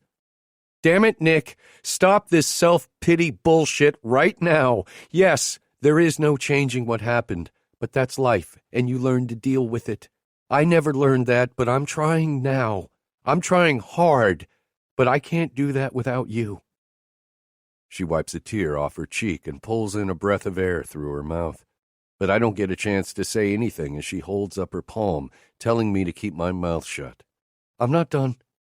It's my turn now, and you're going to listen to me. Got it? Her eyes are trained on me, hard. She is looking up at me, but she feels so much larger than I am right now. I nod, letting her know I understand. Nick, our past is a story, the prologue to where we've been. I finally realized that, and once you do too, the past will no longer have power over you. What that monster did is not your fault. It was never your fault. He chose to— She trails off, pausing to take the breather she looks like she needs. To rape me. He did it, not you. You have to learn to live with what happened. You have to learn to let it go and move on. I'm not saying forget it, because not even I'll never be able to forget. But we have a chance to have a happily ever after. If you love me, if you love our baby, then it's up to you to choose where you go from this moment on. If only it were that simple. I do love her, and I love our child growing inside of her. There will never be anything I love and cherish more than them. Not ever. Have you apologized to him? Him? I question, dumbfounded. Daniel, Jeffrey's brother, have you apologized for what happened to him that day? Did you tell him why? No. I haven't seen him since the day it happened. And before you say something else, I don't think an "I'm sorry" is going to cut it for what I did to him. You don't have to be a dick, she says pointedly. I'm not. For fuck's sake. All I'm saying is having a conversation, letting him know why. To let him see how much you regret it might do you both some good. I breathe and look away. Well, I never thought about that. I wish it had never happened. But saying I'm sorry, how do I even begin to do that? Look, we're hungry. Take us home, please. You just ate a couple of hours ago. I'm confused. She did eat. I watched her. Your point? Not touching that one. I've dug myself a big enough hole tonight already. Come on, I'll feed you. Chapter 17. I'm not a coffee drinker, couldn't care less for the stuff. It does nothing for me, and here I am on my 4th cup of Joe this morning, and my assistant Rachel keeps eyeing me with suspicion every time she brings me a fresh cup. I haven't told her, or anyone for that matter, except Shannon, what is happening this morning. I arrived at my office an hour ago, early by even my standards. Typically, Jace and I work out from about 5:30 to 6:30 every weekday morning, but today I blew him off. I guess you could say I woke up on the wrong side of the bed. I woke up pissed off. It's firing day. That's not the issue I have. I can fire someone at the drop of a hat, provided it's warranted, and not think twice about it. People get themselves fired, so why should I give a damn what happens after they leave my building unemployed? Teresa Matthews, the vice president of my company. Sure, she gets on my last nerve constantly, but she is also great at her job. There's no denying that. I wouldn't have promoted her 2 years ago had I not believed in her abilities. She is smart, intelligent, and firm. Maybe even a little scary to some people around here. I'm not sure if I'm more pissed over her meddling in my personal life by trying to fuck shit up between Shannon and me, the lack of respect she has for me, or the betrayal of bringing a man I can't stand into my office and screwing me over by literally screwing him. I don't take too kindly to being disrespected. I strum my fingers over the surface of my desk before reaching out for my cup and polishing off the remains of the coffee Rachel brought in 10 minutes ago. If I really analyze this, I'd say it's my own fault. I knew fucking her last year would come back to bite me in the ass. Even drunk off my ass, I knew that. Yet I still did it. I'm 31 years old. You would think I'd stop thinking with my dick by now. So, I look up to see Teresa waltzing into my office, dressed to the nines, just as she always is.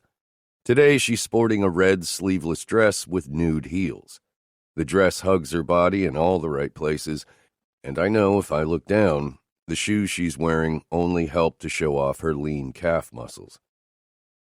You feel the need to have a conference call while I'm on vacation, and then in the middle you suddenly have to go. Then I get back from said vacation to a mandatory meeting first thing on a Monday morning. Really, Nicholas, couldn't this have waited? At least until I've gone through all of my emails and messages that came in while I was in New York? No, it could not, Teresa. She sits in the chair opposite me, looking every bit put out that I ever hear in my office. I saw your lady friend at the coffee shop inside the Meadows building this morning. Teresa pauses, and I know it's for a dramatic effect, but I don't give her time to finish. She may have disrespected me and her job, but I will not allow her to disrespect Shannon. She barely even knows her. You mean my girlfriend? The Meadows building is across the street. Why is Shannon over here? She told me she was going to work this morning. Right, she bites out.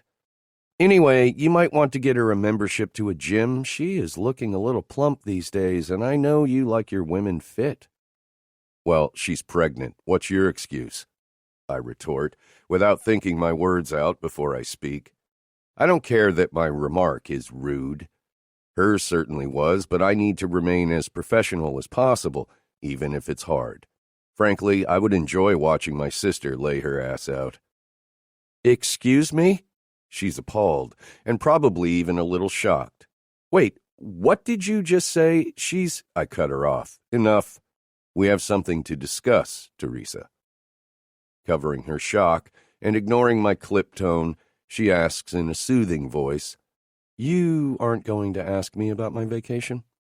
Why would I care about your personal life or anything you do on your personal time?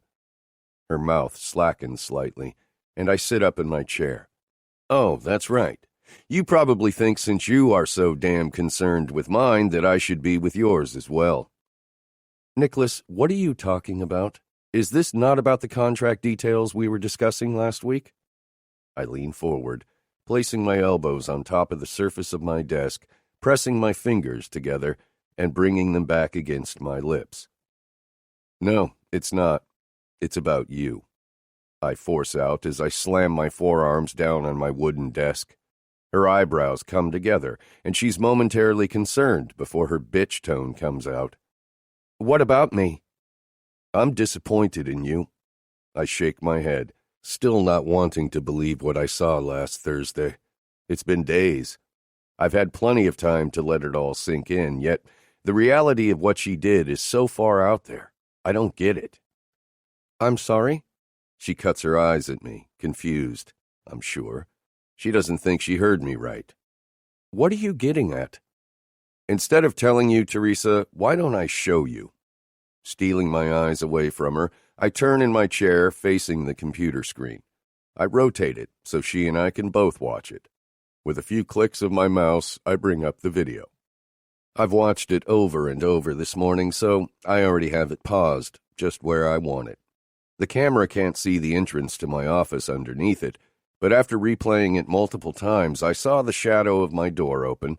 I saw exactly what Shannon saw the day this happened. "What is this about, Nicholas?" She looks away from the screen and into my icy eyes.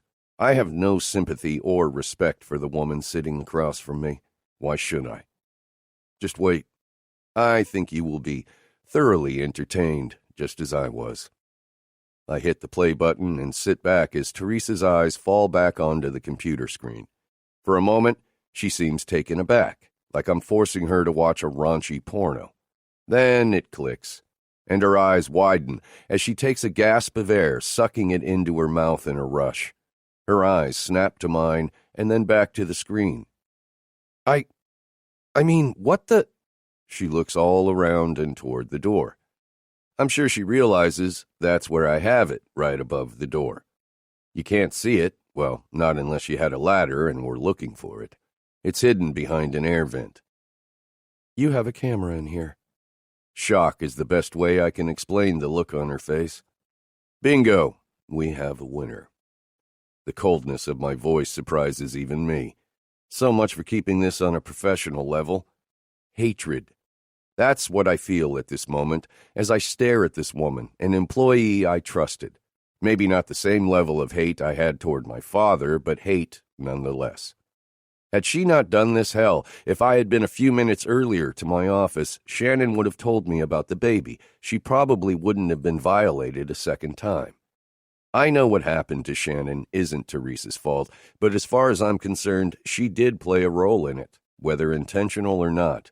Our actions always come with consequences. Nicholas, You can what? Explain? Doubtful. Look, Nick, I slam my palm down on the desk as hard as I can, getting her attention. It makes her flinch, and she scoots back a little in her seat. No, you look. I know you set Shannon up so she would think I was the one in here screwing you. What the hell were you thinking? Nicholas, wait, she interjects. You don't understand. You're right, I don't, but what I do understand is that little show, I point to the screen that is now playing Teresa riding Jeffrey's dick in this very chair I'm sitting in, just got you fired. What? No, Nicholas, you can't. Actually, I can. Do I need to say it again? You're fired, Teresa, and if that isn't clear enough for you, then hear this. You no longer work here. You're firing me over some worthless piece of ass? That comment has me up and out of my seat in a flash. Never would I hit a female, but my sister's offer to kick her ass is mighty tempting right now. No, I bark. You got yourself fired, and don't ever speak about someone you don't know again. Do you hear yourself right now? Someone I don't know? Do you not remember what your own father told you about her weeks ago? No, Nicholas, you are the one who doesn't know who she really is. She stands, throwing her own hands up. Now she's gotten herself pregnant. Is it even yours? Maybe you need to ask yourself that. Maybe you need to think about what she did to your father and could have done to your family years ago. Remember that piece of information? I do, and it was all a lie that I let my father feed to me, and I ate it right the fuck up. We're done. No, we aren't, Nicholas. Not until I make you understand. Understand what exactly? There isn't a way for you to dig yourself out of this hole. It's time for you to go, now. She isn't good enough for you. Everything I did was for you. Like hell. It should be you and me, not her. I love you, Nicholas, she declares, but there's no sincerity behind it. She doesn't love me. You're delusional. Boss, is everything okay? I look up to see a concerned Rachel at my door and Shannon standing directly behind her. My assistant looks like she's holding Shannon back. No doubt she just heard what Teresa said. Great. My little firecracker is pissed. I can see the heat in her eyes from here. It will be momentarily. I turn my attention back to Teresa. This is done. You no longer work here. I suggest you gather your things as quickly as possible, or I'll get security to escort you out. She stands in front of me, staring and unmoving. Maybe it hasn't sunk in. That was your cue to leave. Now, I order. She does so, turning and walking out. She stops and looks at both Rachel and Shannon. Rachel backs out of the door to give Teresa room. As she does so, Rachel wraps her hand slowly around Shannon's wrist as if she thinks Shannon may take a swing at Teresa. Knowing my girl, it's a possibility. One I hope she doesn't act on. She shouldn't even be here right now. Teresa exits, and Rachel looks at me, confused and concerned. Everything is fine, Rachel. As you heard, Teresa no longer works here. Please have her access to the building, computer, and finances revoked immediately. Yes, sir. Rachel turns and walks back to her desk, I'm sure to get started on getting everything handled. Shannon is still standing outside the door, looking in the direction Teresa walked. I have a better view of her now that Rachel isn't standing in front of her. I take a moment to take her in. Her normally straight hair is hanging in loose curls. She's dressed up today, wearing a dark-colored, thin-strap dress and high heels. From the looks of them, they are 6-inch platforms. Damn, she's sexy. A smile crosses my lips. Are you going to continue standing there, or are you going to get your sweet ass in here? She turns reluctantly with a scowl still in place on her face as she walks through the door, allowing it to close and lock in place as she passes the entrance. I sink back into my chair as she nears me, relieved the moment I had been dreading all weekend is now over. What do I owe this surprise to? I glance down at my watch. And so early, it's barely past 8. Would you believe I was in the neighborhood? I eye her, and Shannon gives me an innocent look. Yeah, sure she was. So what? You just had to come make sure she got the boot? I chuckle, even though I don't find it the least bit funny. Shannon shrugs as she walks slowly behind my desk, inching herself closer to where I'm sitting. Swiveling in my chair, I rotate to face her. She looks down at me as she tosses her small handbag on my desk. Once it lands softly on the wooden surface, she bends at the waist and places her lips on mine, giving me a sweet and gentle kiss before pulling away and turning to look around the room. I was thinking, were you now? A smile spreads wide across my face, and I reach forward, holding her by the waist and pulling her back on my lap. She gasps. It's forced and fake, but I don't care. This woman knew what I'd do the moment she turned away from me. What has my sexy, exotic pet been thinking about, huh? I whisper in her ear, causing her to squirm and grind her ass into my cock, waking him up for the party he's been invited to. Pet, she chokes out, surprised I'd say such a thing. Yes. I dive my palm into her long locks and lightly tug as I reach low, and with my free hand slide it slowly along the smooth, hot flesh of her inner thigh. Everything about you is sexy and exotic, like a rare pet. My pet. That's all goddamn mine, sweetheart. I'm pretty certain a growl erupts from my throat and into her ear. Locating her earlobe, I bring it into my mouth, between my teeth, and apply light pressure as I pull it back out. She takes in a deep breath of air through her mouth. Nick? Tell me, Shannon. Tell me what it was you were thinking about. I increase the strokes along her inner thigh. Wait. No, tell me, baby. Tell me now. I kiss down her neck as I adjust the grip on her hair by tightening my fist. My dick is already straining against the zipper of my pants, telling me it's already sneaked its way out of my boxers. Ignoring the discomfort, I continue placing kisses along Shannon's neck and shoulder. Her skin is hot. But the camera, she breathes out. I stop and look up. Shit. Can you turn it off? Yeah, give me a minute, will you? I release my hold on her and lift her up, spinning her and placing her with ease on the edge of my desk. Quickly pulling a drawer open, I take out a small remote. Aiming at the camera, I successfully shut it off. I don't need anyone seeing her soon-to-be naked body laid out for someone else's enjoyment. Done. I drop the remote back in the drawer and shove it closed before standing in front of Shannon. I grin down at her as I settle between her legs. Her dress is loose, so she doesn't have a problem spreading her thighs, allowing me access. Now, tell me what it was you were thinking.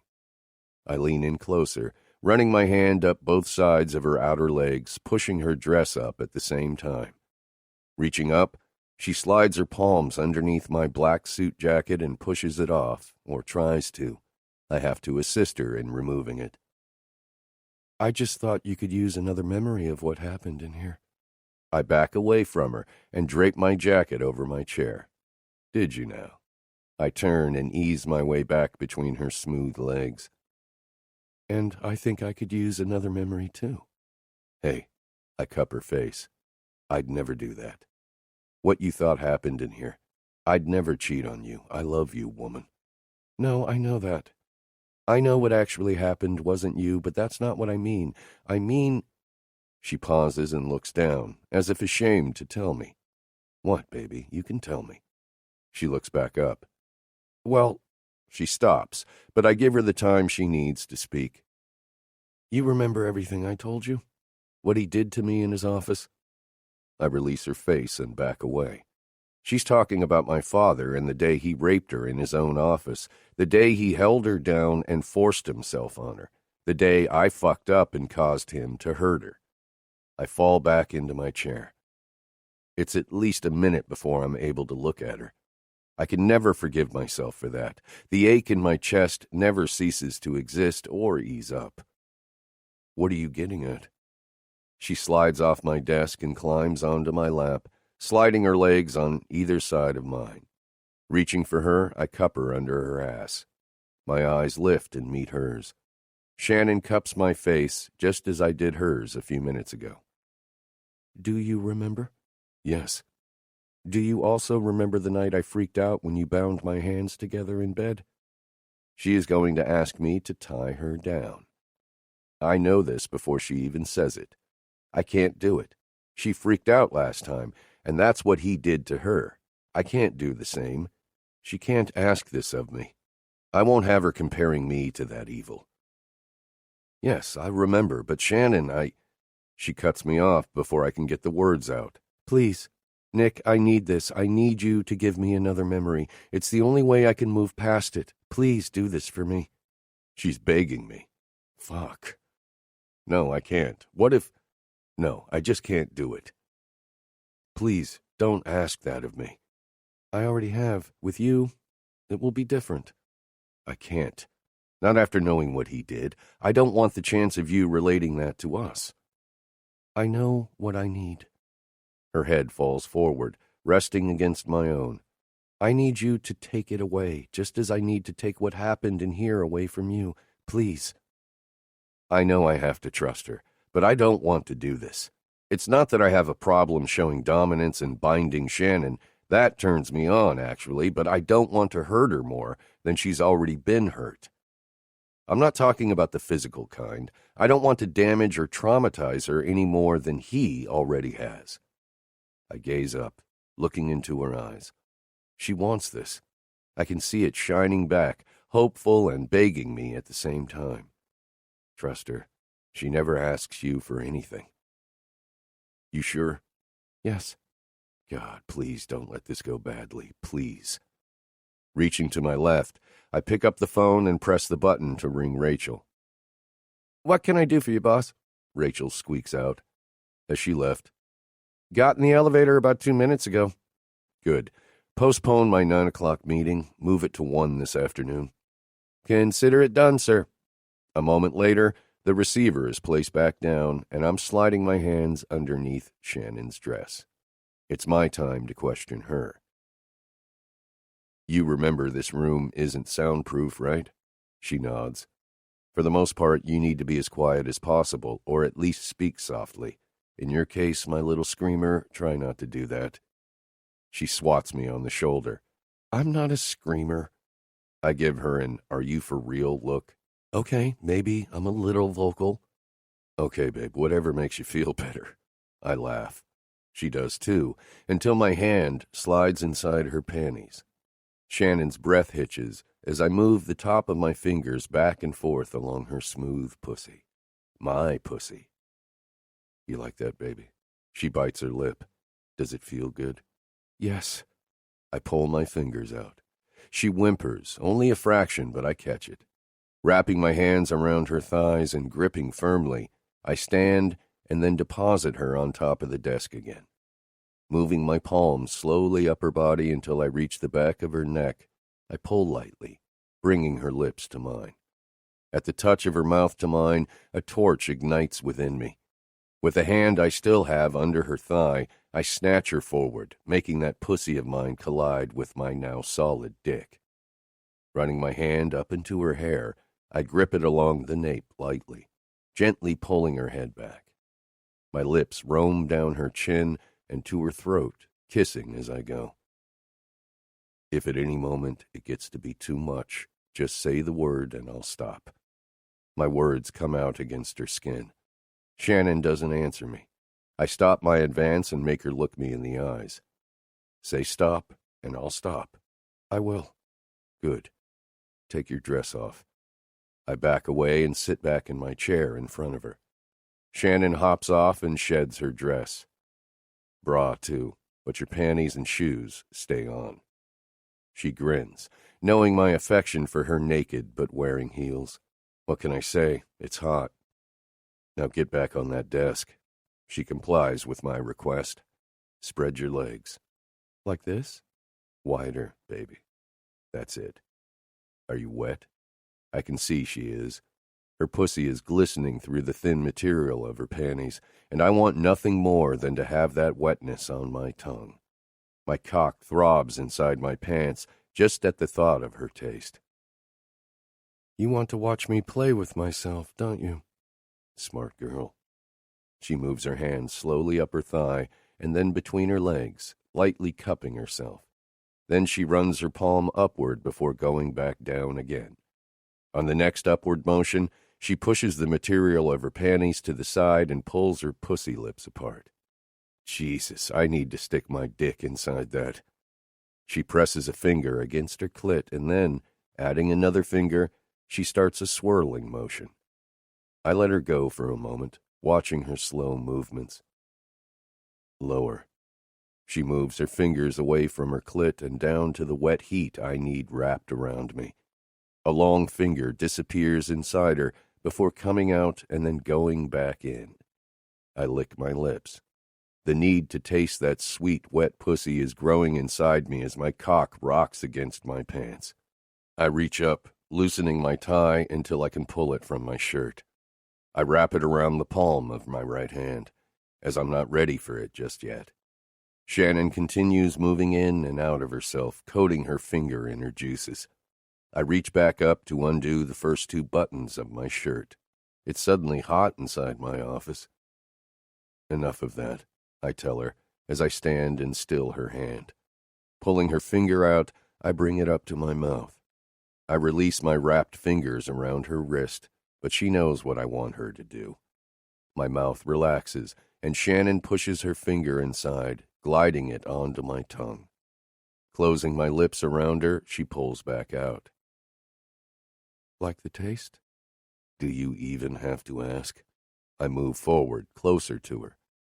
You're my favorite meal, baby. Advancing more, I lean against her, pressing my face into her neck and inhaling as much as my lungs will take in. And you're the best thing I've ever smelled. Nothing can compare to this scent. Moving across her neck, I continue my trail of kisses. I gather both of her wrists, bringing them behind her back. Then I kiss up her neck and down to her shoulder. Shannon's head falls backward as she mumbles something inaudible. Pulling her arms together, I let the tie unwrap from my hand. Gathering it back up, I loop it around Shannon's right wrist, tying it tightly around her skin. Just as I think she's relaxing, her body stiffens. She realizes what I'm doing. I move to her ear. Are you still okay? Do you still want this? I ask in the most soothing voice I can muster. At least I pray it's soothing. Yes. Her answer is quick and breathy, but it tells me she does, in fact, still want this. I pull back so she can see my eyes. Relax and know that you can trust me. I do trust you. Good. Now scoot your ass off. Her body arches forward as she inches closer to the edge. I lean in a little more, and then I place my hands on both sides of her hips to help ease her down. When her cheek brushes my face, I take the opportunity to nip her jaw with my teeth. Her body shudders, and she lets out a low gasp. Moving to her mouth, I pull her bottom lip into my mouth and nip again as she pulls it away from me. Her heels hit the floor with a soft click. She can almost look me in the eye at this height. I don't like it. "Turn around," I command, and Shannon complies. Gathering her hair into a makeshift ponytail at the nape of her neck, I twist it tightly as I snake my left hand around to cup her breast. Using her hair, I tug her body back toward mine and lean in, pressing my hard cock against her hands and ass. A soft, barely audible moan escapes her mouth. Feel that? My hand roams from her tit down her belly and into the fabric of her panties. She's soaking wet. I grip her firmly, pulling her even tighter against me. "This is what you do to me. You make my dick desperate for this sweet, wet pussy right here." I slide my middle finger inside her with ease. Another moan escapes her mouth, only this time it's a little louder. Her muscles contract around me as I pull out. As I enter a second time, I add another finger. "Oh." My cock throbs at the sound of her voice. "It aches for you. Your pretty little wet pussy is the only thing that can make it stop." I release her hair, placing my hand in the center of her back, forcing her body forward until she's lying across my desk. I rub up to her neck and then back down. I do this several times to ensure Shannon remains calm. On the last downward stroke, I move down to bind her wrists together and grasp my hand over both wrists. I don't want to tie her down to anything, the desk especially. I know she says she wants it, but she's doing great with this. I can't push it further. Maybe one day. Pulling my wet finger out of her, I lean over her body and press my finger between her lips. She takes it all, sucking my finger like the good little cocksucker I know her to be. I pull my finger away from her mouth and run the tip of my fingers down the length of her arm to her panty-covered ass. I grip the seam. Reaching up with my other hand, I pull the threads holding her panties together apart, repeating the process on the other side. I gather the material in one hand and snatch them off, sticking them in my pants pocket. I'll discard them later. I'm not a panty sniffer, on second thought. They do have Shannon's juices all over them. "Spread your legs," I tell her, as I reach up and unbutton the rest of my shirt. I need skin-to-skin contact with her. "Wider, baby." I undo the buckle on my belt, followed by the button and zipper. My pants fall to my ankles and pull my boxers with them. My cock springs forward, hard, solid, and ready for this sweet pussy laid out in front of me. I look down. My cock is an inch away from her beautiful round behind. I run my palms down each side of her warm, smooth skin, spreading her cheeks apart.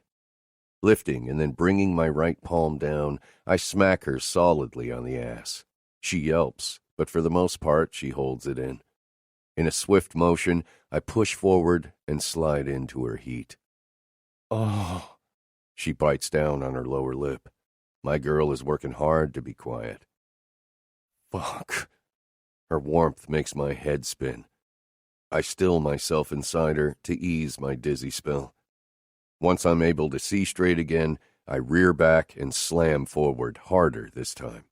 Every time I pull out, her muscles tighten around me, and if I don't keep a slow, steady pace, she'll pull the cum right out of me.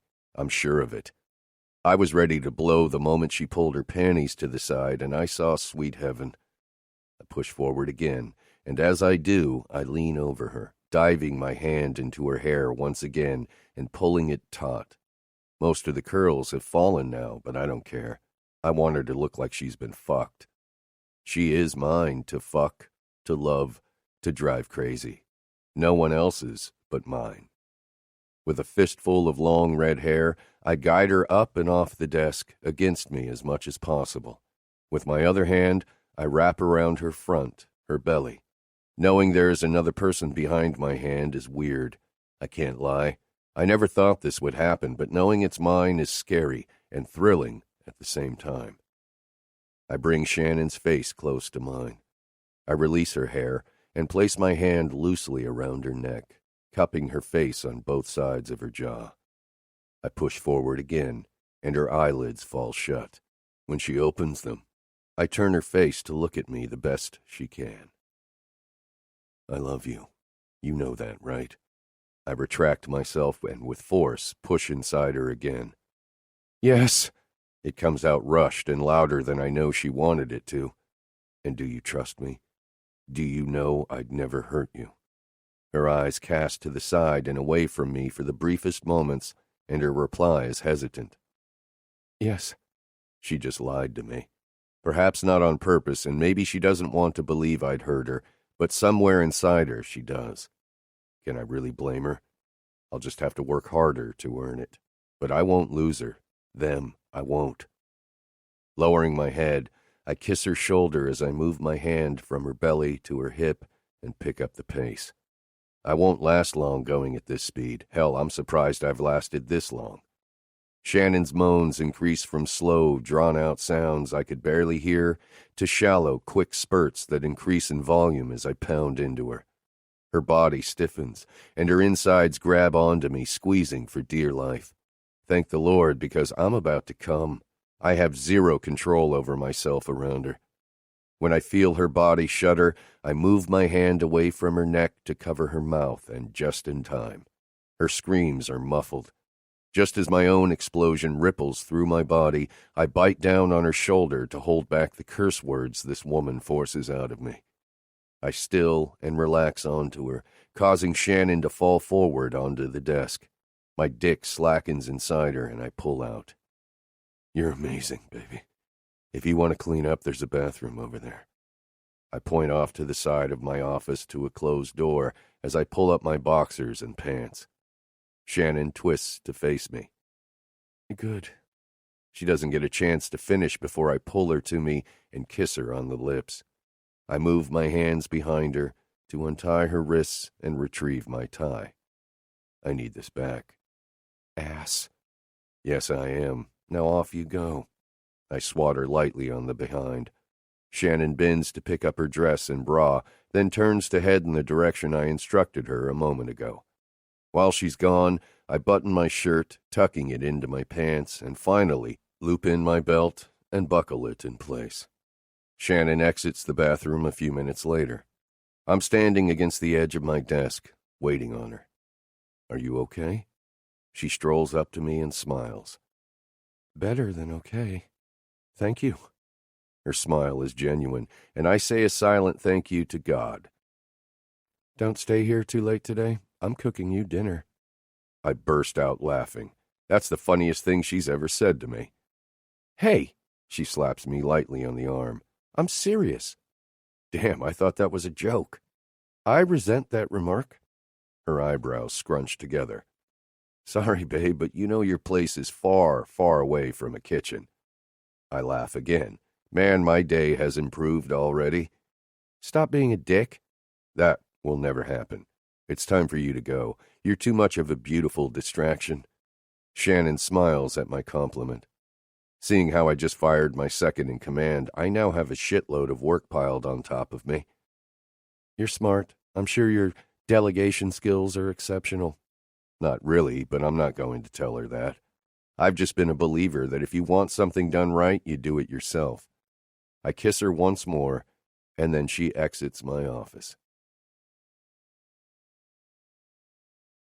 Chapter 18. Leaving the door open, I walk back into my office and head over to my desk. Dropping into my chair and leaning as far back as possible, I take a deep breath. The 2-hour meeting I just wrapped up has left me drained. Leaning forward, I unbutton the sleeves on my shirt and roll both sides up, well, as far as I can without exposing the ink on my left arm. I'm not conservative with my body art, nor am I ashamed of the array of ink that covers me. I wouldn't have them if I didn't like them, but I will always remain professional here. I expect this from my staff, and I'm certainly not excluded. Is there anything I can get you, boss? I look up to see Rachel standing in my doorway. She looks, I don't know, frazzled, maybe. No, that's not it.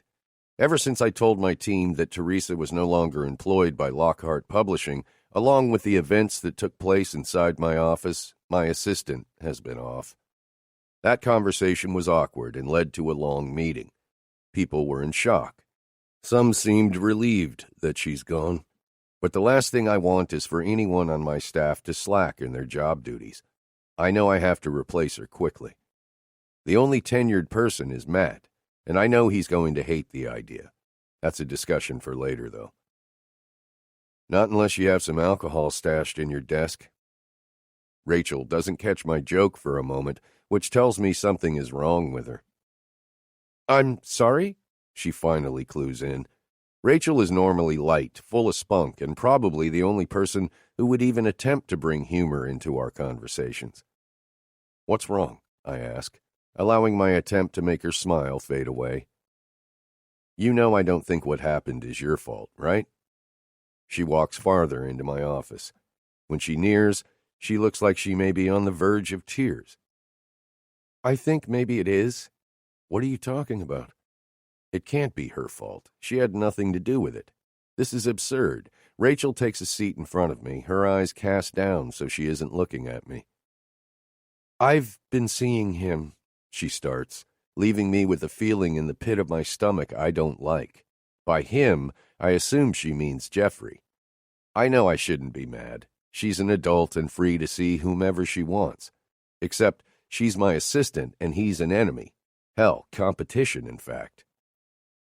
Just a fling, I guess you could say, for the past few months. It's nothing serious, but that particular day, I had planned lunch with him. He knew you weren't in the office. I think I even mentioned that. I told him I could take a longer lunch since you weren't here, and, well, everyone else usually did too, so I didn't think it mattered if I was late coming back. I take in what she's told me. He used her. Maybe he hadn't planned what would happen, but I'm certain he's been using her from the beginning. When I don't speak, she looks up. I can see the sorrow in her eyes. She shouldn't feel responsible, not for that. It was in no way her doing.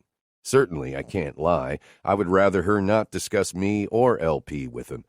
Hell, if I'm honest, she can do so much better than that douche fuck. Don't blame yourself in any way for what happened. Nothing is your fault. I pause, allowing my words to penetrate her ears. Why don't you take the rest of the day off and go enjoy yourself? I know it's nearly 5, but take the next 2 hours and go do whatever it is you do to make yourself happy. In fact, head over to Serenity at the Cove. Treat yourself on my account. Finally, a smile. Half a smile, but a smile nonetheless. I'll take it. Don't you know? You don't own that place anymore. You can't just order them to squeeze me in. Their appointments are booked out for several weeks. I have pull, I state. I may have sold the place, but people are still loyal to me, and when I tell them to do something, it generally gets done, no matter if I'm in charge or not. Okay, boss. You're not mad. No, Rachel, I'm not. But if you don't get out of here, I might reconsider that. A noise draws my attention away from my assistant. I glance over to my desk, where my cell phone has been lying since early this morning. The sound indicates I have a voice message waiting for me. Go on, I tell Rachel as I flick my wrist, and with my other hand, I pick up my phone. She exits my office quickly, and I look down at my phone. Looking at the missed calls list, irritation and anger envelop me. This fucker needs to be dealt with too. Jeffrey Chaney. How dare he come into my building, into my company, into my goddamn office, and I can't even think it out. Motherfucker. I press the play button and hold the phone up to my ear. Did you misplace something of value, Lockhart? Perhaps the sexy and oh-so-fuckable redhead I watched walk into the lobby of my building just now? Don't worry, I'll take care of her for you.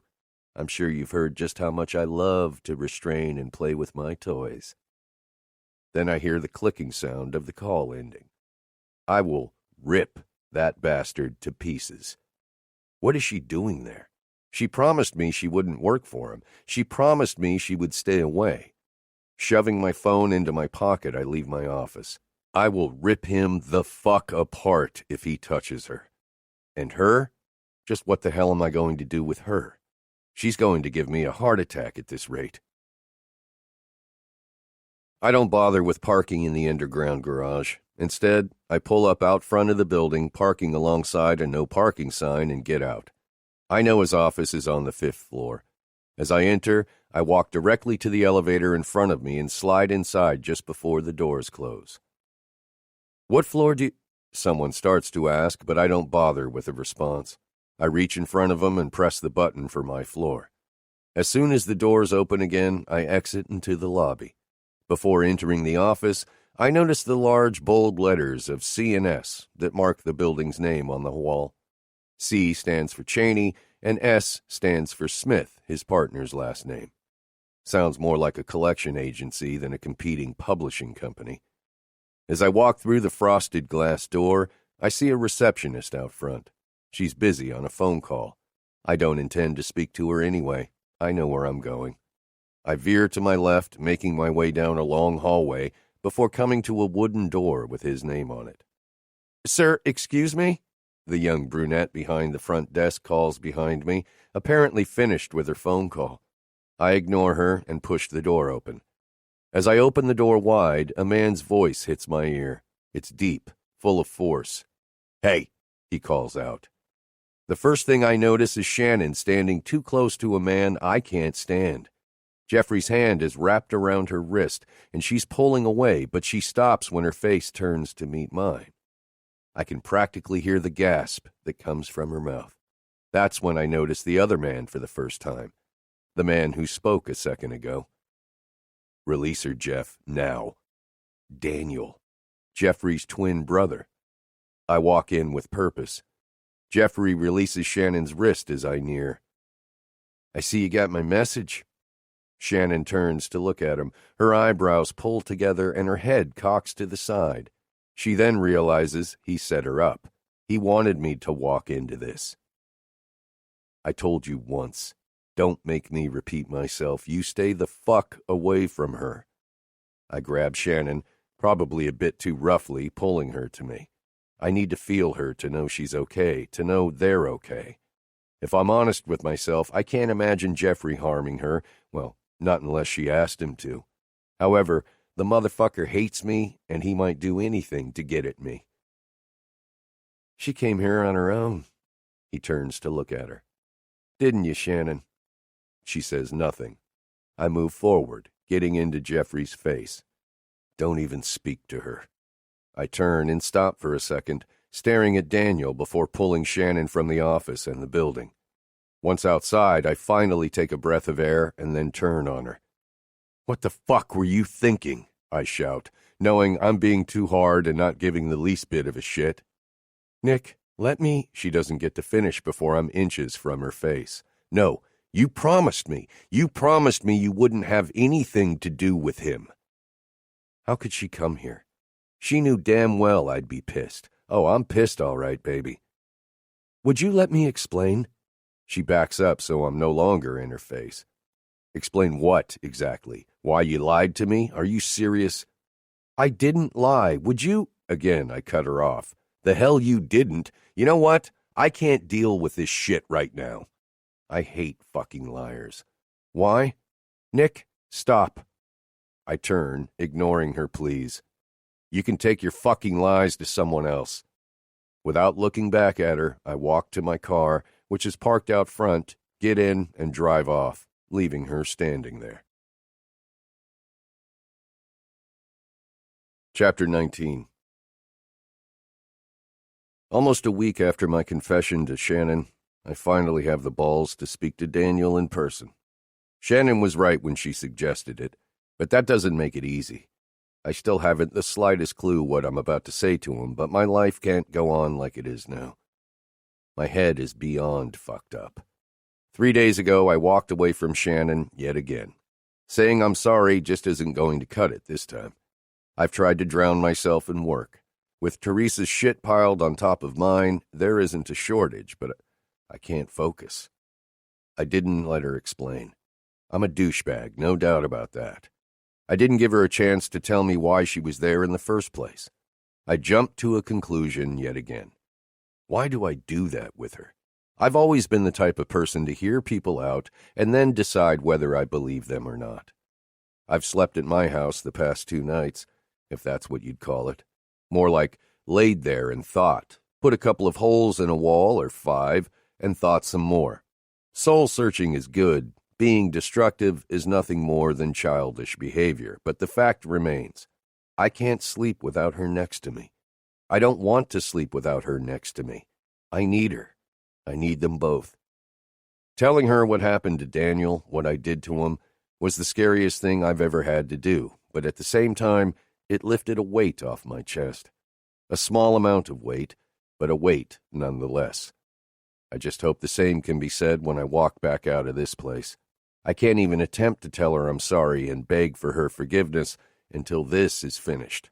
Until I make amends. Yeah, like that is likely to happen. I pull the door open to a place I never thought I'd enter again. Walking inside Jackson's MMA, my old gym, I look around and see nothing is the same as it was 10 years ago. All the equipment is newer and state-of-the-art. The mats are now located in the far left corner instead of the middle. The boxing ring is set up in the far back, and there is a welcome desk that didn't exist back then. Hi, I'm greeted with a warm, sweet smile from a young girl, probably in her early 20s. Can I help you, sir? Yeah, I guess you can. I'm here to see Daniel. Okay, she tells me as she turns and walks behind the counter. Is Danny expecting you? No, he isn't. Okay, well, let me call up to his office to see if he's available. Your name? She picks up the phone and dials a phone number. Nicholas Lockhart. She pauses and looks up with shock across her face. I'm sorry, say that again? She stutters. It's obvious she knows my name, which tells me she knows the history, too. You heard me correctly, honey. Tell him it's Nicholas. Right. She places the phone down on the receiver. There wasn't an answer. If you'll excuse me, I'll go find him. She rushes from behind the counter as quickly as her feet will move her. She turns and looks back at me once before disappearing through a door off to the side. Last I remember, that's the hall leading down to a massive room that houses the MMA cage, the room where I ended Daniel's fighting career. Within a few minutes, I look up to see Daniel Cheney walking toward me. He looks relatively the same, older, and much better than I expected. There isn't major damage to his face like I thought there would be. Multiple scars characterize his face, but most are faint. Only the large one near his jaw is prominent, noticeable from the surgery he endured. What are you doing here, Lockhart? Yes, the question of the day. What exactly am I doing here? Can we talk? Look, I'm sorry about Jeff. I didn't know he was pulling that shit with your girl. It's not about Shannon. I shake my head. But I will be dealing with Jeffrey soon enough. The image of him with his hand wrapped around her wrist as she was pulling away from him crosses my mind, but I quickly push it back. All right, then, I'll ask again. What are you doing here? I told you. I just want a word with you, please, in private. I add as the young woman walks back up front, eyeing me with what I assume is hatred. Daniel stares me down, trying to read my intentions. I'm sure of it. My expression is blank, giving nothing away, so I know he's unsure of me right now. Very well. Let's go up to my office then. Danny? The girl calls out as I move to follow him. Everything is fine, Lily. Stay your ass put. Once we make it up the steps, Daniel opens an office door and gestures me inside. I walk in, taking a seat in one of the chairs in front of a messy desk. So you bought this place from Jackson, huh? Daniel sits down in the large black chair across from me. I did, but I'm sure that's information you already know, and I also doubt that's why you're here now. He looks at me pointedly, but I don't see the hatred behind his dark blue eyes that I see from Jeffrey or even the girl downstairs. His eyes are the only things that differ from his twin brothers. Daniel has warm, almost inviting dark blue eyes, and Jeffrey has cold gray eyes. Yeah, I suppose you're right. Why are you really here, Nicholas? What do you want? He leans back in his chair and waits for me to speak. I'm silent for a moment. An explanation, I guess. What happened? What I did to you and why. Now? A fucking decade later. Are you serious? He's surprised. Yeah. I lean forward, my elbows on my knees, and I lace my fingers together. Let me ask you something. He leans forward, elbows digging into the wooden surface of his desk. Can you honestly say you were meant to be a fighter? If what happened had not happened, you hadn't gotten banned from the cage, would you have made it a career? What? Where the hell is he going with this? Sure I would have. It was everything I wanted to do back then. Just wait. Hear me out a minute. I listened to your bitch fest a second ago. Now it's my turn. Now I remember why we were never friends. He's more of a ball-busting asshole than Jace is. Nicholas, you were a good fighter. I'll give you that. Hell, you probably still are, but you always lacked what a great fighter has to have. Is he serious?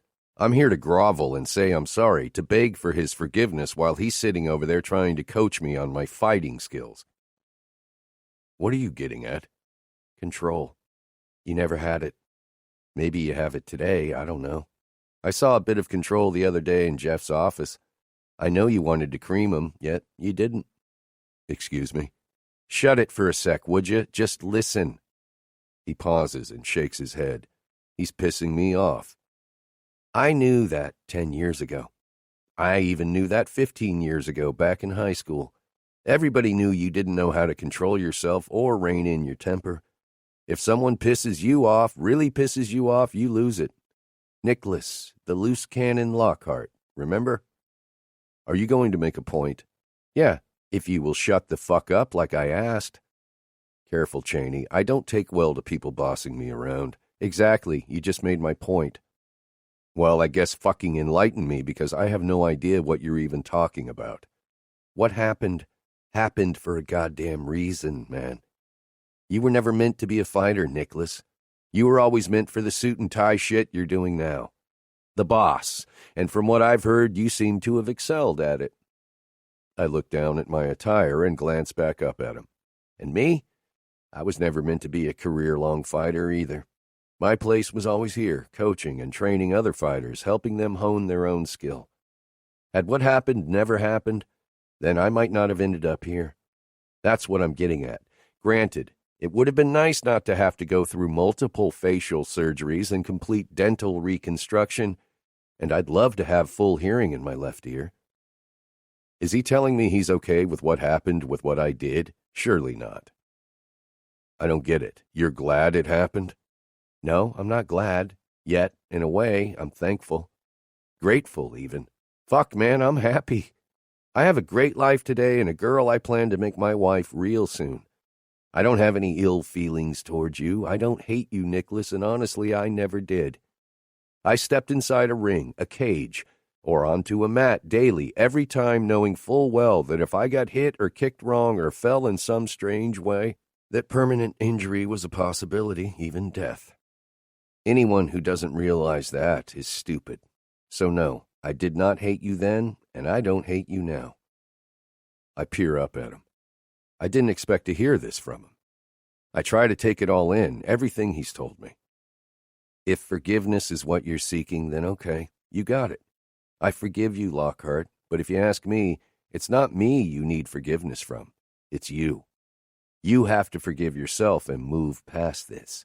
It's in the past, so put it there and let it go. I laugh. Yeah, you were definitely meant to be a coach. He's right, every word, but forgiving myself? I don't know that it's possible. He doesn't blame me, but what I did, there just isn't any excuse. The girl downstairs, the feisty one, she's yours, isn't she? Lily, right? I ask, even though I know the answer.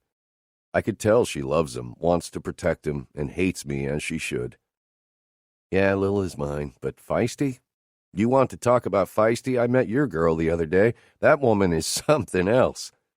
I've never seen anyone get right in Jeff's face, well, except maybe you, and threaten to beat his ass. And that girl was serious, too. Say what? Shannon? That's her name? I nod. She told you why she was there, didn't she? No, I confessed. I didn't exactly give her the chance to speak after I yanked her from his office. Why do I get the feeling I'm about to feel like I'm the biggest jerk in the world? She called him, asking if she could have a word with him, and he eagerly agreed. She showed up within 10, maybe 15 minutes. Jeff loved the fact that I was there. In fact, he had planned to take the opportunity to tell her about you and me. I may not hate you, but my brother's a different story. He can't get over what happened. It changed me for the better, really, but not in Jeff's eyes. Anyway, she walked in and proceeded to ask him why he did whatever it was he did in your office with some chick. I don't know what he did, and I don't want to know, but she was pissed off. Got right in his face and told him if he even thought about the name Nicholas Lockhart again, she'd make him regret it. Daniel laughs, remembering the moment I obviously missed. Jeff isn't used to anyone, let alone a woman, asserting dominance. He got pissed and grabbed her by the wrist. That's when I stood up and yelled at him. About that time, you walked in. He really wouldn't have hurt her. You know that, right? I'm a jerk, all right. I don't know. He hates me like he said. I'm not sure what he's capable of when it comes to me. My brother is a dick, a true sadist, but he isn't an abuser. He'd only hurt a woman if she asked him to, and even then she would have to beg, and he'd have to believe her. He may be fucked up in the head. He may crave certain sexual desires that normal people don't, but he isn't a monster, Nicholas. So you say. So I know. His tone is firm, and as much as I don't want to believe him, I know he's right. Jeffrey Chaney and I will never be more than enemies, but that doesn't mean he's a bad person, not like my own father was. Are we done here? I have shit to get done. Yeah, we're done. I stand and extend my hand. For what it's worth, I am sorry. I know you are. I can see that. He takes my hand in a firm grasp. And even though I don't carry any ill will toward you, I think I needed this closure, so thank you. I turn, opening the door to exit with Daniel behind me.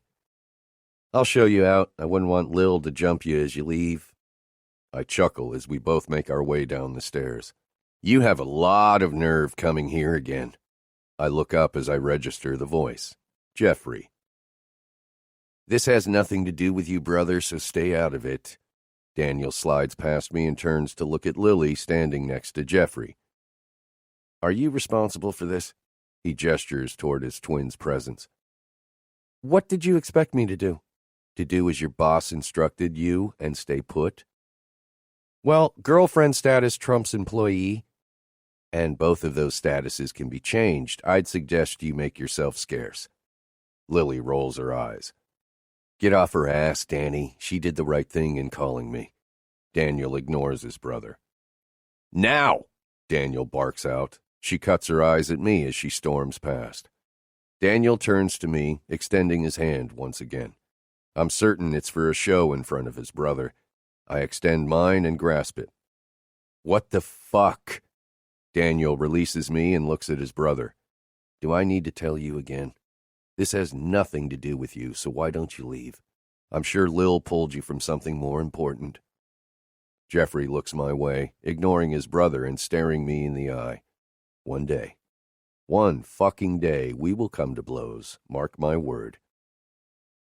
Stay away from Danny, and do not ever come back around here again. Do you understand what I'm saying? Or what? I spit out as I move forward, coming to a halt when Daniel places a firm palm on my chest. Watch it, Lockhart, he tells me, before turning to look at his brother and then addressing the both of us together. If you two have something to settle, then take it the fuck outside. This shit isn't happening in here. I don't have anything to settle with him. Okay, that's a lie, but this isn't the time or even the place. Daniel is right about me. I don't control myself easily, and that's something I need to work on. But I do have something to say. I look Jeffrey in the eye, which he returns. I want him to know I'm serious, and if he doesn't follow through on what I'm about to tell him, then he and I will have an even bigger problem. Stay away from Shannon. I'm not asking, I'm telling you. Do not go near her again. She's pregnant. And if I even think you're messing with her, then I won't hesitate to come after you. And Rachel, Stay away from my assistant. She isn't built for that twisted shit inside your head. Leave her the fuck alone. You're so full of orders. Funny thing is, I don't take them from anyone, Lockhart. Then you better learn. Daniel's other palm flattens across his brother's chest as he inches closer. This is over, Daniel's voice booms. Leave, Nicholas. I do just that. Chapter 20. As I pull into the driveway, I come to an abrupt stop. I can't park in my normal spot next to Shannon's Panamera. Jace's Jeep is in my way, so I park behind his truck and turn off the ignition, wondering what he's doing here in the first place. Opening the driver's door, I hop out and ease the door closed. Being 1:30 in the morning, I don't want to shut it too hard and disturb anyone. Neighbors aren't too close, but I don't want to scare Shannon either. After unlocking the door and walking inside, I drop my car keys into the front pocket of my blue jeans. The lamp on the other side of the room is on, and that's when I notice Charmin. She glances up at me before placing her head back down on the cushion and shutting her eyes. She's a good dog, but she isn't Nico. He was always happy to see me.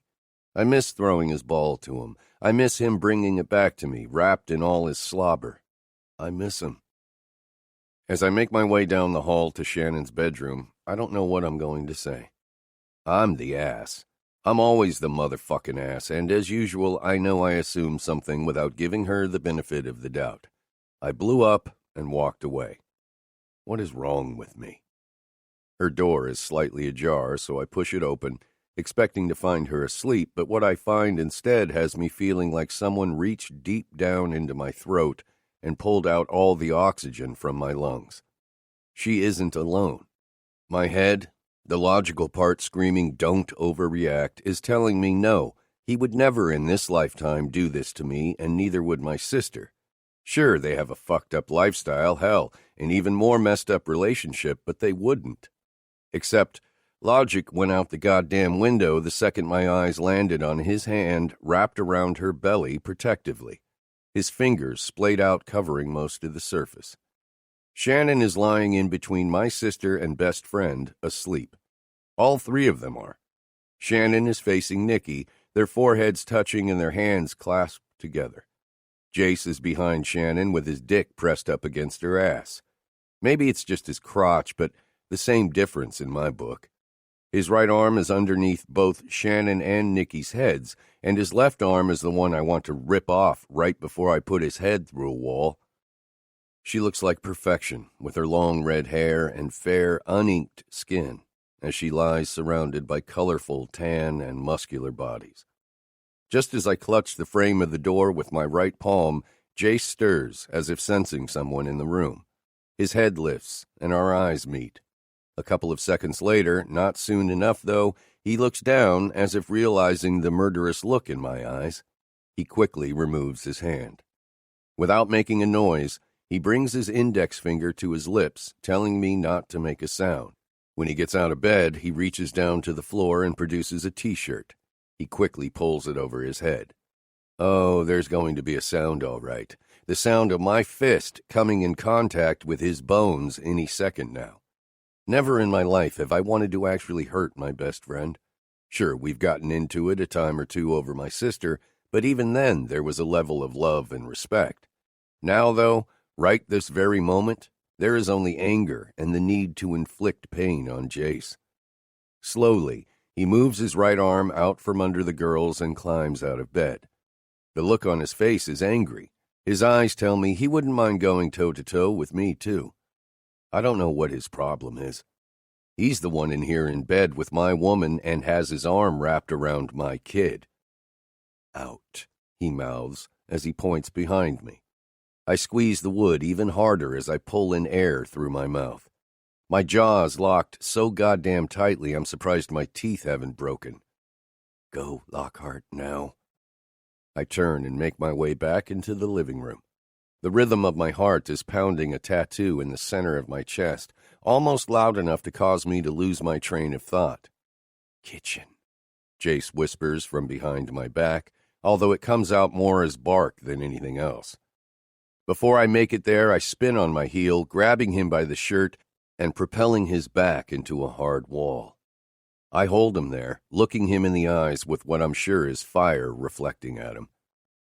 Whatever is working inside that head of yours, turn it the fuck off. Don't. It's all I'm able to grit out.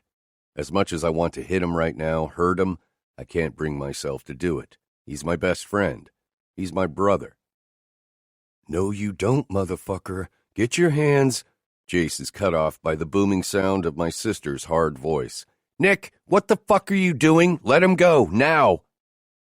Take your hands off me. We both ignore my sister's presence as we stare each other down. Finally, I open my fists, releasing the material of his shirt, and step back. What the hell, Nick? My sister walks up next to me, and as I turn my gaze to her, I don't see his fist until just before it connects with my jaw. I manage to catch myself with my hands before my face hits the hardwood floor beneath me. Oh, it's on. I turn to jump up, but Jace squats down and gets inches from my face, shoving his finger in front of my eyes.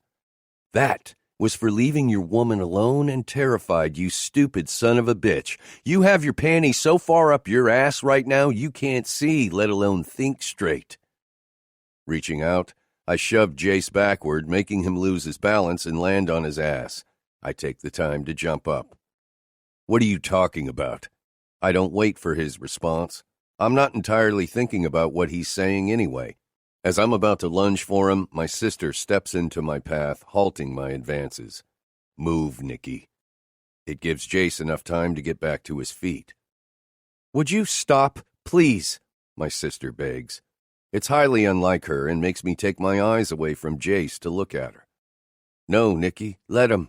If he wants to do this, then let's fucking do this, brother. Both of you stop now. Her order, full of lethal venom, forces us to stop and listen. She doesn't need this shit. Shannon. Want to explain to me what's going on here? My question is directed at my sister. I can't look at Jace without the need to inflict massive amounts of pain on him. Nikki opens her mouth, but Jace speaks first. Oh, now you want to let someone have a word. Sarcasm drips from his lips. Now you want to let someone explain. You're unbelievable, dickface. If you have something to say, then just Nikki's elbow jabs my ribs before I'm able to finish what I'm saying. I look over at her, but she's looking in another direction. When I turn, I see Shannon standing at the entrance to the hall looking a bit pale, more so than usual. I move my eyes up to meet hers, but they aren't focused on me. She's tired. Her eyes are heavy, and her body is bowed slightly. The same feeling the night she first met me washes over me as I realize what's about to happen. I'm at her side within moments of her body nearly hitting the ground.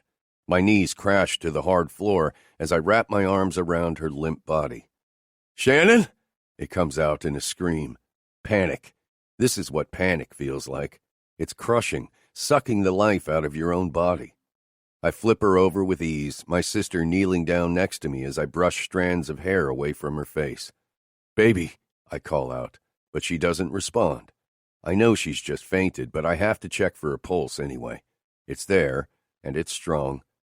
Nikki kneels next to me, her eyes cutting to mine before lowering to Shannon. I told you to make her eat something last night. My head snaps up to see Jace pinning my sister with a hard stare. Shannon hasn't eaten. What the hell is going on? If there is one thing I know about my girl, it's that she loves food and does not miss a meal. She did look weak when I first saw her. What did you want me to do exactly? Force feed her? Yeah, right. Nikki takes Shannon's wrist into her hand. She peers up at me, staring at me through dark eyelashes. My sister is pissed off, and it's directed solely at me. What's your fucking problem, and why hasn't Shannon eaten? Is she sick? You're my fucking problem. I snatch Shannon's hand from hers as I gather Shannon into my arms, lift her, and stand up. I quickly move over to the couch and lay her down before kneeling beside her. Will you get her a glass of water for when she wakes up? I look over at Jace. He nods before walking into the kitchen. Why don't you move out of the way and let me handle her? Like fucking hell I will. Why don't you lose the attitude, Nicky? I snap back. Why don't I not? Then leave, goddammit. Can't you see I'm dealing with a lot of shit right now? You leave, asshole. Is she 5 years old again? Fuck me. Both of you need to cool it. You're getting on my last nerve. Jace walks back in, water in hand. Stop! All of you! Shannon squirms and I breathe. Fuck, you scared the shit out of me, I say, as I lean over her and rest my forehead against hers. She's okay. Well, I hope she is. She is pregnant. I know Jace said she hadn't eaten, but maybe this isn't a fainting spell. What if something's wrong with the baby? She squirms again, and I lift myself up. Can you sit up? I say to her. She looks at me. There's anger in her eyes. There should be. I deserve that. I pull her into a sitting position on the couch. Jace hands the cold glass of water to me, and I push it in front of Shannon. She takes it from my hand. That stare is still killing me. What are you doing here? She asks, after downing most of the contents in the glass. I take it from her and set it on the table behind me. Are you okay? Do you think you need to go see a doctor? I'm not ignoring her question. I just don't want to discuss us in front of Jace and Nicky. I want to talk to her alone. I have to make this right. I'm fine. You can leave now. Her words cut like a knife in my chest. Leave? I don't ever want to leave again. I won't ever leave again. Shannon, let's discuss that later. Let me make sure you're okay. No, let's not. I'm fine. Now, get out. Fuck, that hurts. Baby, I'm not leaving. I know I fucked up, and I'm sorry. She wants you to leave, Nick, so do it. My sister's words are nasty, hurtful even. She's never spoken to me this way. Hell, she's always had my back and been in my corner no matter what the situation. Stay out of this, Nicky. I train cold eyes on her. She's on the edge of pissing me off. Got it? Enough!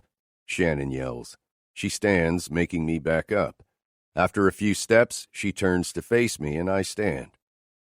I'm done doing this, Nick.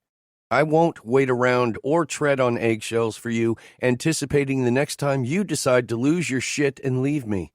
I won't. I don't believe that, and the next time you do, I might have our baby, and I will not put my kid through that. This is done, Nick. You and I are over. No.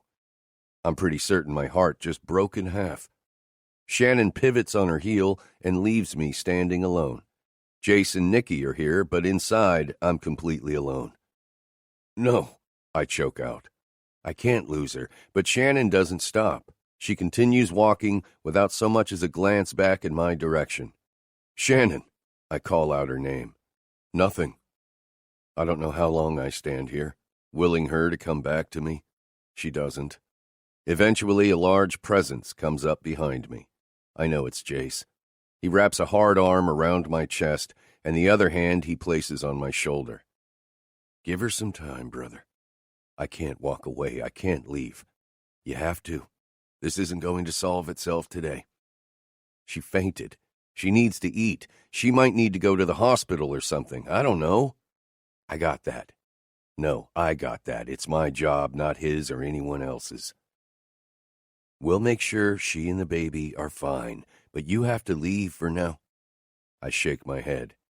Come on, let's walk outside. Jace pulls. I don't budge. He practically drags my pathetic ass out the door. We get to the end of his Jeep and he stops. You two will work your shit out, but give her time, okay? Why were you and Nicky here? Why were you both sleeping with her? You know that in there was just sleep, man. I don't say anything. I need him to tell me more than that. Yes, I know he'd never touch my woman, at least not in an inappropriate way. Last night, she called Nicky. She had a nightmare, so we came over. Nicky went to bed with her, and I slept on the couch. An hour later, she woke up screaming. It took another hour to calm her down. Nicky asked me to get in bed with them. She thought someone being on both sides of her would comfort her. It did. What kind of nightmares? Why didn't someone tell me? What kind do you think? And as far as telling you, your sister would have cut off my dick. My father. The bastard is still hurting her from the grave. I suppose I am too. I know you know I'd never go after what's yours. Not today, not tomorrow, and not ever. Shannon is hot. I'm not blind, but I don't want your woman. Let's face it, she isn't my type, brother. My type begins and ends with that crazy-ass sister of yours. We both laugh. Yes, it does, as unfortunate as that is. I love my sister, and I love my best friend. I'll never tell him, but I think he's a fool for sticking with her. I know he loves her, the whole heart and soul kind of love, but Nikki has a lot of her own demons to make right in her head. I just don't know if she ever will, and if she doesn't, it's going to kill Jace one day. Do I need to say it again? What? I got that. He points to the house. At least until you both figure shit out. She loves you, man. Don't doubt that. I shake my head. I don't want him to take care of what's mine. It should be me. I really messed up this time. Just make sure she eats and that she and the baby are okay. We say our goodbyes. Not so manly goodbyes, but fuck it. I need a goddamn hug right now. I get in my car and drive away, not knowing when or if I'll get them back. But one thing I do know for sure. I'm going to try. Chapter 21. It's been 3 weeks since I've seen or spoken to Shannon or even my dog. Feels more like 3 months. I've been alone inside these walls all 21 nights. I'm going insane. I've managed not to create any new holes this go-around. That has to be a sign of improvement. With the exception of work and my weekday morning training sessions with Jace, I've mostly kept to myself. I saw my mother yesterday and had lunch with her, in fact.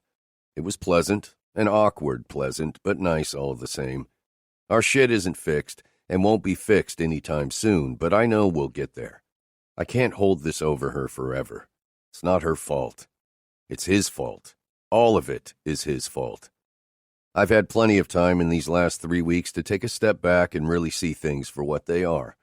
It's like Daniel said, things happen for a reason. Do I think if I had known certain things I could have changed them? Sure. Had I handled things differently years ago, would things today be different? Yes, I believe that wholeheartedly. But I no longer wish things had gone in a different direction. I might not have ever met Shannon if they had. She is the best thing that's ever happened to me, and I miss her.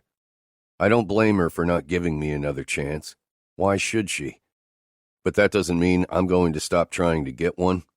I'll beg, I'll plead, and I'll do whatever it takes to get her back. Get them back.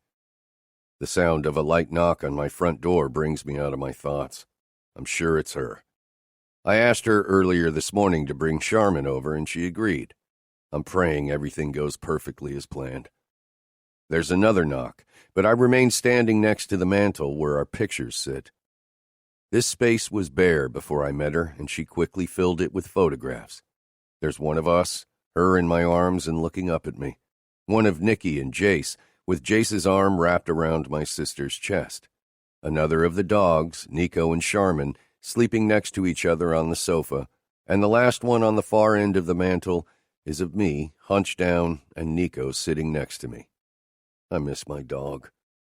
The sound of the doorbell chimes throughout the house. Shannon has a key. Probably doesn't want to use it given the fact we aren't exactly together at the moment, but she has it, and I want her to use it. And she does. Well, at least someone is inserting a key at the moment. The only other person who has one is my sister. Nikki isn't speaking to me and hasn't for weeks. She isn't speaking to Shannon either. She thinks we're both stupid. "Nick, I know you're home," she calls out at the same time Charmin comes running through the living room. She hasn't been here in forever. I'd bet she doesn't even remember this was her first home. "Your car is parked out front?" "I'm in here," I answer, while bending down to pet an excited Charmin at my feet. She's gotten so big in only a few weeks' time. The puppy in her is harder to see. "Right. When do you want me to pick her back up?" I look up to see Shannon looking at everything but me. Her eyes look all around the living room and then the kitchen, as if she's never seen the place. She's avoiding looking at me for a reason. I smile as I take in her appearance. Shannon doesn't know it, but she's just told me I have a chance. And it's a chance I intend to use to my full advantage. I don't. What?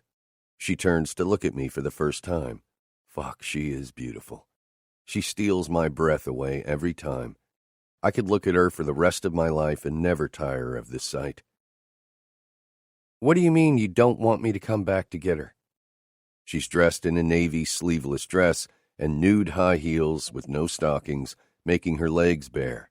Her skin is glowing. I'm itching just to get my hands on it again, so I stick them both in the front pockets of my jeans. I can bring her home tomorrow if need be. I don't want her to think I'm taking the dog from her. I'd never do that. Shannon loves that dog. Charmin has come to be hers. Oh, her eyes darken again.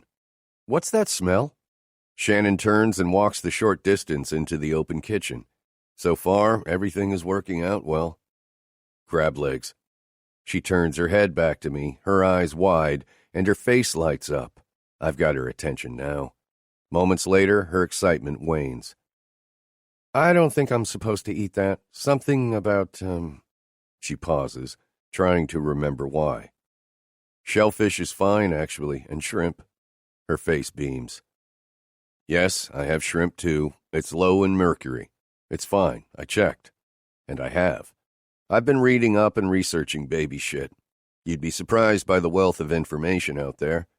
There's a book on everything. I've learned that my company has even published a couple. Something I should have already known, but now I do.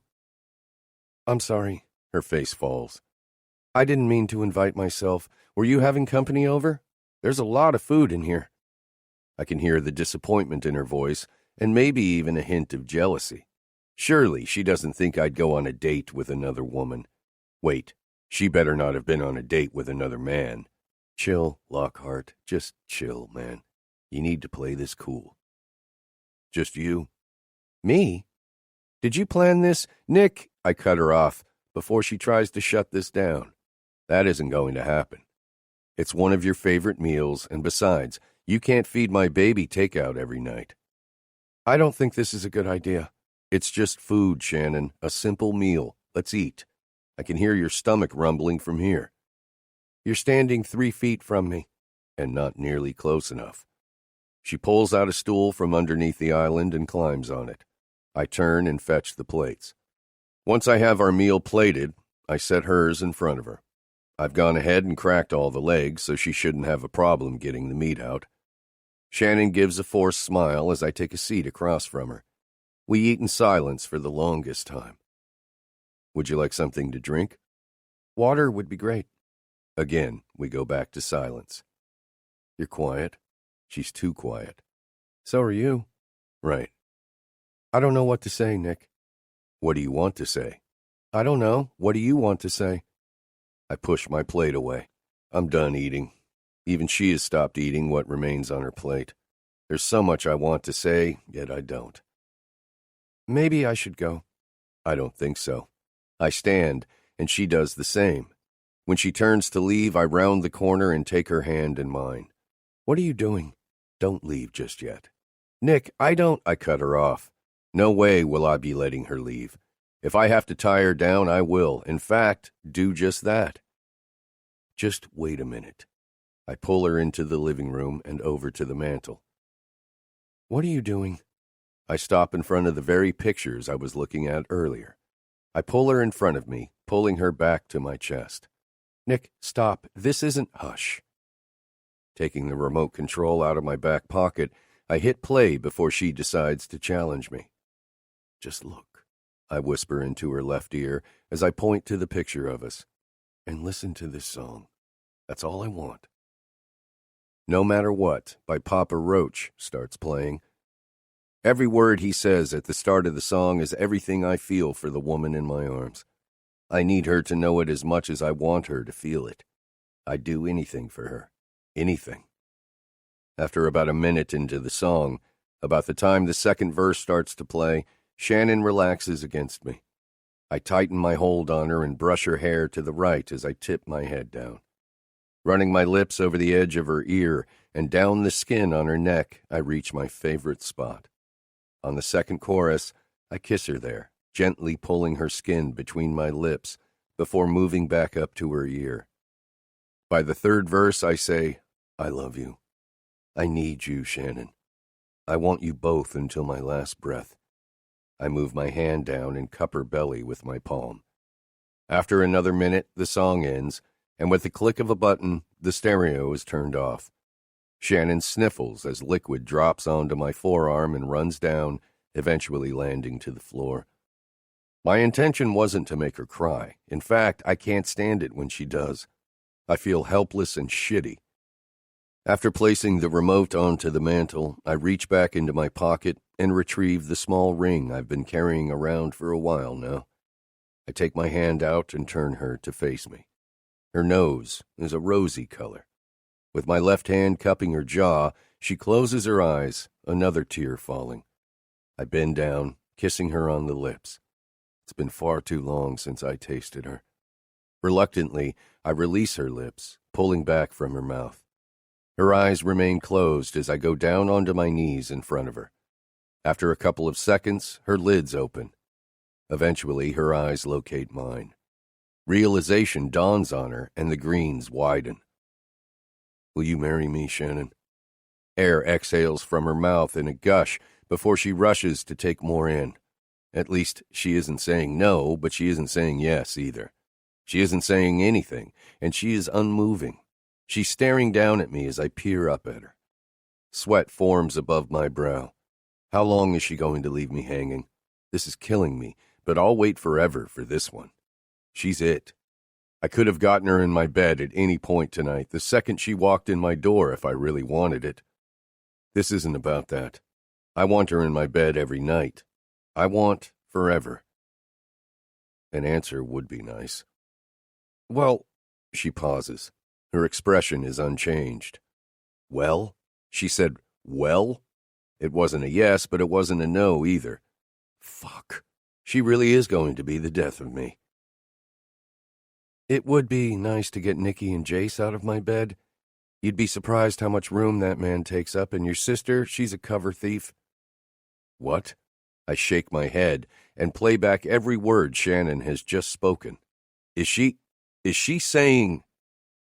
What are you saying, exactly?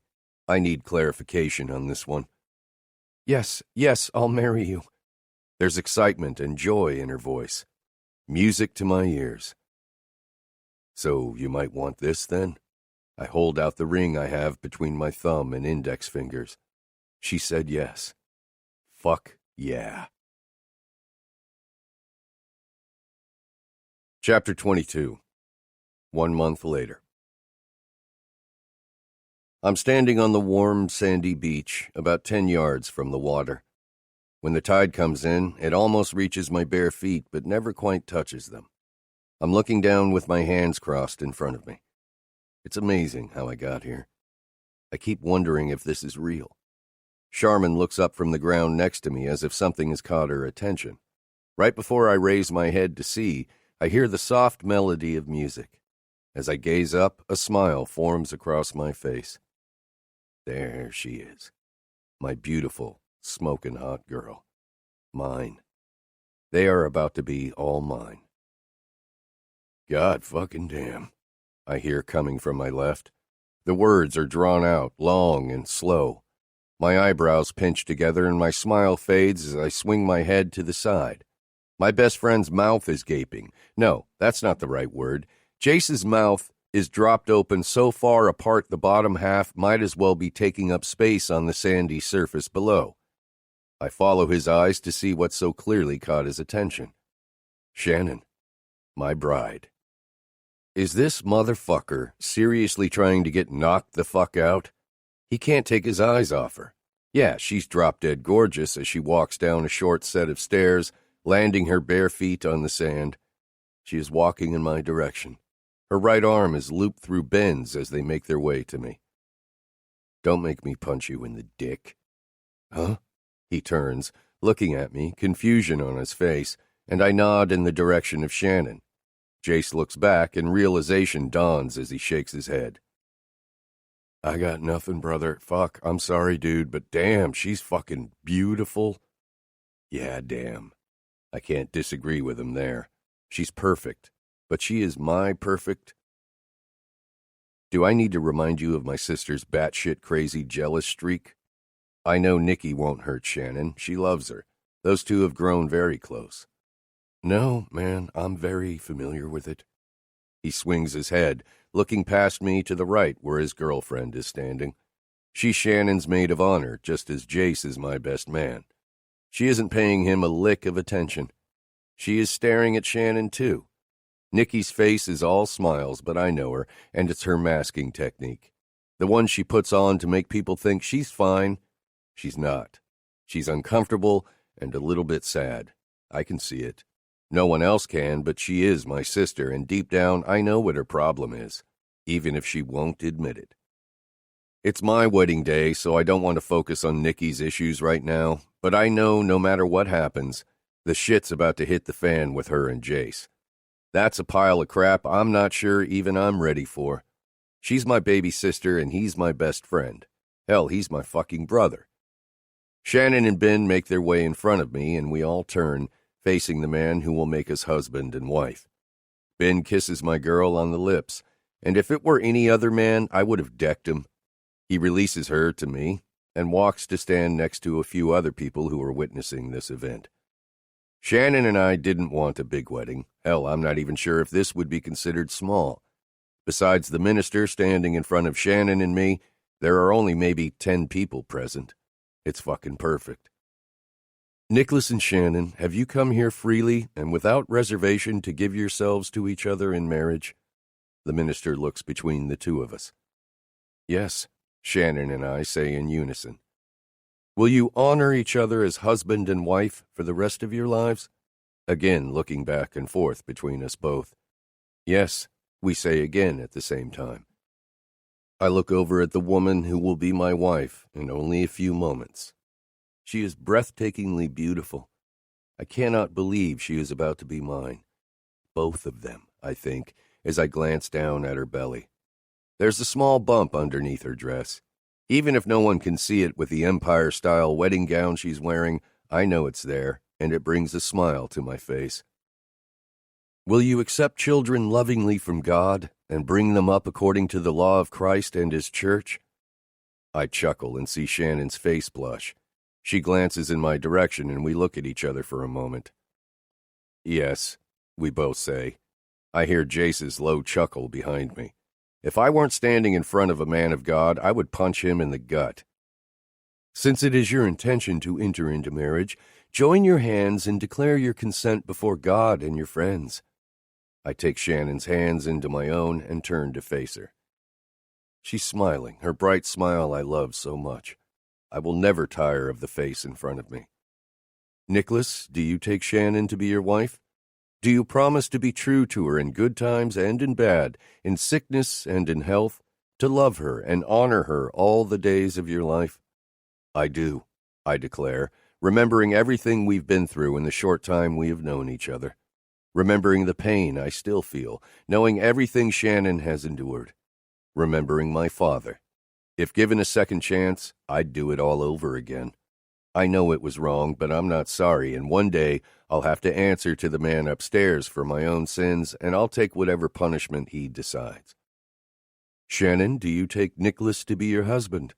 Do you promise to be true to him in good times and in bad, in sickness and in health, to love him and honor him all the days of your life? Shannon smiles and closes the short distance between us. She's smiling, but there's something else hidden behind those eyes. I haven't the faintest clue what. My eyebrows knit inward. She stands on her tiptoes, leaning forward and up to my ear so that only I can hear what she is about to tell me. I love you, Nicholas Lockhart, but... Why is there a but?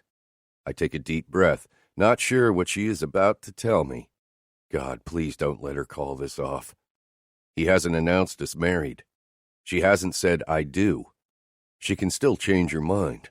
Surely she isn't changing her mind. She did start with an I love you. That's a good thing, right? Fuck.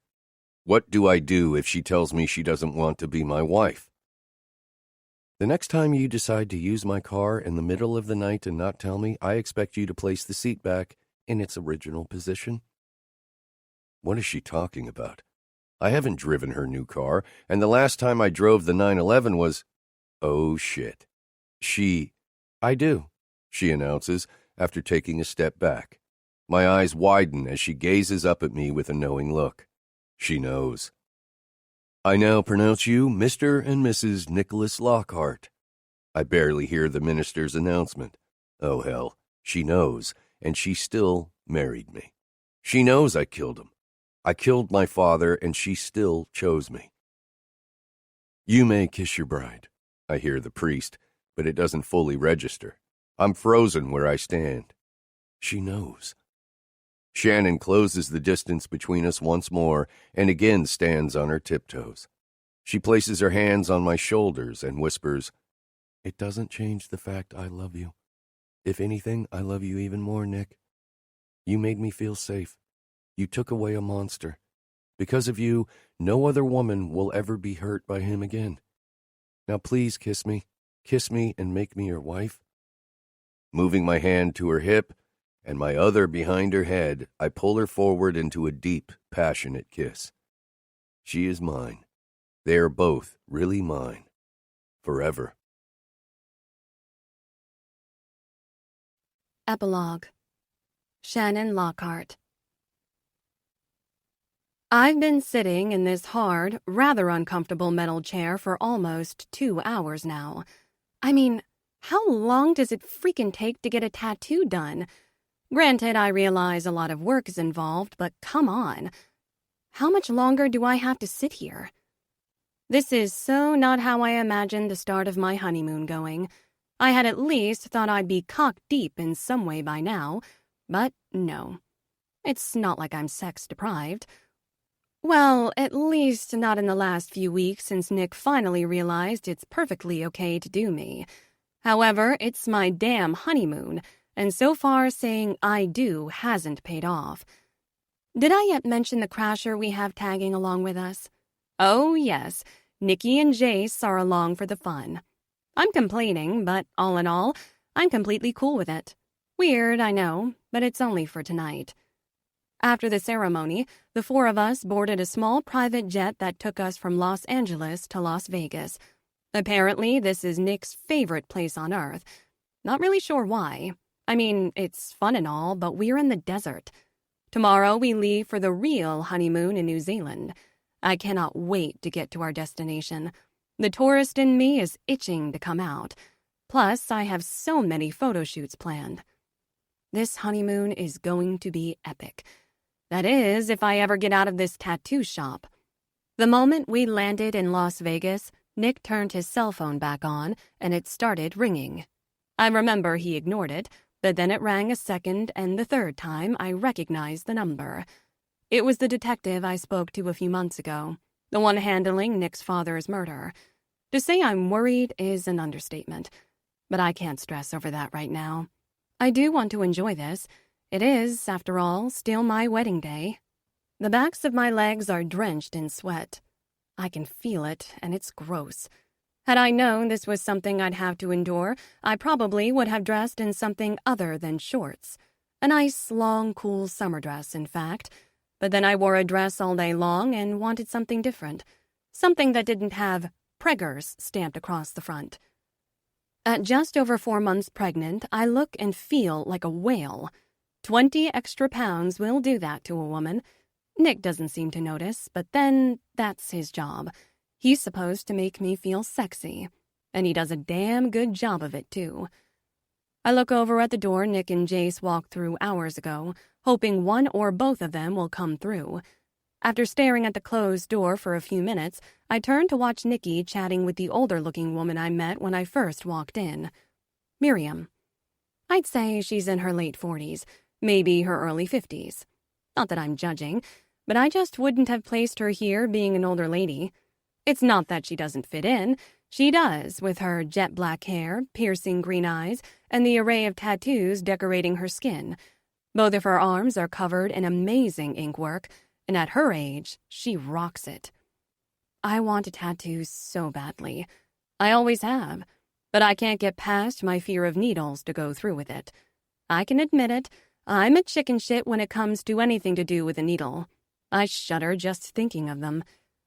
The sound of a bell chiming draws my attention to my left. In walks a thin woman, and from the looks of her, I'd say she's 3 or 4 inches shorter than my 5 feet 7 inches, with strawberry blonde hair that has bright red streaks at the end. She's looking down as she enters the shop and plunders through one of the many bags she is toting across her shoulder. Running my eyes over her, I see that everywhere on her body where there is exposed skin is a work of art. That's the only way to describe this chick. She is beautiful. Hey, Mare, is my She halts, and there's a moment of silence before an overly excited screech bubbles out from this woman's mouth. Holy shitballs! Why didn't you text me to let me know you were coming to Vegas? Surprise, bitch! Nikki turns and echoes her excitement.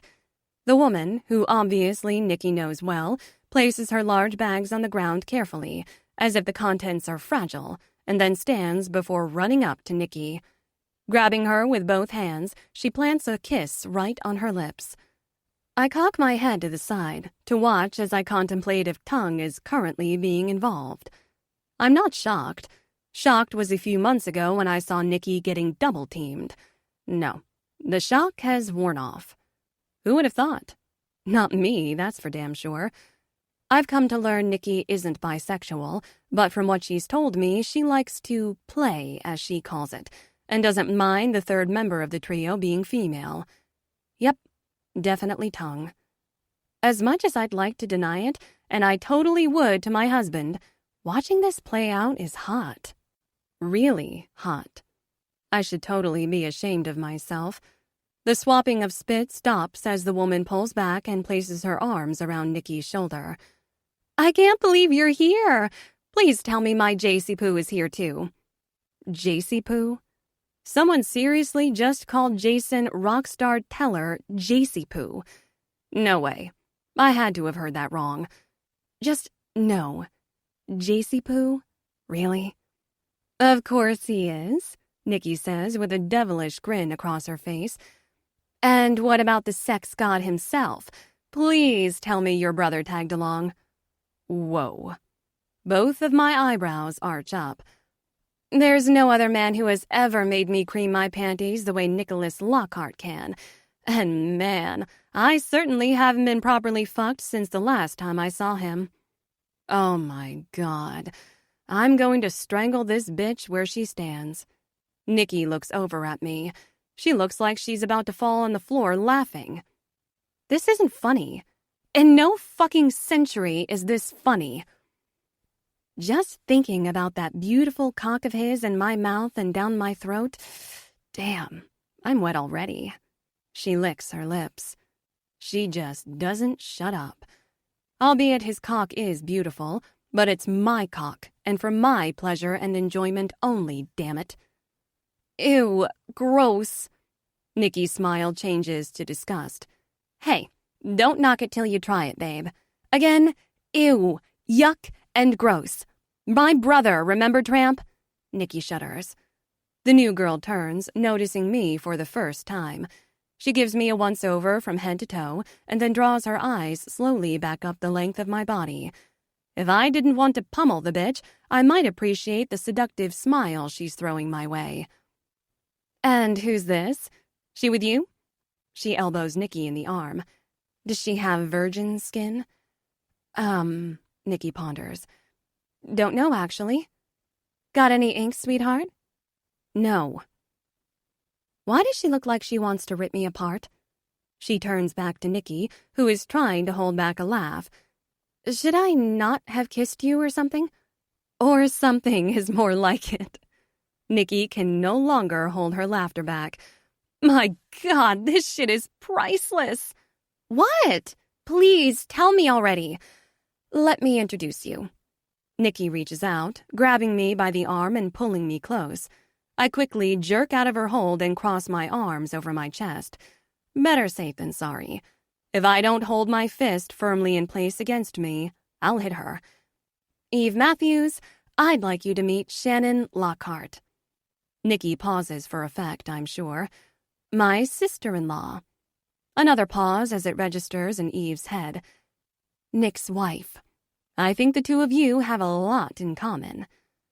Nikki can no longer contain herself. She's belly laughing, tears rolling from her eyes. No shit?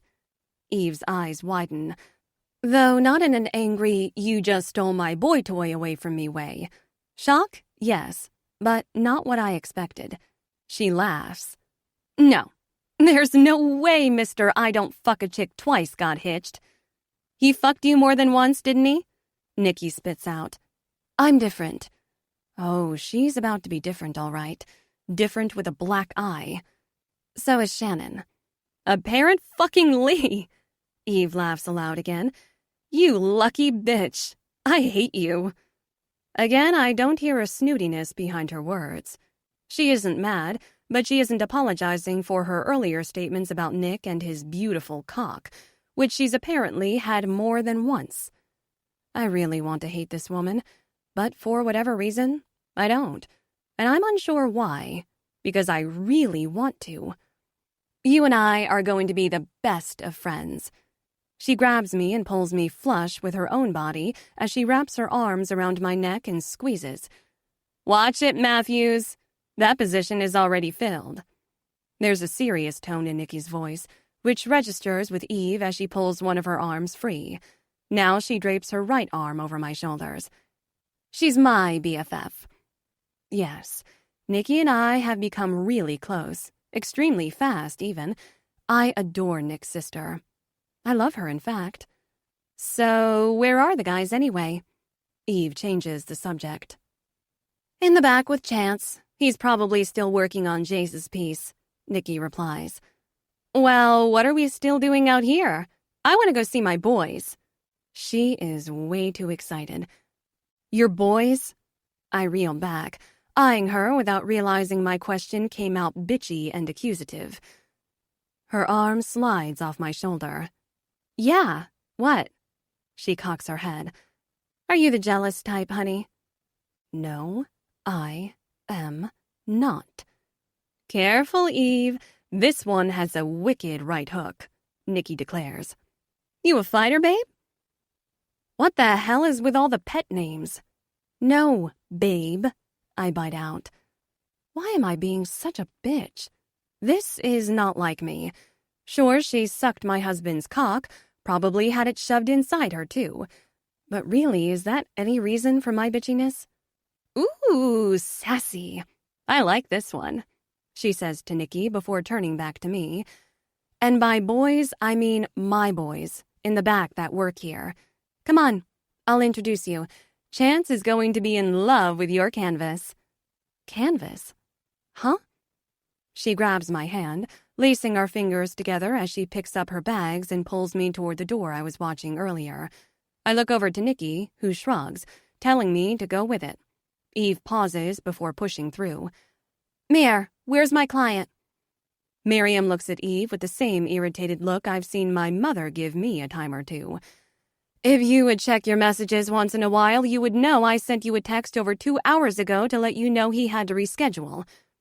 As if no big deal, she says, Okay, and pulls me along. You're a tattoo artist too? I ask, smoothing my voice. I really shouldn't act like a total bitch to her. She hasn't done anything wrong. I'm sure there are plenty of women Nick has slept with in his past. No, sweets, I'm nowhere near that talented. Oh, please, Nikki gushes.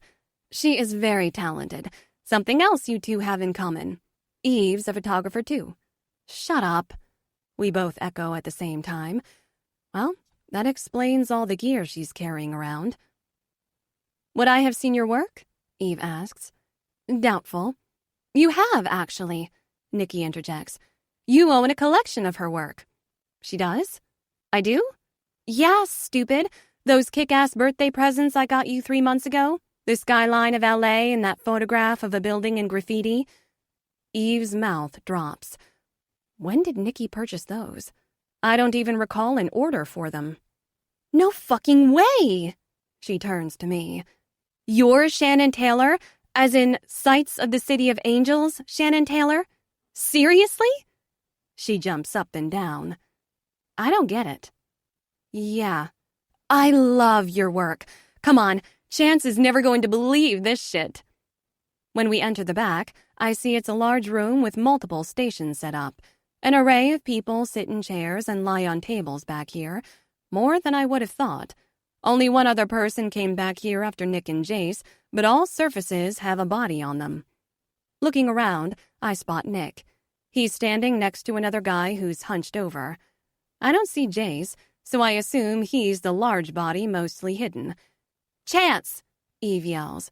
The tattoo artist halts what he is doing as Nick turns to look our way.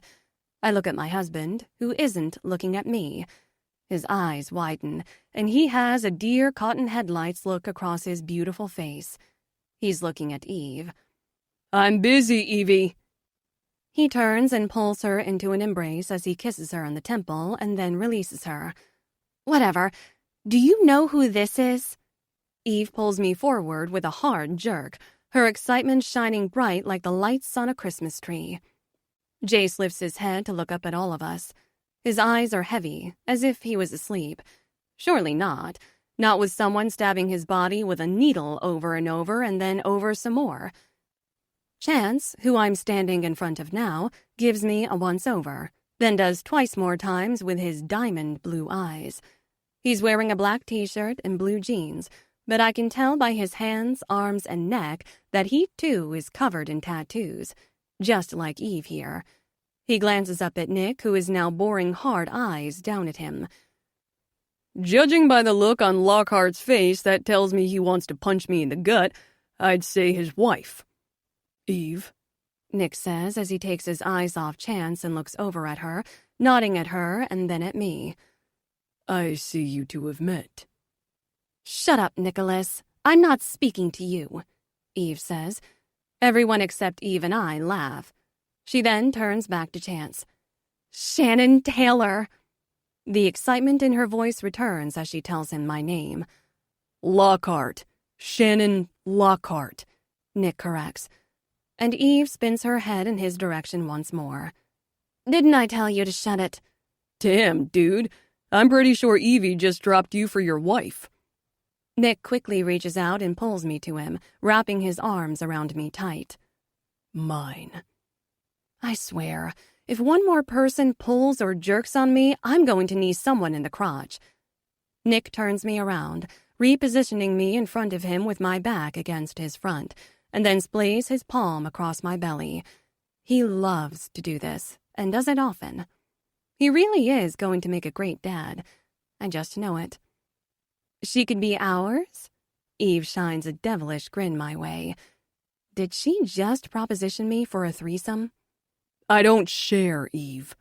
Nick's voice booms. Eve rolls her eyes and turns back to Chance. That piece you were working on last night? That black crow that turns into a tree? It would look killer on this one. Eve points to me. Take off your shirt, love. Pardon me? Everyone turns to look at me, so I step farther into Nick's warm body. A modest one? Eve glances up at my husband with a confused look. I'm not modest, but I certainly don't know these people. Without waiting for Nick to respond, she turns back to face Chance. And she has virgin skin. The corners of Chance's lips turn up in a sexy grin.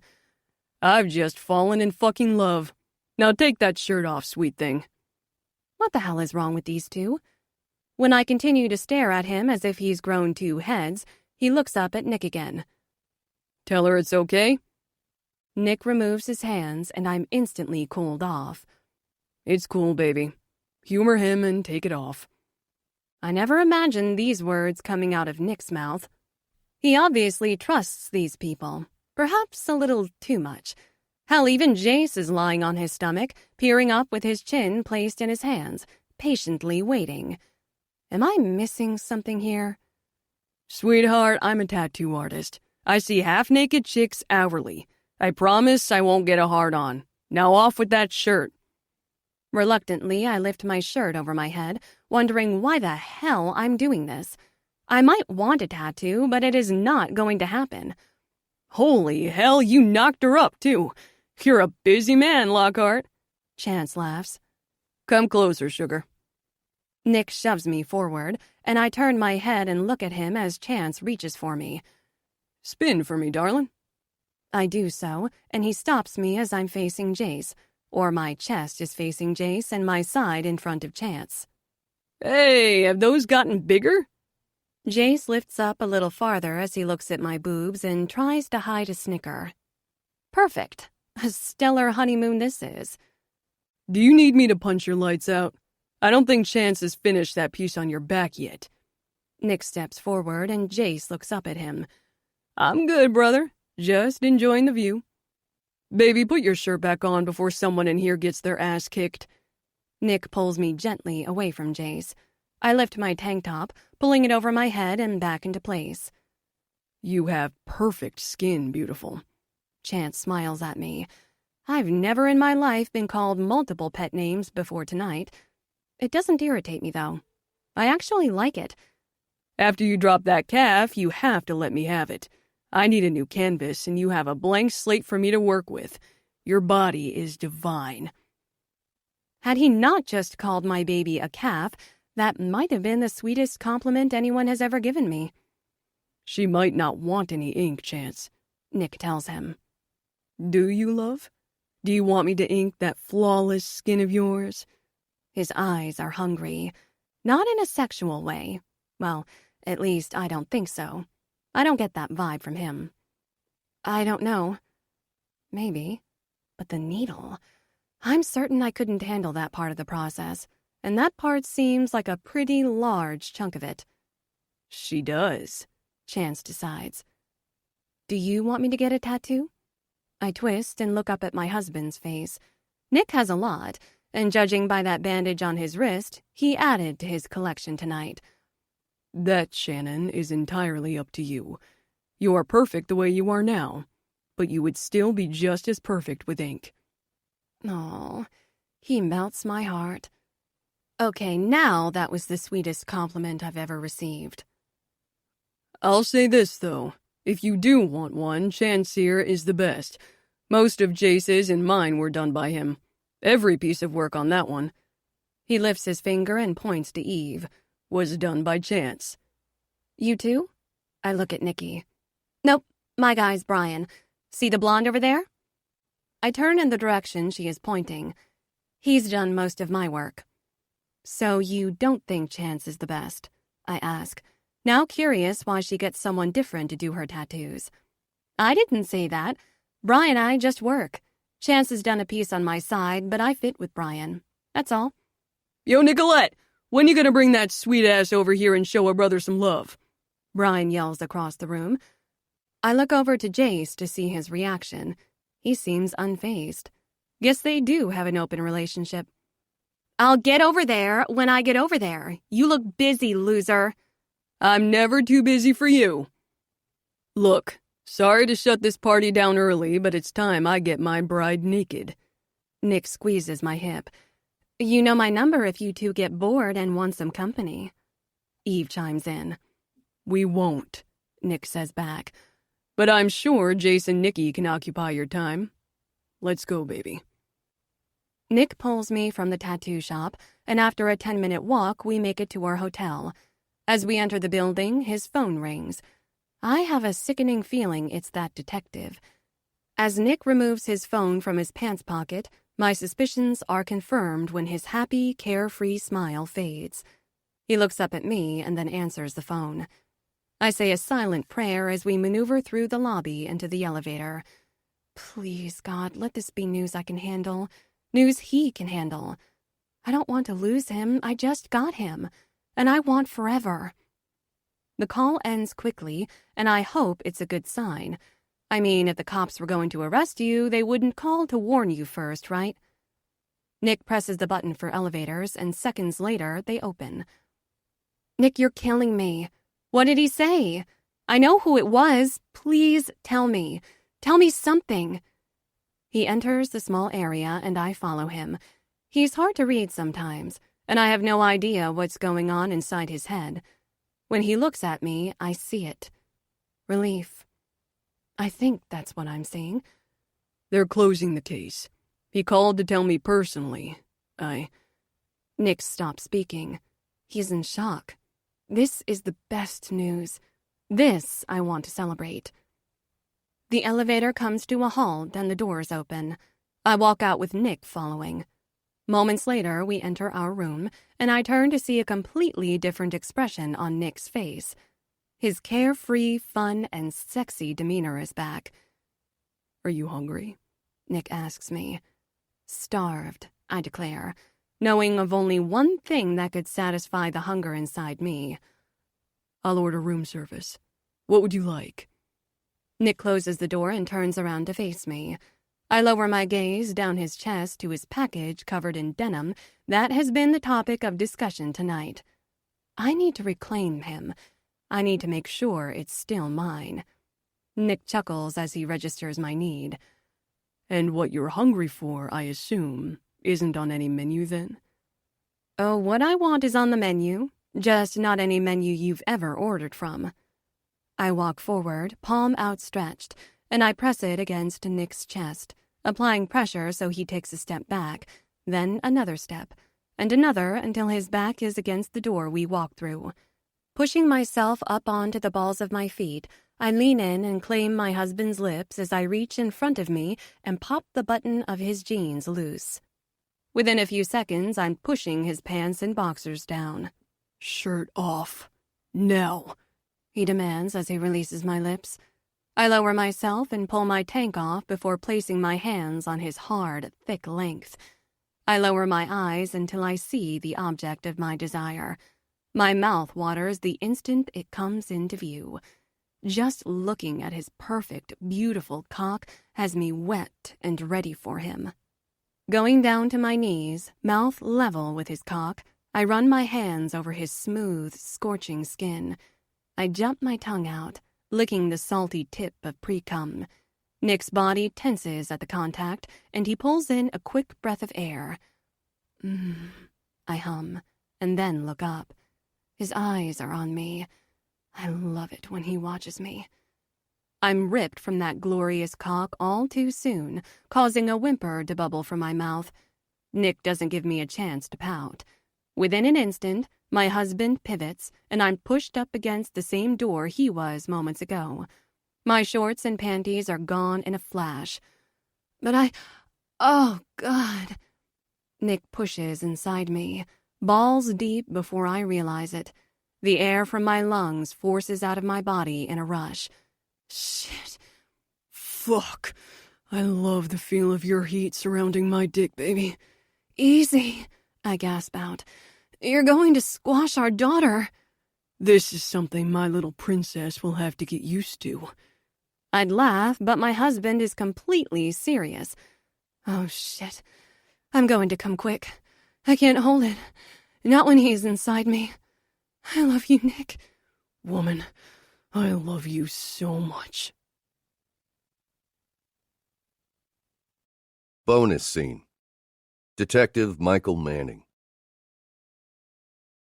My tired eyes stare at the computer screen another second longer before I lean back in the same raggedy leather chair I've sat in for 15 years. Looking up at the dirty ceiling, I mull over the years I've served this city. What do I have to show for it? Not jack shit. I've spent 24 years doing everything by the book. Going after the bad guys, only to watch most get off on a technicality. Some rookie screws up my hard work and a criminal is set free to walk the streets of L.A. 9 times out of 10, that same dirtbag will do something worse the next time around. Domestic violence, sexual assault, murder. To them, it's all the same. They don't care. They don't have a conscience. Sometimes, I wish I didn't have one either. I lean up and my eyes land on the plaque hanging on the wall. Serve and protect. A long time ago, I thought that was my calling. But what have I accomplished in all the years I've been a cop? Damn near half the men and women I serve with don't respect that statement. And the ones who do, the good cops, they'll be jaded eventually, too. Movement at the entrance to my office catches my attention and pulls me from my depressing thoughts. My eyes glance over as Bree sticks her head around the corner. "Hey, Mike, I need you." Her long brown hair is down tonight and half covers her face as she leans inside. "Got a situation. A woman left her infant kid up front, claims the baby is Drago Acerbi's, and she's scared for the boy's safety." The eldest son of L.A.'s notorious and alleged Italian-American mob boss, Alessandro Acerbi. Yet another failed case. Another criminal free in a long list of cases stamped closed without being solved. One more year of this bullshit and I'm done. 24 fucking years I've served. I've followed all the right rules only to come down to a year before retirement, and tonight's the night I joined the Dirty Blue. Fucking great. Give me 5, Bree. I have a case to wrap up. I sigh louder than I intended, making Detective Brianna Andrews' face turn from serious to concern. "Then I'll handle what you have, okay?" "Sure, boss." She hesitates, making me think she wants to say more. She doesn't. Instead, she vanishes from my door, leaving the same emptiness I feel in the pit of my stomach. I outrank her and all the detectives in my unit with my seniority, but I'm far from her boss or anyone else's, though she refuses to stop calling me that. For some odd reason, even the captain gets a kick out of it. Bree is one of the good ones. I was just like her in the beginning when I received my promotion to detective. I thought I would make a difference, help change this city for the better. I was delusional. Picking up the phone, I glanced down at the file on my desk to locate the same number I've called multiple times today. I've wanted to get this over and done with for hours. Then I can leave and down a bottle of Jack. After punching in the numbers on my desk phone, it rings. To my surprise, he answers. "Hello?" His voice isn't the usual self-assured I'm accustomed to when speaking to Nicholas Lockhart. "Mr. Lockhart, this is Detective Manning with the Los Angeles Police Department. I'm glad I finally caught you." "I'd apologize, Detective, but I got married today. Accepting phone calls wasn't on the agenda." "Congratulations, then." I'm aware of his marriage to his pregnant girlfriend, Shannon Taylor. I met her a while back at the start of my investigation. Upon uttering the murdered victim's name, her body language changed. The detective in me knew she was keeping something hidden behind her eyes, which prompted me to look into her background. What a cluster of history did I discover. "I'll keep this as brief as possible so you can get back to your lovely wife." "Thank you, Detective. I appreciate that." He sounds weary. I'd imagine the guilty should. It must be exhausting. I don't have to put on a game face for what I'm about to do. Lying is technically part of my job. I can act naturally in any situation. "As much as I hate to tell you this, the investigation into your father's murder has come to a close without resolution, Mr. Lockhart. We have exhausted all efforts and leads. We don't have any viable suspects. I'm sorry." I understand. The case is now closed. I will be letting your mother know tomorrow." "Well, I appreciate the call." "Good night, Mr. Lockhart. Congratulations once again. I wish you well." When the line goes dead, I remove the phone from my ear and place it back on the receiver. Then I glance at my computer screen once more, at the paused video I've watched over and over so many times I now have every frame memorized. The same video that was taken from a surveillance camera of a parking lot in the early morning hours when the dishonorable Judge James Lewis was murdered. The same video that clearly shows the face of the man I just got off the phone with. The man I have no doubt murdered his father. Reaching for my mouse, I move it until the cursor hovers over the X to close the video. Once it's closed, I drag it to the trash can on my computer. And lastly, I empty the trash. Gone. Case closed. An unsolved murder and a long list of unsolved murders in this city. Pulling out an old tattered file from under the Lewis file, I open it to see a photo of a much younger Alana Lewis, bruised, beaten, broken. A tired sigh escapes my lips. For the life of me, I'll never understand why she stayed with that bastard. I tried hard to get her to tell me he was the cause of her injuries. Instead, she stuck to her story of falling down the stairs. How fucking cliché. In the end, it seems the motherfucker got everything he deserved. Beaten to death by his son. Was it justified? I don't know. I looked into Nicholas's past. I know what he did to Daniel Chaney. He obviously has anger issues, but I'm choosing to look the other way. I'm choosing to cover up crime. Destroy evidence in a murder investigation for my own selfish reason. I failed her all those years ago. This time I won't. She doesn't deserve her son taken away. Even if he is a murderer. Justified or not, murder is still murder. Thank you for listening to Silent Guilt, Book 2 in the Silent Duet. Written by N.E. Henderson. Narrated by Desiree Ketchum and SAG-AFTRA member Sebastian York. Produced by One Night Stand Studios. Post-production by Demetra Hardavella. Text copyright 2014 by Nancy Henderson. Production copyright 2022 by Nancy Henderson. All rights reserved.